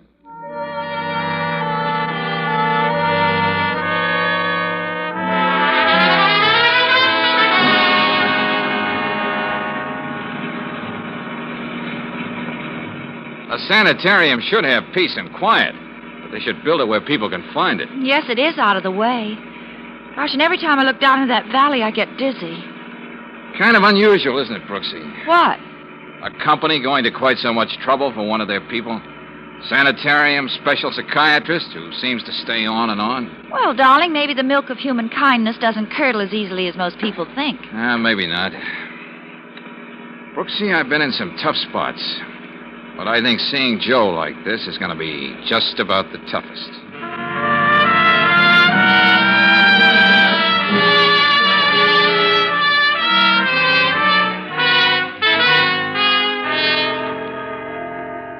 In dealing with the mind, Mr. Valentine, one is never sure what will be good or bad for the patient. Yeah, I think I know what you mean, Dr. Turok. Perhaps this visit from a dear friend out of the past may do Mr. Burke a world of good. However, on the other hand... Will we be able to see him soon? In a few moments. But perhaps it would be wiser for a young lady like you, Miss Brooks, not to see him at all. Huh? There are just a few things I want to know, Doctor, before... Dr. Taruk... Oh, Rodney, will you come here? Yes. This imposing but very competent gentleman is the male nurse I've hired to be with Mr. Burke, when it is impossible for me to be present. Oh, yeah. He's acting quiet now, Doctor. Good, very good. We can go in this way, Mr. Valentine, Miss Brooks. Okay.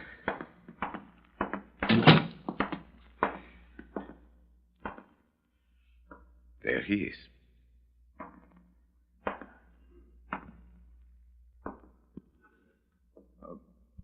Hey, Joe. Danny boy. Don't you have anything to say for yourself?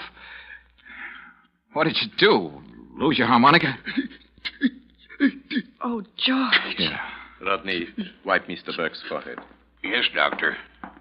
You can see, Mr. Valentine, what an effort it costs your friend to try to speak. I'm not blind, Doctor. Permit me to explain. The blow he must have received in that accident has injured the tiny wires that crisscross in the brain. His thoughts cannot get through, a form of motor aphasia. Well, that's good to know, but it doesn't help Joe. Doctor, does he know what we're talking about? I am quite sure he does not. You see, the wires of the brain that are blocked make it more difficult for him to get his thoughts through. The theory is... Okay, Doctor, but look. Yes, Mr. Valentine. I'm quite sure you're a very competent psychiatrist, but I know you won't mind if I have Dr. Hunter, a friend of mine, come in and have a look at Joe. Just a consultation. Very well, if you feel that way. And it might help to look a little more into that accident. Anything to help your friend, Mr. Valentine. Rodney. Yes, Doctor? The other case downstairs I was so interested in, I think the crisis may come even before I expected. Would you mind being there to do what is necessary?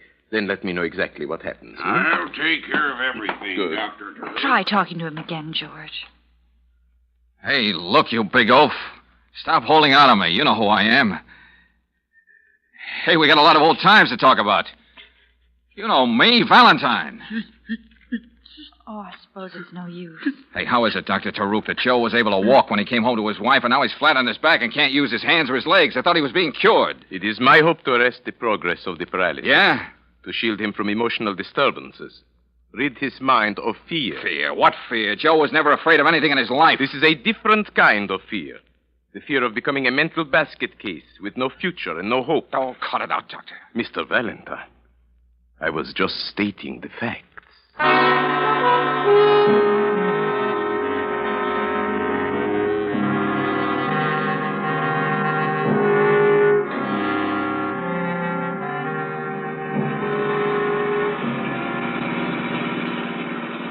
To have and to hold from this day forward, till death us do part.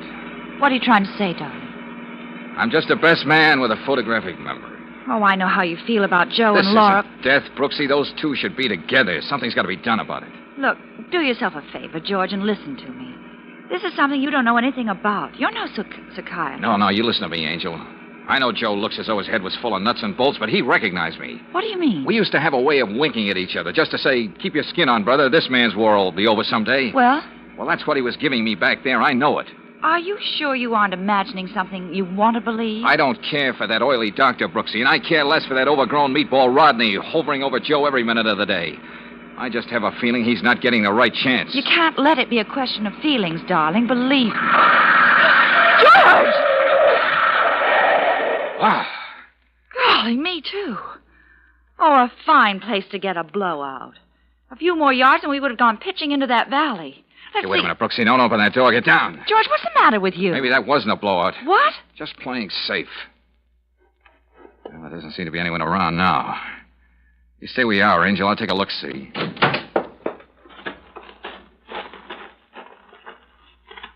you find anything? Yeah. A neat bullet hole in our tire. What? Somebody shot at us from those rocks up there. But who could it be? It'd have to be somebody who knew we'd be coming back this way. Brilliant deduction, Brooksy, but we'll go into that later. Right now, we fix a flat and then get back to town.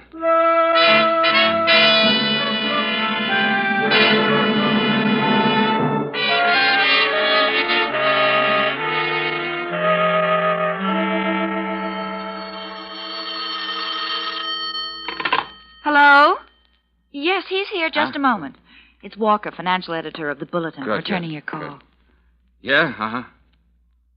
You hold it a second, Walker, huh? Look, Claire, take this down as I give it to you. Okay. Go on, shoot. Uh-huh, yeah. Kessling, export and import, fined $50,000 6 weeks ago. Smuggling, diamonds. What? And a shipment of face powder. Since then, out of business. Gave up corporate charter. Yeah, thank you, Walker. That was very helpful. Goodbye. George, what have we gotten into? A very touching little situation, Brooksy.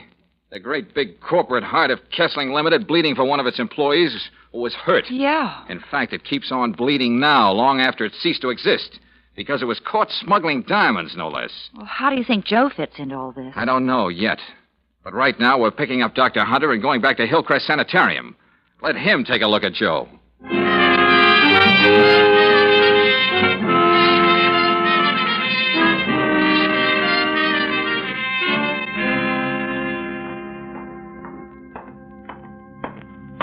Yeah, Doc? What'd you find out, Dr. Hunter?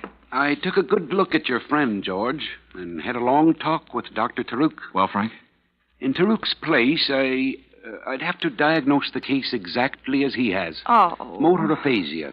Now, progressive paralysis. The whole thing apparently started from some severe shock. I see. Well, now I don't know what to do. His wife told me if we found anything wrong to get him out of here. He's getting all the proper care as far as I can see. Frankly, I wouldn't suggest that he be moved in his present condition. Okay. Okay, Frank, you know what you know, and I know what I know. Now, Maybe George... I'm wrong about Taruk as a doctor, I mean. But there are too many other things wrong about this setup, including that bullet in my tire. Yes, and I still say Joe Burke was winking at me.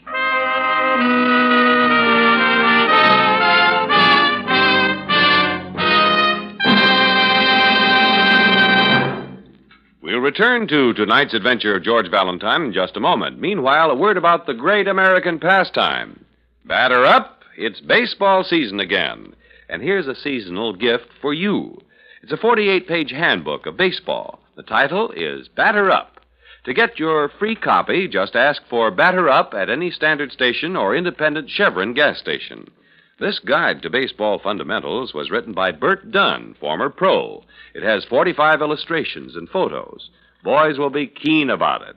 Batter Up tells how to play each position, pitching, catching, fielding, and how to bat. Girls will go for the chapter on softball. Lefty O'Doul of the San Francisco Seals and Joe Cronin of the Boston Red Sox give their views in this grand book. Another article was written by Clarence Rowland, president of the Pacific Coast League. Here's baseball written by a recognized authority. Get your free copy tomorrow. Batter Up is available at independent Chevron gas stations and standard stations where they say and mean we'll take better care of your car.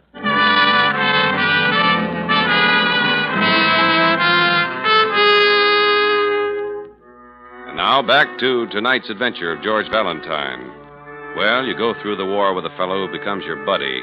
You lose sight of him, and suddenly his wife shows up saying he's in a sanitarium, a mental case. You try to see what it's all about, a bullet comes at you from nowhere. More than that, you're told your buddy is getting the best possible care. You're not convinced, so you decide to dig deeper. In George's case, that means going with Claire to the Customs Service to have a chat with one of the agents. Well, there really isn't much to it, Mr. Valentine, just what you see in this folder. Uh-huh. What does it say, George? Nothing we didn't know before, Brooksy. Kessling Limited tried to smuggle in diamonds, caught with their carrots down and so forth. Well, I don't know what you expected to find, but compared to some of the stunts we run up against, this wasn't anything too brilliant. Apparently not. The company's out of business now. Now, we've had people try to get diamonds through in glass eyes and wads of chewing gum almost every way.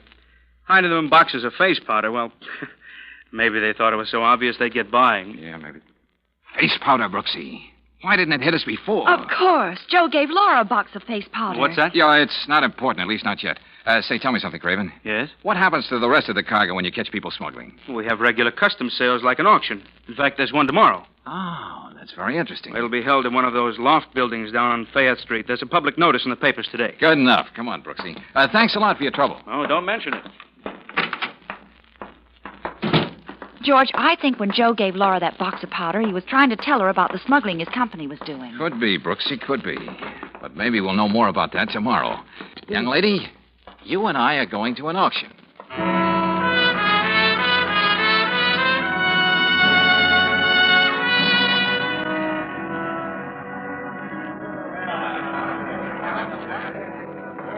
All right over here, everybody.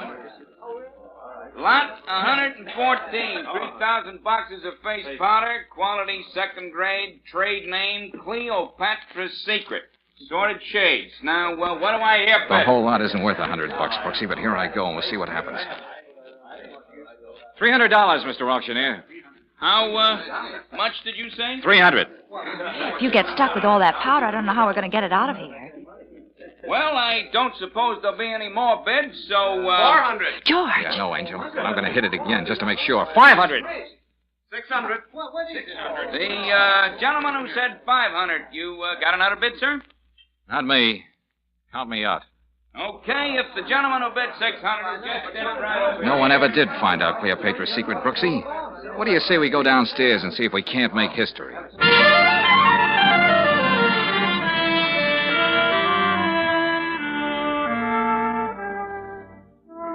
George, it's getting dark. Let's make believe it's dinner, and I'll go down to that lunch wagon and get us a couple of containers of coffee. Okay, but... Hey, hold it, Brooksy. Huh? That little black truck over there. They're loading something into it. Cleopatra's Secret. Hey, you see any name on the truck? I can't. Oh, no, there isn't any name. Oh, I should have known better than to ask. They would have thought of that. Okay, take it away. Brooksy, we're off again.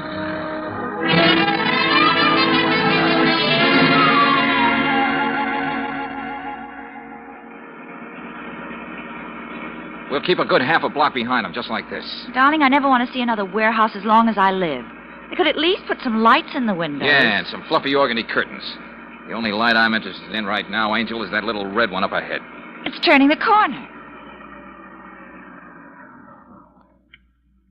Hey, a dead-end street, no truck. But we were right behind them. Truck can't just disappear into thin air. There's only one warehouse on this whole street. Yeah, and it's all boarded up. Hey, that big overhead door could have been up, just waiting for that truck to get in and then closed down. I can't think of any other explanation except magic. Yeah, well, we're not going to go ringing any doorbells and tip our mitt. Look out! Anyway, we're getting out of here. That shot came from that warehouse. This is getting monotonous, being used for clay pigeons twice in 2 days. Hey, Brooksy. Yes? Take a good look at that street sign under the lamp, and remember it.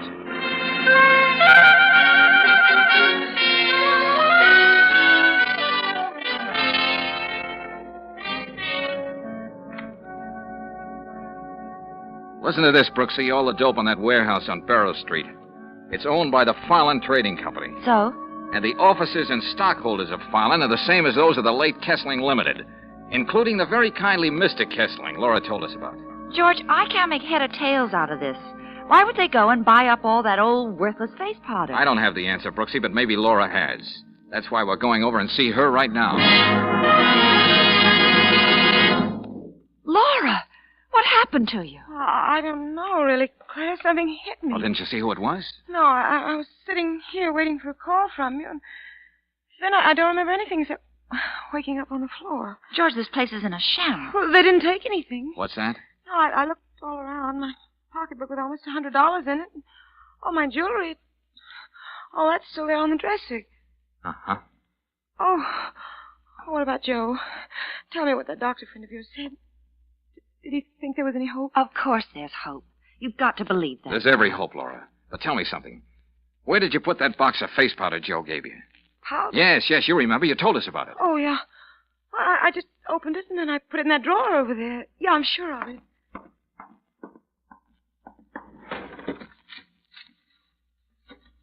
It isn't here now. Laura, listen. That firm Joe worked for was a smuggling ring. Diamonds. What are you saying? Joe'd never be mixed up in anything like that. We didn't say he was. But as far as we know, there could have been a fortune in gems in that box of powder he gave you in the one moment Dr. Taruk left you two alone. What does all this have to do with Joe? That's all I care about. George, you don't think the sanitarium, the auction sale, the warehouse, all that was a part of a search for something that was here all the time? Oh, Claire, I'm tired of guessing. I feel like a dime being pushed around on a shuffleboard. What do you mean? Somebody is in an awful hurry about getting something done, trying to meet a deadline. What about Joe? That's what makes me think. Taruk wasn't too worried about me bringing in another doctor to look at Joe. Hunter's visit proved that. The important thing was to keep me from snooping around, interfering with their schedule. That was the reason for the double talk with Rodney and the pot shot at us. What schedule, George? What are you talking about? Something's coming off, and coming off soon. Look, stay here with Laura, Angel. I've developed a sudden interest in boats, incoming and outgoing.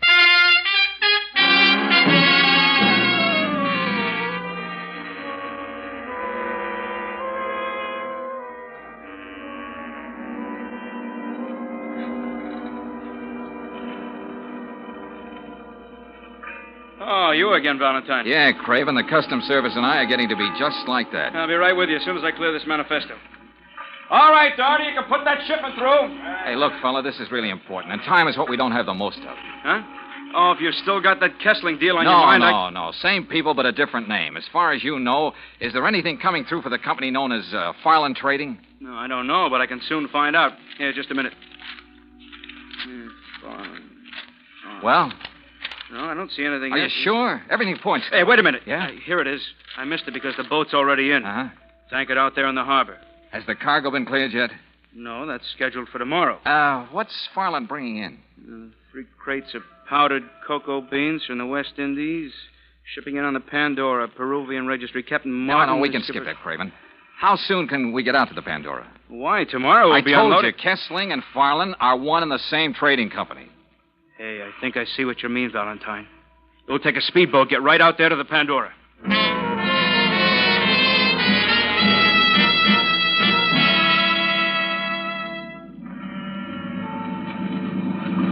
Ahoy there! Custom service, Captain. We're coming aboard.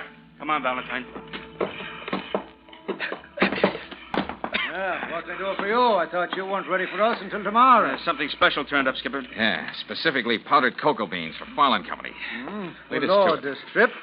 Those are some of their crates right here on deck. Okay, let's try this one for a starter.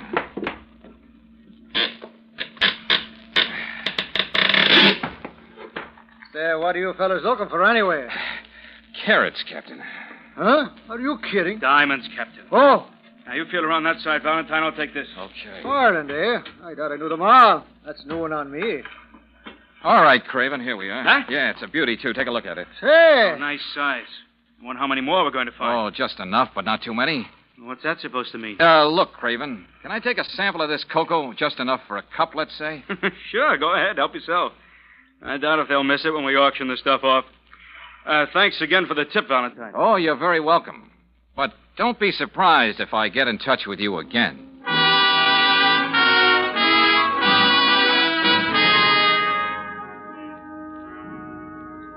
Well, Mr. Ross, what's the verdict? What does the chemical analysis show? Powdered cocoa, huh? Oh, never mind the suspense. What did you find? Oh, there is cocoa here, all right, but mixed with something that sells for roughly $7,000 a pound. Dope. $7,000 a pound. No wonder Kessling and the boys could afford to use diamonds for window dressing. What's that? Oh, it'd take too long to explain. Thanks. And remind me to submit your name for the Nobel Prize.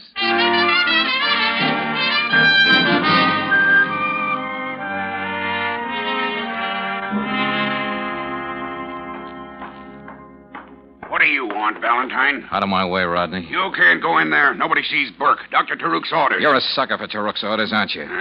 You shouldn't have missed me when you took a shot at my car on the road yesterday. I was just waiting for that big yap to open like that so I could put my foot. Rodney, what is all this? Greetings, Dr. Taruk. What have you done, Mr. Valentine? The scene should speak for itself. And if you don't want to join Rodney, you'll just sit right down on that bench. Maybe you should be a patient here, Mr. Valentine. Oh, yeah, sure. I got a persecution complex. I can't rest. I can't sleep. I see things, have bad dreams. I'm afraid there's no hope for me until I hear you and your friends try to explain more than $1 million worth of dope. I have nothing to say. When the police and the customs men get here, Dr. Taruk, you'll have plenty to say.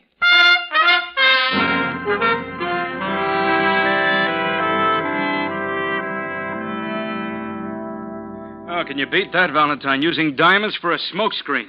Yep, Craven, that was the racket. They plant the diamonds, not too expensive ones, of course, in case the shipment is open. If they're found, nobody looks any further. And they pay the fine. And they buy up the supposedly worthless stuff at the auction for peanuts and make themselves $1 million. Tell me, how did that friend of yours in the sanitarium fit into all this, Valentine? Well, as I get it, Joe found out what Kessling was doing and was going to talk. All that stuff about an accident in Egypt was the bunk.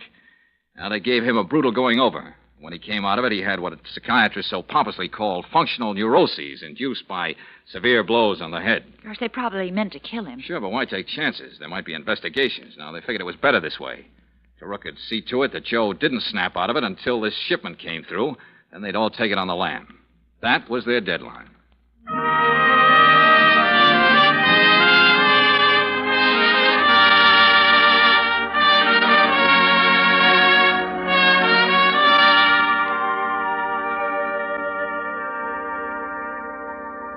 Well, how do you like your new barracks, soldier? Oh, don't try too hard to talk, Joe. We always used to understand each other without too many words. I don't know how we'll ever be able to thank you and Claire. Dr. Hunter says Joe's going to be all right. George, what about that wedding present? You know, the one the best man forgot to give? Oh, yeah, that's right, Joe. You and Laura ran out on me so fast that day in camp, I didn't get a chance to give you the usual set of doilies or a percolator or something. Well, now you can at least be the messenger of some good news that may make up for that. This customs man told us. It says right in the book, anyone instrumental in thwarting a smuggling attempt is entitled to 25% of what the Treasury gets on dutiable goods. Yeah. And those diamonds don't come cheap, you know. That's right, Joe. You're really the guy who was instrumental. At ease, soldier. Hey, you know, Brooksy, this time I'm sure he winked.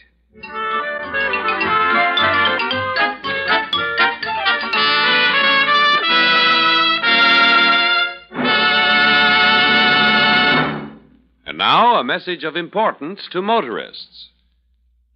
It's a safe bet that along with these first days of spring, a young man's fancy lightly turns to thoughts of love, but it's also a safe bet that every motorist's fancy has already turned to thoughts of the open road. If you're making weekend trips at this season with frequent starts and stops for the family car, here's something worth knowing. When you've got Chevron Supreme gasoline in your tank, you get instant action every time you press the starter. It's a premium gasoline that's tailored to the season of the year and to each different altitude zone in the West. Besides saving you a lot of grinding, starting wear, Chevron Supreme gives your car speedy pickup in your stop-and-go traffic, and it assures full power for rugged hill climbing. Best of all, you're never far from Chevron Supreme gasoline. Throughout the West, you can get it at standard stations and independent Chevron gas stations, where they say and mean, we'll take better care of your car.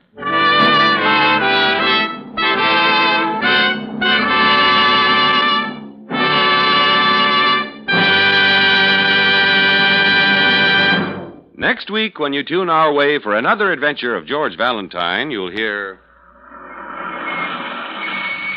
Well, here we are. Now, out you go, Brooksy. You know what you're supposed to do. Yes, George. But you don't know what you're asking of me. That Renee woman brings out the fishwife in me. Anything can happen. Well, go on now, Angel. That gal in there didn't tell us half what she really knows. Maybe because you do rub her the wrong way, we can find out some more. Well, okay. So good to me. Well, now for Renee. I wish I'd let my fingernails grow.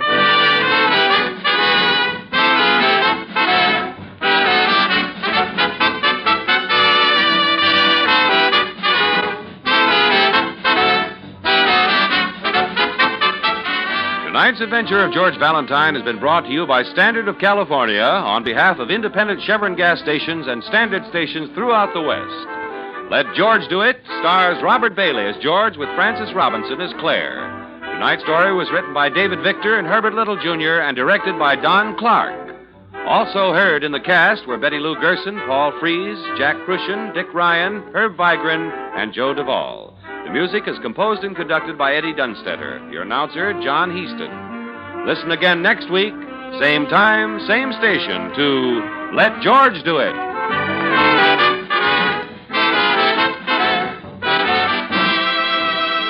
This is the Mutual Don Lee Broadcasting System.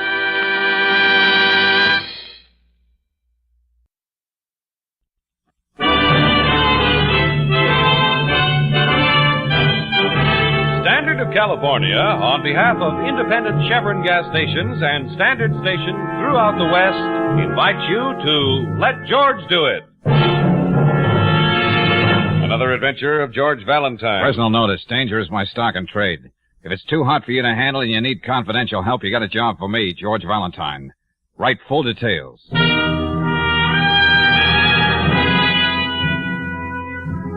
Dear Mr. Valentine, last night I told a stupid, needless lie. I didn't think it mattered to anyone but me. And yet because of it, an innocent man has been arrested today.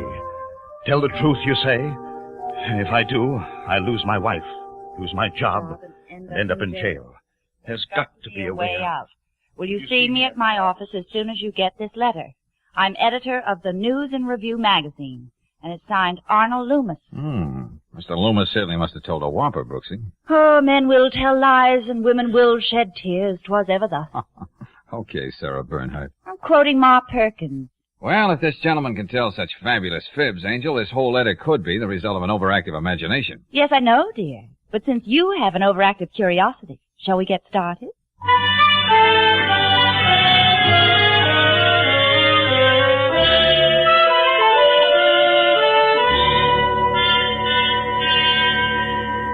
Well, Mr. Loomis, Mr. Valentine, I like to gamble. It's the only thing that stood between my wife and me for years. I thought I had it licked. Yeah?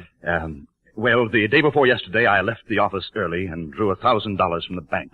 10 crisp $100 bills, practically all of our savings. To gamble with? Oh, no, Miss Brooks. Martha and I were going on our second honeymoon. We planned it for a long time. Oh. But, well, you can guess what happened. Oh, yeah, I know. The best intentions. What was it, a poker game or a bookie?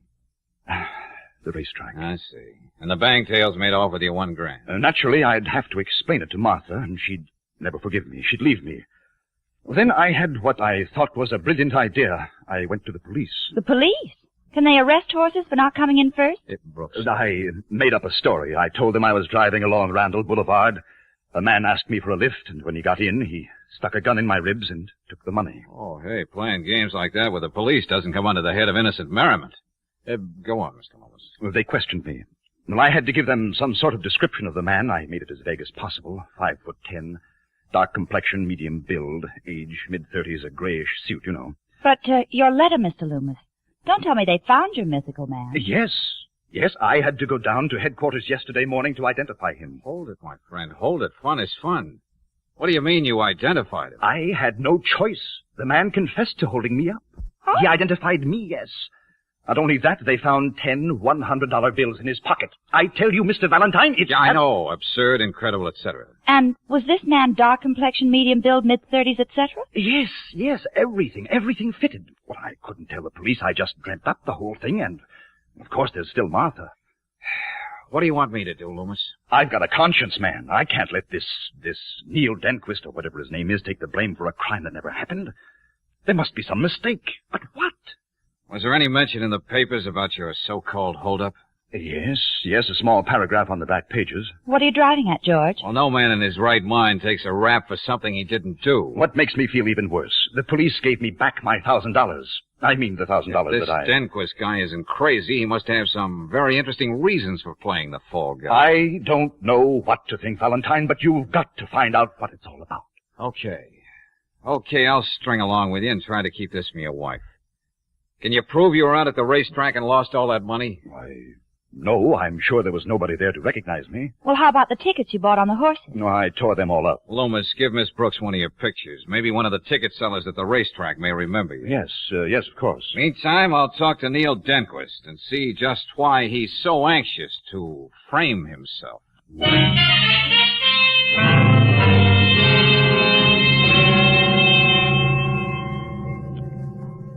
You're the lawyer they assigned to me? No, Denquist. Reporter? Yeah, that's right, a reporter. It's my job to find out what really happened. You can get that from the desk, Sergeant. Oh, I'd rather get it from you. Well, I just didn't get the breaks. That's why I'm here in this cell. I tried to get rid of the gun in Fairview Park. Some woman saw me and told the cop. He picked me up and found the money in my pocket. Very interesting. They had my description from that man Loomis, and that's all there is to it. This is your first offense, isn't it, Denquist? Yeah, you know how it is. A guy gets strapped for money, he thinks he can pick it up the easy way. He gets caught. End of story. Quite a story, too. Huh? What do you mean? Oh, nothing. Crime doesn't pay. Honest toil is its own reward. You know, you think of the others. Oh. Maybe seeing you again, Denquist. In fact, I'm sure of it.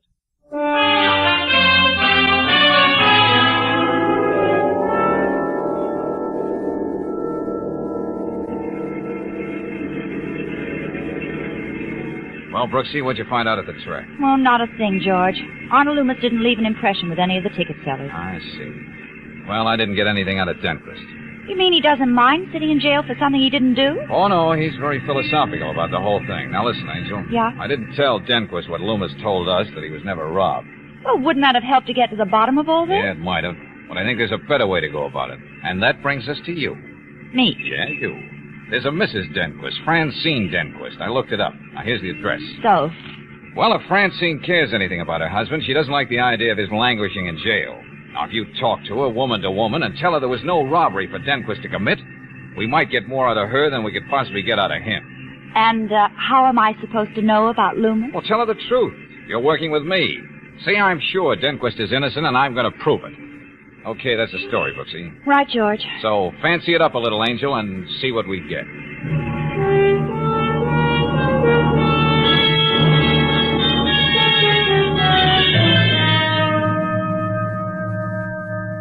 Miss Brooks, I don't know why this man Loomis told you what he did. But doesn't it make you happy, Mrs. Denquist? It might, if I could believe it.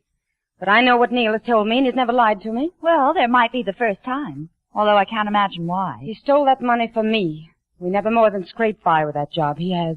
I told him again and again I was happy, but he kept saying I deserved better things. Oh. Neil told me he wants to take what's coming to him. Serve his sentence, get it over with. I want it that way, too. Then we can forget the whole thing and start all over again. Isn't there anything I can say to convince I you love that... Neil enough to stand by him and wait. Then we can build some kind of real happiness together. But... Enough has been said about what he did. The best thing you and Mr. Valentine can do is leave us alone. Mrs. Denquist, why would Mr. Loomis make up such a weird story, insist your husband couldn't have robbed him? Why would Neil take the blame for something he didn't do and part with $1,000 we haven't even got? Well, I know, but... There's nothing more to say, Miss Brooks.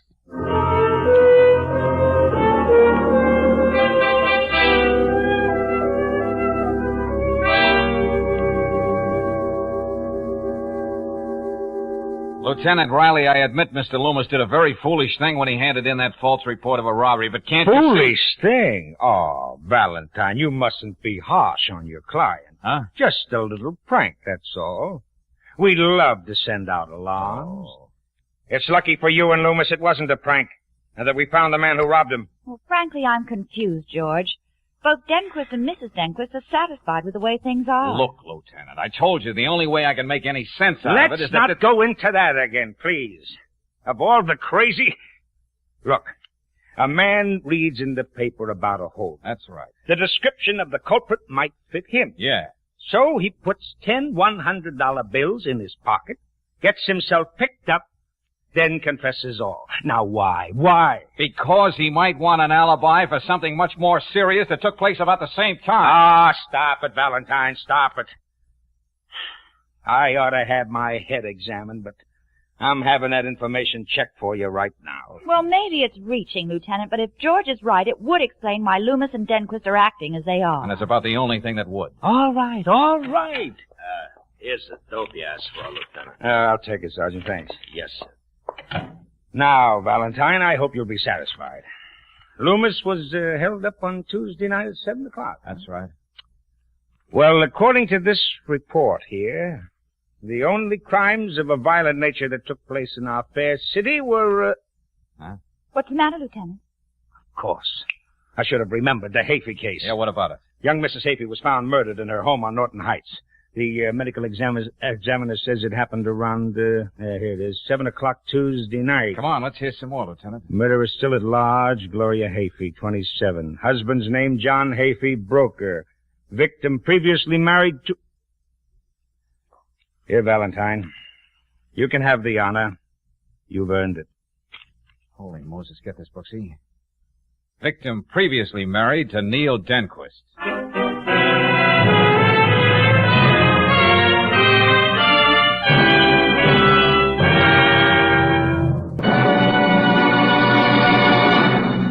We'll return to tonight's adventure of George Valentine in just a moment. Meanwhile, a word about that motor in your car. That finely polished and precision-built engine that gives your car all its go can't be neglected. In fact, it needs more attention when you're asleep than when you're driving. And the reason for that is internal engine rust, which goes to work when condensed moisture begins to creep over parts. Nearly any ordinary oil can fight off rust when your car is running and there's full circulation of the lubricant. But RPM motor oil is compounded to protect the engine when it's running hot and when it's standing cold. Unlike ordinary oils, RPM doesn't run away from its job when you cut the motor.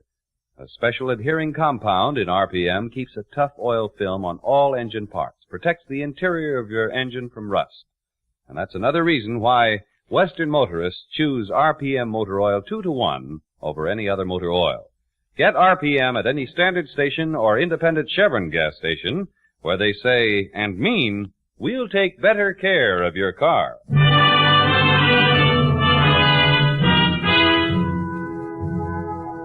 And now back to tonight's adventure of George Valentine.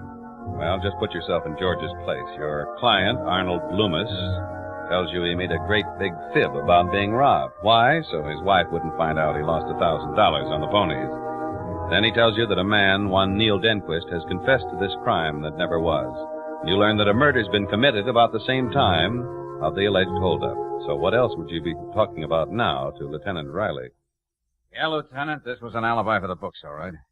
If the police insist Denquist was committing a felony on Randall Boulevard Tuesday at 7, he couldn't possibly be at Norton Heights committing murder.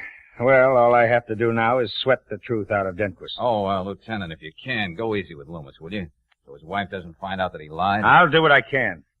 Oh, yes. You can tell your client that he owes Denquist $1,000. Yeah, that's right, isn't it? And I have an idea Denquist is going to need it for a lawyer to keep him out of the gas chamber. Okay, Lieutenant. I'll pass that on to Loomis right now.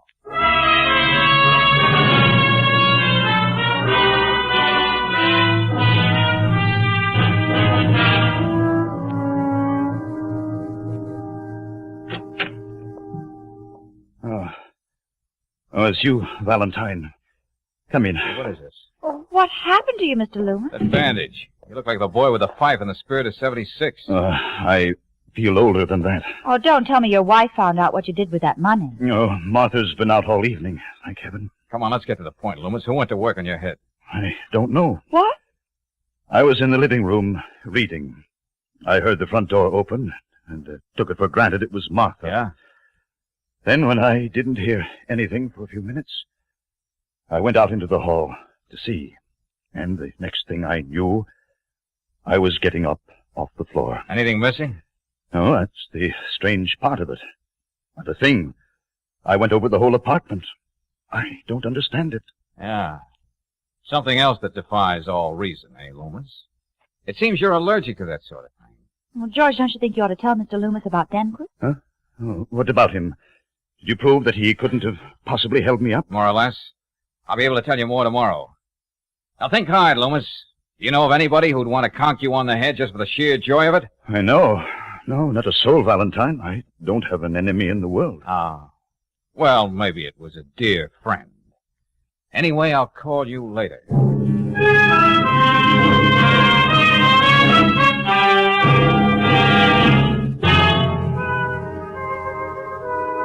When a guy gambles as heavily as Loomis did, there might be a lot of people who'd want to give him a good going over. And maybe one of them did tonight. Sorry, Lieutenant, I can't throw it away like that. I think George is right. Somehow it ties up with this whole case. Case? Yeah, this thing is turning out to be a Chinese puzzle. My boys have been taking turns talking to Denquist, but he just sits there and sticks to his story. Hey, wait a minute. Come to think of it, Lieutenant, very little has been said about Gloria Hafey's present husband. Well, you can rest easy about John Hafey. He was nuts about his wife. He's a respectable broker, and he has an alibi for Tuesday evening. What kind of an alibi? Well, he was in several hotel bars before going home to dinner. There are a lot of people to prove it to. Oh?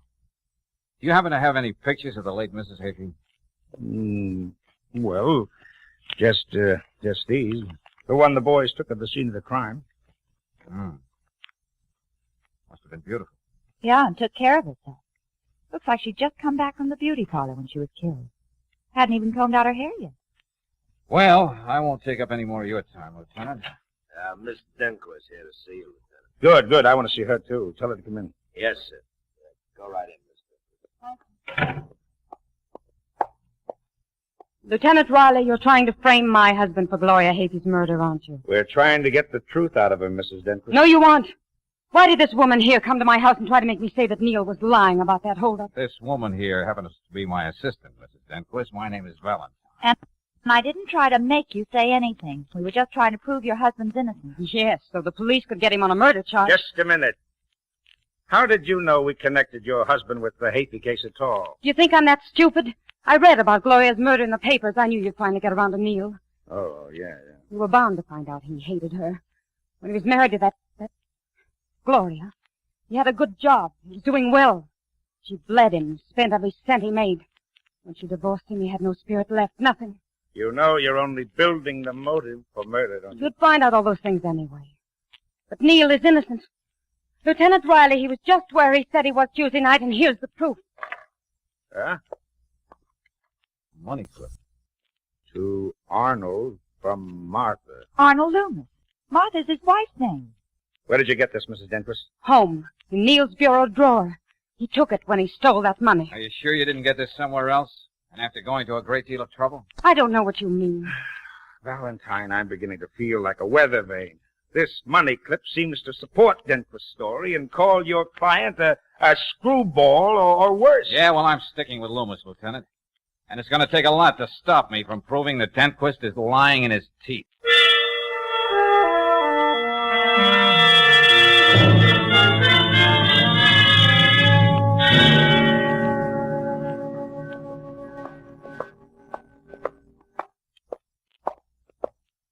Mr. Valentine? Oh, yeah. I was wondering when you'd get back. I'm John Hafey. Oh, yeah, I've been thinking a lot about you. Come on, let's go in the office. Hey. Grab a chair, Mr. Hafey. Oh, thank you. This is my assistant, Miss Brooks. How do you do? How do you do, Miss Brooks? May I get right to the point? I wish you would. I had a talk with Lieutenant Riley. I know you're working on the Denquist case. Right. I also know your sentiments, and they're mine, exactly. What do you mean? Naturally, I know a great deal about Neil Denquist. I'm as sure as you are that he's lying about holding up that man on Tuesday night. Yeah? What makes you so sure? The things Gloria told me about him. He isn't a very stable character. He could never hold a decent job. It was a terrible struggle for Gloria while they were married. Oh, really? Finally, when she just couldn't stand it any longer, well... Go on. I won't say he threatened her, but he was very bitter. I see. Well, thanks for the information. It was nice of you to go to all this trouble to tell me. It's more than that, Valentine. If Denquist is lying about Tuesday, he killed Gloria. I want you to do everything in your power to see if you can break his alibi. That's what I am doing, Mr. Hafey. I mean, don't spare the cost, and keep at it, no matter how long it takes. I'd like you to consider me a client. Well, I have no objection to being paid twice for the same job. You keep in touch with me then. You can count on that. You can reach me in my office until 5 o'clock every day. Talk about your split personality. Gloria, dinner, or saint? You pays your money and you takes your chance. Hey, what a deal, Brooksy. A guy decided to lie to his wife, and now look at what he's got. 2 clients. Hello? Yeah, Lieutenant. Hey, wait a minute, hold it. I want Brooksy to take this down. Hey, Angel. Yeah, go ahead, George. Telegram, phone in from Hafey House. 3:30 p.m. Tuesday. Go ahead, Lieutenant. Neil, be at my house at 7. I'll expect you. I think you know better than to cross me. Signed, Gloria. George! Now, what does Denquist have to say about this, Lieutenant? Sticks to his story, huh? Yeah, okay. Call you later. Thanks. Who dug up the telegram, George? A girl at Western Union. She read about the case and remembered the wire. That's real bad for Denquist. Brooksy, where did you ever get your rare insight? What? I mean your uncanny gift of putting your finger on the one thing that lights up the whole situation, brings order out of chaos. Just like pressing a light switch in a dark room. Oh, stuff like that. Oh, now, look, what did I say? What are you talking about? Before we go into that, Angel, let's see if I'm right.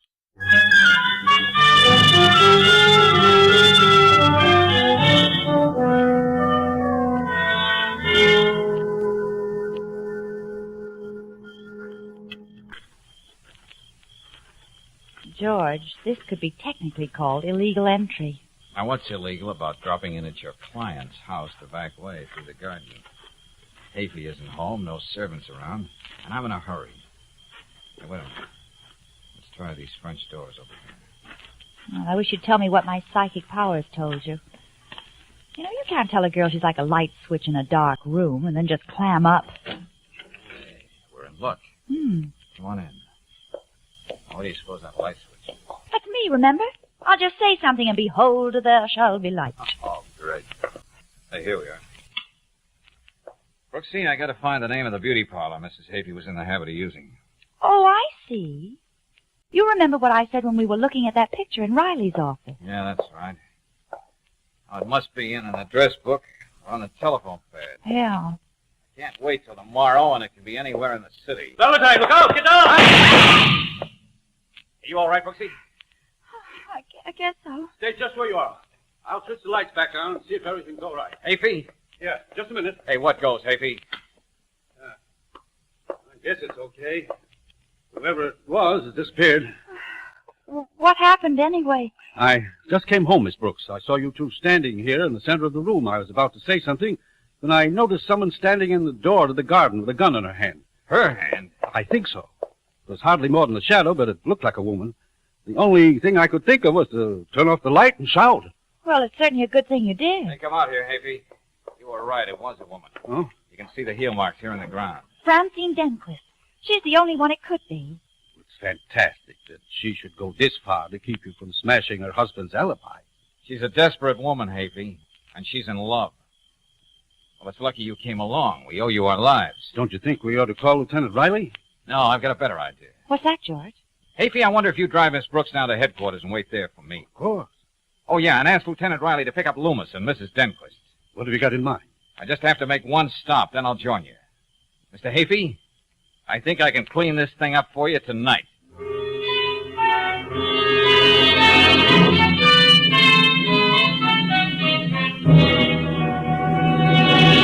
Oh, Sergeant! Yes, Lieutenant. Tell Loomis and Hapey to keep their shirts on. I'll get around to them in a little while. Yes, sir. And as soon as Valentine arrives, get him right in here. Right. Mrs. Denquist, it's no use trying to keep anything from the lieutenant. Miss Brooks is right. We'll check and find out where you were every minute this evening. I did everything I could. I guess it's over now. It was a horrible thing to do, but I did try to kill Mr. Valentine. Because he was bent on proving your husband's alibi was a phony? Was it, Mrs. Denquist? Yes. Yes. From beginning to end. Neil got Gloria's telegram at the store where he works. He didn't know what to think, but he knew what kind of a woman she was. Mm-hmm. Go on. He went out to Norton Heights. When he got there, she was already dead. Well, why didn't he just call the police? That sounds very simple, Miss Brooks. But if he were found there, he'd be the first one to be suspected. Luckily, no one saw Neil, so we came home, and the next morning, together, we thought of a wonderful, foolproof scheme. The Loomis business. We read about Mr. Loomis being held up. The description could fit Neil, and you know the rest. It's funny. One time in a million, a man would lie about being robbed. He would be the one we picked on. Had it been a real robbery, no one would have denied Neil the honor of being the criminal. Well, we've got that straightened out. But the question of whether your husband killed Gloria Hafey is something for the DA's office and the jury to decide. May I see Neil a minute? I know he needs me. Yeah, sure. But I'm not forgetting the attempted murder charge against you and the little matter of assault and battery on Mr. Loomis to get that money clip. Sergeant! Yes, sir. Take Mrs. Denquist down and let her talk to her husband. Yes, sir. Thank you. And tell Mr. Hafey to come in. He might as well know what happened. Yes, sir. Now, Miss Brooks. I know. Where's George? When he disappears like this, I tell you just... Oh, Mr. Hafey, come in. Yes, Lieutenant. I think we've scotched Mr. Denquist's alibi, but whether he's guilty or not remains to be seen. I see. I guess I'm too tired at this point to have any reaction to that. Oh, I'm sorry to be so long, Lieutenant. Oh, what gives, George? Well, I just had a very interesting conversation with Michelle, Mrs. Hafey's hairdresser. Well, how nice. Yeah, Michelle was doing her hair from 2 to 4 last Tuesday. You remember, Lieutenant. Brooksy remarked that Mrs. Hafey must have just come from the hairdresser. Say, wait a minute. Did you say from 2 to 4? That's right. But that telegram was phoned in from the Hafey house at 3:30 and signed Gloria. Which means she didn't send the telegram, Lieutenant. What? It was sent by someone else who belonged in that house. Someone who wanted Denquist to be found there with the body. What, George? What could that mean, Mr. Valentine? Who? Well, this is a shabby way to repay someone who saved my life, but it was you, Hafey, who sent that telegram. You killed your wife.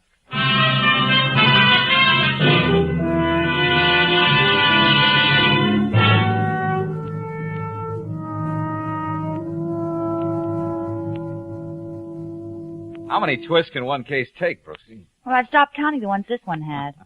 Mrs. Denquist, innocent as country butter, takes a pot shot at me. Hafey, guilty as sin, saves me because we happen to be working in the same direction. Yeah, well, is he still sticking to his alibi? No, that went over the side, Angel. He made a round of the bars, all right, but he had time between stops for a little homicide. Gloria was giving him the works, just as she did Neil Denquist, but on a much bigger scale. Oh, hello, Mr. Loomis. Oh, Miss Brooks, I'm in a hurry, but I want you to do yourself a favor. Well, Mr. Loomis? Now, put this money I owe you on fair weather in the 5th at Corona Park, and put it on the nose. Oh, Mr. Loomis, I'm disappointed in you. I thought you'd reform. But I have, Miss Brooks, thanks to you and Mr. Valentine. I only give tips now. I don't take them.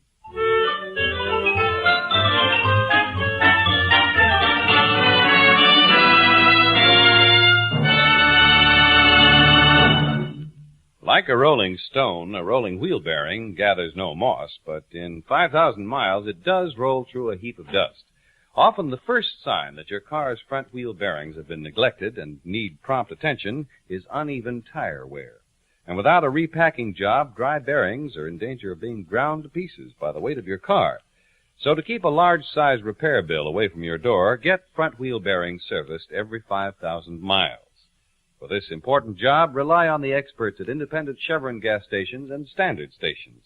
These men have the skill of long experience, and they use only RPM wheel bearing grease, the lubricant that's tailor-made to seal out grit, dust, and moisture, tailor-made to give your front wheels all the protection they need. And that kind of service is another reason why standard stations and independent Chevron gas stations say and mean, we'll take better care of your car.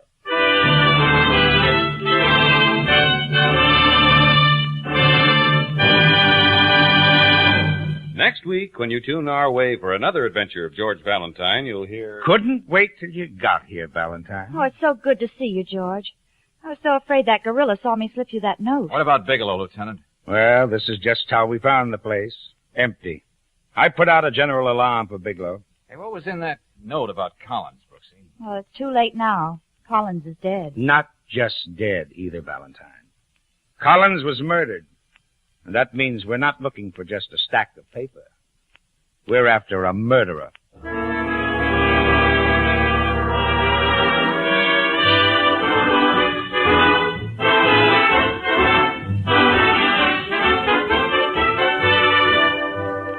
Tonight's adventure of George Valentine has been brought to you by Standard of California on behalf of independent Chevron gas stations and standard stations throughout the West. Let George Do It stars Robert Bailey as George with Frances Robinson as Claire. Wally Mayer appears as Lieutenant Riley. Tonight's story was written by David Victor and Herbert Little, Jr. and directed by Jaime Del Valle. Also heard in the cast were John Daner as Arnold Loomis, Bill Conrad as Neil Denquist, Georgia Ellis as Francine Denquist, and Herbert Butterfield as John Hafey. The music is composed and conducted by Eddie Dunstetter. Your announcer, John Heaston. Listen again next week, same time, same station, to Let George Do It.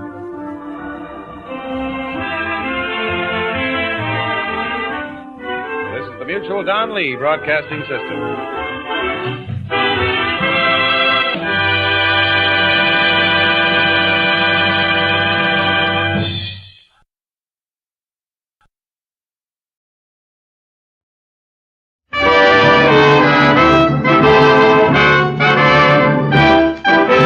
Makers of Chevron Supreme Gasoline and RPM Compounded Motor Oil invite you to Let George Do It. The Adventures of George Valentine, brought to you on behalf of Chevron gas stations and standard stations throughout the West.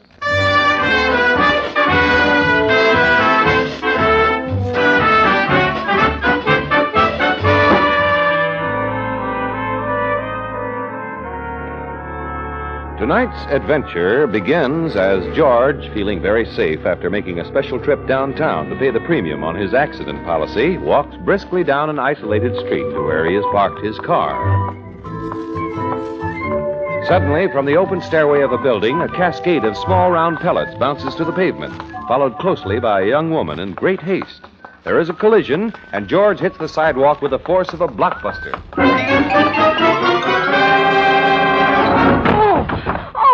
Are you hurt? Oh, you don't have an extra sacroiliac on you. Can you get up? I think so. Well, then, do you mind? Do I mind what? Getting up off the pavement. Well, if I'm in your way, couldn't I just slide over? You're lying on my pearls. Pearls? Oh, good. I thought those lumps were misplaced vertebrae. No. Hey, Oh, thank you. Now, let me see. That makes 32, 33, 4. Yeah, here's a few in the gutter. Oh, good. Yes, 35, 36, 37. Hey, have you seen any teeth down there? They're Oh, mine. I'm sorry you fell down. 38, 39. Oh, here's one of my trouser cuffs. Thanks, 40. I see you, you little rascal. 41. 41. 41. Lots of 41s, aren't there? I've lost one. Number 42. I've lost one. Oh, good Lord, what'll I do now? They'll kill me for this. Oh, come now, lady. Where is it? Where is it? There were 42 of them. What have you done with it? Well, I'm afraid I've kicked it down that sewer drain. What? You kicked my pearl down the... Where? I don't see it. All over there, see? Here, through the grating. Oh, well, you lucky. Landed right in that Sunday cup. Oh, I see it. Oh, yes, there it is. Oh, thank heaven.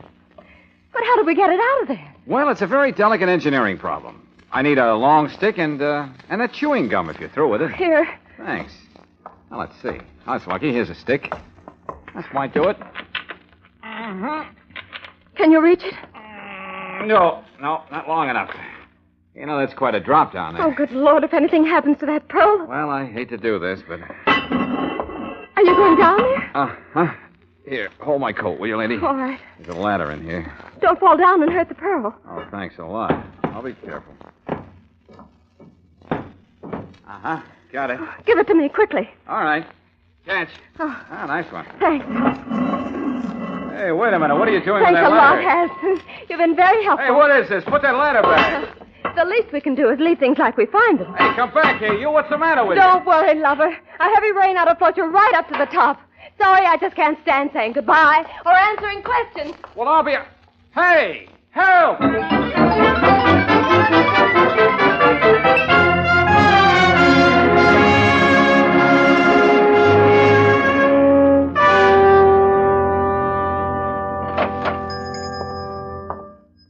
Yes? Something for you, sir? Yeah. This looks like the right place. Are you Mr. Zaghetti? To be precise, Bela Zaghetti. I am he. Oh, Mr. Zaghetti, I can see by the layout here you're a jeweler. Now, I wonder if... To be precise, I am not a jeweler. I manufacture artificial gems. To put it this way, I do my small part to brighten the lives of those who otherwise are not very bright. Is this exact? Yeah, probably. Well, what I want to know is, have you recently brightened the life of a young lady with a string of artificial pearls? To be precise, a blonde, Miss Dale Quidden. Yeah, that's right. I saw her coming out of this building, and I thought that... A beautiful job. Smooth and pink and utterly perfect. Yes, she was. To correct myself, I refer to the string of matched imitation pearls. Pink ones. 42 on a row. She was pretty particular about the specifications. Oh, yes. They were a duplication of... But if I may ask you a question? Sure, of course. To put the question in this way, why do you ask this question? Well, I admired her set. I was interested in buying it, but she wouldn't sell. I wondered if you could arrange for me to have a duplicate set. Oh, it would take many months. How much would it cost? To be precise, $300. Well, that's a little too precise. She told me you made hers for $200. But no, it was the same. The price is not different. Oh, well, maybe I misunderstood. But I'd like to check. Not that I distrust But no, you. there is no doubt. I am an honorable man. Please, verify this. Yeah, I'll do that, if you'd like to give me her address. But, of course, I have a record of my sales. You will find out. That's all I want, Mr. Zaghetti. I just want to find out.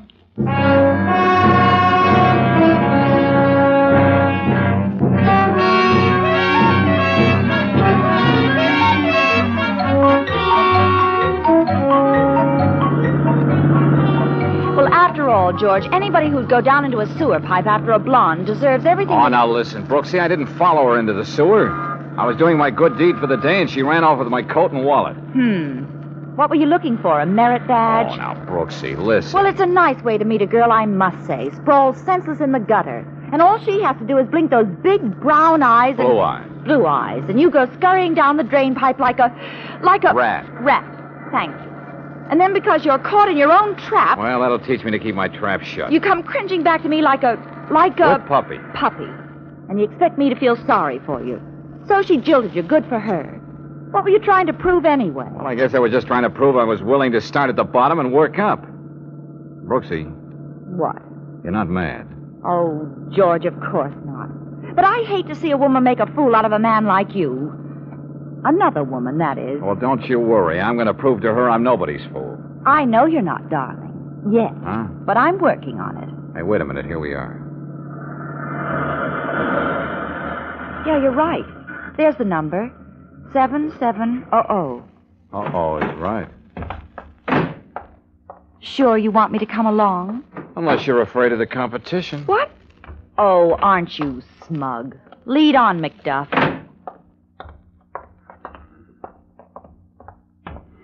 Yeah, here's her name on the box.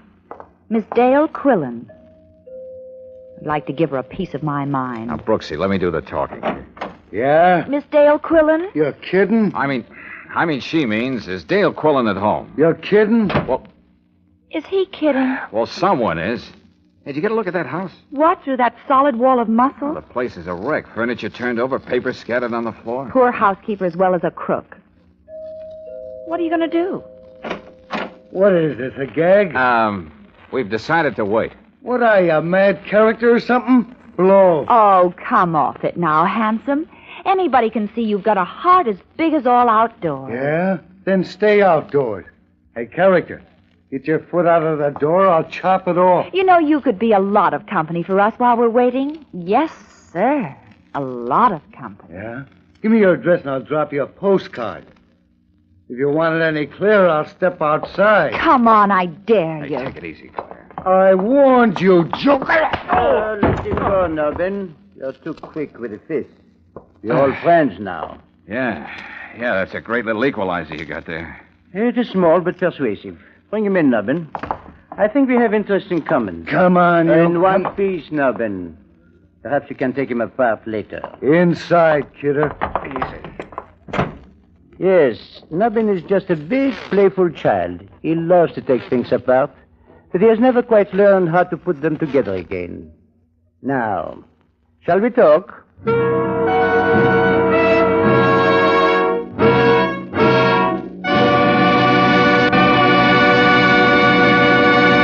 We'll return to tonight's adventure of George Valentine in just a moment. Meanwhile, let's go from assault and battery to just plain battery. For thousands of Western motorists, October means a lot of weekend driving, like football games and hunting trips.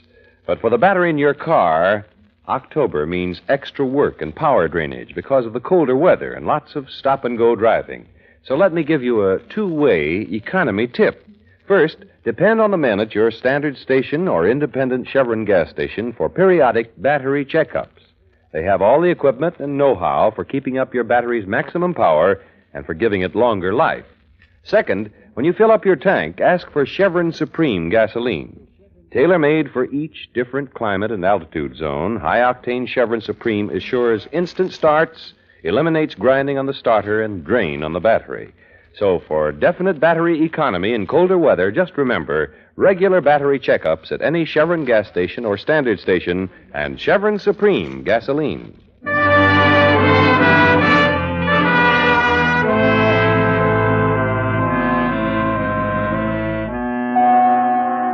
And now back to the second part of 42 on a Rope, tonight's adventure of George Valentine. Well, it seems that George's curiosity following his strange encounter with a mysterious girl and a broken string of pearls has landed him in a tight spot.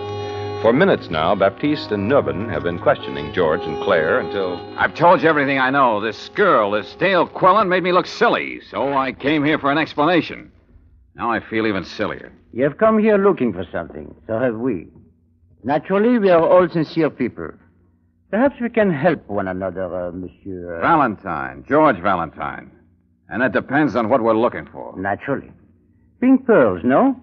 42 on a rope, is it not? We're looking for Dale Quillen, remember? Naturally. Because when we find Miss Quillen, Baptiste Lavon also finds his pearls, n'est-ce pas? I wouldn't know. Who's Baptiste Lavon? Oh, my apology. It is I. Oh, I see. Well, what makes a string of phony oyster fruit so important anyway? Phony? I do not know this phony. Ringers, fakes, dupes. Artificial, counterfeit, paste. Ah, the replicas. You refer to this fraudulent string, huh? Huh? Yeah, that's it. Where'd you get them? They were left by Miss Quillen at the check room of the Union Station. She sent me the claim check. At the same time, no doubt, boarding a train for some distant city. Why would she do that? Because they are worthless. Good imitations, no more. Value perhaps $300. As you say, phony. You're trying to say she pulled a switch on you? Ran off with the real pearls, your pearls, and left you the ringers? That is correct. As always, Baptiste Lavon was sincere. I trusted her with 42 exquisite gems. Gems collected by no other than Louis XIV to give to his Antoinette. Tell me, Lavon, where did you get hold of Marie Antoinette's choker? Spoils of war, Monsieur Valentine. As an officer of the Vichy government in France, my job was to appraise and catalogue war prizes for the victorious Nazis. Naturally, the sincerity and integrity of Baptiste Lavon were above approach. Naturally. So you held out the match picks. Naturally. Oh, when the fortunes of war were reversed, Baptiste Lavon reversed too. Miss Quillen came to Paris with an entertainment unit, and we became friends. And she smuggled them into the States for you. That is correct. That'll teach you not to be so sincere. Are you kidding? Well, hello. Now, you are friends of Miss Quillen. You see my predicament. I must know where she is. You will tell me? I've told you, I don't even know the girl. Your mode of entry contradicts you. You are her confederate. We are not quite fools here. Yeah, we ain't no dopes, you know. You do not help, Navin. Well, they're stubborn. Now you may take the man apart. The girl adores him. She will weaken first. You may proceed. Yeah. I'll loosen him up first with my belt. Then I'll get technical. No, don't. He doesn't know anything. Let go of my arm, lady. Stop it. Let him alone, you fool. Can't you see he doesn't know anything? You won't let go, Baptiste? I would advise you to do as not been said. Claire, better sit this one out, honey. I won't let them. Who's that? I don't know. It seems to be a messenger of some sort with a package. Package? I will not insult your intelligence by warning you to keep quiet. Answer it, Nubbin. Yeah. I've got a package here addressed to Handsome. Handsome, that's all the name it's got. That's me. I'm handsome. You? Are you sure? You kidding? Give me the package. Well, can you identify yourself?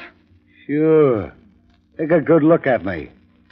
Now, wouldn't you say I was handsome? Yes, sir. You got pretty eyes, too. Okay, give me the package and dust.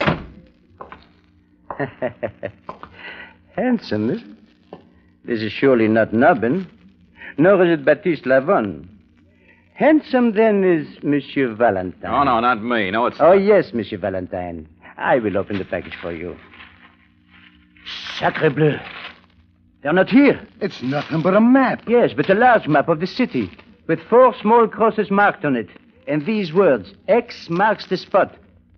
But there are 4 X's. Yeah, one at High and 23rd. And one at Elm and Valley. And 14th and Underhill. And Casta and Granite. 4 spots marked with X. What does this mean, Monsieur Valentine? Well, how should I know? Oh, go ahead, Handsome. Tell them. They'll find out anyway. What? What do you... Oh, yeah, okay. Well, it's obvious, isn't it? She planted the 42 real pearls in different places. So even if you found one hideout, she'd still have 3/4 of them hidden away at other places. Excellent. You know these hiding places? Naturally. Excellent. We will all go hunting. Nubbin, the young lady, you and I, and the gun. Please do not forget the gun.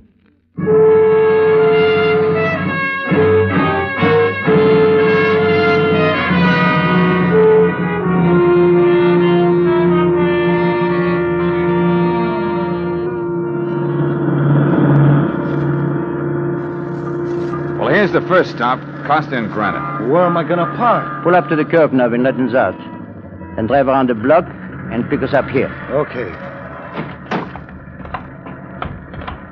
Now, where is it? Quickly. I cannot control myself. Well, you see that big office building there? Yes. You see that window up there with the jeweler's sign? Where? I don't see it. Higher. Look higher. No. Where is it? No, it's higher yet. That's higher. No. Oh! Come on, Brooksy, run for it. Into that theater. Oh, George, we haven't been to a movie in ages.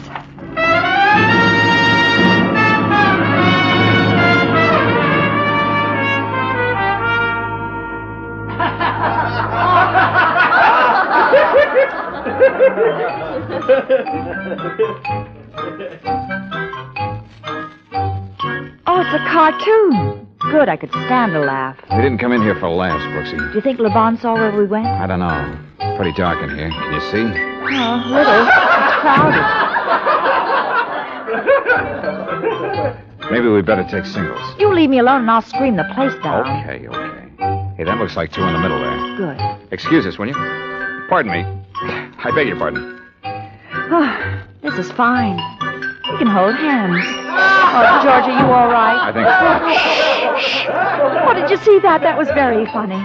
The mouse was run over by a steamroller. I know just how he felt. What's it all about, George? What did those 4 X's on the map really mean? I don't know, but I'm working on it.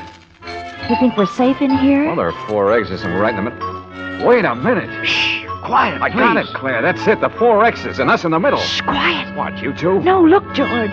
There's Levon coming down the aisle. Yeah, Nubbin's coming down the other aisle. I don't think they've seen us. Let's get out of here. Oh, George. Oh, gosh, now I'll never know how the mouse got out of the cement mixer.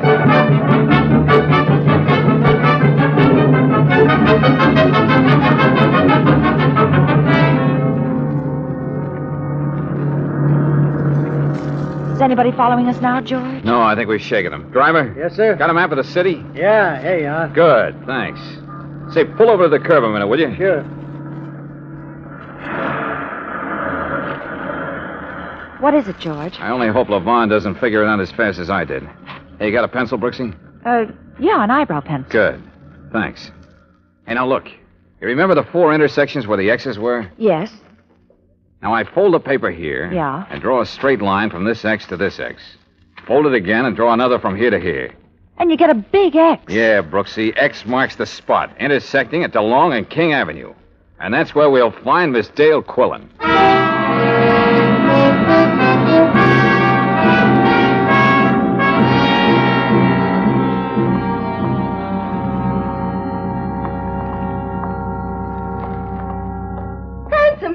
Oh, it's you. You made it. Hello. Then you did mean me. Of course. Who else? I don't believe we've met before. I'm Claire Brooks, George's fiancée. Secretary. Oh, practically the same thing. Looking at you, I guess it would be. How'd you know I was in your house? And how'd you know I'd get your message? I knew Baptiste and Nubbin were inside. I was watching from the vacant house across the street. I saw them take you in and knew they'd make it tough for you. What made you think I'd catch that X marks the spot routine? Well, you'd gotten that far with a lot less to go on. Also, I found your business card in your wallet.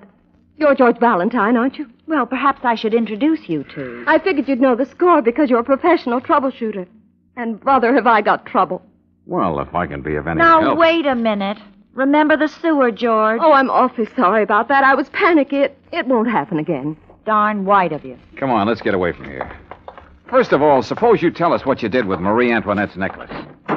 After you. I haven't got it. I don't know where it is. Oh, well, that helps a lot. Take off, driver, anywhere but here. Now, wait a minute. Let me get this. All we know is that you smuggled the pearls into the States. Now you tell us you don't know where they are. Take it from there. I know I had them.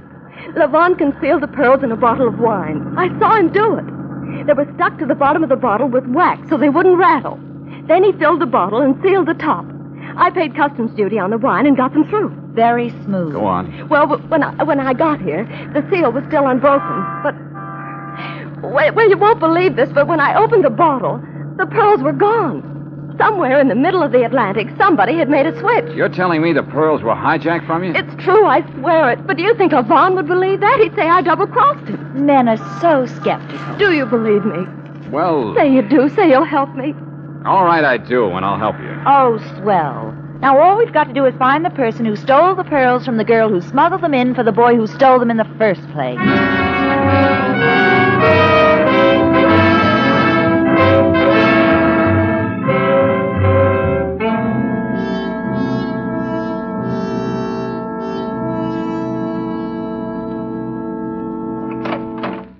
It's okay, Dale. This is my office. You'll be safe here. Yes, I'll see to that. Come on in, Claire, and shut the door. Better lock it. Should I swallow the key? Why did we have to stop at the library? Why did you have to take out a book at a time like this? Well, I'll tell you, and listen carefully. Levon's desperate. We've got to have some answers ready for him before he catches up with us. Oh, I have a feeling he's close by. You don't know him like I do. He's closing in on me. I know he is. Look, Dale, look. Keep calm. He's not in the filing cabinet or under the desk. Hey, Brooksy, open the closet door and show Dale he's not in there pointing a gun at her head. Okay.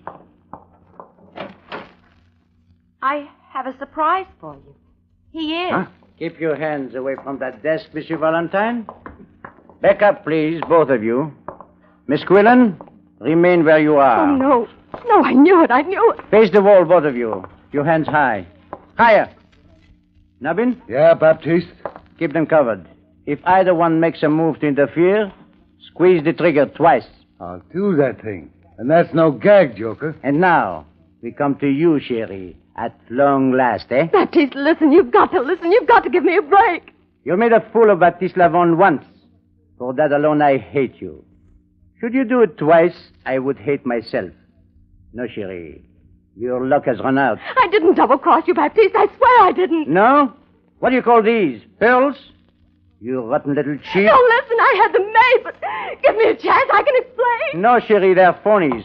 Phony like yourself. Baptiste, the pearls, they were gone when I opened the bottle. Somebody took them. You've got to believe me. You carry the light to the end, eh, Sherry? Your last chance, my darling. Where are the pearls? I don't know. Don't move. Stay just as you are. I want to remember you like this forever. Bonsoir, Sherry. Lavon. Quiet, Joker. I know where the pearls are. I said quiet. Wait. What was that, Monsieur Valentine? Call off your dog, Lavon. I'm ready to talk. Don't listen, Baptiste. He's a kidder. You can talk, Monsieur Valentine, from where you are. All right.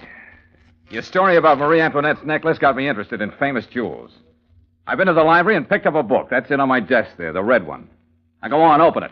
To the page I have marked. If this Wait is now, gag... Ben. A book, yes. Jewels of History. Go on, read it. Read what it says. I am reading. What is it, George? It's Dale's life insurance, Claire. Uh-huh. I have read it. Well?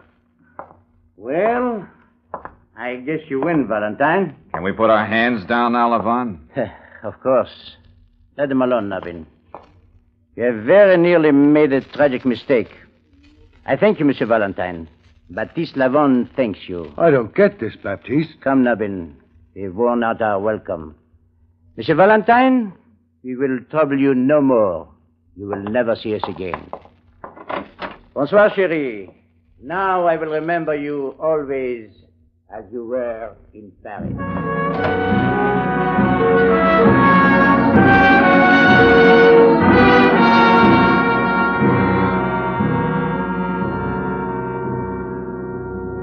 It was a miracle, that's all it was, just a miracle. What did you do to him, George? What was in that book? Read it, Claire, out loud. Oh, yes. Cleopatra's Pearl. Cleopatra, to impress Mark Antony, once dissolved a pearl in vinegar and drank it to his health. Dissolved? Now, wait a minute, listen. Go ahead, Claire. Pearls which consist of carbonate of lime are extremely soluble in weak acids. They will dissolve in vinegar containing 6% or more of acetic acid, or in wine which is turned sour. It was the wine that did it, the wine in the bottle. According to the U.S. Bureau of Chemistry and Soils, pearls consist of 91 7/10%. Never mind the rest, Claire. That's enough. Well, how do you feel now, Dale? Completely dazed. Lavon didn't have an argument in the world. He knew he planted the pearls in that wine bottle himself. He had nobody to blame but himself. I can't believe it. You saved my life, and Oh, George. Now what? Now I have to go to jail. Well, it's going to be kind of hard to hold you there. Why? Well, technically, since there weren't any pearls in the bottle when you brought it through the customs station, you actually didn't smuggle anything in, even though you meant to. Lavon filched the pearls from the Nazis, but I doubt if any of them will turn up to claim them. No, it was all a wild goose chase for something that simply didn't exist. Well, I'm going to confess my part of it and take what's coming to me. But first, George, Yeah? may I kiss you? He saved my life, Miss Brooks. May I? Where I'm going, it'll be a long time between kisses. Well, things aren't much better around here, but... Oh, all right, go ahead. Honestly, I think I must be going loony. Goodbye, George. Dale. Just a minute. Yes? Be a nice girl and hand it over. What? Oh, come on, Dale. You certainly haven't forgotten why I got into this in the first place. And if you think I'm going to let you walk out of that door with my wallet, you're loony.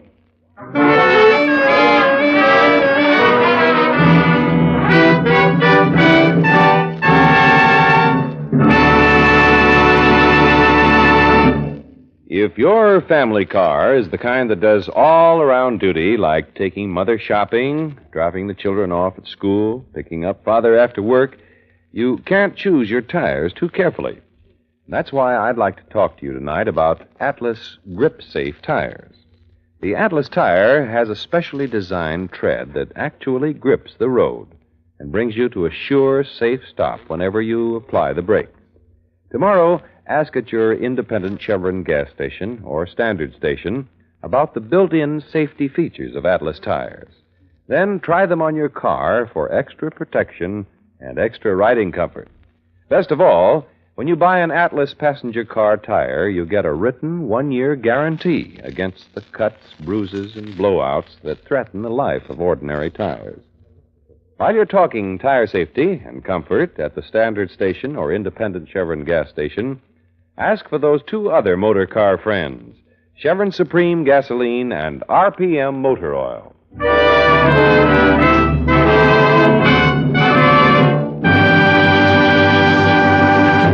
Next week, when you tune our way for The Joke Was on the Killer, another adventure of George Valentine, you'll hear George sing, Some joke, I'd say. Brooksy, see what's happened to Mrs. Ralston, will you? Well, sure, George. Glenn, he made me go through with this farce and shoot those blanks. Well, he's not going to do anything like that to you again, Agnes. Wait a minute. Listen, everybody. This man is dead. We've had enough of this vicious nonsense. You're part of this, too. This act, Valentine. Now I know it. And you, get up. Oh, leave him alone. Come and help me with Mrs. Ralston, George. Now stop this, all of you. What do I have to do to make myself clear? This started out as a joke, but it's no longer funny. This man is completely, hopelessly dead.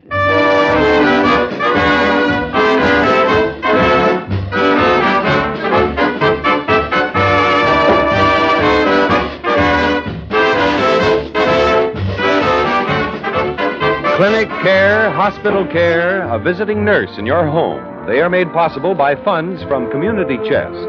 Thousands of persons, old and young, benefit each year from health services of Community Chest. So give generously this October for your community's health and welfare. Chevron gas stations and standard stations throughout the West invite you to be with us again next week for The Joke Was on the Killer, another adventure of George Valentine, brought to you by the makers of Chevron Supreme Gasoline and RPM Compounded Motor Oil. Let George Do It stars Robert Bailey as George with Frances Robinson as Claire. Tonight's story was written by Doug Hayes and directed by Don Clark. Also heard in the cast were George Sorrell, Jim Nusser, Betty Moran, Jack Crucian, Victor Rodman, and Dick Ryan. The music is composed and conducted by Eddie Dunstetter. Your announcer, John Heaston. Listen again next week, same time, same station, to Let George Do It.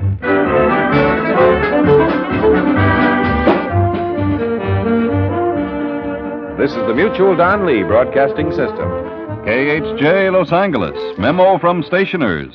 Here are ballpoint pens for every purse or pocket.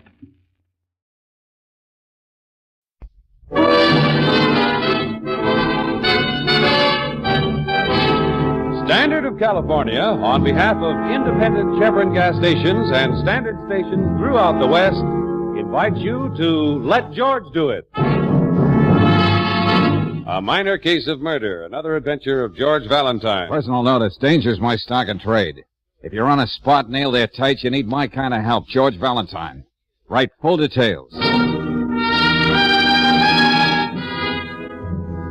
Dear Mr. Valentine, Esquire, one of the members of our Bearcat Social Club suddenly finds himself in a very embarrassing predicament. With more exactitude, he is in the can for murder. Now, knowing this fellow Bearcat as we do, we are convinced that he is innocent. Therefore, we are hiring you to prove same. As a starter, there is $100 in it for you. If that isn't enough, there's more where that came from. The address of our headquarters is 19½ Duane Street, and it's signed Chuck Wilson, acting captain. George, this sounds like a letter a kid wrote. But to quote from this provocative communique, a fellow Bearcat is in the can for murder. That's not kid stuff, Brooksy. That depends on just how old this fellow Bearcat is. Oh, they get old early down there around Duane Street. Well, we haven't had a social evening in a long time, darling. Would you suggest we drop in at the club? With great exactitude, I answer, yeah. Golly, I hate to think where they dug up that money for your fee. Stop sounding like a policewoman, Angel. All the Bearcats just got together and raided their piggy banks.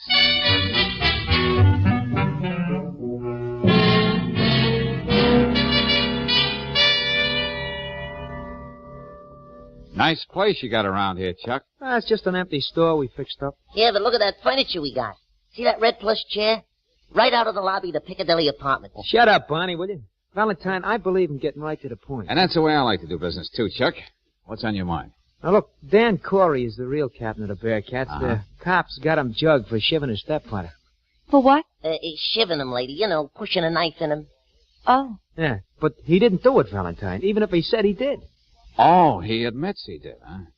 And just what kind of a miracle do you expect from me, fellas? Just to believe what I'm saying and find out what really happened. Well, I'm here to listen. Well, the Bearcats have our own special rules, see, and we don't go back on them. Yeah, that's right. Let me read them to you, Valentine. Yeah, okay, Barney. The guy that goes looking for trouble unless it comes your way is going to get their tails kicked in. Oh, there's nothing wrong with that rule. Try never to cop anything unless it's from an enemy gang. The fine for violating this rule is $1. Now, there might be some question about that rate. Well, get to the one we're talking about, will you, Barney? Oh, yeah, sure. Lead pipe, baseball bats, and other harmless things is okay. But don't carry dangerous weapons. You might be tempted to use them and give the club a bad name. Oh, yeah, nothing like trying to stay out of trouble. Violate this rule and you get thrown right out. Yeah, now, Danny made that up himself, see? And he'd rather let you break his arm than break one of his own rules. Okay, Chuck, let's say I believe you. And Danny confessed to the police for reasons of his own. Yeah, that's right.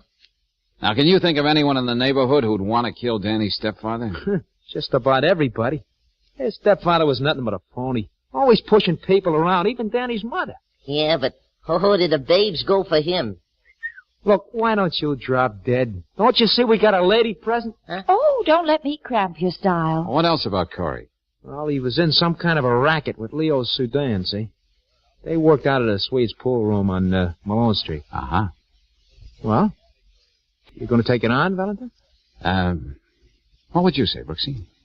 Well, George, I'd say if so many of the other guys are so sure about Danny being innocent, they may have something there. Yeah, I was thinking something like that myself.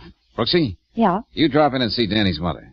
She lives just down the block, number 33. And while you do that, Angel, I'll go down to the jail and have a talk with Danny.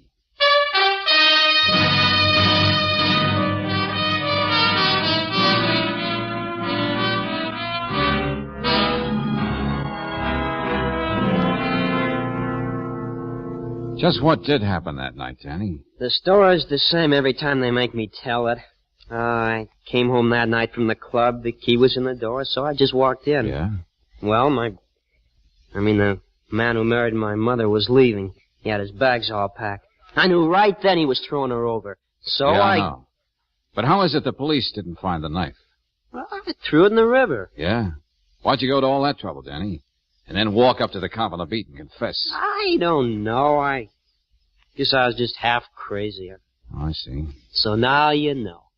I don't think I know anything about you yet, Danny. I think you're holding out on me. All right, never mind about me. But do you think you're playing fair with Chuck, Barney, and the others? Think of those guys. Getting up all that dough and then hiring you. Well? Ah, they're nuts, all of them.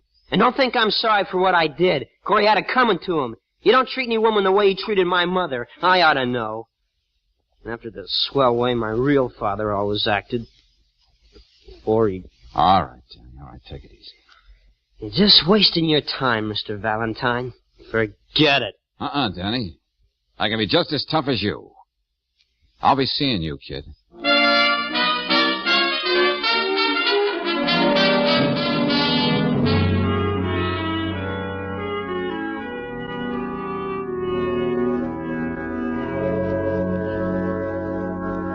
Miss Brooks, I know Danny admitted he killed Phil.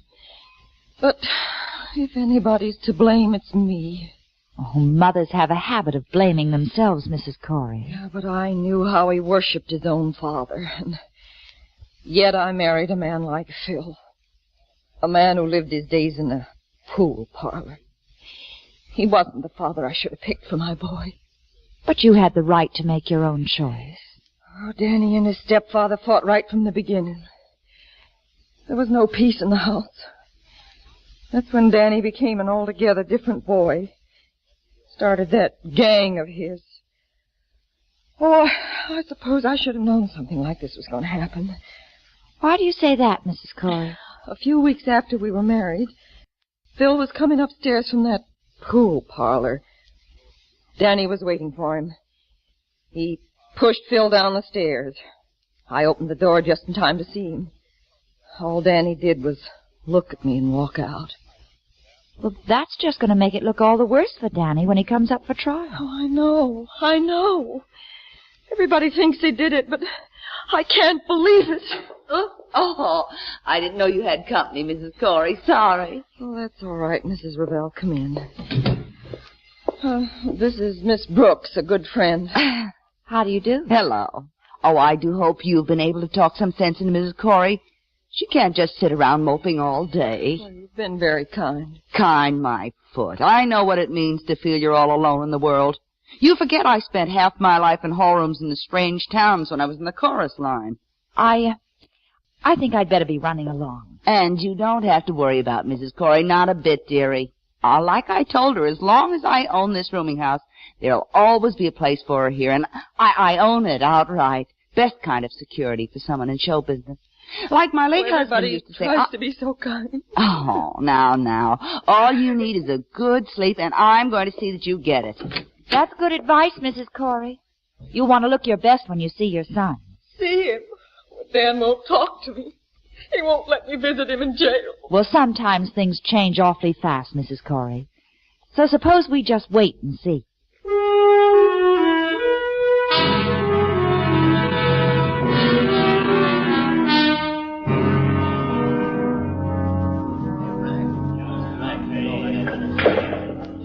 Sudan? Yeah. Who are you? Let's go somewhere and talk. I just see I'm in the middle of a pool game. What you trying to do, jinx me? Hey, wait a minute. How'd you know my name? I never seen you before. Yeah, I'll be right with you. I asked you a question, friend. Now, what gives? I thought we might have a little talk about what happened to Phil. You know, your business partner. You a dick? No. But I'm not just the inquiring reporter either. Okay, whoever you are, scram. I got $5 on this game. What was the deal between you and Corey? The numbers, rackets, slot machines? What was it? I said beat it. Wouldn't you be at all curious if I told you maybe it wasn't Corey's kid who knifed him? Me? I ain't got a curious bone in my body. Okay. Have it your way, Sudan. But I think you can tell me a lot outside. I got one thing to tell you. This looks like the only way. Hold it. Get the pool cue down, Leo. Don't tell me what to do, sweet. Give me that cue. That's better. I try to run a respectable place. Yeah, talking about that, you better put the pool ball back on the table, too, Mac. Oh, this. Yeah. Glad you reminded me.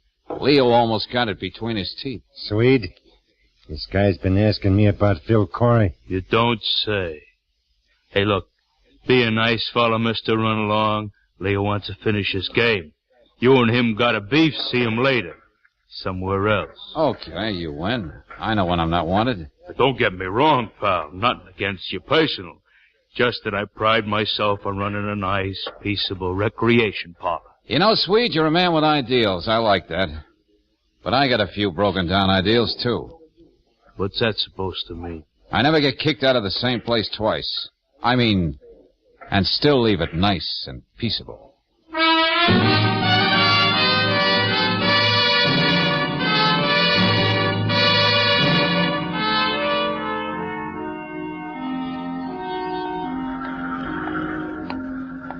Hi, Valentine. Huh? Oh, Barney. Yeah. Where'd you come from? Oh, I was in that alley there all the time. Oh? Yeah, I was waiting for you to come out of the Swede's place. Now, what do you call this? Bearcat protection? Oh, no. I just thought you liked some company, that's all. Hey, what are you carrying there, anyway? It's a camera. Yeah, you ought to see some of the pictures I took with it. Hey, that's a pretty expensive deal. Where'd you get it? Oh, don't worry, Valentine. It's mine, all right. Yeah, I can imagine. Now, what's the real gag, Barney? Huh? One of your club members going to be on my tail all the time? Oh, no, nothing like that. We know you can take care of yourself. I just happen to be loitering in the alley, that's all. Be quick, Valentine. Get the doorway. Hey, Barney, what is it? Don't ask me no questions. Come on.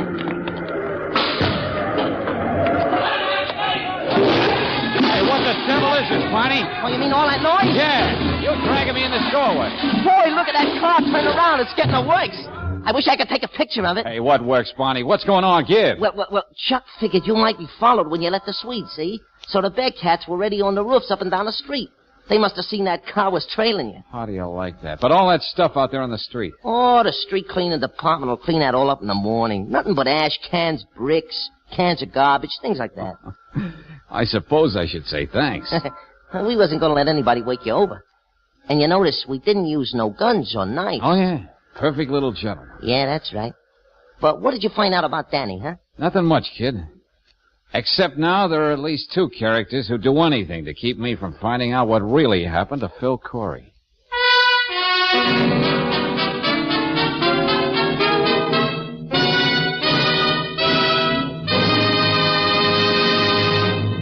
We'll return to tonight's adventure of George Valentine in just a moment. But first, a word to the wise motorist. If you have an oil filter on your car, remember it needs a little attention now and then. In fact, the filter element should be replaced every 6,000 miles. For after you've had that much service from your oil filter, you'll find the element is bulging with 2 or 3 pounds of dirt, most of it carbon and metal particles. And then it can no longer clean the engine oil. So to keep the engine oil in your car cleaner for longer periods, just make sure the oil filter element is replaced every 6,000 miles. It's another speedy service they're glad to do for you at standard stations and independent Chevron gas stations where they say and mean, we'll take better care of your car.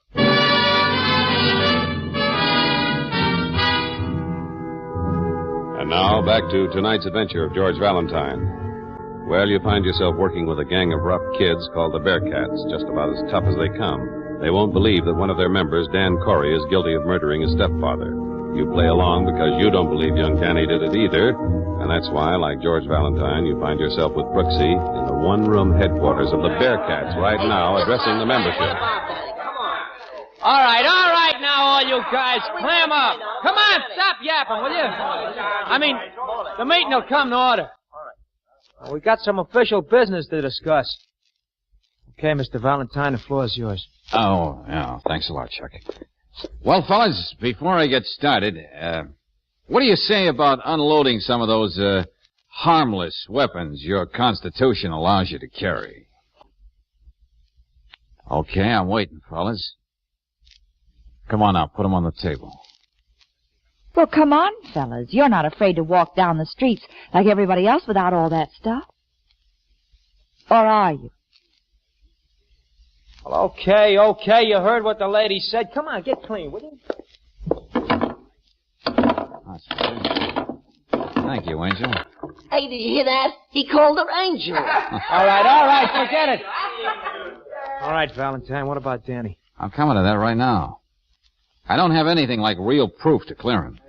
Huh? What? Hey, look, we're paying you $100. You're supposed to have all the answers. Yeah, that's right, like you said in that ad you had in the paper. Please, boys, let Mr. Valentine finish. You see, fellas, it isn't as easy as you think. Before I can help Danny, you've got to have absolute proof of his innocence. Well, after you left the Swedes and talked to Sudan, somebody tried to get you. That ought to be enough for you to work on. It'd be a lot easier if I was sure we were telling each other all we know about this thing. The truth is, unless I'm sure of that, I'm pretty much up a blind alley. Now, somebody here knows what I mean. You win, Valentine. Here. No. Who's got the shit? That's an ugly-looking knife. You see, Danny's old man brought it back with him when he come home to the Pacific. He got it off a Jap. And where did you get it, Chuck? I may as well tell you the whole thing. See, I was standing on the corner that night, right next to the candy store. Danny went upstairs for something, and the next thing I know, he was giving this to me. He said, make sure you ditch it, Chuck. Then he goes right over and gives himself up to a cop. Well, weren't you afraid that if this knife were found with Danny's fingerprints on it, it'd make the case really open and shut? Yeah, I thought of that, Angel. I mean, Miss Brooks. Then why were you so careful to preserve the fingerprints, Chuck? I see you got it all wrapped up in a handkerchief. Look, I got more than half a brain, Valentine. If they convicted Danny and he didn't have a chance, I was going to come up with this. Maybe there'd be some other fingerprints on it besides his. Uh-huh. Smart thinking, Chuck. Hey, Brooksy, take this knife down to Lieutenant Riley and ask him to check the prints. Oh, George, you know he's bound to ask questions. Tell him I'll talk to him later. Right now, I gotta get to work. But first, Barney. Yeah? All these harmless weapons. Get rid of them, will you? Throw them in the river. Throw him in the river? What's the Now, look, idea? it's up to you, guys. Either get rid of this stuff or I forget I ever heard of Danny. Wait a minute. He's right. Come on, he's right. Good, that's the idea. Now, with what you told me about the knife, Chuck, maybe I can really start getting places.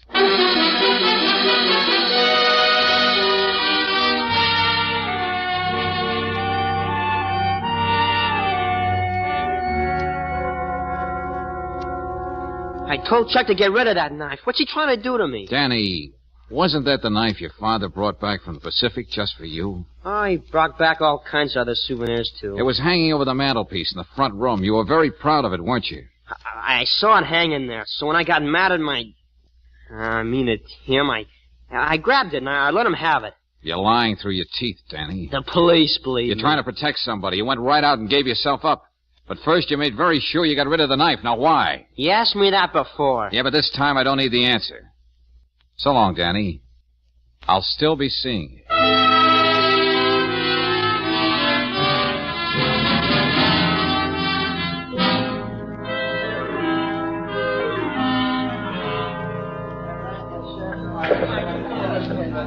Swede, you and Sudan had me followed last night because you were afraid I might find out you were making book on the racism back of this joint. What are you talking about? I told you, Valentine, I run a peaceable pool parlor. Or on the other hand, I don't think you would have gone to all that trouble just for that.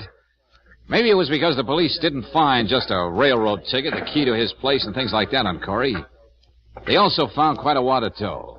The police never overlook anything, do they? Was he trying to get out of town with your cash, boys? Listen, Valentine, I never like to Oh, get one more tough, thing. but... And stop shoving me with that oversized bay window of yours. Speak your piece and get out. Okay. I found the murder weapon, the knife. Now, that ought to tell us who the murderer is. Don't say. Excuse me. I gotta get back to my pool game. You, my friend, you're getting out of here. Go on, you heard me. Go on out. Not before I give way to an impulse I've had since I first saw that big beer belly of yours.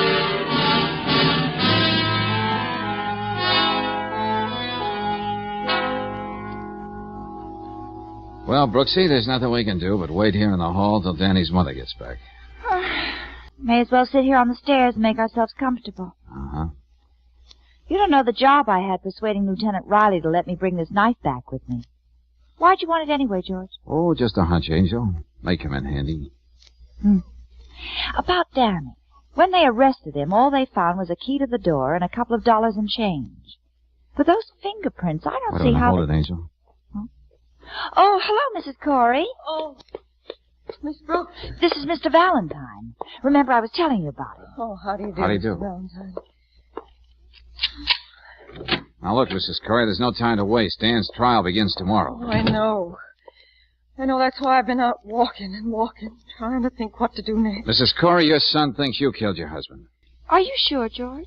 What are you saying, Mr. Valentine? When he came in that night, your husband was already dead on the floor. Dan saw the knife. He was sure you did it. Oh, no. He knew the police had reasoned that only two people could be inside here along with Corey, you and he. So he took the blame. That's why it was so important to Dan to get rid of the knife. He didn't want any suspicion to point to his mother. But what am I going to do? I didn't kill Phil, and neither did Danny. Where were you that night, Mrs. Corey? A good, tight alibi would help. Oh, I don't know where I was. Just like today, I left the house and started walking. Didn't matter where. Phil told me he was going to leave me.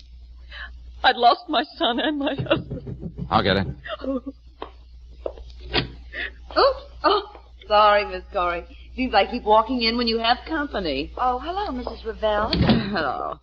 George, this is Mrs. Corey's landlady. Oh, well, I'm glad somebody's with you. I wanted you to have this nice hot soup. Thank you. I didn't want to knock on the door and disturb you, but I didn't have my key. Now, just sit down and have some of this. Oh, Mrs. Ravel. Yes. I'd like to talk to you a minute. Could we go in the other room? Oh, I'll take that tray for Mrs. Corey. Talk to me about what, Mr. Valentine? Just a minute. Yes. Mrs. Ravel, I'm doing all I can to help Mrs. Corey and Danny. And I know you are, too. I've done my best. Well, maybe you can do me a favor. You know we found the murder weapon. Oh, you did?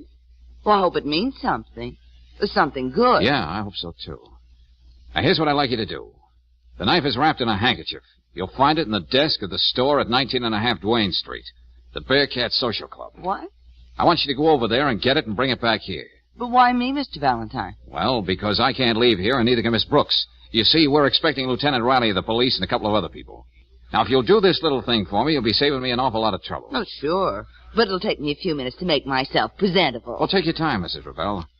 The important thing is, what happens after you come back with that knife?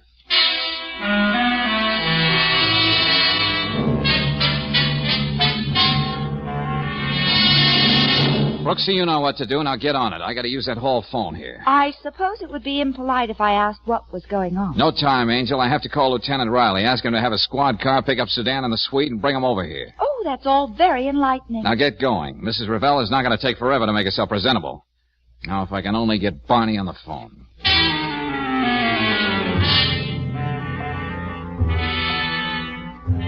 So be sure you got it straight, Barney. Remember, I'm depending on you. You're the only one who can do this thing for me. And get over here as soon as you can. So long.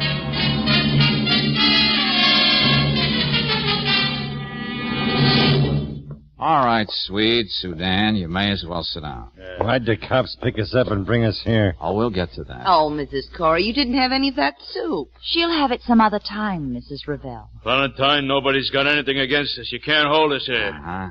Gentlemen, I told you about the murder weapon. Well, here it is. What are we supposed to do? Faint? Oh, Mr. Valentine, what is it? I can't stand this much longer. I hope you won't have to, Mrs. Corey, and I... Oh, there you are, Mr. Valentine. Took me a little time to get that picture developed. What picture, George? Hey, let me see that, Barney. Hey, huh? Huh? It's the first time I took a picture from inside a closet. Turned out good, huh? Yeah, very good, very good. Picture of you, Mrs. Ravel, taking the knife out of the desk. What? Well, you told me to do that. You sent me there. I didn't tell you to wipe off the fingerprints as you're doing here in this picture. And that's what she is doing, George. You were afraid your fingerprints would be found on the knife, weren't you, Mrs. Ravel? I never saw that knife before. Sorry, but that won't explain away what you were doing in this picture. Besides, the fingerprints were already taken off the handle down at headquarters. Mrs. Ravel, I can't believe that you'd... Don't be a fool. Imagine me calling you a fool.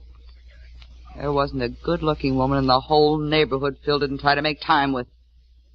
I thought he was going to leave you for me.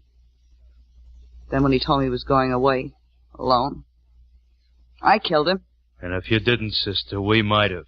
Corey was taking it on the lam with our dough. But, George, Lieutenant Riley found only one set of fingerprints. Just Danny's, I know, yeah.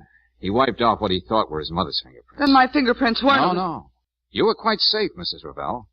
Although I suspected you, I had to have proof. And you supplied it.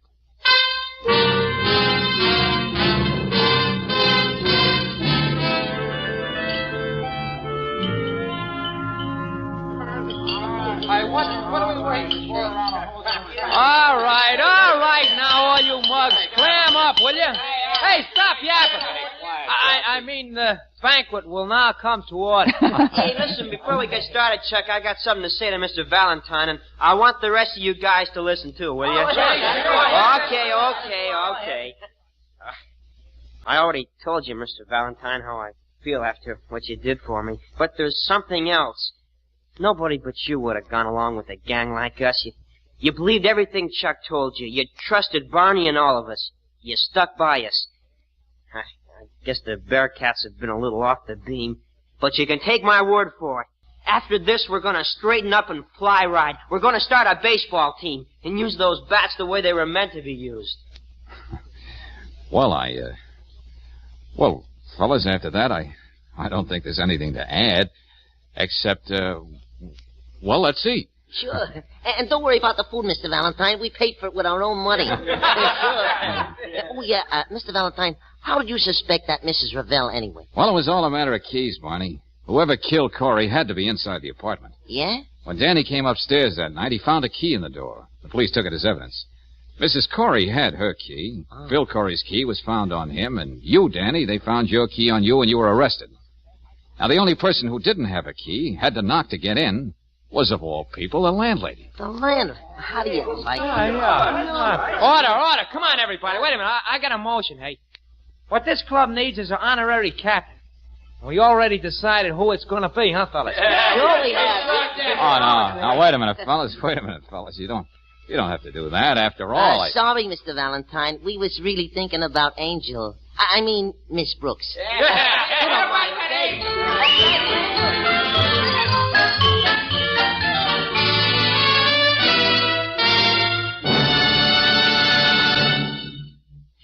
What really makes your car go? The big three factors, of course, are ignition, air, and fuel. And that last one, fuel, is mighty important. Most any gasoline mixed with air and then ignited will furnish enough power to make your car go. But to get the most out of your car, try Chevron Supreme gasoline, the premium fuel that's tailored to each different climate and altitude zone. Chevron Supreme has special blending agents that make your car start with a snap. These blending agents also give your car speedy pickup in stop-and-go traffic and smooth, steady power on the open highway. Next time you start out, get peak performance from your car by using Chevron Supreme gasoline. It's available at every standard station and independent Chevron gas station where they say and mean, we'll take better care of your car.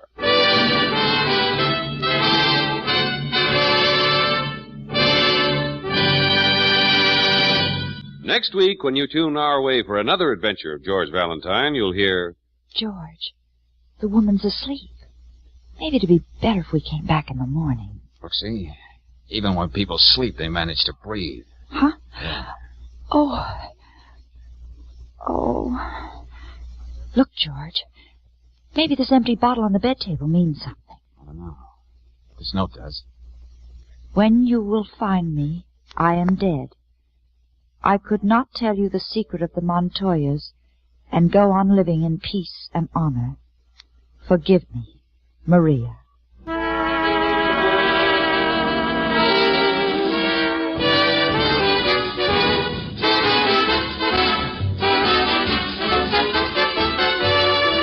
Tonight's adventure of George Valentine has been brought to you by Standard of California on behalf of independent Chevron gas stations and standard stations throughout the West. Let George Do It stars Robert Bailey as George with Frances Robinson as Claire. Tonight's story was written by David Victor and Herbert Little Jr. and directed by Don Clark. Also heard in the cast were Irene Tedrow as Mrs. Corey, Gloria Blondell as Mrs. Ravel, Tommy Cook as Danny, Tony Barrett as Chuck, Sidney Miller as Barney, Herb Litton as Sudan, and Jack Crucian as Swede. The music is composed and conducted by Eddie Dunstetter. Your announcer, John Heaston. Listen again next week, same time, same station, to Let George Do It.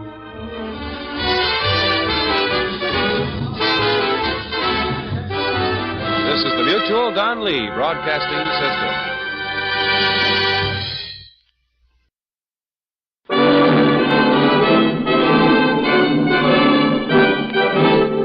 Standard of California, on behalf of independent Chevron gas stations and standard stations throughout the West, invites you to Let George Do It. The Father Who Had Nothing to Say, another adventure of George Valentine. Personal notice, danger's my stock and trade. If you're perched behind the 8 ball and can't see the clear, call on me, George Valentine. Write full details. Dear Mr. Valentine, for 10 years now, since I was 14, I've lived with a secret. The fact that I'm the son of a murderer convicted for life.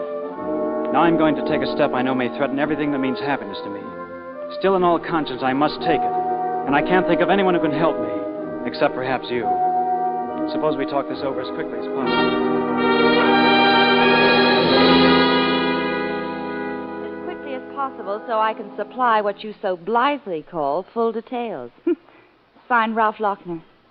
Brooksy, Yes, George? without knowing any more about the young man than what he says in his letter, I think I'd like to knock myself out trying to help him.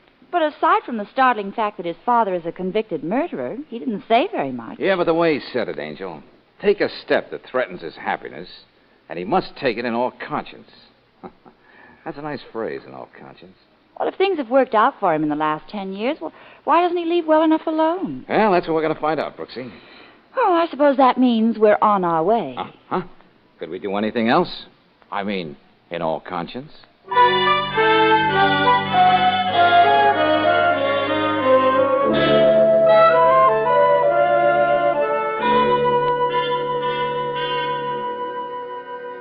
Mr. Valentine, Some cynical people would say the best thing in the world happened to me when my father was convicted of killing that woman. Well, that's a sweet way of looking at it. Well, what did happen to me? I lived with my father in a basement room of an apartment hotel. He was a handyman there. Not very much to look forward to. Well, men have started much lower in life than that. But then my father suddenly becomes a front-page sensation. The murderer of Lillian Wayne. And I get put in an orphanage. That's that, you'd say. But it wasn't. Go on. Well, then all sorts of wonderful things happened to Harry Peterson's kid. That's me. Mr. and Mrs. Lochner adopt me. I get sent to the finest schools. My name's legally changed so that the secret is dead and buried. But, you still can't forget your real father, can you? No, I can't, Miss Brooks. I can only think of him as a pathetic little man who did all he could for me, not as a murderer. But you were only 14 then, Ralph. You naturally wouldn't want to think anything like that of your father. But the courts... I know. Guilty. With a recommendation for mercy. Well, he got a fair trial, didn't he? Yes, and I can appreciate how fair. You see, my foster father, Carl Lochner, let me choose whatever profession I wanted. The next month I'm going to be admitted to the bar. Yeah? Well, I've gone all through the records of my father's trial, the testimony of the witnesses. Yes, he got a very fair trial. Well, then what's on your mind? What's this step you've got to take, the one you mentioned in your letter? Well, knowing something about the law, I've decided that damning as the evidence was against my father, most of it was circumstantial. And he never did admit he killed that girl. But, well, if this is just a feeling you have and the case is 10 years old... Look, Ralph, you ought to know it's going to take something a lot more concrete than that to get past the receptionist at the DA. Yes, but at least I'll feel I've done all I can. Oh, son, is this Mr. Valentine, the gentleman you told me about? Oh, yes, Father, and this is Miss Brooks. Oh, how do you do? Dad, I told Valentine everything, and I hope you still don't feel that... No, Ralph, I thought it over. I think you're right. Well, frankly, Mr. Lochner, I don't know what good I can do. And digging around in the past always involves a risk. I mean, publicity. Yes, and my secret may not remain a secret. Father and I have been all through that. You can understand my anxiety, Mr. Valentine. Ralph's starting out in a career that holds a great deal of promise. He's engaged to Irene Masterson, a lovely girl from a fine family. If she has to find out that I'm the son of a murderer, then, well, that's the way it'll have to be. You just do what you think is necessary, Mr. Valentine.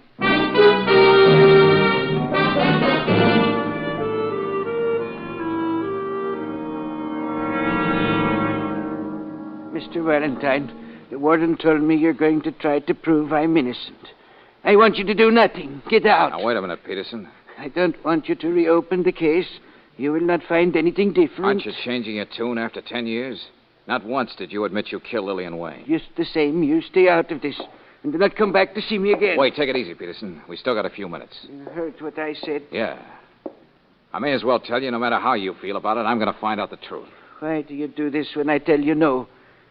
Your son wants it that way, Mr. Peterson. Ralph? Yeah. Look at me, Valentine. You see, a very happy man. I don't believe it. Prison has been good to me. Here I learned to read and write. I'm in charge of the books in the library. Your life's complete, huh? 10 years ago, I fixed it so my son gets everything I could never give to him. Now in the newspapers, I read he's marrying big society girl. He is happy. I am happy.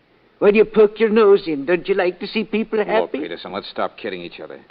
You'd rather throw away a chance to get out of this place than to have people find out that Ralph Peterson and Ralph Lochner are one and the same. You don't know what you're talking about. Okay. Have it your way, Peterson.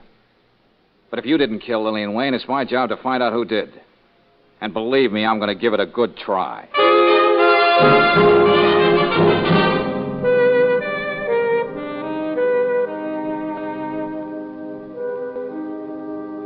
Miss Brooks, 12 good men and true decided that beyond any reasonable doubt, Harry Peterson murdered Lillian Wayne. I know, Lieutenant, but George called up and asked me to come over and see if you have any additional information. Well, just what I gave you there. Copy what you want. Okay. It's all a matter of public record.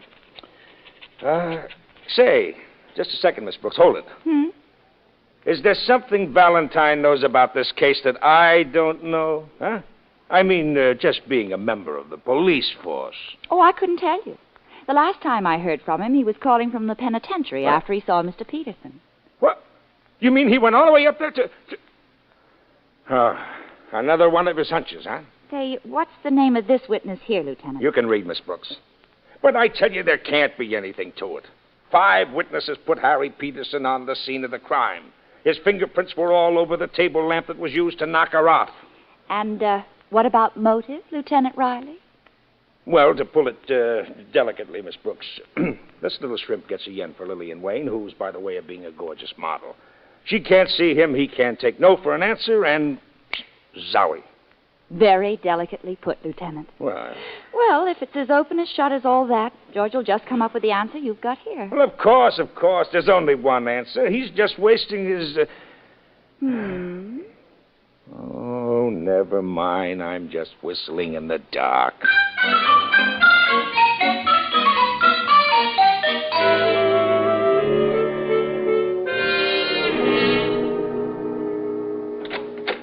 Yeah? Mr. Donnelly? Shh, not so loud. Huh? What's the matter? Look, miss, did you ever have a baby? Oh, wrong question, huh? Well, anyway, come on in. But try to be quiet.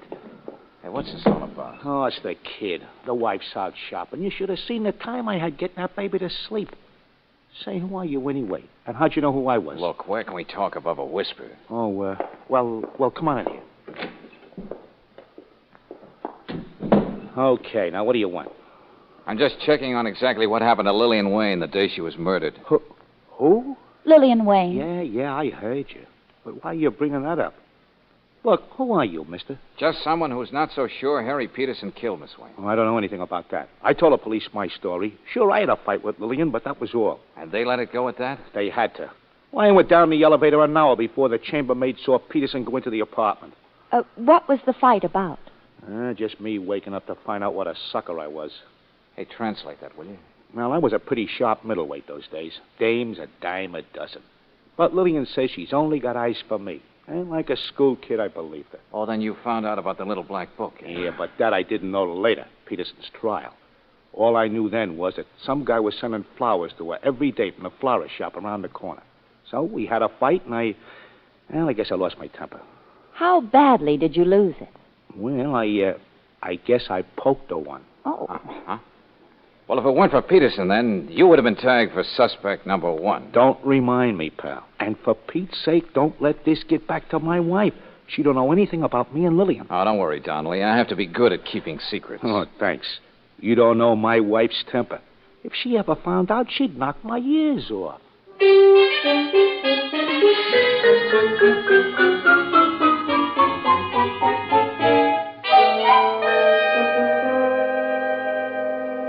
Now, Mr. Valentine, just who sent you to see me? I'm very busy. I have an elaborate floral wreath to make up. No one sent me, Mr. Jeffries. Your name just happens to be on the list of witnesses in the Lillian Wayne case. Oh? And Mike Donnelly mentioned that you own this flower shop near Lillian's apartment hotel. Mike Donnelly? Mm-hmm. That thug. I was hoping by now he had his head knocked off in the ring. Oh, my, such unruly passions, Mr. Jeffries. Yes, what have you got against Mike? That man actually assaulted me in the corridor during the trial, just because I told the truth. Which is? It was Donnelly who bought the flowers I was delivering to Miss Wayne that day. I keep a record of every transaction in my store. A very methodical man. That's very interesting. I don't know why I should have gotten so excited. The police cleared him of any connection with the murder. Yeah, that was hardly gratitude, was it, Mr. Jeffries? What do you mean? Well, it was mostly your testimony that placed Harry Peterson in the dead woman's apartment at the time of the murder. There was no question about that. It was Peterson who came to the door and accepted the flowers. But it seems stupid, doesn't it, to answer the door when you have a corpse on your hands? Oh, not at all. Peterson worked there. He knew that I'd have the manager let me in so I could place the flowers in the water. And something equally stupid. I mean, allowing himself to be seen. Oh, he tried not to show himself, but he had to sign a receipt. That's when I got a glimpse of him. Oh, it was Peterson, all right. Receipt? Why, yes. That's right. You didn't mention a receipt in any of your court testimony. I assure you I had all I could do to answer the barrage of questions they kept throwing at me. I see. You said you were a methodical man, Mr. Jeffries. I guess you kept that little memento of the Wayne trial. Well, I probably have it in the envelope with the clippings of the trial. Somewhere in that desk drawer there. Uh-huh. Naturally, Peterson didn't sign his own name. He thought he was being smart, scribbling down a phony one. Larrabee, as I remember. I see. Well, that's it, I guess. Thanks for your cooperation, Mr. Jeffries. Don't mention it. Now maybe I can finish that floral wreath.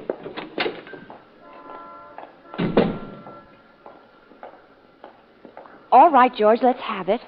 Why'd you give up so easily? I mean about the receipt. Just being cautious, Angel. But you said yourself it would be so conclusive, one way or the other. Just comparing the handwriting with Peterson. Yeah, I know, Brooksy. But as I said, let's take it easy like.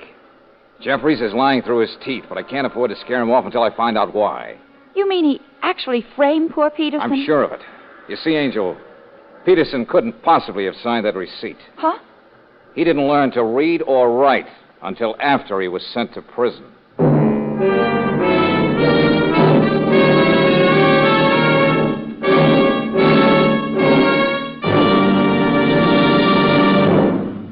We'll return to tonight's adventure of George Valentine in just a moment. Meantime, here's some exciting and valuable news for today's car owners. Atlas Tire engineers have produced a new tire that gives the softest ride you've ever had, even when you're on the roughest roads. It's the Atlas Grip Safe Cushion Air, kind of big brother to the famous Atlas Grip Safe tire. Cushion Air is a big brother because it has the same quality, extra safety, quietness, and steering ease of Atlas Grip Safe tires, plus more air at lower pressure to put your car on a cushion of air. And it's backed by the most valuable warranty in the tire industry, the written Atlas warranty that's good at 38,000 stations in 48 states and Canada 7 days a week. Ask about extra low-pressure Atlas Cushion Air tires tomorrow. They're made especially for new cars and can be adapted to many older models, too. Ask at an independent Chevron gas station or a standard station where they say and mean, we'll take better care of your car.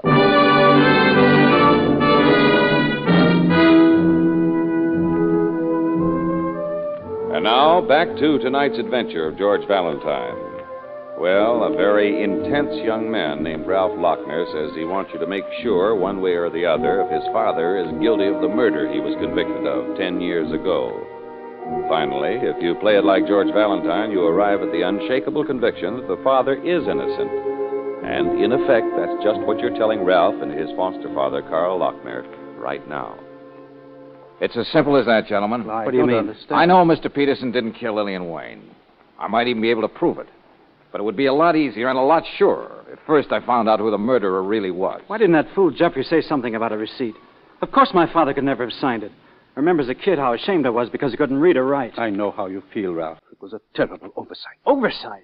10 years of someone's life going just like that? Because some stupid florist forgets to mention a receipt? Well, Jeffries might have forgotten that little thing. But he was deliberately lying when he identified the man at the door as your father. Well, let's do something about it. Turn him over to the police. Now, hold it, will you, fella? They'd shake the truth out of him. I'd like to be the lawyer for the prosecution. I'd see what that if he said he made an honest mistake? After all, there were other witnesses. What do you propose to do, Valentine? Well, I'd like to know why Jeffries put the finger on Mr. Peterson, whom he was trying to protect. Do you think he's at all suspicious? Oh, he's bound to be a little, but I tried to ease out of it. I'd feel a lot better if we had that receipt. Oh, it's safe enough. It's in the middle drawer of the desk back of his florist shop. Mm-hmm. I agree with your thinking, Valentine, but just the same, you're up against a pretty impossible job. The name Larrabee is patently fictitious, and this is a murder that's 10 years old. Where do you start? With the obvious, Mr. Lochner. And I can't think of anyone more obvious than our ex-pugilist friend, Mike Donnelly.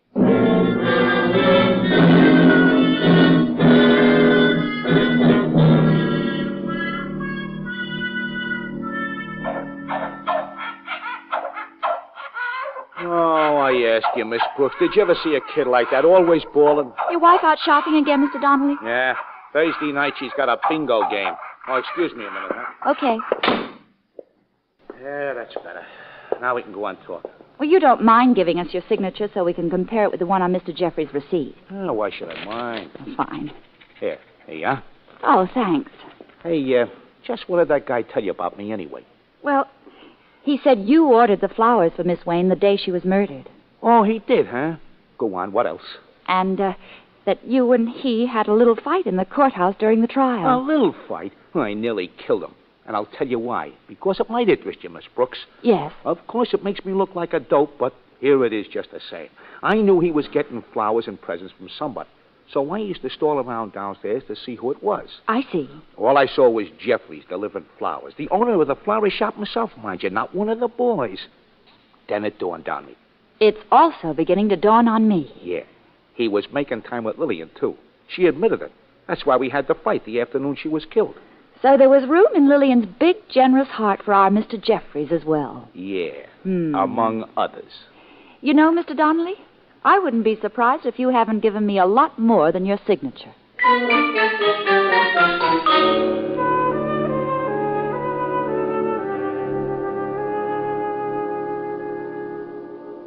Didn't I tell you not to come back? Look, Mr. Peterson, the man who killed Miss Wayne signed a receipt for some flowers. And you didn't learn how to write till you came here. That's true. Well, don't you see there's enough doubt now to get you another hearing? It's bound to come out that Ralph Lochner is your son. So how about working with me instead of against me? If I could only believe, after all these years, I could be together with my son again. Used to know he don't have to be ashamed of me. I'll do anything, Mr. Valentine, anything. Good. Now tell me, Mr. Peterson, just what did happen that day? It's true what all those people said, the chambermaid, the elevator boy, the others. I was in Miss Wayne's apartment to fix the Venetian blinds. She called downstairs in the morning. Go on. I rang the bell. When she didn't answer, I used the pass key, and there she was on the floor, dead. Didn't know what to do. I picked up the lamp, put it back on the table, and just stood there looking at her. And that's how your fingerprints got on the lamp. Now tell me, did Jeffries, the florist, make a delivery while you were there? No, nobody. When I made myself understand what happened to the lady, I ran downstairs to my room and was sitting there when the police came. Poor Ralphie was such a young boy then. He didn't understand what it meant when they took me away. You got a fine son, Peterson. Well, tell me, if they let me go, could I be with my Ralph again? Well, your son will be a lawyer soon. He'll think of something. I leave everything to you, Mr. Valentine. I have just one more stop to make when I get back to town, Mr. Peterson. And I'll feel a whole lot better when that's out of the way.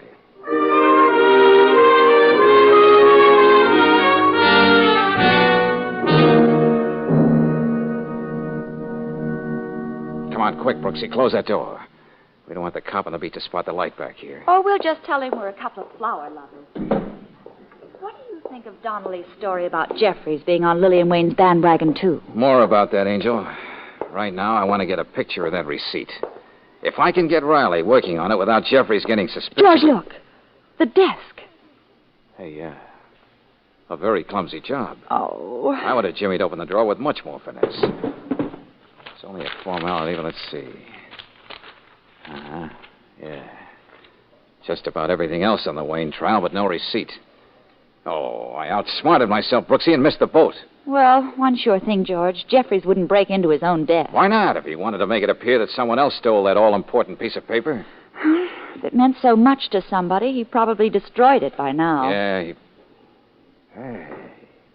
You know, Angel, maybe I didn't miss the boat after all. Maybe it just looked that way. It wasn't going out, it was coming in. Well, funny, things don't look any rosier to me, darling. Well, that's because it's late. You're tired. You need some sleep. Oh, now, George, wait a minute. Now, be careful when you get to the end of the alley. Be sure nobody sees you. Then grab a cab, and I'll be in touch with you later. Yeah, but what about you? I'll be going back to the office in a few minutes. I'm sure I'm going to have a visitor. Now, scram.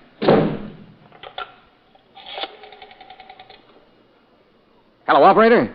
I want you to call the police and report a burglary. Jeffrey's Florist Shop, 937 Grant Boulevard. Who, me? Oh, just put down a public-spirited citizen.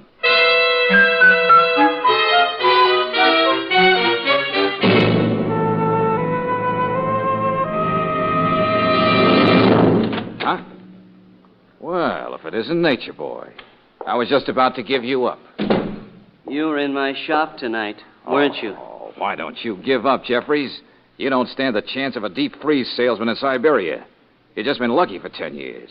Where's that receipt, Valentine? What makes you so sure I've got it? You're the only one who knew where it was. Let's have it. That's my lease on life. You think I'm joking, don't you? On the contrary.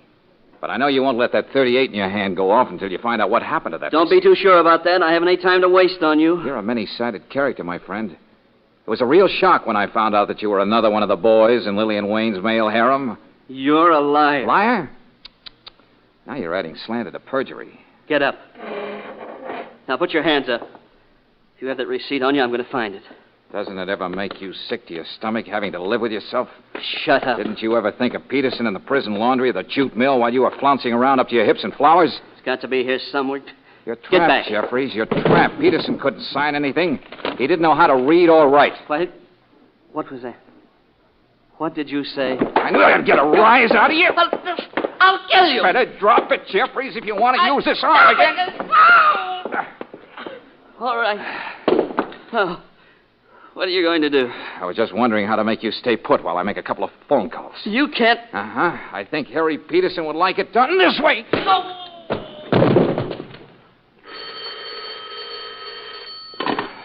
Yeah? Oh, your timing is perfect, Angel. The visitor? Oh, he's here, but he's out. Never mind. Sure, come on over. Join the party. Sure, this calls for a party, Brooksy.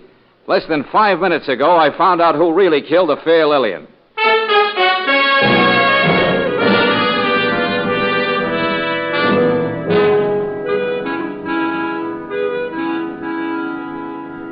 Valentine, I know it's probably just an oversight, but I've never been advised the Homicide Bureau has been moved over here to your office. Well, I thought we could clean this thing up faster over here, Lieutenant. I never killed that woman. And I'm not saying another word until you let me talk to my lawyer. You're going to need 2 lawyers, Jeffries. I hate to interrupt this delightful discussion, but Mike Donnelly's in the outer office, fussing and fuming.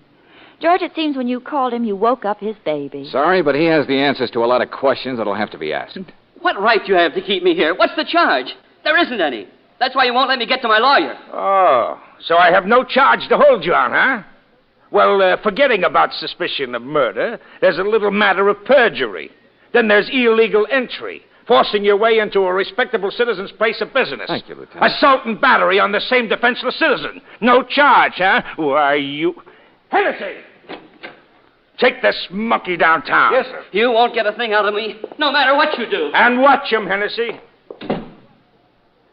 Now, Valentine, there's still a few questions I have to ask you. Oh, just a minute, Lieutenant. I think someone just came in the outer office. It's probably the Lochners, Brooksy. Valentine, what'd you find out? I just saw them take Jeffries away. We got here as soon as we could. Just what has happened? This is Lieutenant Riley, gentlemen. Oh, how do you do? Hello. We were just getting to that, Mr. Lochner.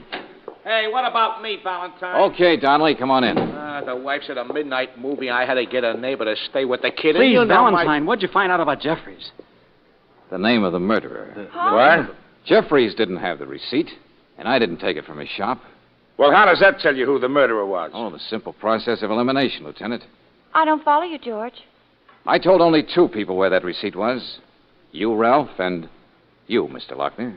I'm afraid I don't understand. Yes, what are you driving at, Valentine? Paying blackmail to Jeffries all these years, even adopting Harry Peterson's son, can't change one fact, can it, Mr. Lochner? You killed Lillian Wayne.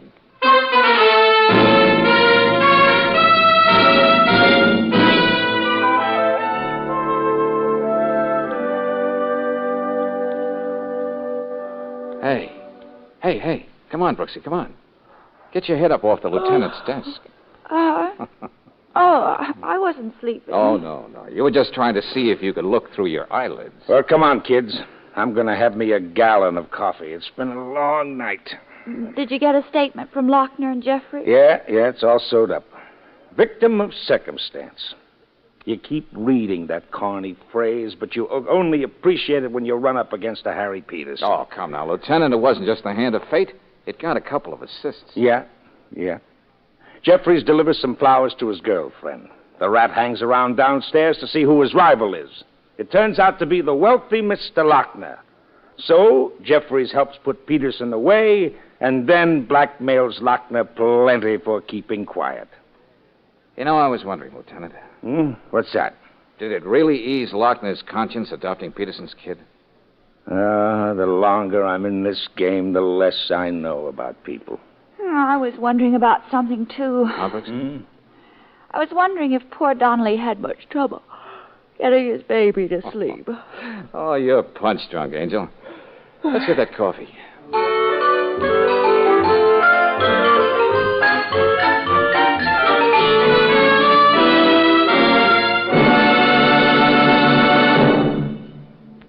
Some folks claim that one motor oil is just like another until a mechanic tells them they need a new set of piston rings.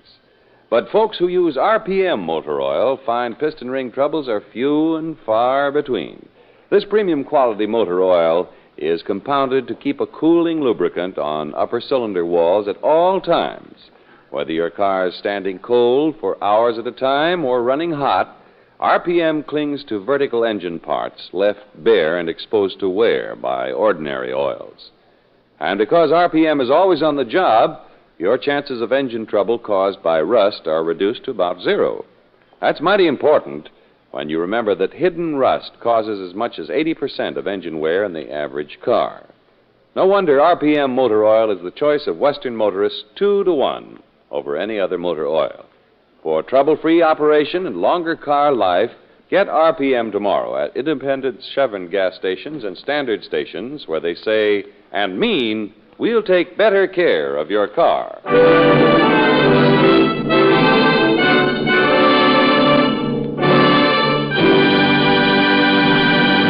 Next week, when you tune our way for another adventure of George Valentine, you'll hear...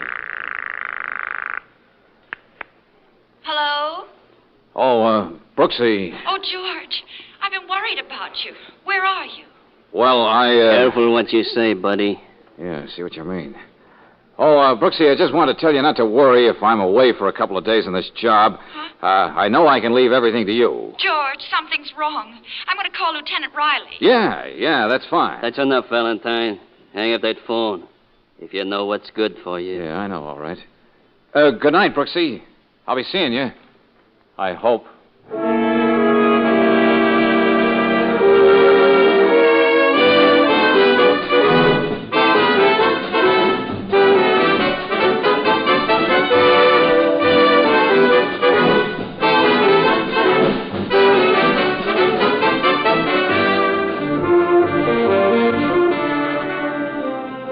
Tonight's adventure of George Valentine has been brought to you by Standard of California on behalf of independent Chevron gas stations and standard stations throughout the West.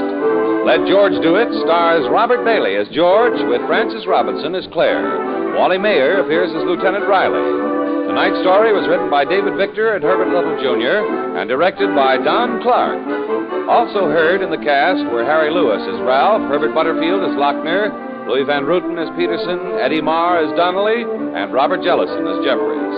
The music is composed and conducted by Eddie Dunstetter. Your announcer, John Heaston. Listen again next week, same time, same station, to Let George Do It.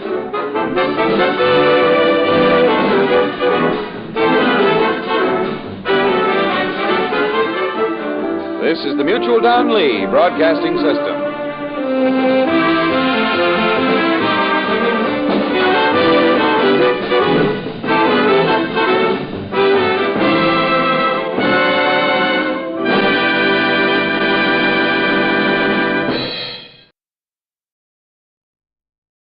When George Lincoln shed his Army uniform and sunk his last dime in his new business venture, he had no idea what he was letting himself in for. His offer to let George do it, if you have a problem to solve, has led him into many mysteries and adventures. Right now, as we pick up the story, George's secretary, Claire, and his self-appointed personal assistant, Sonny, are entering the office building and greeting Caleb, the elevator operator. Good morning, Caleb. Morning, Sonny. Morning, Claire. You're late, ain't you? We certainly are. Get us up in a hurry, will you, Caleb? Oh, did you try making my sardine omelet this morning, Claire? That what detained you? We had to sign a new lease on our apartment. For 2 years. Boy, oh boy, are we lucky. Wish I could find a new house. Why, Caleb, I thought you loved your place in the country. Stove's only got 2 burners. Now you take my receipt for macaroon trifle with hot butterscotch sauce. I put the macaroons to cook on 1 burner, the custard on the other, and there I am with hot butterscotch on my hand. You don't need a new house. You need a new stove. This floor. Gee, I wonder what Mr. Lincoln will say. He's not down yet. Oh, thank goodness. Come on, Sonny. Well, if you get hungry, I've got some sour milk pancakes downstairs with raisins. Thanks, Caleb. Hey, the door isn't locked. Why, I'm sure I locked it last night. And why is it so dark in here? Oh, the shades are drawn. Get 'em up, will you, Sonny? Maybe Mr. Lincoln came back and worked last night. On what? We haven't had a client in a week. Nobody wants him to solve a murder or find the missing pearls or... Sonny! What's the matter? Look, on the couch. Mr. Lincoln. Sound asleep. Sound asleep, my eye. I haven't slept a wink all night. And the first person who says good morning gets fired. Help me unfold, will you, Sonny? Yes, sir. Well, it's no laughing matter. It's a simple problem in mathematics. The couch is 5 feet 6 inches. I'm 6 feet 1 inch. That leaves 7 inches hanging over.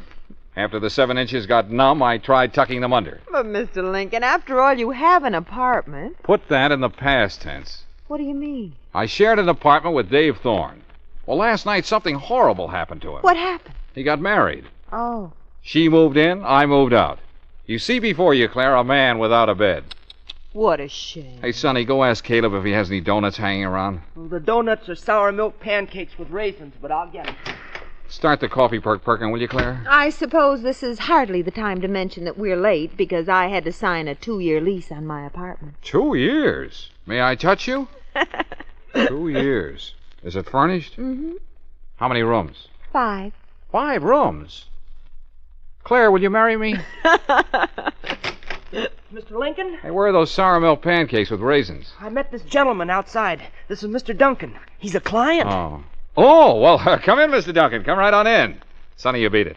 Yes, sir. Well, sit right here, Mr. Duncan. Might as well call me Uncle Milt. Everybody else does. Besides, I'm going to call you George. Oh, that's fine. Uncle Milt, my secretary, Claire Brooks. How do you do? Terrible. Just terrible. George, I'll pay you any price you can name your fee if you just do one thing for me. Consider it done. Good. Brief and to the point. Man after my own heart. I want you to find an apartment for my niece. Certainly. I'll take care of it right. An apartment? Or a house or a couple of rooms or anything. Just get 'em out of my place. But, Uncle Milt... Now, look, George, I'm an old man, and all I want is to spend the rest of my days in peace and quiet. I have a nice house, a lovely house, but it has a guest room, and that's where I made my first mistake. What do you mean? Well, my niece Helen had the chance to sell her house at a profit. Uh-huh. They couldn't find any place to move, so she and her husband Roy and her baby Annabella moved in with me. How awful. Now, understand, young lady, I love babies, but not when they cry all night, not when they wake up at 6 a.m. sharp, and not when they sleep right off my room on the sleeping porch. Oh, you have a sleeping porch? Helen and Roy used the guest room. Uncle Milt, does this sleeping porch have a bed? I mean, besides the babies? Yeah, and it's the only bed in the house that isn't being used. Good, I'll move right in. What?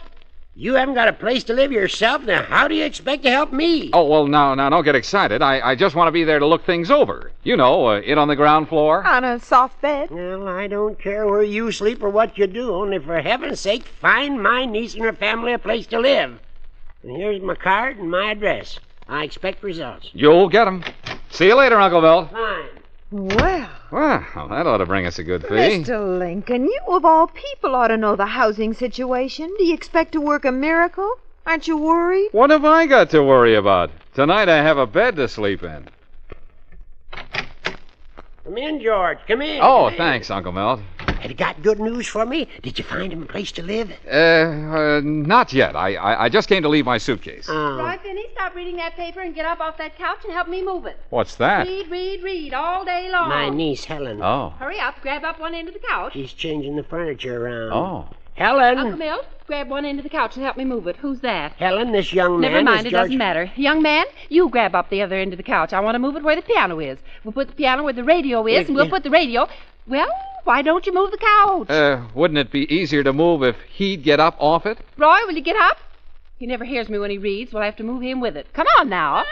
Oh, now you woke Annabelle, Uncle Milt. Look after her, will you? All right, Helen. Couch is much too heavy for this side of the room. I'll go with you, Uncle Milt. Then we'll put the radio on the other side of the fireplace. If I could only move the fireplace. Talk all the time, just like her mother, my sister Sadie. Helen doesn't talk quite as much as her mother, but almost. You have my deepest sympathy. George, I'm an old man. All I want is to spend the rest of my days in peace and quiet. Say, Uncle Milt, where does this door lead? It's the housekeeper's room. Housekeeper? Mrs. Trumpet. Only bedroom on the ground floor. Uncle Milt, then that's it. What are you talking about? Well, look, this is far away from the sleeping porch, isn't it? Of course. You can't hear the baby down here. Don't you see? All you have to do is fire Mrs. Trumpet. Huh? Then you can take her room. Let Helen do the cleaning and cooking. She'll get so sick of it, they'll all move out. Wonderful. Magnificent. There's only one catch. What's that? Mrs. Trumpet. She's a very determined woman. She may not like being fired. Oh, nonsense. All right, then. You do it. What? After all, you're in charge. Okay. Just leave Mrs. Trumpet to me. I certainly wish you luck. I guess I'd better see about that. Mrs. Trumpet. Well, what do you want? Mrs. Trumpet, I'm George Lincoln. What do you want? Well, I'm handling Mr. Duncan's affairs for him now. What do you want? Well, it seems Mr. Duncan won't require your services anymore.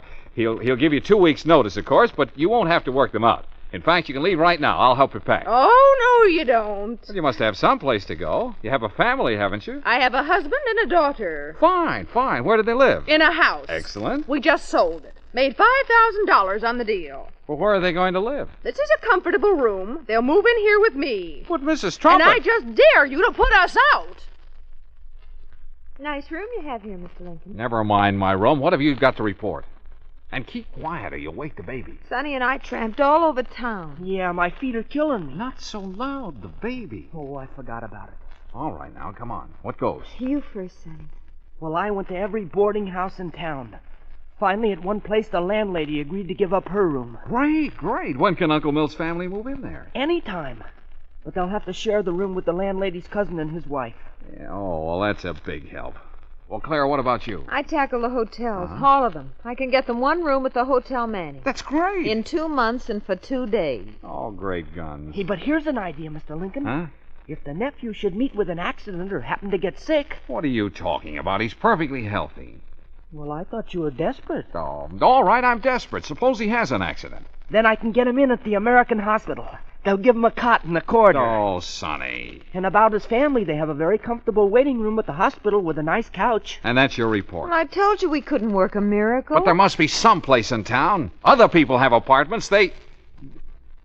Oh, Claire. Well? You like your job, don't you? You like it very much. It's all right. I knew you were crazy about it. Now then, you'd do anything to keep your job, wouldn't you? Explain. Well, I mean, if it meant giving up your apartment to hold your job, I'd quit.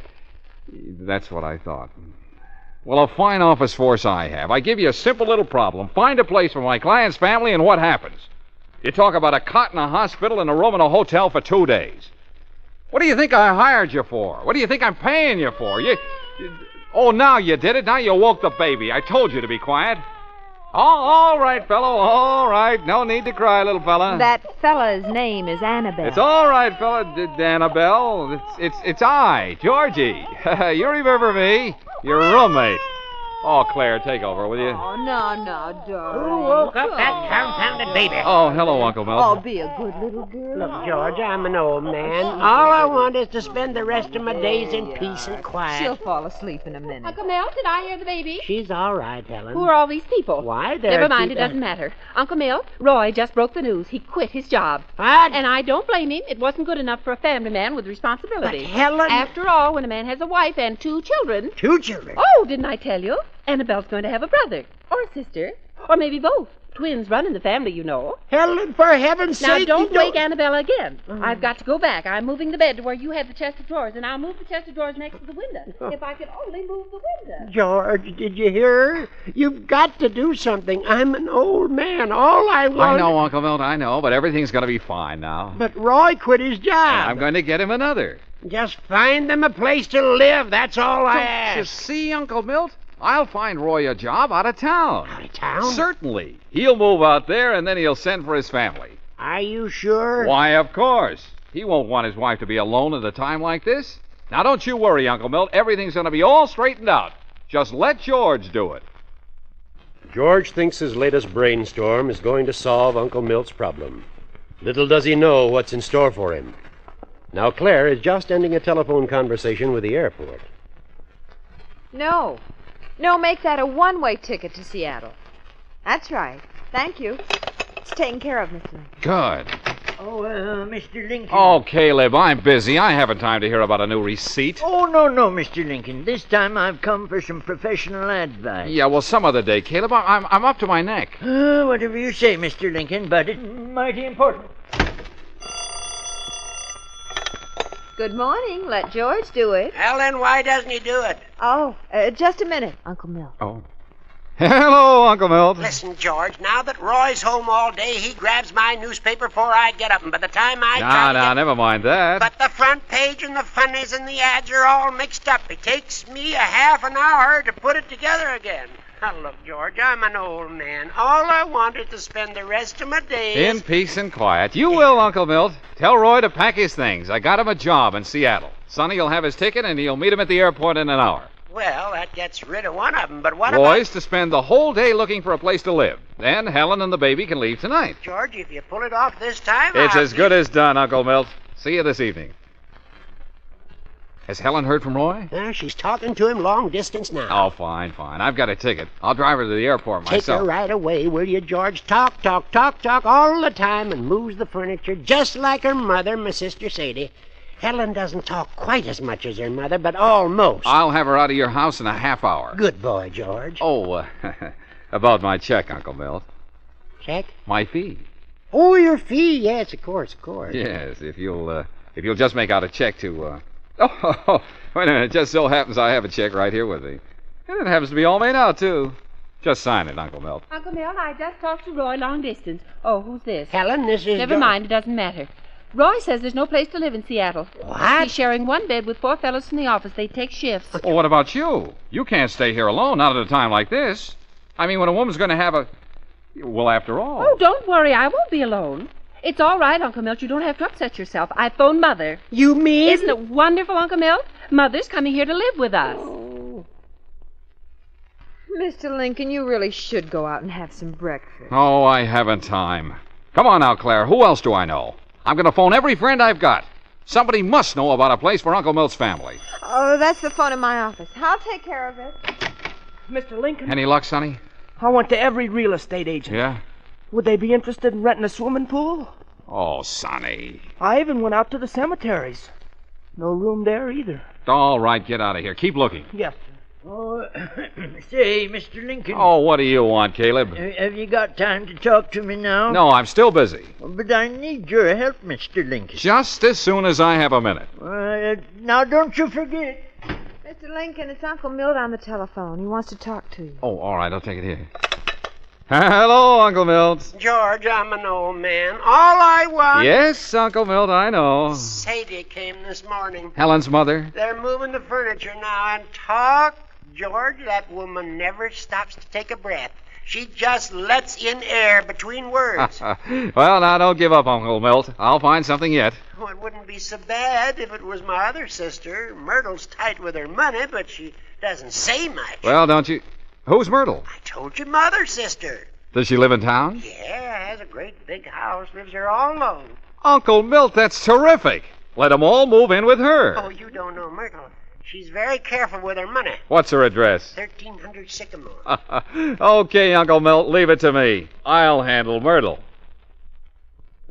He's sick, you say? Oh, yes. Very sick, Miss Duncan. Isn't that right, Claire? Oh, yes, Miss Duncan. If something isn't done soon, your brother will have a nervous breakdown. Milton always was delicate. Yes. And it's because his house is small and there are so many people living with him. And, well, he's an old man.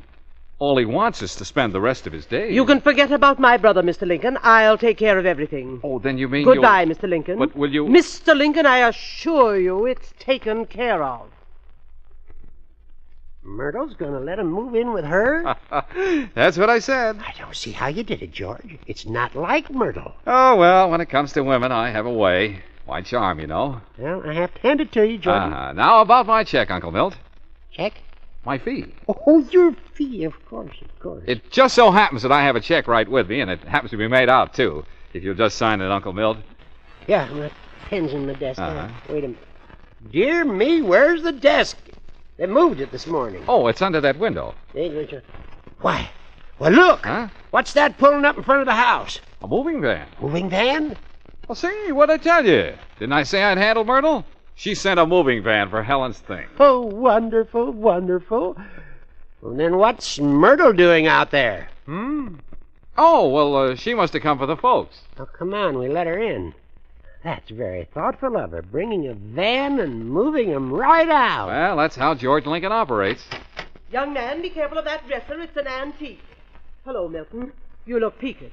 Myrtle, what's all this here? My furniture. I sold my house, Milton. You made $8,000. But Myrtle... This young man gave me the idea. I did? I've been wanting to make a profit, but I didn't know where I'd live. Then when he told me how sick you are, Milton, I felt it my duty to come here and nurse you. But, Myrtle, where will you sleep? I'll take your room. You can use the sleeping porch. The fresh air will do you good. Sleeping porch? With Annabelle? George? It's all right, Uncle Milt. I'll move my things out right now. Good morning. Let George do it. Let me speak to Mr. Dewitt. Oh, Uncle Milt. Oh. Hello. George, do you know where I slept last night? On the sleeping porch with Annabelle. No. My sister Sadie took the porch. There isn't room with Helen because she has the guest room all fixed up with furniture for the new baby. Where did you sleep?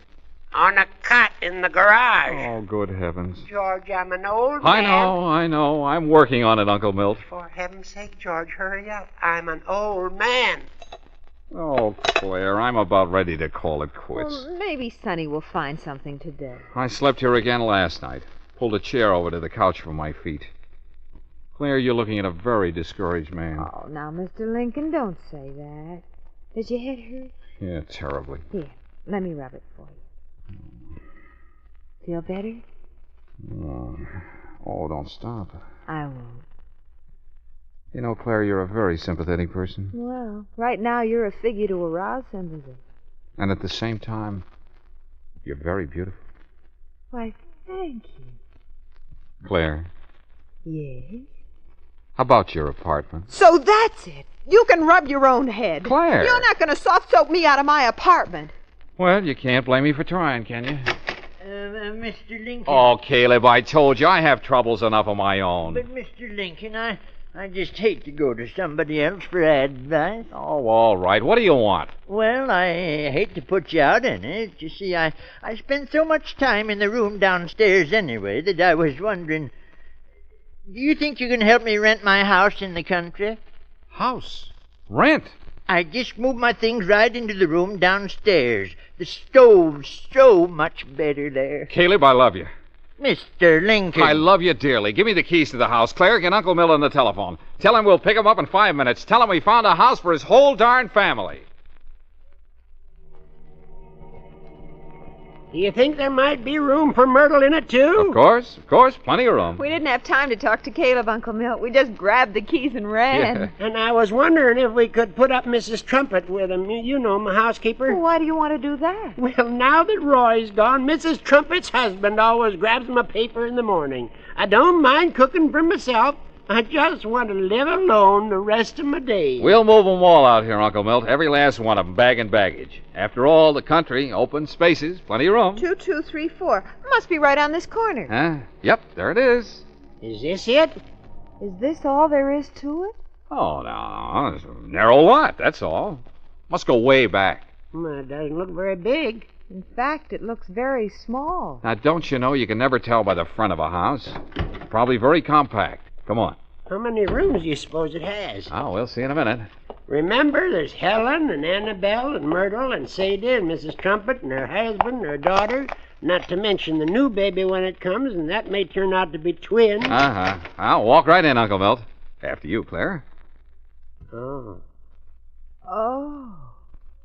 Well, suppose the living room is small. What of it? But, Mr. Lincoln, where are the other rooms? Well, you see doors, don't you? We'll start opening them. Oh, this must lead to one of the bedrooms. Oh! Look out! In a door bed. Oh, I guess this is the bedroom. When that's pulled down, there isn't even room for a cot in here. Well, now don't get discouraged. Here's another door. Oh! It's a Pullman kitchen. Well, what do you know? Of course. I remember now. Caleb was complaining about his 2-burner stove. See, the bottom is an icebox. Yes. Well, I told you it was a compact place. And you were so right. If they take the Pullman kitchen out, they might have room for the baby's bed in here. That's right. Keep plugging. Say, Mr. Lincoln, is there I don't see it. Outside. In back of the house. Small, but compact. Oh, yeah. Uncle Milt, I guess I owe you an apology. What do you mean? Well, I'm sorry, sir. This is the first time I've ever failed a client. I've let you down, Uncle Milt. I just can't solve your problem, that's all. What's all that foolishness about? Nothing of the sort. But, Uncle Milt, there isn't room for all of them here. Who's talking about them? Let them stay where they are. I'll move in here. Uncle Milt! Why, it's ideal. Only room for one person. Nobody else can possibly get in. Peace and quiet for the rest of my days. Well, sure, of course. What'd I tell you, Uncle Milt? Nothing's impossible for George Lincoln. If it takes a miracle, why, then I produce a miracle. Don't let your head swell up too much, Mr. Lincoln. Remember, this is a small room. Now, about my check, Uncle Milt. Check? Uh-huh, my fee. Oh, yeah, of course, your fee. Give me that check now. I'll sign it. One other thing, Uncle Milt. Huh? Do you think you could see your way clear to giving me a little bonus? What do you want, George? Oh, nothing much. Just a 2-year lease on that cot in your garage.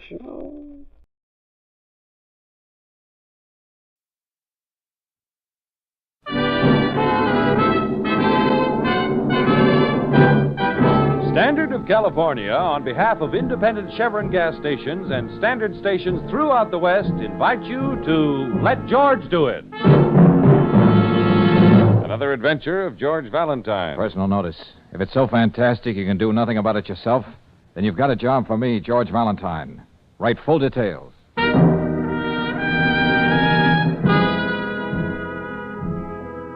Dear Mr. Valentine, the writing and rewriting of this letter has proved one thing to me, that I can't find the words to convey my desperation.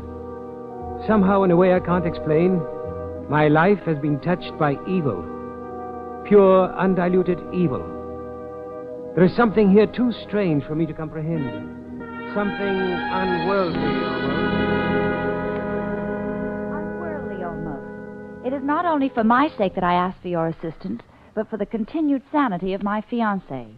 Accept the enclosed check as a retainer, Mr. Valentine, and please call on me at once. And it's signed, Gilbert Dressler. Oh, this doesn't make sense, George. Well, it makes enough sense to show that Gilbert Dressler is pretty panicky. I know, George, but there's something too strange to comprehend. Unworldly. Sounds like he's having trouble with banshees. Well, whatever his source of trouble, it's our source of income, Brooksy. But how do people let themselves get into this kind of situation? This kind of situation pays the rent. So let's go find out what's on Gilbert Dressler's unhappy mind.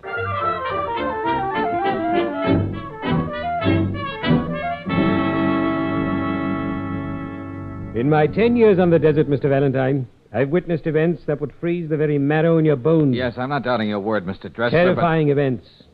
Things that are only spoken about in whispers, behind locked doors. Yes, but let's be a little more specific. Magic. Voodoo, if you will. An evil beyond evil. They're right here in your own city. But why are you hiring us? Yes, Mr. Dressler. You mentioned something about a fiancée in your letter. What about her? Yes, Gabrielle. I love her. Oh, we're sure of that, Mr. Dressler, but you also wrote something about fearing for her continued sanity. What makes you think her sanity won't continue? Margot. Margot? What's that supposed to mean to me? Oh, forgive me. I was referring to Madame Margot. She claims she's a medium. I claim she's a purveyor of black magic. Well, now we're getting somewhere. You're trying to tell us Gabrielle, your fiancée, is somehow being influenced by this Madame Margot. Yes. How? Why, she's taking all her money away from her. Oh, how long has this been going on? Since Gabrielle's mother, Mrs. Turner, died. Oh, what happened?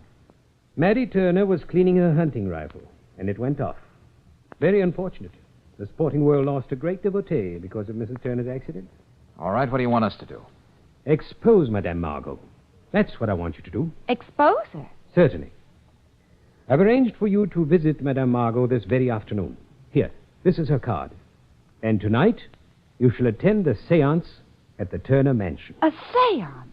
Oh, George, there's nothing I like better than an evening cavorting with the spirit world. Okay, Brooksy, we'll give it a whirl. I never saw a ghost yet who didn't scream when it was pinched.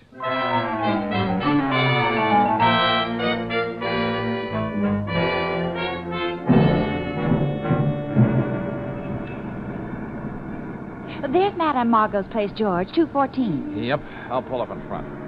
Well, one thing I'll say for George, she's not squeamish about operating in a tough neighborhood. Uh-huh. Well, looks all very proper, Brooksy, even to the neat little sign on a window. Madame Margot, clairvoyant and mentalist, seances by appointment. Okay, let's go. Well, ring the bell, George. Oh, that's a very good idea. Oh, great. Listen to that local color, will you? In a joint like this, I'll settle for nothing less than a swami. Yeah. You have been expected. Please enter, Sahib. Sahib? This way, if you please. Madame Margot offers herself to meditation. However, she will receive you shortly. Straighten your turban, George. Do you mind if we sit down, Mr. Hasim. Upon this level, that is the name by which I am known. Please be seated. Yes, thanks. And now Hasim will leave you. Seek to attune yourself to the vibration of the sphere. Oh, sure, we'll do just that, Hasim. Well, there's your Swami, George. Wonder what bottle he floated out of. I'll bet when that towel around his head is unwrapped, it reads Oasis Motel.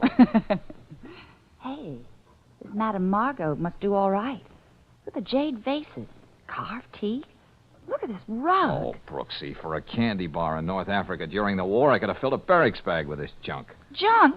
Why, some of these things are priceless, Bargain George. basement gadgets, Brooksy, part of a pitch. Well, I don't want to argue with you, but Look, Claire, I haven't heard of a setup like this yet that wasn't phony. A shrewd operator in a bathrobe and a crystal ball can make a fortune feeding customers the things they want to hear. Yes, but this Madame Margot is supposed to be uncanny. Anyway, that's what Mr. Dressler seems to think. Well, I don't know what her act is, Brooksy, but I'm making book that Margot's got a huge investment in trapdoors and mirrors. And one of these days, she's going to trip over her own ectoplasm. George. Huh? I know, of course, that Mr. Gilbert Dressler sent you to me. He gave no reason for the arrangement except that you were his friend. Oh, well, Mr. Dressler just likes to be mysterious. I understand that 10 years on the desert can do that to a person. He is obsessed with the idea that I bring harm to Gabrielle Turner. He is a stupid man. Yeah. Well, what about this crystal ball here? What can it tell you about me? Very well. Seek yourself in the past and the future. Margot will seek with you. Believe Margot, and the dimness in the crystal will be swept away and will become as a sudden burst of light, revealing all. See? Even now the shadow's clear. The image asserts itself. There has been violence and terror in your life, Well, I can't see you wrong about that. as if many men had come together to do you harm, in a vastness too great for the eye to scan. A vastness? In a desert, perhaps. Many men and many machines. Yes, it is a desert. And you are wearing a uniform. George, that's amazing. Can you tell me where this desert is? In what country? Oh, it is plain. Should it startle you that I know? To Margot, the crystal has no secret. It is the Sahara. North Africa, huh? Of course, Mr. Valentine. What made you ask that? Oh, come off it, kiddo. How gullible do you expect one man to be? What are you talking about, Mr. Valentine? Madame Margot, if you get paid for this sort of thing, I'm going out and rent a sarong and a Turkish towel. That's all I need for an easy life.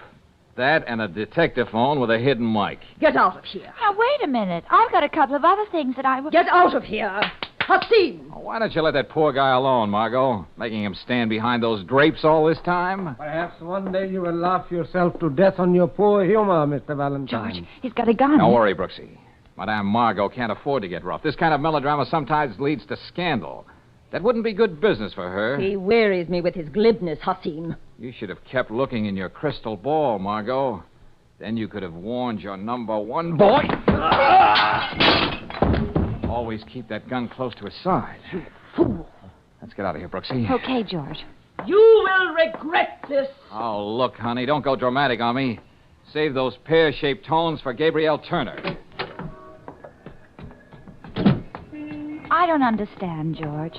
How did she know you were in North Africa? Because she had us tuned in with her little detector phone before she came into the room. Oh. Brooksy, when I was telling you about it, I lied to you purposely. I saw North Africa once from an airplane, 10,000 feet up at nighttime.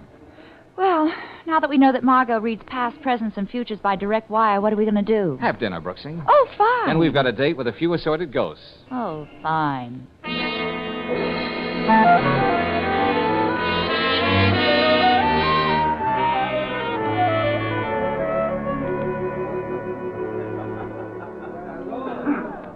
how about the rest of these people here, Mr. Dressler? Are they friends of the family, too? A cult of vultures, Mr. Valentine. Parasites of the late Mattie Turner, whose interest in spiritualism is heightened by the free champagne served before every seance. Oh, Gabrielle. Gabrielle, my dear. This is Mr. Valentine. And Miss Brooks. How do you do? How do you do? I suppose you're welcome here, both of you. Even though you've come to sneer at us. Oh, I wouldn't put it that way, Gabrielle. We're just here to take a look. There have been scoffers before. Please understand that you've been invited only because Gilbert insisted upon it. Gabrielle? Oh, there you are. Have you explained to Gilbert's guests how stupid they are? Hey, where'd you get all your information, lady? I am Gabrielle's aunt, young lady, Vida Patterson. Oh. I happen to concern myself with the caliber of people with whom Gabrielle is forced to associate. What makes you think Miss Brooks is a bad influence, Miss Patterson? Oh, Gabrielle is emotionally high-strung. People like you, people from the outside, upset her. Huh, from the outside? My dear, the rest of the party is going into the sanctuary. Madame Margot is waiting. Oh, George, not again. Yep. Let's give the old gal another rumble.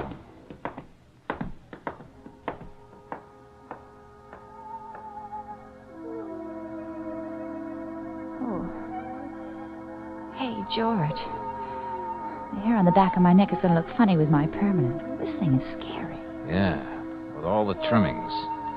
This sanctuary is a great backdrop for Dracula. Candlelight and polka music for a vampire. Have the courtesy to be quiet. Nothing must disturb Madame Margot while she reaches her control. Control? What's that? A voice, Miss Brooks. Margot's link with the spirit world. You'll see, it's very weird.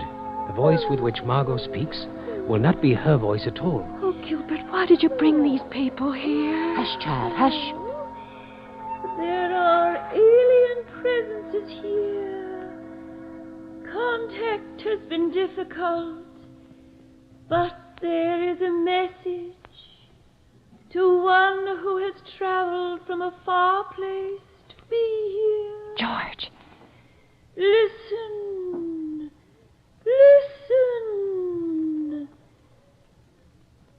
So many years. So much time. Gilbert. Listen to me, Gilbert. It's Janice. This is impossible. Please listen to me, Gilbert. Janice, what are you doing here? I thought you ran off to Cairo with Cecil.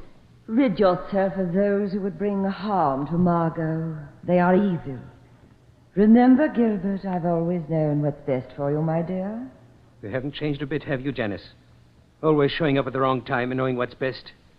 Janice, go away. Get rid of them. Get rid of those who do us harm. You never told me about her, Gilbert.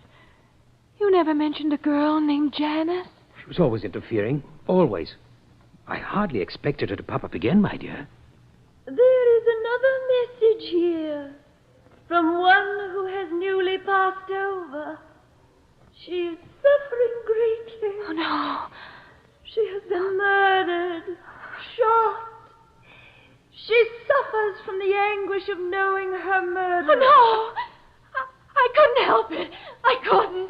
Gabrielle, what is it, child? Her murderer has not been avenged. There is blood on the hands of one who has shed it. Listen. She is trying... Stop it! Make her leave me alone. I killed her, of course I killed her. Leave me alone, all of you. Oh, George. I've never seen anything like this in my life. Yeah, this time, Brooksy, the spirits have the right word for it. Murder.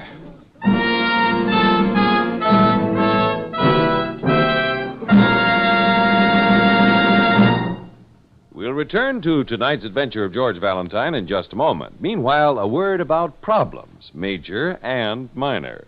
You know, a ring that refuses to come off a finger may seem like a major problem, but usually a bit of soap and water does the trick.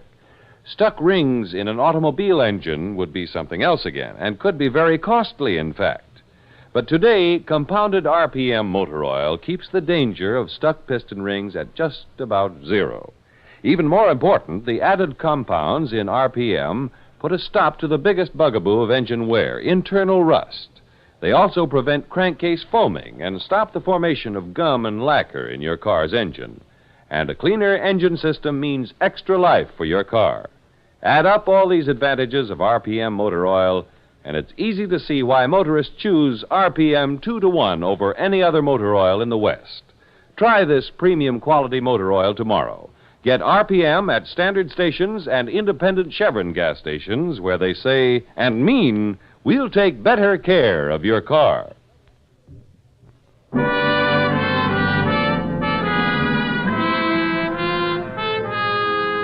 And now back to tonight's adventure of George Valentine. Well, there's an old saying that murder will out, but when it comes pointing its finger from the spirit world, then George finds himself tangled in one of the strangest cases he's ever come across. And at the precinct house, the day after the seance, Lieutenant Riley puts it this way. Valentine, ever since I heard that girl confess to murder while she was talking to a ghost, I've just been breathless waiting for you to drop around. Yeah, it's a weirdie, isn't it, Lieutenant? Well, maybe your boys just didn't feel like being clever the day Mrs. Turner was murdered. Is that why you called it a hunting accident? Now, look, Miss Brooks, I'm not perfect like your boyfriend Valentine. And I'd be the first one to admit that. Yeah. But as a matter of fact, I personally contribute to the support of you guys, a little thing called taxes. I'm just perfect enough to want a little action for my money. Valentine, 3 months ago, we were called in by Vida Patterson to investigate the death of her sister, Mattie Turner. We called it an accident because that's the way the setup looked. Because there wasn't any reason to call it murder. Well, whatever happened to that suspicious nature of yours, Lieutenant? Yeah. A prominent society woman is found dead, shot. A woman who surrounds herself with a house full of sponging friends. Don't you remember what your correspondence course says about a situation like that, Lieutenant? Look. When a person is found dead with her finger on the trigger, we consider the reports of ballistics, medical examiner, and a dozen other experts. Then we fumbling police arrive at certain conclusions. In the death of Mrs. Turner, that conclusion was accidental death. Hear, hear. Bravo, Lieutenant. But how could so many people fumble about the same thing? Yeah. Does that confession mean that Gabrielle is going to stand trial for murder, Lieutenant? Well, I doubt it. In that household of crazy people, she's the squirreliest of the lot. Unless her Aunt Mrs. Patterson isn't just a little bit ahead of her. Then Gabrielle will be committed to an institution. Yep. She's home now under the care of a physician and under police guard. She can't even remember confessing, much less how or why she killed anybody. Uh-huh. You wouldn't mind if Claire and I dropped in on the Turner family, would you, Lieutenant? Sure. Go ahead. You'll be in good company. But take my advice and hide when the wagon comes. Those young interns sometimes have trouble figuring who fits the straitjacket. Lieutenant, I secretly love all men who say nice things like that.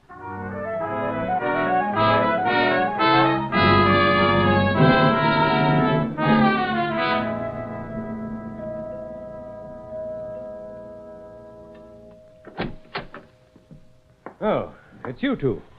I was beginning to hope that I'd only hired you in a dream. Look, Gilbert, let's both get real grown up and face facts. You really did hire me, and we're both stuck. I'm not in the habit of paying people who bungle their jobs.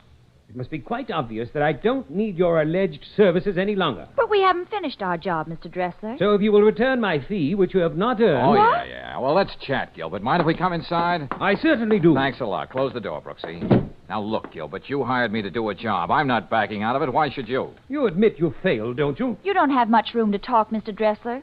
Who was that Janice you were talking to last night? Janice is dead. She died nearly 10 years ago. 10 years? Then how did she I dislike to say it, but even I am now convinced that Margot is not a fraud.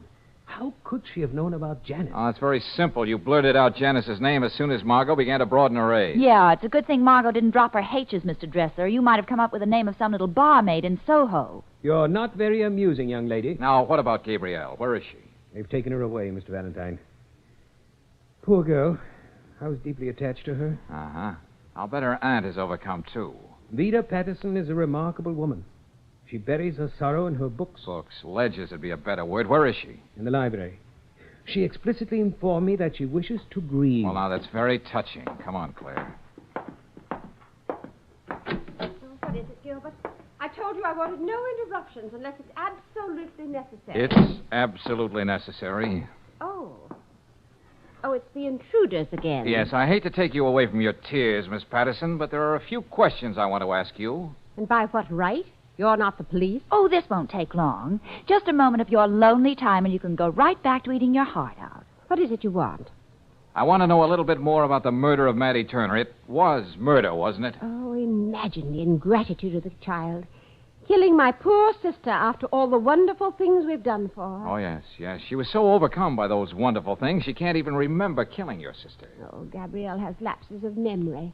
an unfortunate trait which she inherited from her father's side of the family. Oh, well, this wealth you were talking about, what happens to that? Oh, how can you mention money at a time like this? Well, let's mention it anyhow. Who gets it?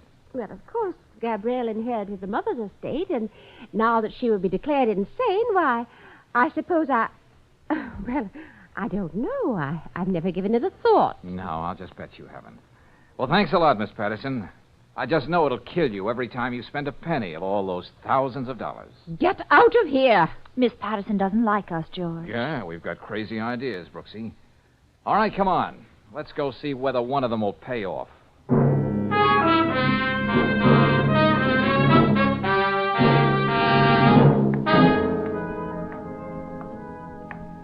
What makes people like that, George? If you're talking about the zanies who wander in and out of the Turner Mansion, the answer is money. From here, that's the only way their act makes sense. Well, I don't want to crowd you with funnies, George, but there's Hasim again. Huh? Yeah, he's planted up ahead there. The corner of the house this time. How do you like that? See him in the shadow? Yeah. Let's find out what he's got on his mind. Still looks sinister, even in a pinstripe suit. Yeah. Well, Hasim, doing a little snooping on your own? You go to great lengths to involve yourself in difficulty, my rash friend. Brace yourself, Hasim. You're no friend of mine. Furthermore, you are in our way. George, he's still got that gun. Watch it, Brooksy.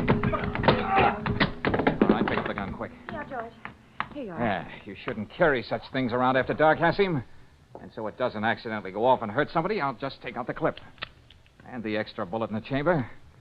You will be sorry you did this. There you are. Take your plaything. I'll keep the bullets.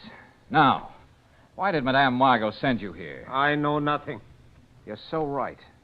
Okay, take off, Nature Boy. Beat it. I'm tired of playing patty cake with people out of storybooks. You know what? It adds up, Claire. It really does. It does? Huh? Brooksy, I want you to get down to headquarters as soon as possible. Tell Lieutenant Riley to get that whole crew together, all those pixies who were at the seance last night. Including the spirits, George? Including Gabrielle Turner. Tell the lieutenant to bring them all back to the sanctuary. But why? If there really was a murder, Brooksy, I won't be able to live with myself until I find out the reason for it. Right now, I've got a date with a crystal ball. And maybe I'll get a preview.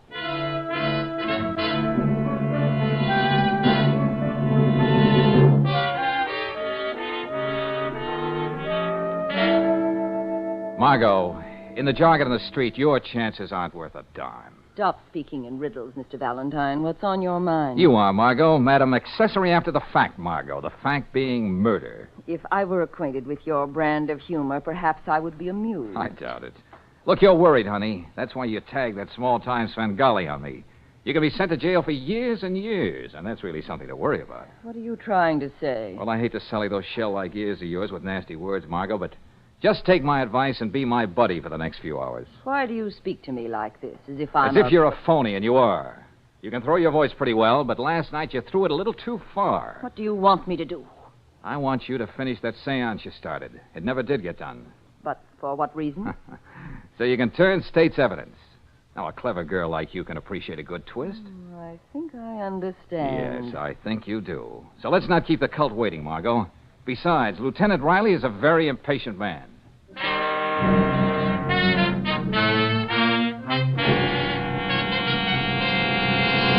Valentine, if you can figure out how this girl murdered Mattie Turner by asking Mattie Turner how she did it, I'm going to turn in my badge, buy a turban and a crystal ball, and apprehend criminals while I sit in my easy chair. Just stick around, Lieutenant. This Margot will give you a lesson you'll never forget. You know, that's the wonderful thing about being a police lieutenant. Every amateur I meet wants to give me lessons. But Margot's no amateur. All these people think she's the greatest thing that ever happened to them. They believe whatever Margot says. Valentine, haven't you been the cause of enough suffering for poor Miss Patterson? I feel it is my obligation to defend her against your ill manners. Yes, and I demand to know by what authority you have entered my house. Why have you brought Gabrielle here? I'll have the law. You already have it. Lieutenant, this is Miss Patterson. She lives here. You got troubles, Miss Patterson? Oh, why, no, it's just that it's Gabrielle. Gabrielle's okay. She's in the sanctuary with the doctor. I wouldn't worry about her. Maybe we'd better go in. Margot's had plenty of time to get wound up. Okay.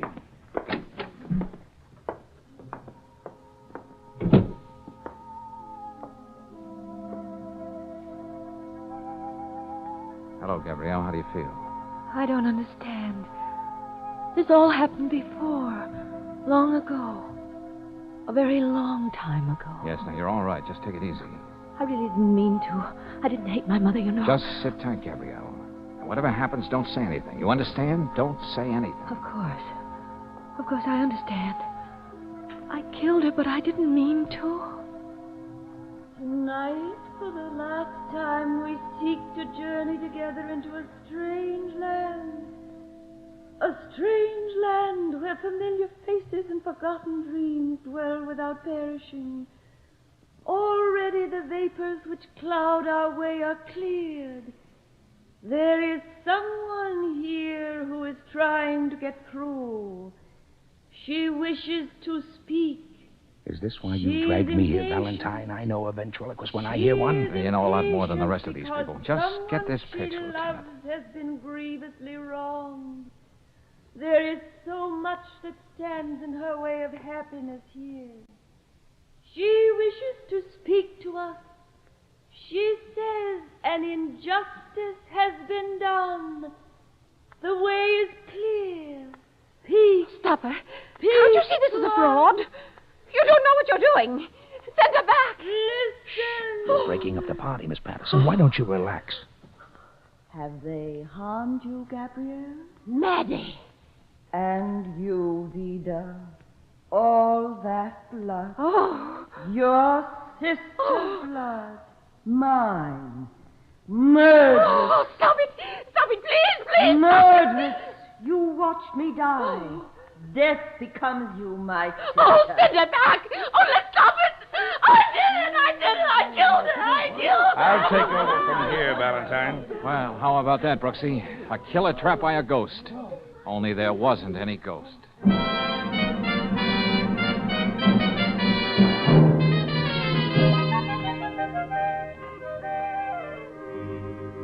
George, if I've got to say it, and I've got to say it, Huh? you're a genius. Oh, that's okay, Brooksy. You can say it. But all I had to know was that Margot was a phony, and Vida Patterson thought Margot was always on the level. Except once, that is. Astound me, genius. What do you mean, except once? Vida paid Margot to produce Maddie Turner and frighten Gabrielle into confessing. Why should Gabrielle confess to a murder she didn't do? Brooksy, there's a lot of evil people in this world. Vida Patterson is one of them. She knew her niece had a memory blank the night of the murder. So all this time, she's been making Gabrielle believe that she killed her own mother. So all you did was make Margot produce Maddie Turner again. Yep. Only this time, Maddie smoked. When Vida heard an imitation of her sister's voice, she thought it was the real thing. It was too much for her. Oh, well, there's just one thing I still don't understand, George. What happened when you went back to see Margot? Oh, she read my palm. Yeah, she said I had a wonderful heart line. Oh? Uh-huh. Margot looked at my hand and said I was a lover. Oh. Well, I got a pretty good heart line myself. Yeah? Look at it, George. Yeah. You know what I think, George? No, tell me what you think. Well, I think we ought to get our heart lines crossed and see what happens.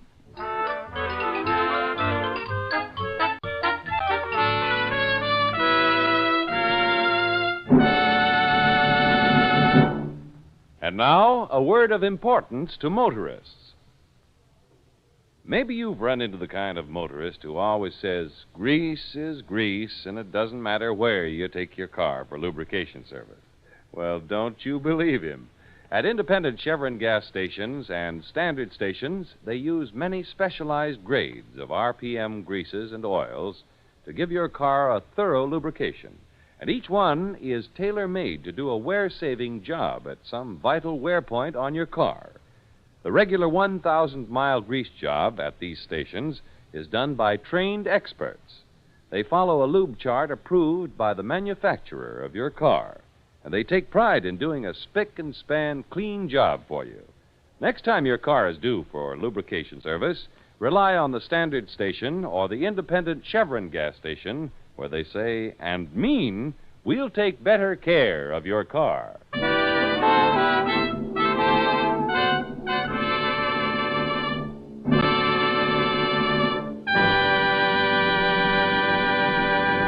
Next week, when you tune our way for another adventure of George Valentine, you'll hear... Hey, Brooksy, tell me something. Yes, George? How would you like to play Cigarette Girl at the Kit Kat Club tomorrow night? You mean in one of those fluffy short skirts and long black stockings? Yeah, the works.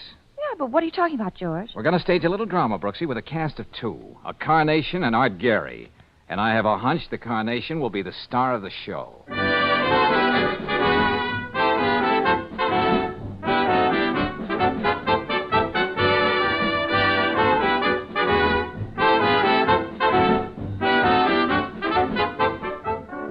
Tonight's adventure of George Valentine has been brought to you by Standard of California on behalf of independent Chevron gas stations and Standard stations throughout the West.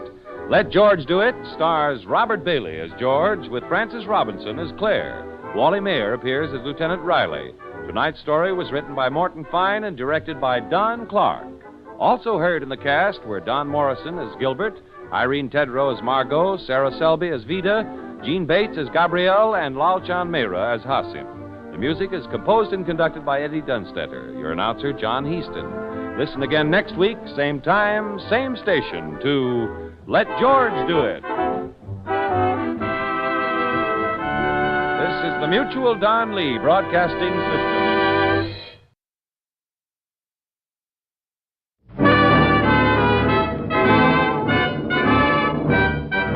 Standard of California, on behalf of independent Chevron gas stations and Standard stations throughout the West, invite you to Let George Do It.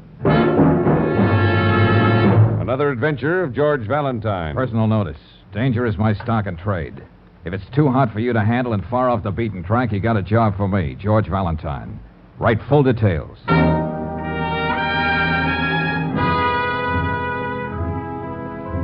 My dear sir, if you're a moviegoer at all, you must know me, Peter Murch, the small, ineffectual man everyone laughs at as soon as he appears on the screen.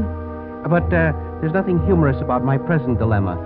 After 30 years, I'm to be starred in my next picture. But unless you can help me, I'll have to say no to this dream of a lifetime. This is hard to explain in so many words. But if you'll meet me at the Farm Food Vegetarian Restaurant at 1 o'clock today, I'll explain everything.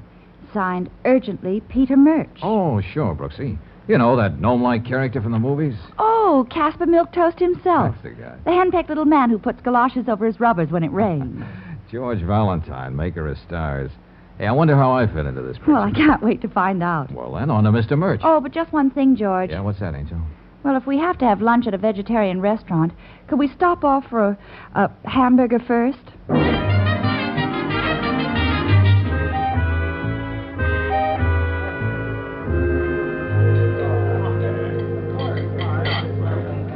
Vegaburgers. I insist we have vegaburgers for lunch. Vegaburgers? Yes, indeed, Miss Brooks. And if I didn't tell you, you wouldn't know they were made of nuts and choice legumes. Peas, beans... Yeah, I'm sure they're going to be real tasty. But what about your letter? What's on your mind, Mr. Murch? Oh, dear. I knew that letter would sound confusing. To say the least. You see, Mr. Valentine, I had a long talk with my psychoanalyst. And you know what? What? I'm schizophrenic. Oh, no. I'm not one person, I'm two, battling furiously with each other. Who's winning? I'm not really that mild, retiring little man that millions of people know. No. There's another side of me that craves excitement, even violence. Oh, now, wait a minute, Mr. Murch. But it's quite true, young man. My psychoanalyst tells me I just can't go on being a house divided. No. I simply must involve myself in some kind of exciting adventure. Well, what does your doctor expect you to do? Go out and kiss the first beautiful blonde you see on the street? Oh, no. I'm serious, Mr. Valentine. Look at me. Practically a nervous wreck. I simply can't go on being the prim Peter Murch my public expects of me. When the director says lights, camera, I begin to shake. That's the other side of me coming out. Oh, that's bad. Yes, I break into a cold sweat. I feel like screaming. Right out there in front of everybody. Well, maybe all you need is a good scream. No, it isn't that simple. My psychoanalyst says I've been playing the timid soul in my personal life as well as on the screen. And it's affecting me. Anyway, I can't go into this new picture. Oh, but Mr. Murch, you've worked so hard all these years. And this is your first starring role. And it would be my first failure, too, in my mental condition. And, you want me to provide the excitement? Yes, Mr. Valentine. Perhaps introduce me to some low, disreputable characters. Take me to places where almost anything can happen, you know. You really think that would help? Well, my psychoanalyst seems to think so. You will help me, won't you, Mr. Valentine? Well, I'll pay your regular fee and whatever expenses we incur. Well, okay, it's a deal. We'll see what forms of mild excitement we can find for you. Oh, thank you, Mr. Valentine. I'll be grateful to you as long as I live. Can we start now? Oh, hey, wait a minute. I have to make some plans. What about 8 o'clock tonight? You see, I usually don't go out hunting excitement, Mr. Murch. As a rule, it just happens.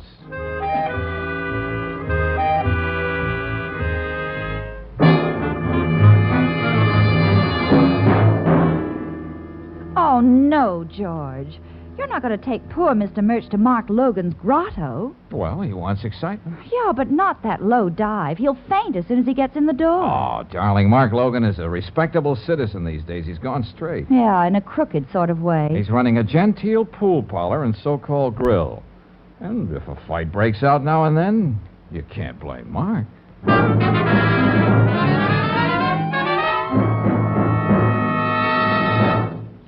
Try and hit me with a pool cue, are you? Ah, you had a comedy. I seen you move that number 7 ball when your fella wasn't looking. Why you... Oh, Mr. Valentine. Oh, my goodness. This'll show you. Well, here you are, Mr. Murch. Life on the raw. Oh, my, this is exciting. 3rd brawl in 1 hour. Just what the doctor ordered. Okay, let that mug get up or beat his brains in. Oh, yeah, I'll tell you apart. Come on now, you two lugs. Break it up and get back to your game. I'm running a respectable joint here. Not yet, Logan. Not before I split his skull with his chair. Oh, my goodness. Oh, another inch, Mr. Murch, and that chair would have parted your head. Yeah, and permanently. Okay, beat it, both of you. Finish it out in the alley. All right, Logan, it won't take me long. I'll make it look like a pound of hamburger, brother. You gotta excuse him, Mr. Valentine. The boys get kind of playful once in a while. Oh, sure, Mr. Logan. And you lose more pool cues that way. Oh, Mr. Murch, we'd better get out of here before things really get rough. Oh, I wouldn't think of it for a moment. I'm just beginning to feel better. Oh. Mr. Murch. Yes, Mr. Valentine. Here's a nickel. Well, thank you. Why don't you get something on the jukebox over there? I want to talk to Mr. Logan a minute. This is so exciting. Evening I've been waiting. Don't pay no attention to them numbers, Mr. Murch. Wherever you put your nickel, all you get is Mother McCree. That's my favorite. George, I'm afraid we've underestimated our timid soul. He can't get enough. Yeah, and you certainly did your best, Logan. Yeah, which brings up a point, Mr. Valentine. I don't want to be mercenary or nothing like that. Yeah? But there's a question of money. Joe and Alex just now almost killed themselves. There's them other 2 fights we framed up. Okay, Logan. Hey, this ought to take care of the boys. Yeah, thanks. Say, if I knew you was willing to pay this much, I could have fixed up something real messy for the old boy. Oh, that song. Ain't it beautiful? Mother McCree. Yeah, sure. Got any other ideas for excitement, Logan? Well, that little guy don't scare easy. Now, wait. How about this? When you people leave the joint, I'll get the boys to drive up in a big black sedan. Yeah? They grab the little guy and take him out in the country for a spell. You mean kidnap him? Oh, I wouldn't put it that way, Miss Brooks. They lock him in a cellar for a couple of days, keep him tied up. Ain't gonna hurt him none. Hey, hold it, Logan. That's going a little too far. Yeah. I've got an idea. Yeah. And I think it'll work, too. What's that? Here's what you do. You take Mr. Murch out to the Seaside Amusement Park. Oh, after this, a ride on the Ferris wheel is going to leave him cold. It's nothing like that. You're going to take him through the Tunnel of Love. Oh, Mr. Logan, I'll admit you can find a certain kind of excitement in the Tunnel of Love. But I doubt if Peter Murch is my type. He was talking to me, Brooksy. He's not your type either. What I was thinking, Mr. Valentine, is I happen to know the guy who runs the Tunnel of Love. His name is Len Dimmick. Oh, goody, George. Maybe we can get a special discount. What I mean is I'll call up Len and have him take the trip through the tunnel with you, personal. He's one of them practical jokers, so he'll play along with the gag. Now, dream up a couple of stunts. Leave it to Len to find a way to scare the pants off you, Mr. Murch. Well, it's worth a try, Logan, and the night's getting shorter. I gotta earn my fee. If you want to get out of that amusement park quick, better take Walton Boulevard. They're tearing up Grayson Avenue. Okay, thanks a lot, Logan. Oh, Mr. Murch. Yes, Mr. Valentine? If you can drag yourself away from Mother McCree, we'd like you to join us in a blood-curdling journey through the Tunnel of Love. Oh, just think of it. The 3 of us, alone, together. This should be real exciting.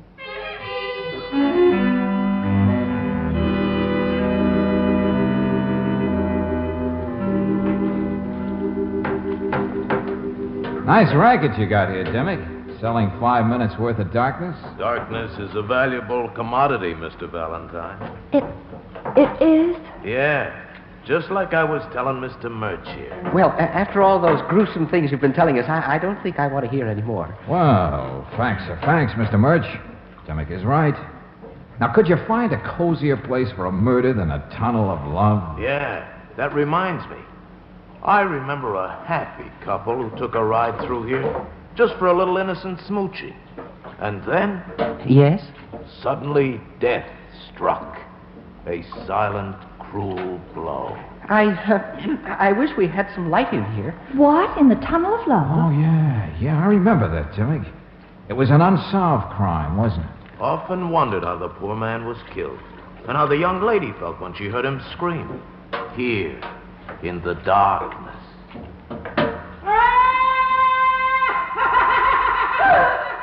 Mr. Dimmick, what was that? Oh, one of the many voices of darkness that echoed through the Tunnel of Love. Just calm yourself, Mr. Murch. Well, I wasn't really frightened at all, Mr. Valentine. You're a brave man, Mr. Murch. Nobody knows what the next step into the darkness may lead to. Nobody knows... Mr. Dimmick! I think our friend missed his profession. He should have been an actor. Mr. Valentine, Mr. Dimmick, I think he's fainted. Huh? Fainted?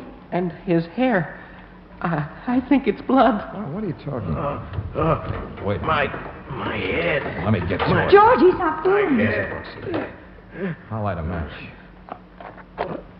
Oh, look at him. We've got to get him out of here, get him to a hospital.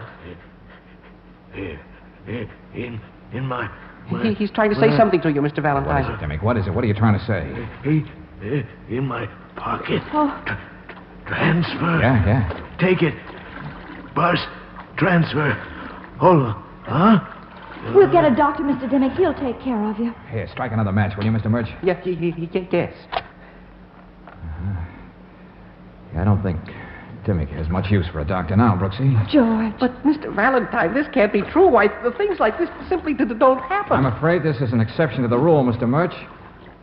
Dimmick's been murdered.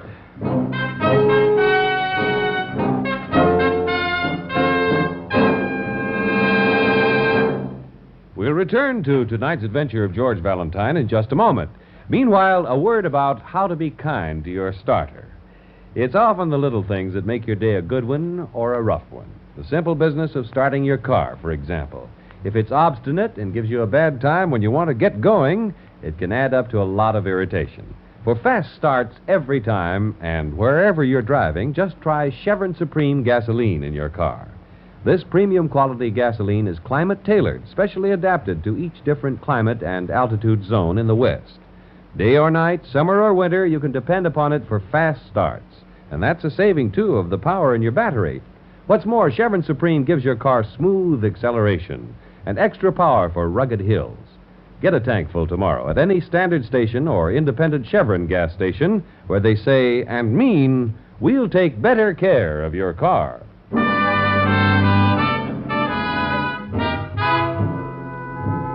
And now, back to tonight's adventure of George Valentine. Well, here's the situation. You take on a cockeyed job because that happens to be your business. A character actor wants you to provide him with some excitement because his psychoanalyst told him he's been playing the meek, timid type so long, it's beginning to affect his work. So you give Peter Murch a ride for his money, including a ride through the Tunnel of Love in an amusement park. And then, murder strikes in the darkness. Valentine? Yeah, Lieutenant Riley? Usually people manage to get killed in bed, in their home, or on the street. But Dimmick gets murdered in his own Tunnel of Love. And you're right there with him. Oh, I know it sounds fantastic, Lieutenant. But believe me, we were just trying to introduce a little excitement into Mr. Murch's life. That's right. It was all very innocent. Oh, well, how was George to know anything like this would happen? Miss Brooks, I'm just a public servant. I get paid a reasonable sum each month to maintain law and order. And I don't like it when somebody gets paid to promote pool room brawls and instigate other forms of public disturbance. All right, stop quoting the police manual, Lieutenant. Yeah. Whatever happened here tonight would have happened whether I was in on this deal or not. It's just that my psychoanalyst Mr. said... Murch, why don't you go somewhere and have a nice, quiet, nervous breakdown? Oh, my psychoanalyst... When I'm through here, I'll come and join you. Murder in the Tunnel of Love. Oh, Lieutenant. Yes, Brennan? The doc just got through with Dimmick. Skull fracture.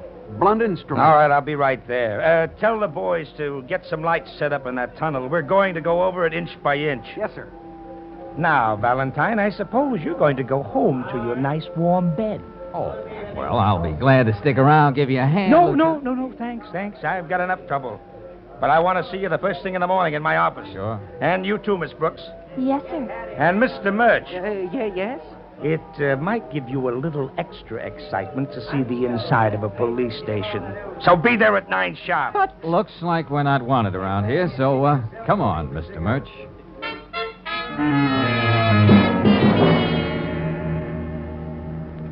I still think I ought to drop you off at your hotel, Mr. Murch. Yes, you've had enough for one night. Well, my wife and I are staying at the Fenmore right here on Grayson Avenue. But I can tell, Mr. Valentine, you're not just giving up this case like that. Oh, no. You're up to something, aren't you? Well, yeah, you stirred up a hornet's nest somehow or other, and I want to see what it's all about. And I'm going to be right there with you. Oh, hey, No, wait. There's no use arguing. George? Yeah, Brooksy?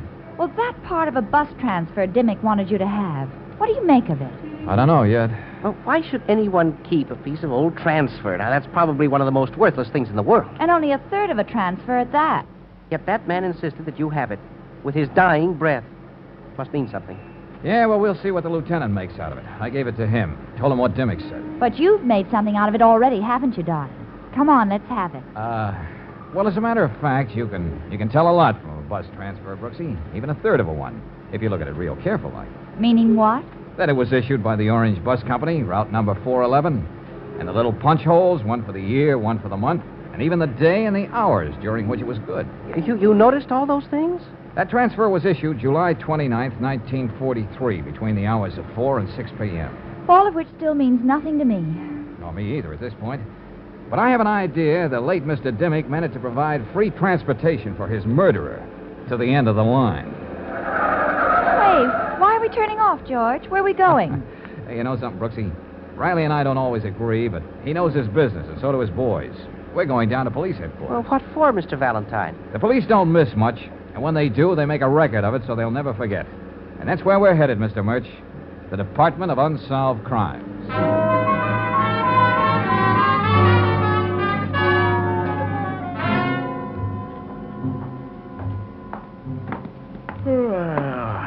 Oh, it's you, Valentine. Yeah, and this time I brought you a container of coffee, Dawson. Thought you'd need it. Well, the sleepier we can get down in this department, the better we like it.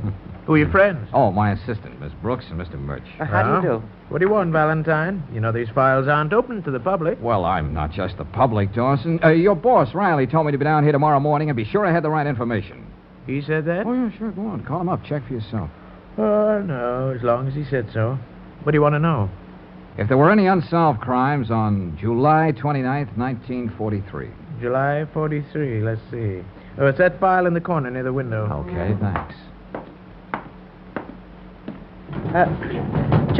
What are you looking for, Mr. Valentine? The murderer, I hope. You and I ought to be used to being left in the dark, Mr. Murch. Let's see. Yeah, July 1943. Let's see what we got in this folder. Stolen car, front of Grant and Company, burglary, and... Yes? And on July 29th, 5:35 p.m., $200,000 jewel robbery at Smith & Allenby Jewelers on 5th Street. The date on the transfer. Uh-huh. And that picture. That's our Mr. Dimmick. Leonard Dimmick, 38, clerk at Smith & Allenby's. No suspicion of collusion and holdup. But Dimmick was operating a tunnel of love. A lot of things can happen in a man's life in 5 years, Brooksy. Let's see that, George. No getaway car used in robbery as far as known. Passerby observed man in gray suit carrying briefcase board orange bus outside jewelry store almost immediately after holdup. Witness positive man was running from store. Oh, dear me, this is just too much for me. Traced bus driver number 602, but no information on man in gray suit. Well, that's that, kids. Now we've really got to work fast. What's the rush, George? If we don't move fast, Brooksy, there's going to be another murder.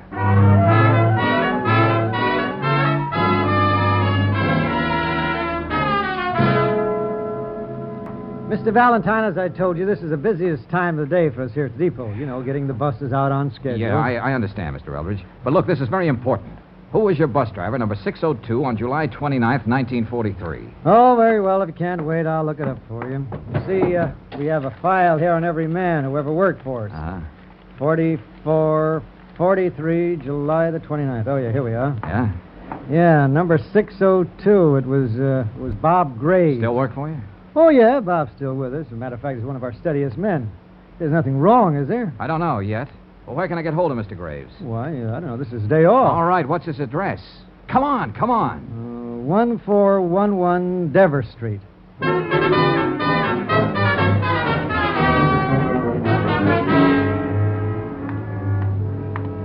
1411. Looks like a rooming house. Yeah, with the inevitable sign. No rooms.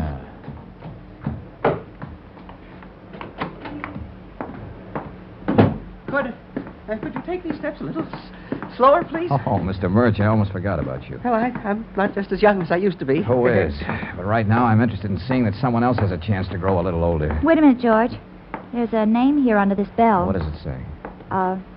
Bob Graves. That's our man. But who is Bob Graves? An honest toiler, Mr. Murch. To be more specific, a bus driver. To be more specific, bus driver number 602, who had a very busy day, July 29th, 1943.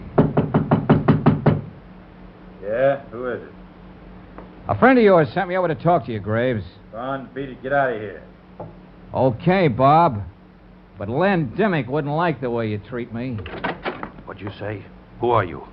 There's nothing much I can say with that gun stuck in my midriff. Never mind that. Who are these two? Just friends. What do you say we go inside and close the door? It'll be much easier that way. Okay. But what's this about Dimmick? Come on, talk. I wish he wouldn't keep pointing that gun. It makes me nervous. Nothing like excitement, is there, Mr. Murch? Look, mister, you said something about Dimmick. What about him? He's dead. So what? You bringing me an invitation to his funeral? No, I'm just trying to postpone your funeral. What's that supposed to mean? Just this, listen. You're going to have a visitor any time now. I'm surprised he hasn't shown up before. I still say what's that supposed to mean? All right, friend, if that's your attitude. And I thought you had to have some brains to be a bus driver. How do you know so much about me? And being a bus driver, you should appreciate the value of a transfer. Even a piece of a transfer. Transfer? That's right. All right, spill it. And remember, I got this gun in your gut. George, be careful. Don't worry, Brooks. He's much too curious to shoot. Yes, but that gun may go off accidentally. Who's that? Did you bring the cops? I didn't bring anybody. That's your visitor. What? Cool down your trigger finger and listen to me. What's this all about? Are you a cop? I'm strictly on my own. But if I'm right, whoever's knocking on that door is here to kill you. I'm not kidding now. Well... And no one knows it better than you. You gonna do as I tell you? All right. Brooksy, you and Mr. Murch get over there in that corner, away from the door. Make it snappy. Yes, George. Come on, Mr. Murch. Now, Graves, open up. Try to be natural. Put that gun away. Yeah. I'll be standing right here in back of the door.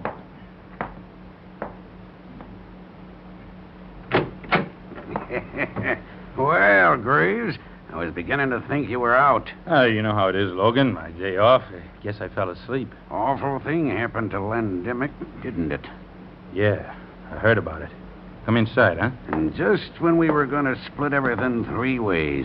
Yeah, that's right. That makes the gravy all the richer for you and me, don't it? I don't get it.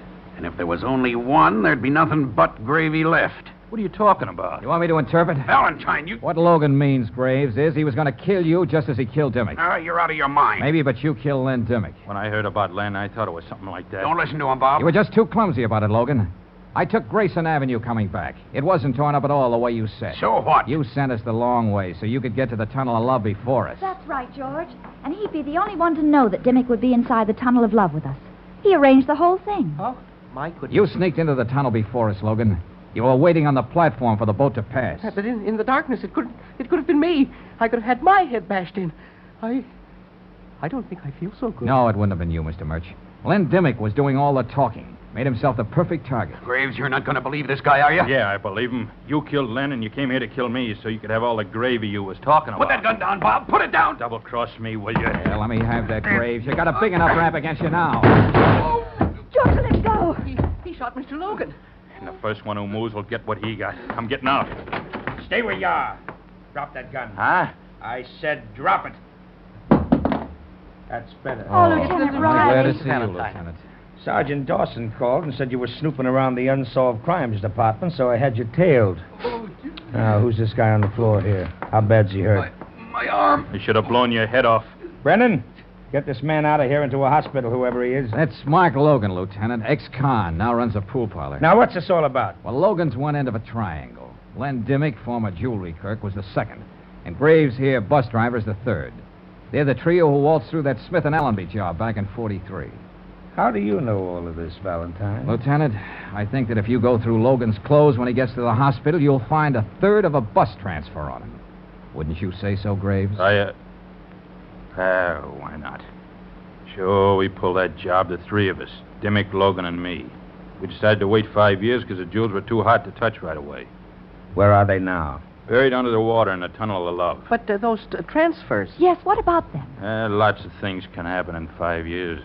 Guy can die, get put in jail. So we decided whoever showed up with a third of the transfer from my bus would get his share. Valentine, how did you stumble onto Graves? Well, Lieutenant, why a third of a transfer? Why not a quarter or a half? I knew about Dimmick and Logan. That makes two. But there was still one more to account for. I get it, and it had to be the bus driver. That's right, Brooksy. They wouldn't leave their getaway to chance. And they were sure the bus would be right there at the exact minute. Well, I'll be... Almost $70,000 for a third of an old transfer. No wonder Logan was willing to go to all that trouble to get rid of Dimmick and Graves. Well, is that enough excitement for you, Mr. Murch? Mr. Murch. What's the matter, Brooksy? He's fainted.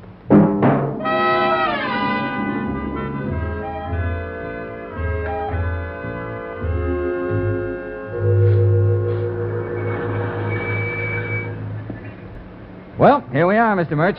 Feeling better? Here's your hotel, Mr. Murch. I don't know what you think about me fainting like that, but I really do feel like a new man. My psychoanalyst was so right. Think you're up to playing that star role now? Oh, yes, of course. Now that I'm convinced I'm the swaggering, masterful type at heart. Good for you, Mr. Murch. Oh, well, just one thing. Yes? Would you two mind coming upstairs with me? But why? I stayed out so much later than I promised. Oh? You see, Mrs. Murch is such a forceful personality.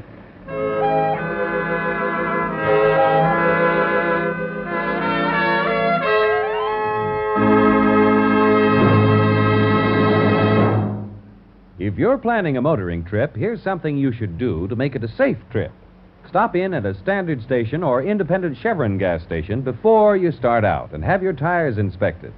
If you find they're worn smooth, have risky cuts or bruises, don't take a chance. Play safe and get a new set of grip-safe Atlas tires. The wider, skid-resisting Atlas tread gives you greater driving protection. There's more rubber to grip the road to give you quick, safe stops and absorb road shocks. With each new Atlas passenger tire, you get a full year's written warranty against damage to the tire from road hazards. No wonder Atlas is the tire known nationally for its safety, long life, and economy. Another tip, when you're on the open road, keep safe by keeping the right amount of air in each tire. And that's a job for the folks at independent Chevron gas stations and standard stations, where they say and mean, we'll take better care of your car.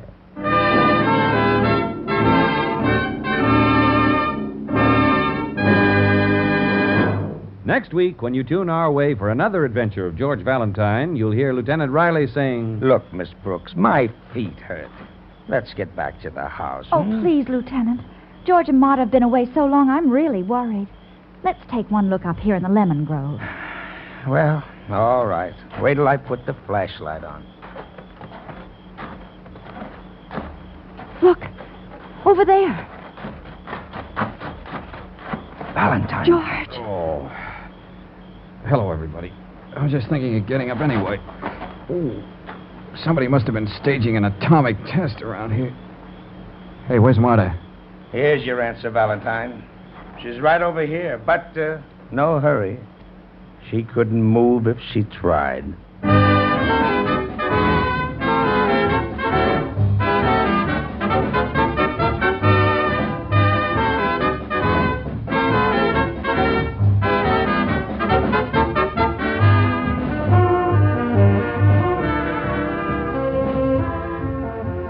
Tonight's adventure of George Valentine has been brought to you by Standard of California on behalf of independent Chevron gas stations and standard stations throughout the West. Let George Do It stars Robert Bailey as George with Frances Robinson as Claire. Wally Mayer appears as Lieutenant Riley. Tonight's story was written by David Victor and Herbert Little, Jr. and directed by Don Clark. Also heard in the cast were Louis Van Ruten as Mr. Murch, Joe Duvall as Logan, Paul Frees as Dimmick, Barney Phillips as Graves, and Dick Ryan as the manager. The music is composed and conducted by Eddie Dunstetter, your announcer, John Heaston. Listen again next week, same time, same station, to Let George Do It.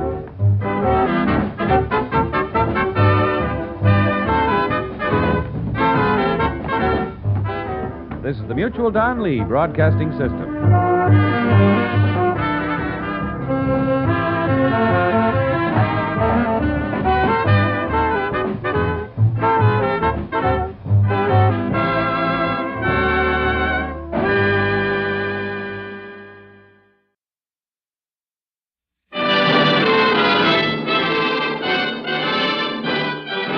Standard of California, on behalf of independent Chevron gas stations and standard stations throughout the West, invites you to Let George Do It.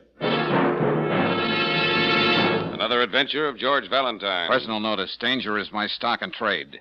If you're cornered and need confidential help, you've got a job for me, George Valentine. Write full details.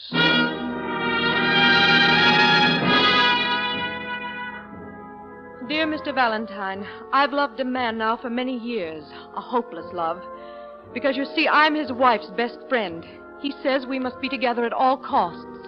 And I know that would almost certainly mean her death. I couldn't build any kind of happiness on that. I have an answer, but I need your help to carry it out. I need your help to carry it out. Could you be at my apartment tomorrow morning? Signed, Joyce Dunning. Husband, wife, best friend. The time-worn triangle, Brooksy. Yes, but something new's been added, darling. Oh, you mean the oversensitive conscience? Mm-hmm. The superfluous member of the triangle doesn't, as a rule, get such consideration, especially from the rival female in the case. I wonder if Miss Dunning's reference to death could be a refined way of hinting at murder. Oh, some women have been known to just turn their backs and let mayhem happen. Oh, now you're being cynical, Angel. No, dear. I've just spent a lot of time in powder room. Oh. Well, anyway, our friend has her own answer, and I seem to fit into it. I hope that isn't a refined way of saying, welcome, sucker.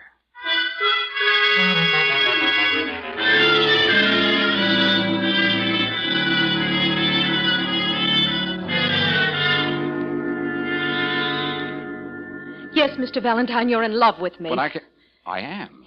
He is. It's obvious to everybody. Your every action must show it. Oh, now, just a minute, Oh, Miss don't Dunning. you see? It's the only way. I've got to make Lawrence despise me. Miss Dunning, I'll admit Mr. Valentine has certain qualities that might arouse jealousy in other men. Thank you.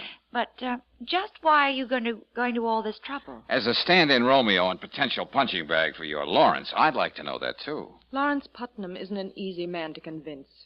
That's why it must look like the real thing between you and me. Oh, wait a minute. Hold on. Did you say Putnam? Oh, yes. I suppose you've heard of him. Oh, yeah. Lawrence and Bernice Putnam. In deepest Africa, in fabulous Somaliland, in timeless Tibet.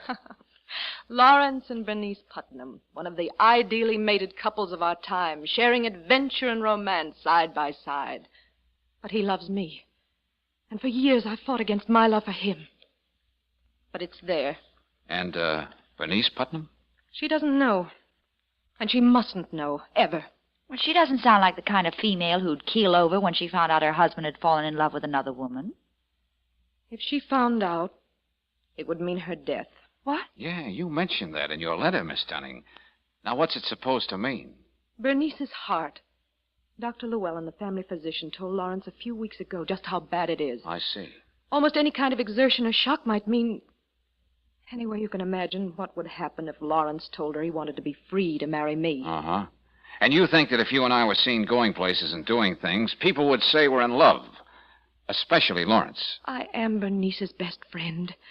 And she needs Lawrence now, even more than I do. Dr. Llewellyn says that if she's to go on living, they've got to go away and settle down in some quiet place. You know, on a farm or a small town. Well, not a very easy change for either one of them. Bernice knows she has to do it, and she's positive Lawrence loves her enough to go along with her. If it's the last thing I do, I've got to make it work out that way. Well, have you tried breaking off with Putnam? Women usually know how to imply. I've tried everything. Lawrence just thinks I'm being noble about Bernice. That's why I've got to make him believe there's someone else. Well, now look, this deal, Miss Dunning, it's way out of my You can't line. turn me down, Mr. Valentine. It means her life. Well, You understand, don't you, Miss Brooks?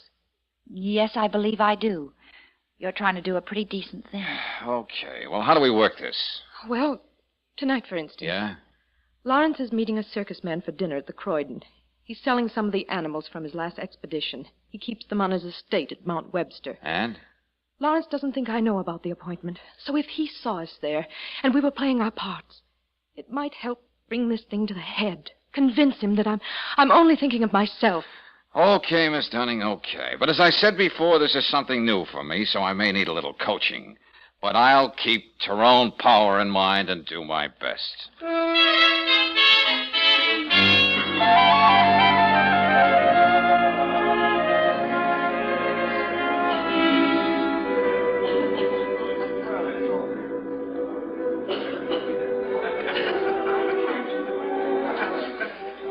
Everybody else but Putnam seems to be noticing us. When Lawrence gets on the subject of that menagerie he has on his estate, he doesn't notice anything around him.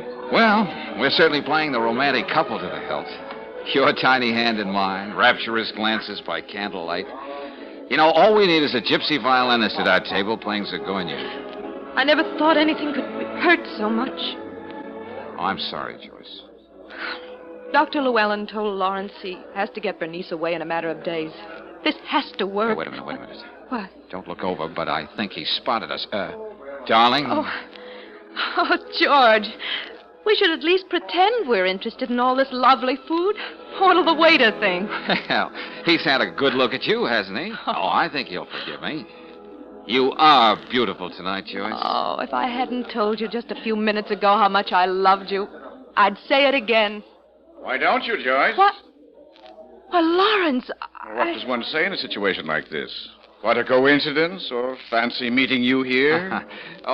Joyce, darling, I don't believe I've had the pleasure. Lawrence, this is... I was just having a most interesting discussion with Mr. Folsom, my guest, but, I just had to come over and pay my respects. Well, I hardly expected to see you here. But, Lawrence, I did try to tell you before, in so many ways. Great animal man, Folsom. We were talking about living in the jungle, which isn't too unlike civilization. For instance, when you're on a safari, you have to trust whoever is with you, blindly, without reservations. Lawrence. A betrayal of trust is the one thing you can't tolerate. Your well-being, your comfort and happiness, your very survival depends on that rather primitive law. So you do something about it. Well, that's a rather grim conversation for such pleasant surroundings. Look, we'd like to ask you and your friend to join us, but, you understand. Perfectly. Good night, Joyce. Oh, but Lawrence, Easy, Joyce, and hold that smile. Yes. Yes, you're right. Well, we put on a nice act, but I doubt if it's the old convincer. It's pretty obvious Putnam isn't letting it go at that.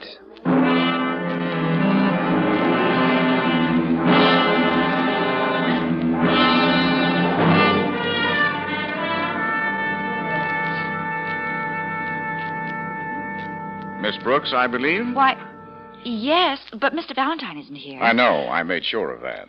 What? I waited till I saw him leave the building. Oh, I'm afraid I don't understand. I'm Lawrence Putnam. Oh, yes, of course. I should have recognized you from your picture. Miss Brooks, how much is Joyce Dunning paying Valentine to help her stage this phony romance? What are you talking about? Please. I've taken the trouble to find out all about Valentine and this, unorthodox business he's in. What? Yes, and I've also learned that he's not just your boss. He means a great deal more to you than that. I don't see where that's any of your business. Everything about Valentine is my business now. Oh, I'm sorry. George might have meant something to me once, but in the last few weeks all that's changed. Oh? I don't know where he met Miss Dunning, but I know he hasn't been the same man since. All he can think of is when he's going to see her next. Well, I don't care what he does now. I have my pride. Maybe I had this thing lined up wrong at that. All right. You're interested in Valentine. I'm interested in Miss Dunning. Suppose we work together. Oh, I'd be willing to do almost anything. Good. Now, why don't you tell Valentine that I feel very bad about my rudeness at the Croydon last evening? I'd like him and Joyce to spend the weekend at our place on Mount Webster. And while I was here, I suggested that you come along, too. Oh, but wouldn't that be rather awkward? Well, why? After all, we don't live in the jungle. We're civilized people, and Mrs. Putnam and Joyce are very close friends. And you and Mr. Valentine both having the same interests. Yes, it should be a very pleasant weekend. Come Monday morning, we should all know just where we stand.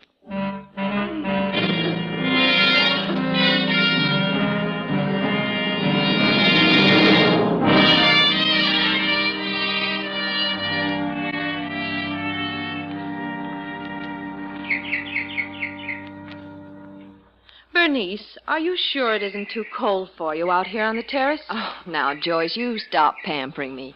I have all I can do to put up with Lawrence and Dr. Llewellyn, the old tyrant. Oh, that's hardly fair, Mrs. Putnam. After all, they aren't here to defend themselves. Oh, Mrs. Putnam, the view from up here is breathtaking. Yes, it is lovely. No matter what forsaken part of the world we might have been in, this was always home. Although some people refer to it as the Putnam Zoo.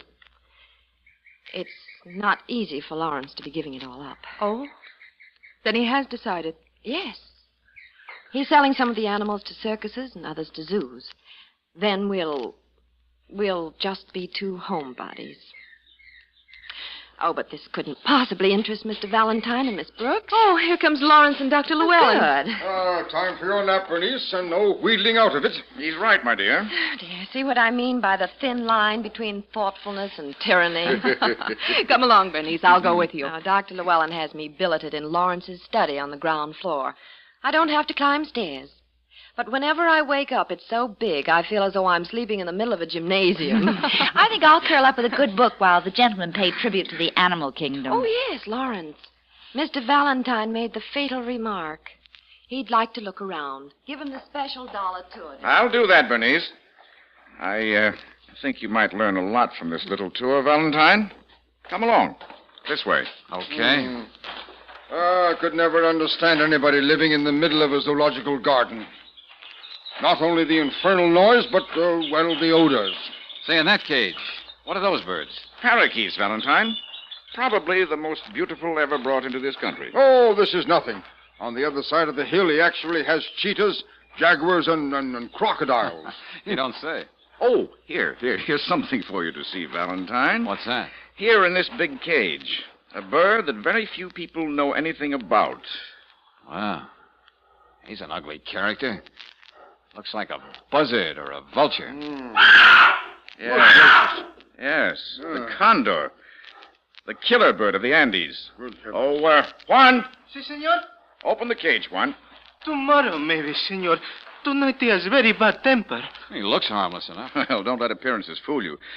Those wings can spread more than 10 feet. The talons are larger than your hand. You know, I've seen how condors lie in wait for a pack train or a herd of cattle.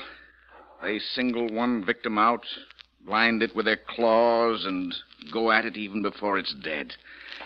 Yes, they can eat 18 pounds of meat in one day. Good heavens. The facts you don't learn in a movie travelogue. Huh? Let me have that machete, one. Now, this is the only thing as sharp as his talons, Valentine.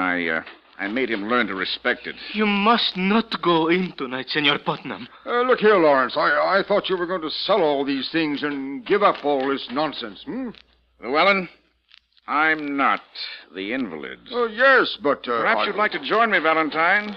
It'll be an experience. Oh, yeah, sure, I bet. But, frankly, I could live without it. Oh, it'll be quite safe. Now, this condor hates me, but that's only because he fears me. You'll be safe, unless, of course, your taste runs to parakeets or canaries. Okay, Putnam, I'll play along. As long as you say it's safe. Well, I'll stay here, but really, Lawrence, you shouldn't. Look at that condor, Valentine. Isn't it a beauty?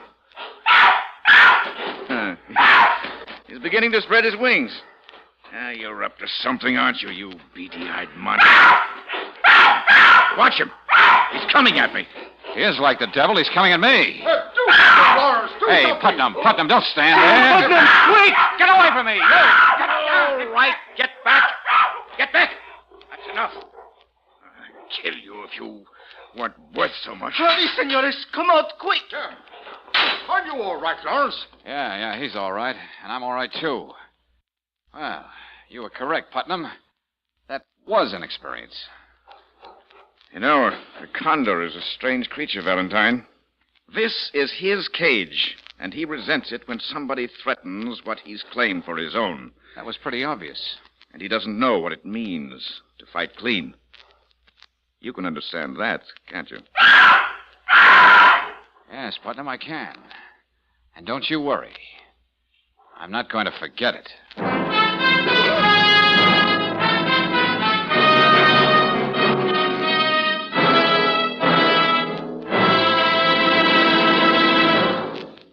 return to tonight's adventure of George Valentine in just a moment. Meanwhile, a word about a summer motoring precaution. If you're planning a trip, better get those worn tires inspected tomorrow at an independent Chevron gas station or a standard station. That's where you'll find your best value. Atlas tires, famous for giving more mileage and safer mileage. Besides having more rubber to grip the road and a road-tested design for safer stops, Atlas tires give you greater riding comfort, too. And each new Atlas passenger tire is backed by a written warranty.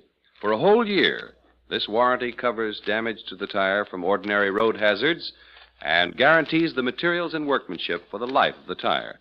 Best of all, your Atlas tire warranty is honored by 38,000 dealers, coast to coast and in Canada. For safer, better driving, go on Atlas tires. And for expert tire care, rely on standard stations and independent Chevron gas stations where they say and mean, we'll take better care of your car.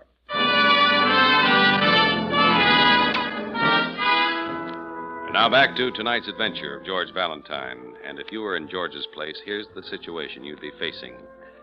A lady asks you to help break off a hopeless love between her and the husband of her best friend. Pretty corny, you say.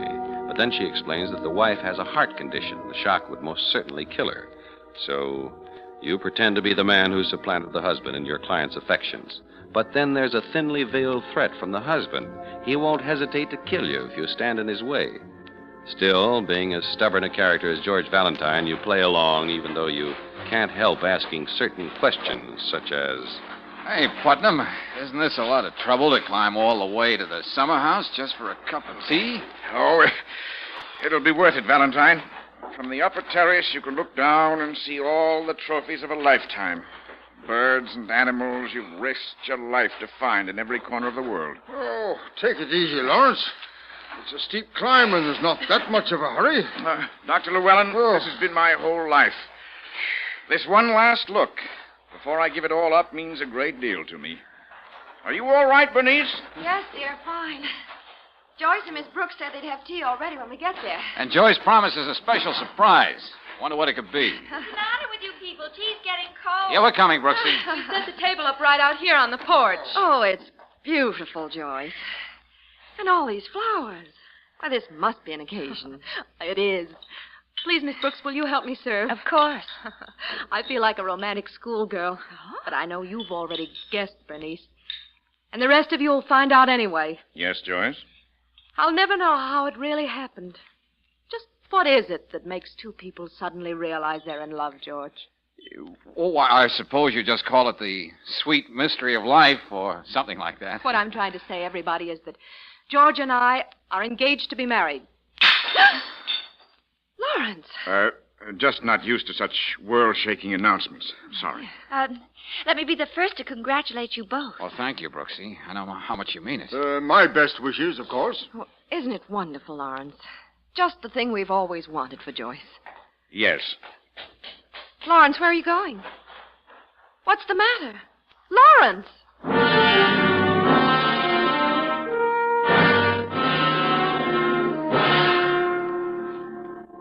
Lawrence, you shouldn't have left us like that. Bernice couldn't understand the way you acted. She's back at the house with Dr. Llewellyn. And you find me in the snake house, Joyce. Very appropriate. It seems I have a morbid fascination for things that crawl and are likely to strike without warning. Lawrence, don't. Look, Putnam, let's stop kidding each other. I know how you feel about Joyce. She told me. Really? But we love each other. That's the way it turned out. And there's nothing that can be done about it. That's right, Mr. Putnam. I'm a sort of casualty in this little drama, too. Please try to understand, Lawrence. Of course, dear. As long as I'm sure it's the real thing between you and Valentine, I'm sorry. Well, let's forget about it, huh? Oh, sure. But now you must really allow me to play the gracious host. What do you mean, Mr. Putnam? I'm going to show you my rarest prize. I think you ought to go and talk to Bernice. Bernice would want you to see it. The king cobra. We trapped it together in the Nepal just last year. Oh, how nice. The pale killer. That's what the natives called it. The color almost white. The only time you could hope to capture it was at night, when there was no moon. He's over here in this cage. Come over and take a look at him. You'll never get another chance. They're coming for him the first thing in the morning. You know, George, I could skip this. Well, he's playing some kind of a game, Brooksy. I've got to find out what it is. Lawrence, you've showed me that cobra before. You can tell the others about it. Why do we have to look at it tonight? Because it's the best time, my dear. Wait a minute. What's the matter? Why, he's not in there. Or is he? Hey, Putnam, close that door. Oh, he's not in there. Juan! Where are you? Oh, if he let them take him away tonight before I had a chance to see him, Well, we'll just have to go through life without seeing the pale killer. It's tough, but we'll have to bear up under it. Let's get back to the house, George. Yes, I'm worried about Bernice. Let's go. George! What is it? There! He's out of the cage, the cobra. Huh? He's coming toward us. Brooksy, out of the way. Run for the door. Do as I say, Brooksy. He's coming toward me. Now, get back, Joyce. He's raising up to strike. Oh, be careful. Look, stand behind me. I'll try to hold him off of this rake. It's a snap lock. I can't open the door. George, he struck your leg. I've got him pinned down. But he bit you. I saw him. George! Keep pounding on that door, Brooksy. Somebody's got to hear us. Get us out of here.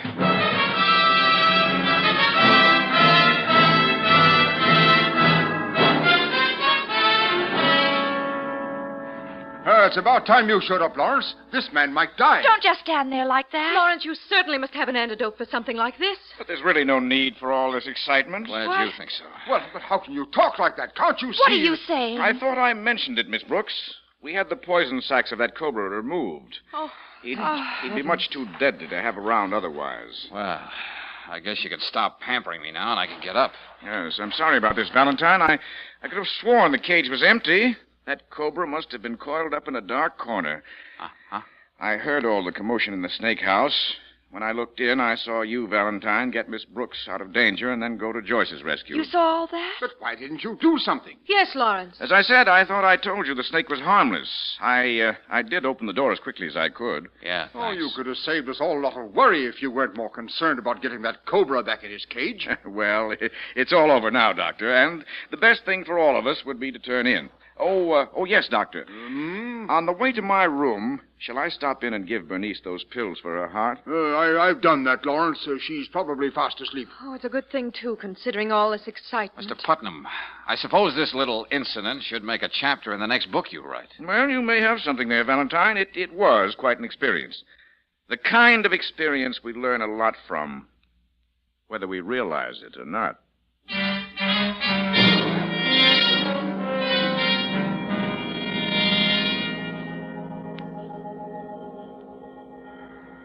Okay, Brooksy, when I'm through with my cigarette, we'll get back to the house. It's getting late. George, I'm afraid. Oh, no, Angel. Well, he's such a strange man. Can't tell what he might be up to next. Well, one thing you can be sure of, he doesn't believe that gag about me and Joyce anymore. No, he planned that little job in the snake house, and it worked. Oh, I can't explain how I felt, George, when I saw that the only thing you could think of at that moment was me. Putnam saw what he wanted to see, all right. That I wasn't thinking of the woman I was supposed to marry, but of you. Mm-hmm. Well, now that he knows, it doesn't seem much use to go on with this farce. And I'm wondering about something else. What, darling? Now that Putnam knows that Joyce went to all this trouble of hiring me because she loves him so much, what is he going to do about Bernice? Is he still going to give up Joyce and all the excitement in his life for a quiet place in the country? And Bernice is so sure he loves her enough to do anything for her. Yeah, no. I don't know. Maybe my brains are parted the wrong way, Brooksy, but I keep feeling that there's something even screwier about this deal. I mean, even more cockeyed than anything that's happened to us today. Oh, it's just the feeling you get around this place. But maybe it was worth it. Huh? What do you mean? Oh, look, you big dope. What makes it so hard for you to say you love me? It's much easier than pushing me out of the way of cobras. Oh, Angel, there are things you don't have to put into words. Now, you know. Well, that's coming from the house. It's Bernice. Oh, and I don't know how he got loose, but that's the condor.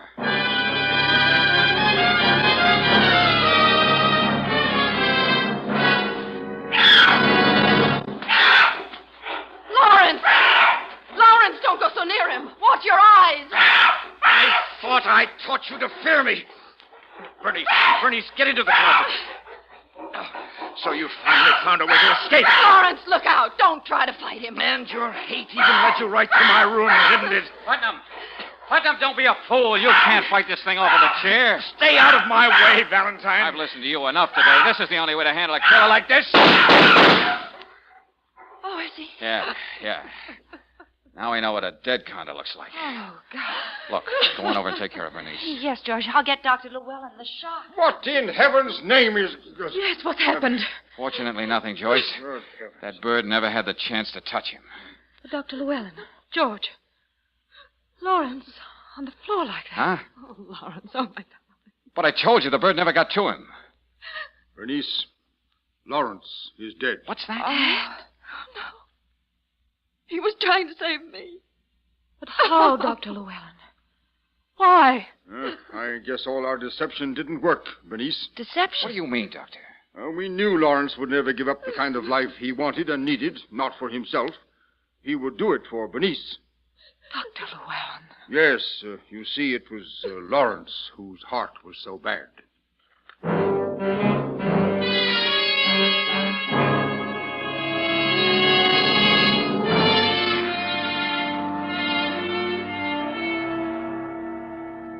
But, George, you and I know that what happened was no accident.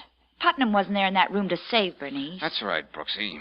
Yeah, he was hoping the shock of waking up in a room with a condor would be enough to finish off his wife. And then he'd be free to marry Joyce. And with no murder charge to worry about. Still, Angel, our record of this case is going to agree exactly with Dr. Llewellyn's. Heart failure. Well, I guess you're right. It'd be too cruel to tell Bernice or Joyce the real truth. Hey, now I know what that feeling was I had when we were walking back toward the house. Dr. Llewellyn always worried about Putnam overexerting himself, like in the condor cage. That's right, of course. For the sake of appearances, Dr. Llewellyn had Bernice take the room downstairs so she wouldn't have to traipse up and down. But he didn't have anything to say when she climbed all the way up that steep hill for our engagement party. Well, if he was setting a trap for an animal in the jungle, he couldn't have done better than what he had in mind for his wife. Yeah. I suppose there's a certain poetic justice, Angel. The perfect trap caught the perfect hunter.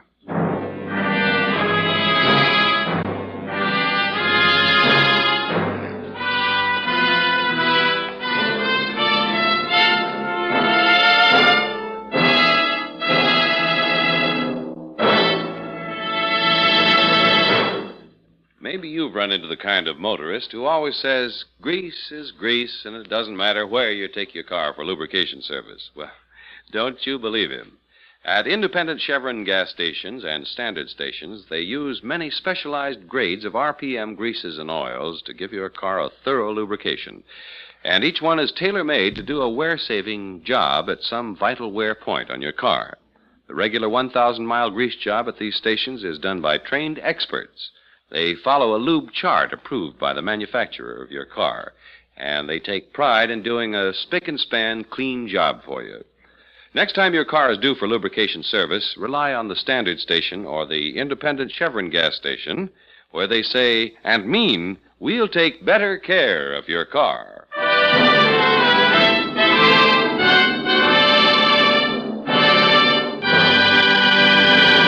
Next week, when you tune our way for another adventure of George Valentine, you'll hear George saying... Take another look down the highway, Brooksy. What do you see?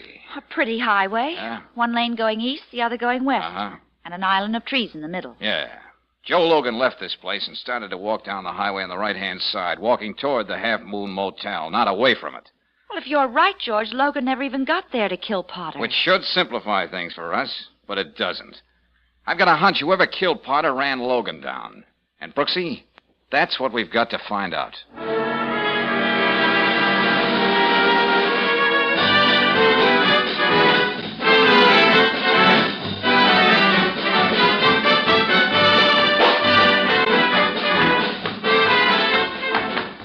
Tonight's adventure of George Valentine has been brought to you by Standard of California on behalf of independent Chevron gas stations and standard stations throughout the West. Let George Do It stars Robert Bailey as George with Frances Robinson as Claire. Tonight's story was written by David Victor and Herbert Little, Jr. and directed by Don Clark. Also heard in the cast were Gene Bates as Joyce Dunning, Ted Van Elst as Lawrence Putnam, Dorothy Lovett as Bernice Putnam, Herbert Rawlinson as Dr. Llewellyn, and Don Diamond as Juan. The music is composed and conducted by Eddie Dunstetter. Your announcer, John Heaston. Listen again next week, same time, same station, to Let George Do It.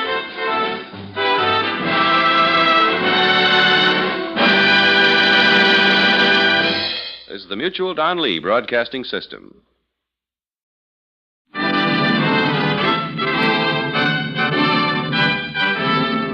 Standard of California, on behalf of independent Chevron gas stations and standard stations throughout the West, invites you to Let George Do It.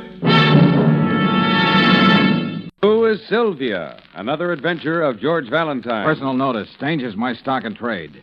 If it's something you're afraid to let someone else do for you, you can trust me, George Valentine. Write full details.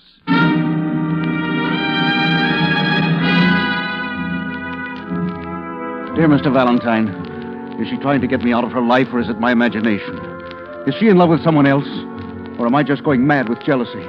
I've got to know these things about Sylvia, or I won't be able to go on. Maybe it's weak and degrading for a man to grovel like this, but you've got to help me. I'll be waiting for you at my home. Waiting for you at my home between the hours of 2 and 4. Gratefully yours, Leslie Graham. Uh-huh. Whoever wrote this letter had a hard time keeping the pen on the paper, Brooksy. Well, it's a pretty pathetic letter to swallow, George. It ain't pablum, Angel. The guy's in a bad way. Well, I don't see how you fit in. This is something for the psychiatrist's couch. Yeah, maybe so. I'm curious. Who was Sylvia? What is she?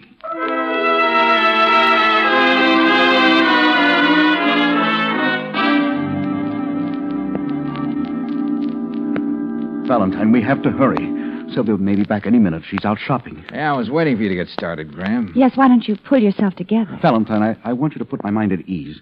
Assure me one way or the other that the things I keep thinking are either right or wrong. Oh, in other words, you want me to spy on your wife? Oh, no, it's not as tawdry as that.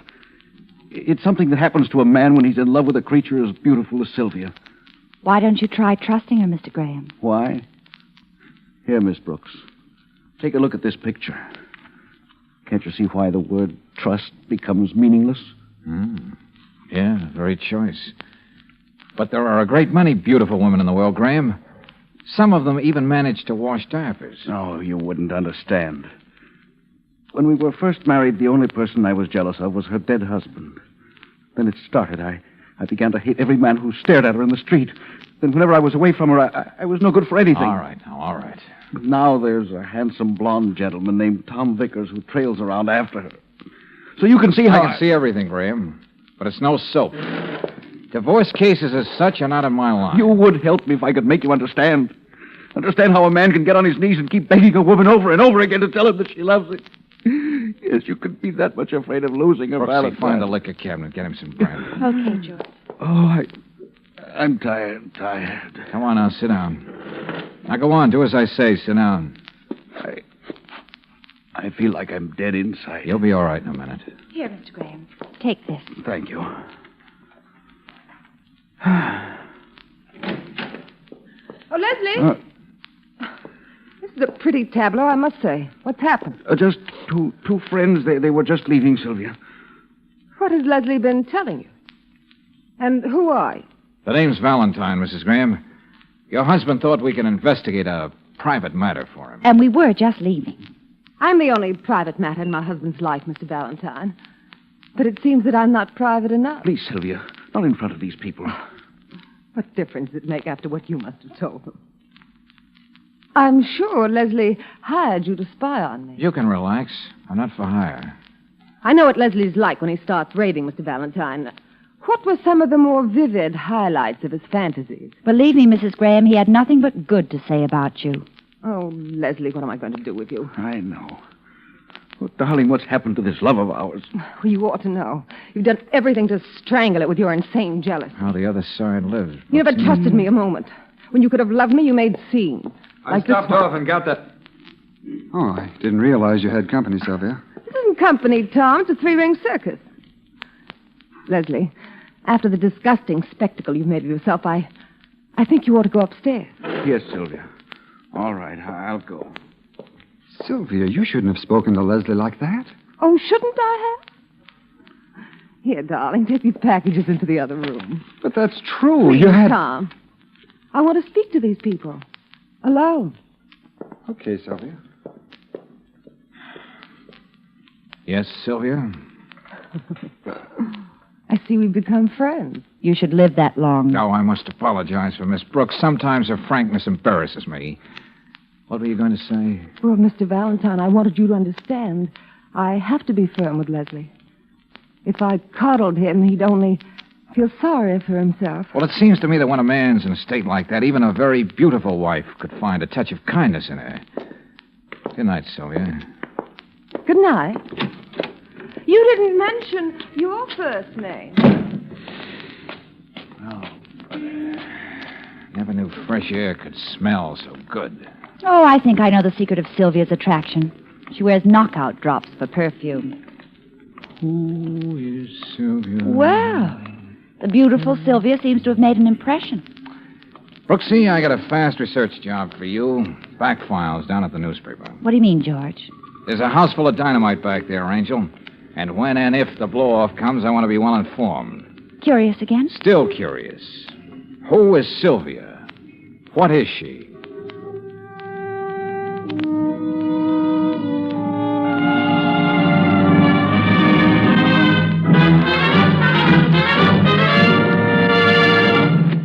George, I got all that stuff you wanted. And believe me, it took some digging. Good work, Brooksy. Let's see.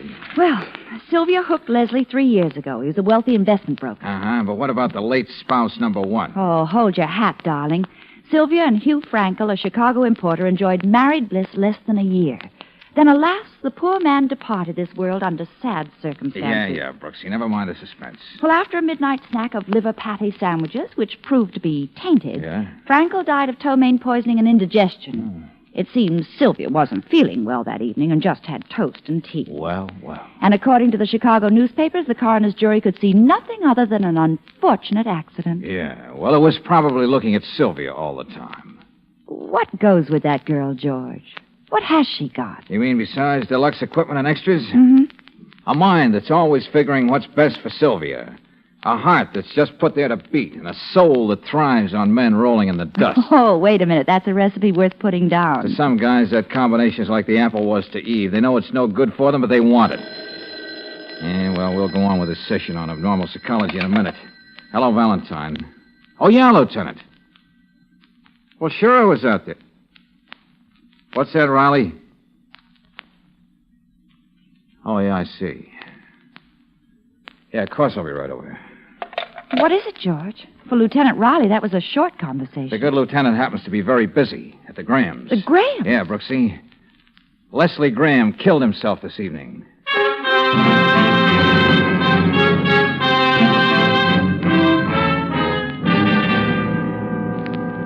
Valentine, you wouldn't find me here at all tonight on what looks like a routine suicide case, except for one thing. Oh, I'm away ahead of you, Lieutenant. You found out that I paid a little visit to the Graham homestead yesterday. Mm-hmm. Then I was afraid to stay away, if you know what I mean. Oh, we both know what you mean. Don't be so understanding, Miss Brooks. I'm sorry.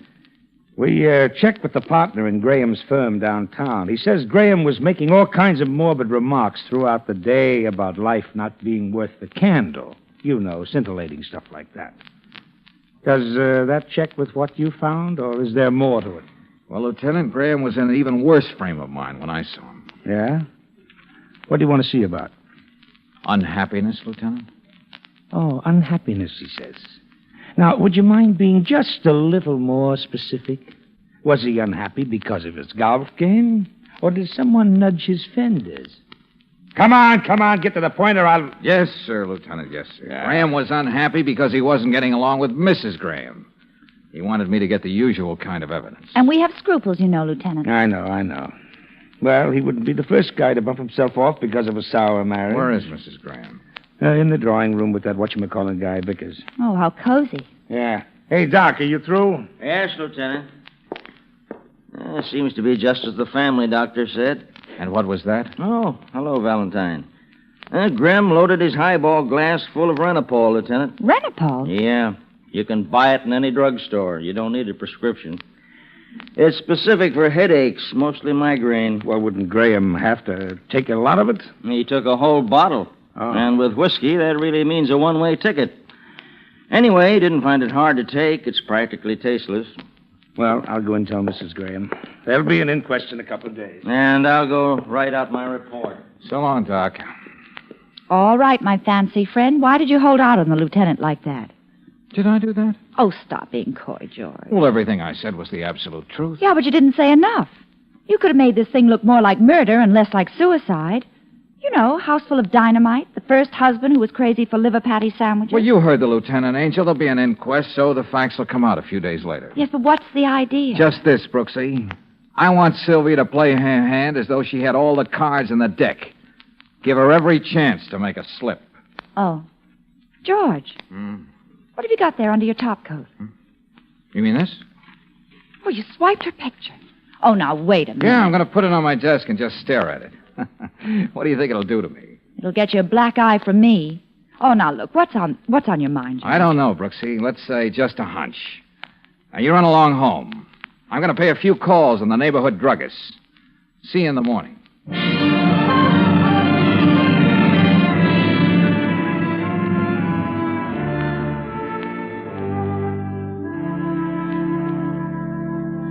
Now, let me see. Well, the fact is, I haven't seen Mrs. Graham in my drugstore in weeks. I see. The truth is, I sold one bottle of Renopal recently, and that was to a man. Yeah, well, what did he look like? Can you remember? Come on, try. Oh, that's easy. He was a big, strapping fellow. I was saying to myself, who'd think anybody like that would have a head here? Yeah, but what did he look like? Broad shoulders, blonde hair, like an athlete. That's enough. Thank you, friend.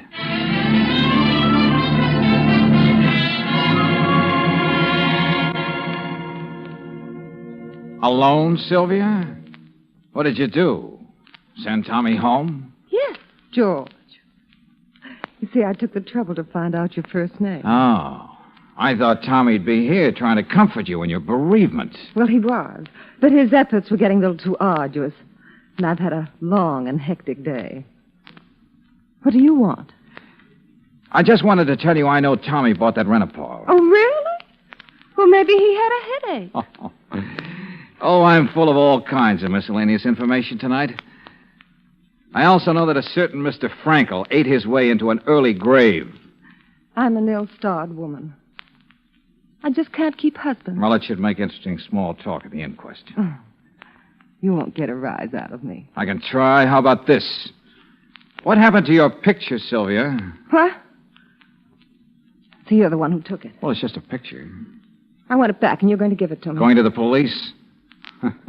You seem to have lost some of your poise, Sylvia. I swear I'll kill you if you don't get out of my life. I moved in to stay. You're going to change your mind. Wait a minute. Take it easy. Put that punch bowl down. It's probably worth a lot of dough. You forgot that I've got plenty of money. Watch.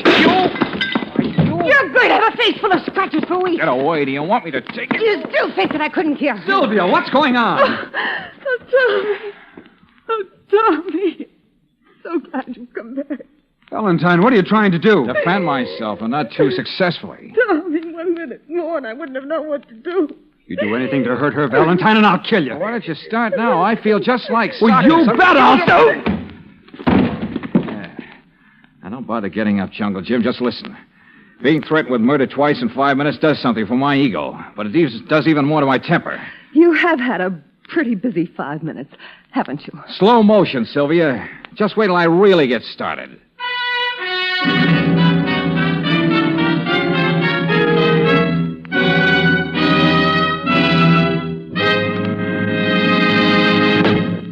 We'll return to tonight's adventure of George Valentine in just a moment. Brings you in deadly conflict with the wife, Sylvia.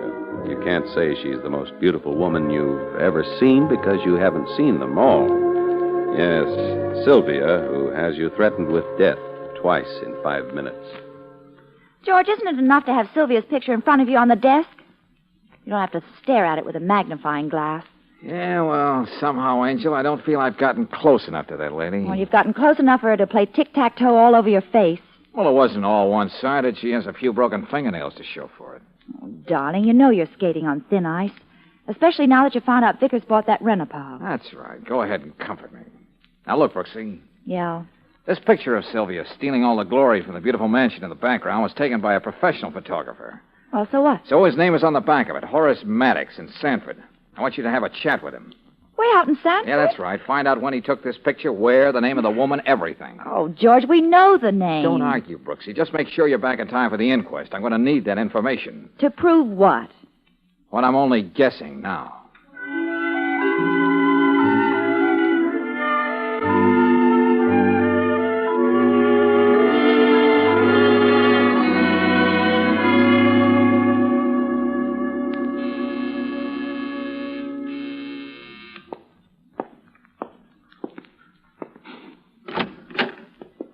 Well, Hello. I'm not used to receiving ladies in my apartment at this hour. Besides, I don't remember putting you on my list. Aren't you going to ask me in? I really ought to frisk you for deadly weapons first, but come on in. Thank you. All right, Sylvia, what is it? George, why can't you like me? Like you? Why, you're my fluffy little lamb. I know you think I'm here because I want something. Yeah, and I bet I know what it is. You were baking a cake and you just ran out of sugar. I want that picture. Oh, no, Sylvia, no fisticuffs tonight. No, this time I'm willing to pay for it, George. Hmm? In exchange, you can have me and everything I've got. Wow, that's like being offered Fort Knox and throwing in Hedy Lamarr as an afterthought. I think I'd like the arrangement, too.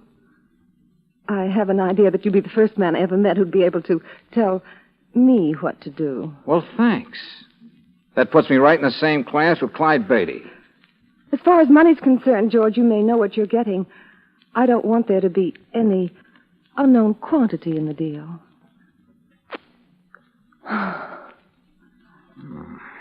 And to think they go to all that trouble to make an atom bomb. Well? Look, Sylvia, I want to live a little longer. You're as treacherous as the ragged edge of an open tin can. Now, get this straight. I'm sticking with this case, even if it gives me gray hair and bursitis in the left shoulder. All right. Now I've got a surprise for you. Here we go. Yesterday, Tommy Vickers and I were married. Okay. You can stop rocking on your heels, George. Married to Vickers? And still making fancy offers? That could have been arranged. You just have to wait a little while. Oh, brother, this is the jackpot. First Hugh Frankel, then Leslie Graham, then Tom Vickers. Then eventually one George Valentine. I don't know what you mean. Are you crazy? Never mind that. Let me tell you why I married Tom. No, let me tell you. Because I'm a chump, a knothead.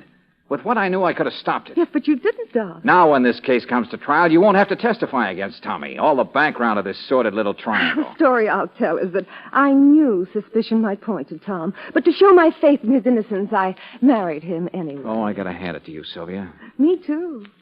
The other way. It's too bad one of us has to lose. And it's not going to be me.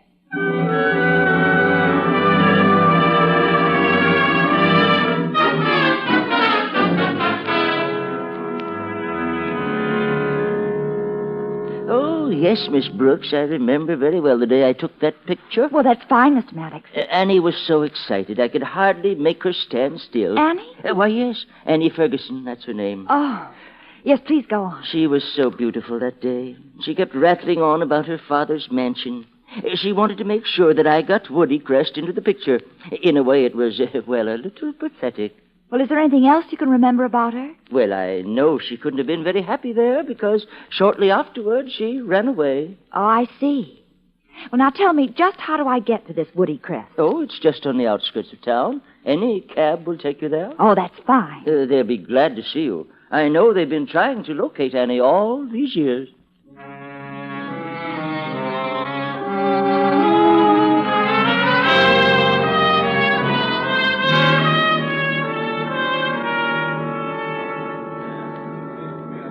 All right, everybody, we can start now. This is Assistant District Attorney Griggs. This is all going to be very informal. We ought to be out of your house in a little while, Mrs. Graham. Oh, that's all right, Mr. Griggs. I'm supposed to assure all of you that you're not supposed to say anything here today that might incriminate you, just in case what transpires here warrants an indictment. Is that clear? Yeah, sure. We all know the circumstances of Leslie Graham's death. Do you have any further comments to make on your autopsy report, Coroner?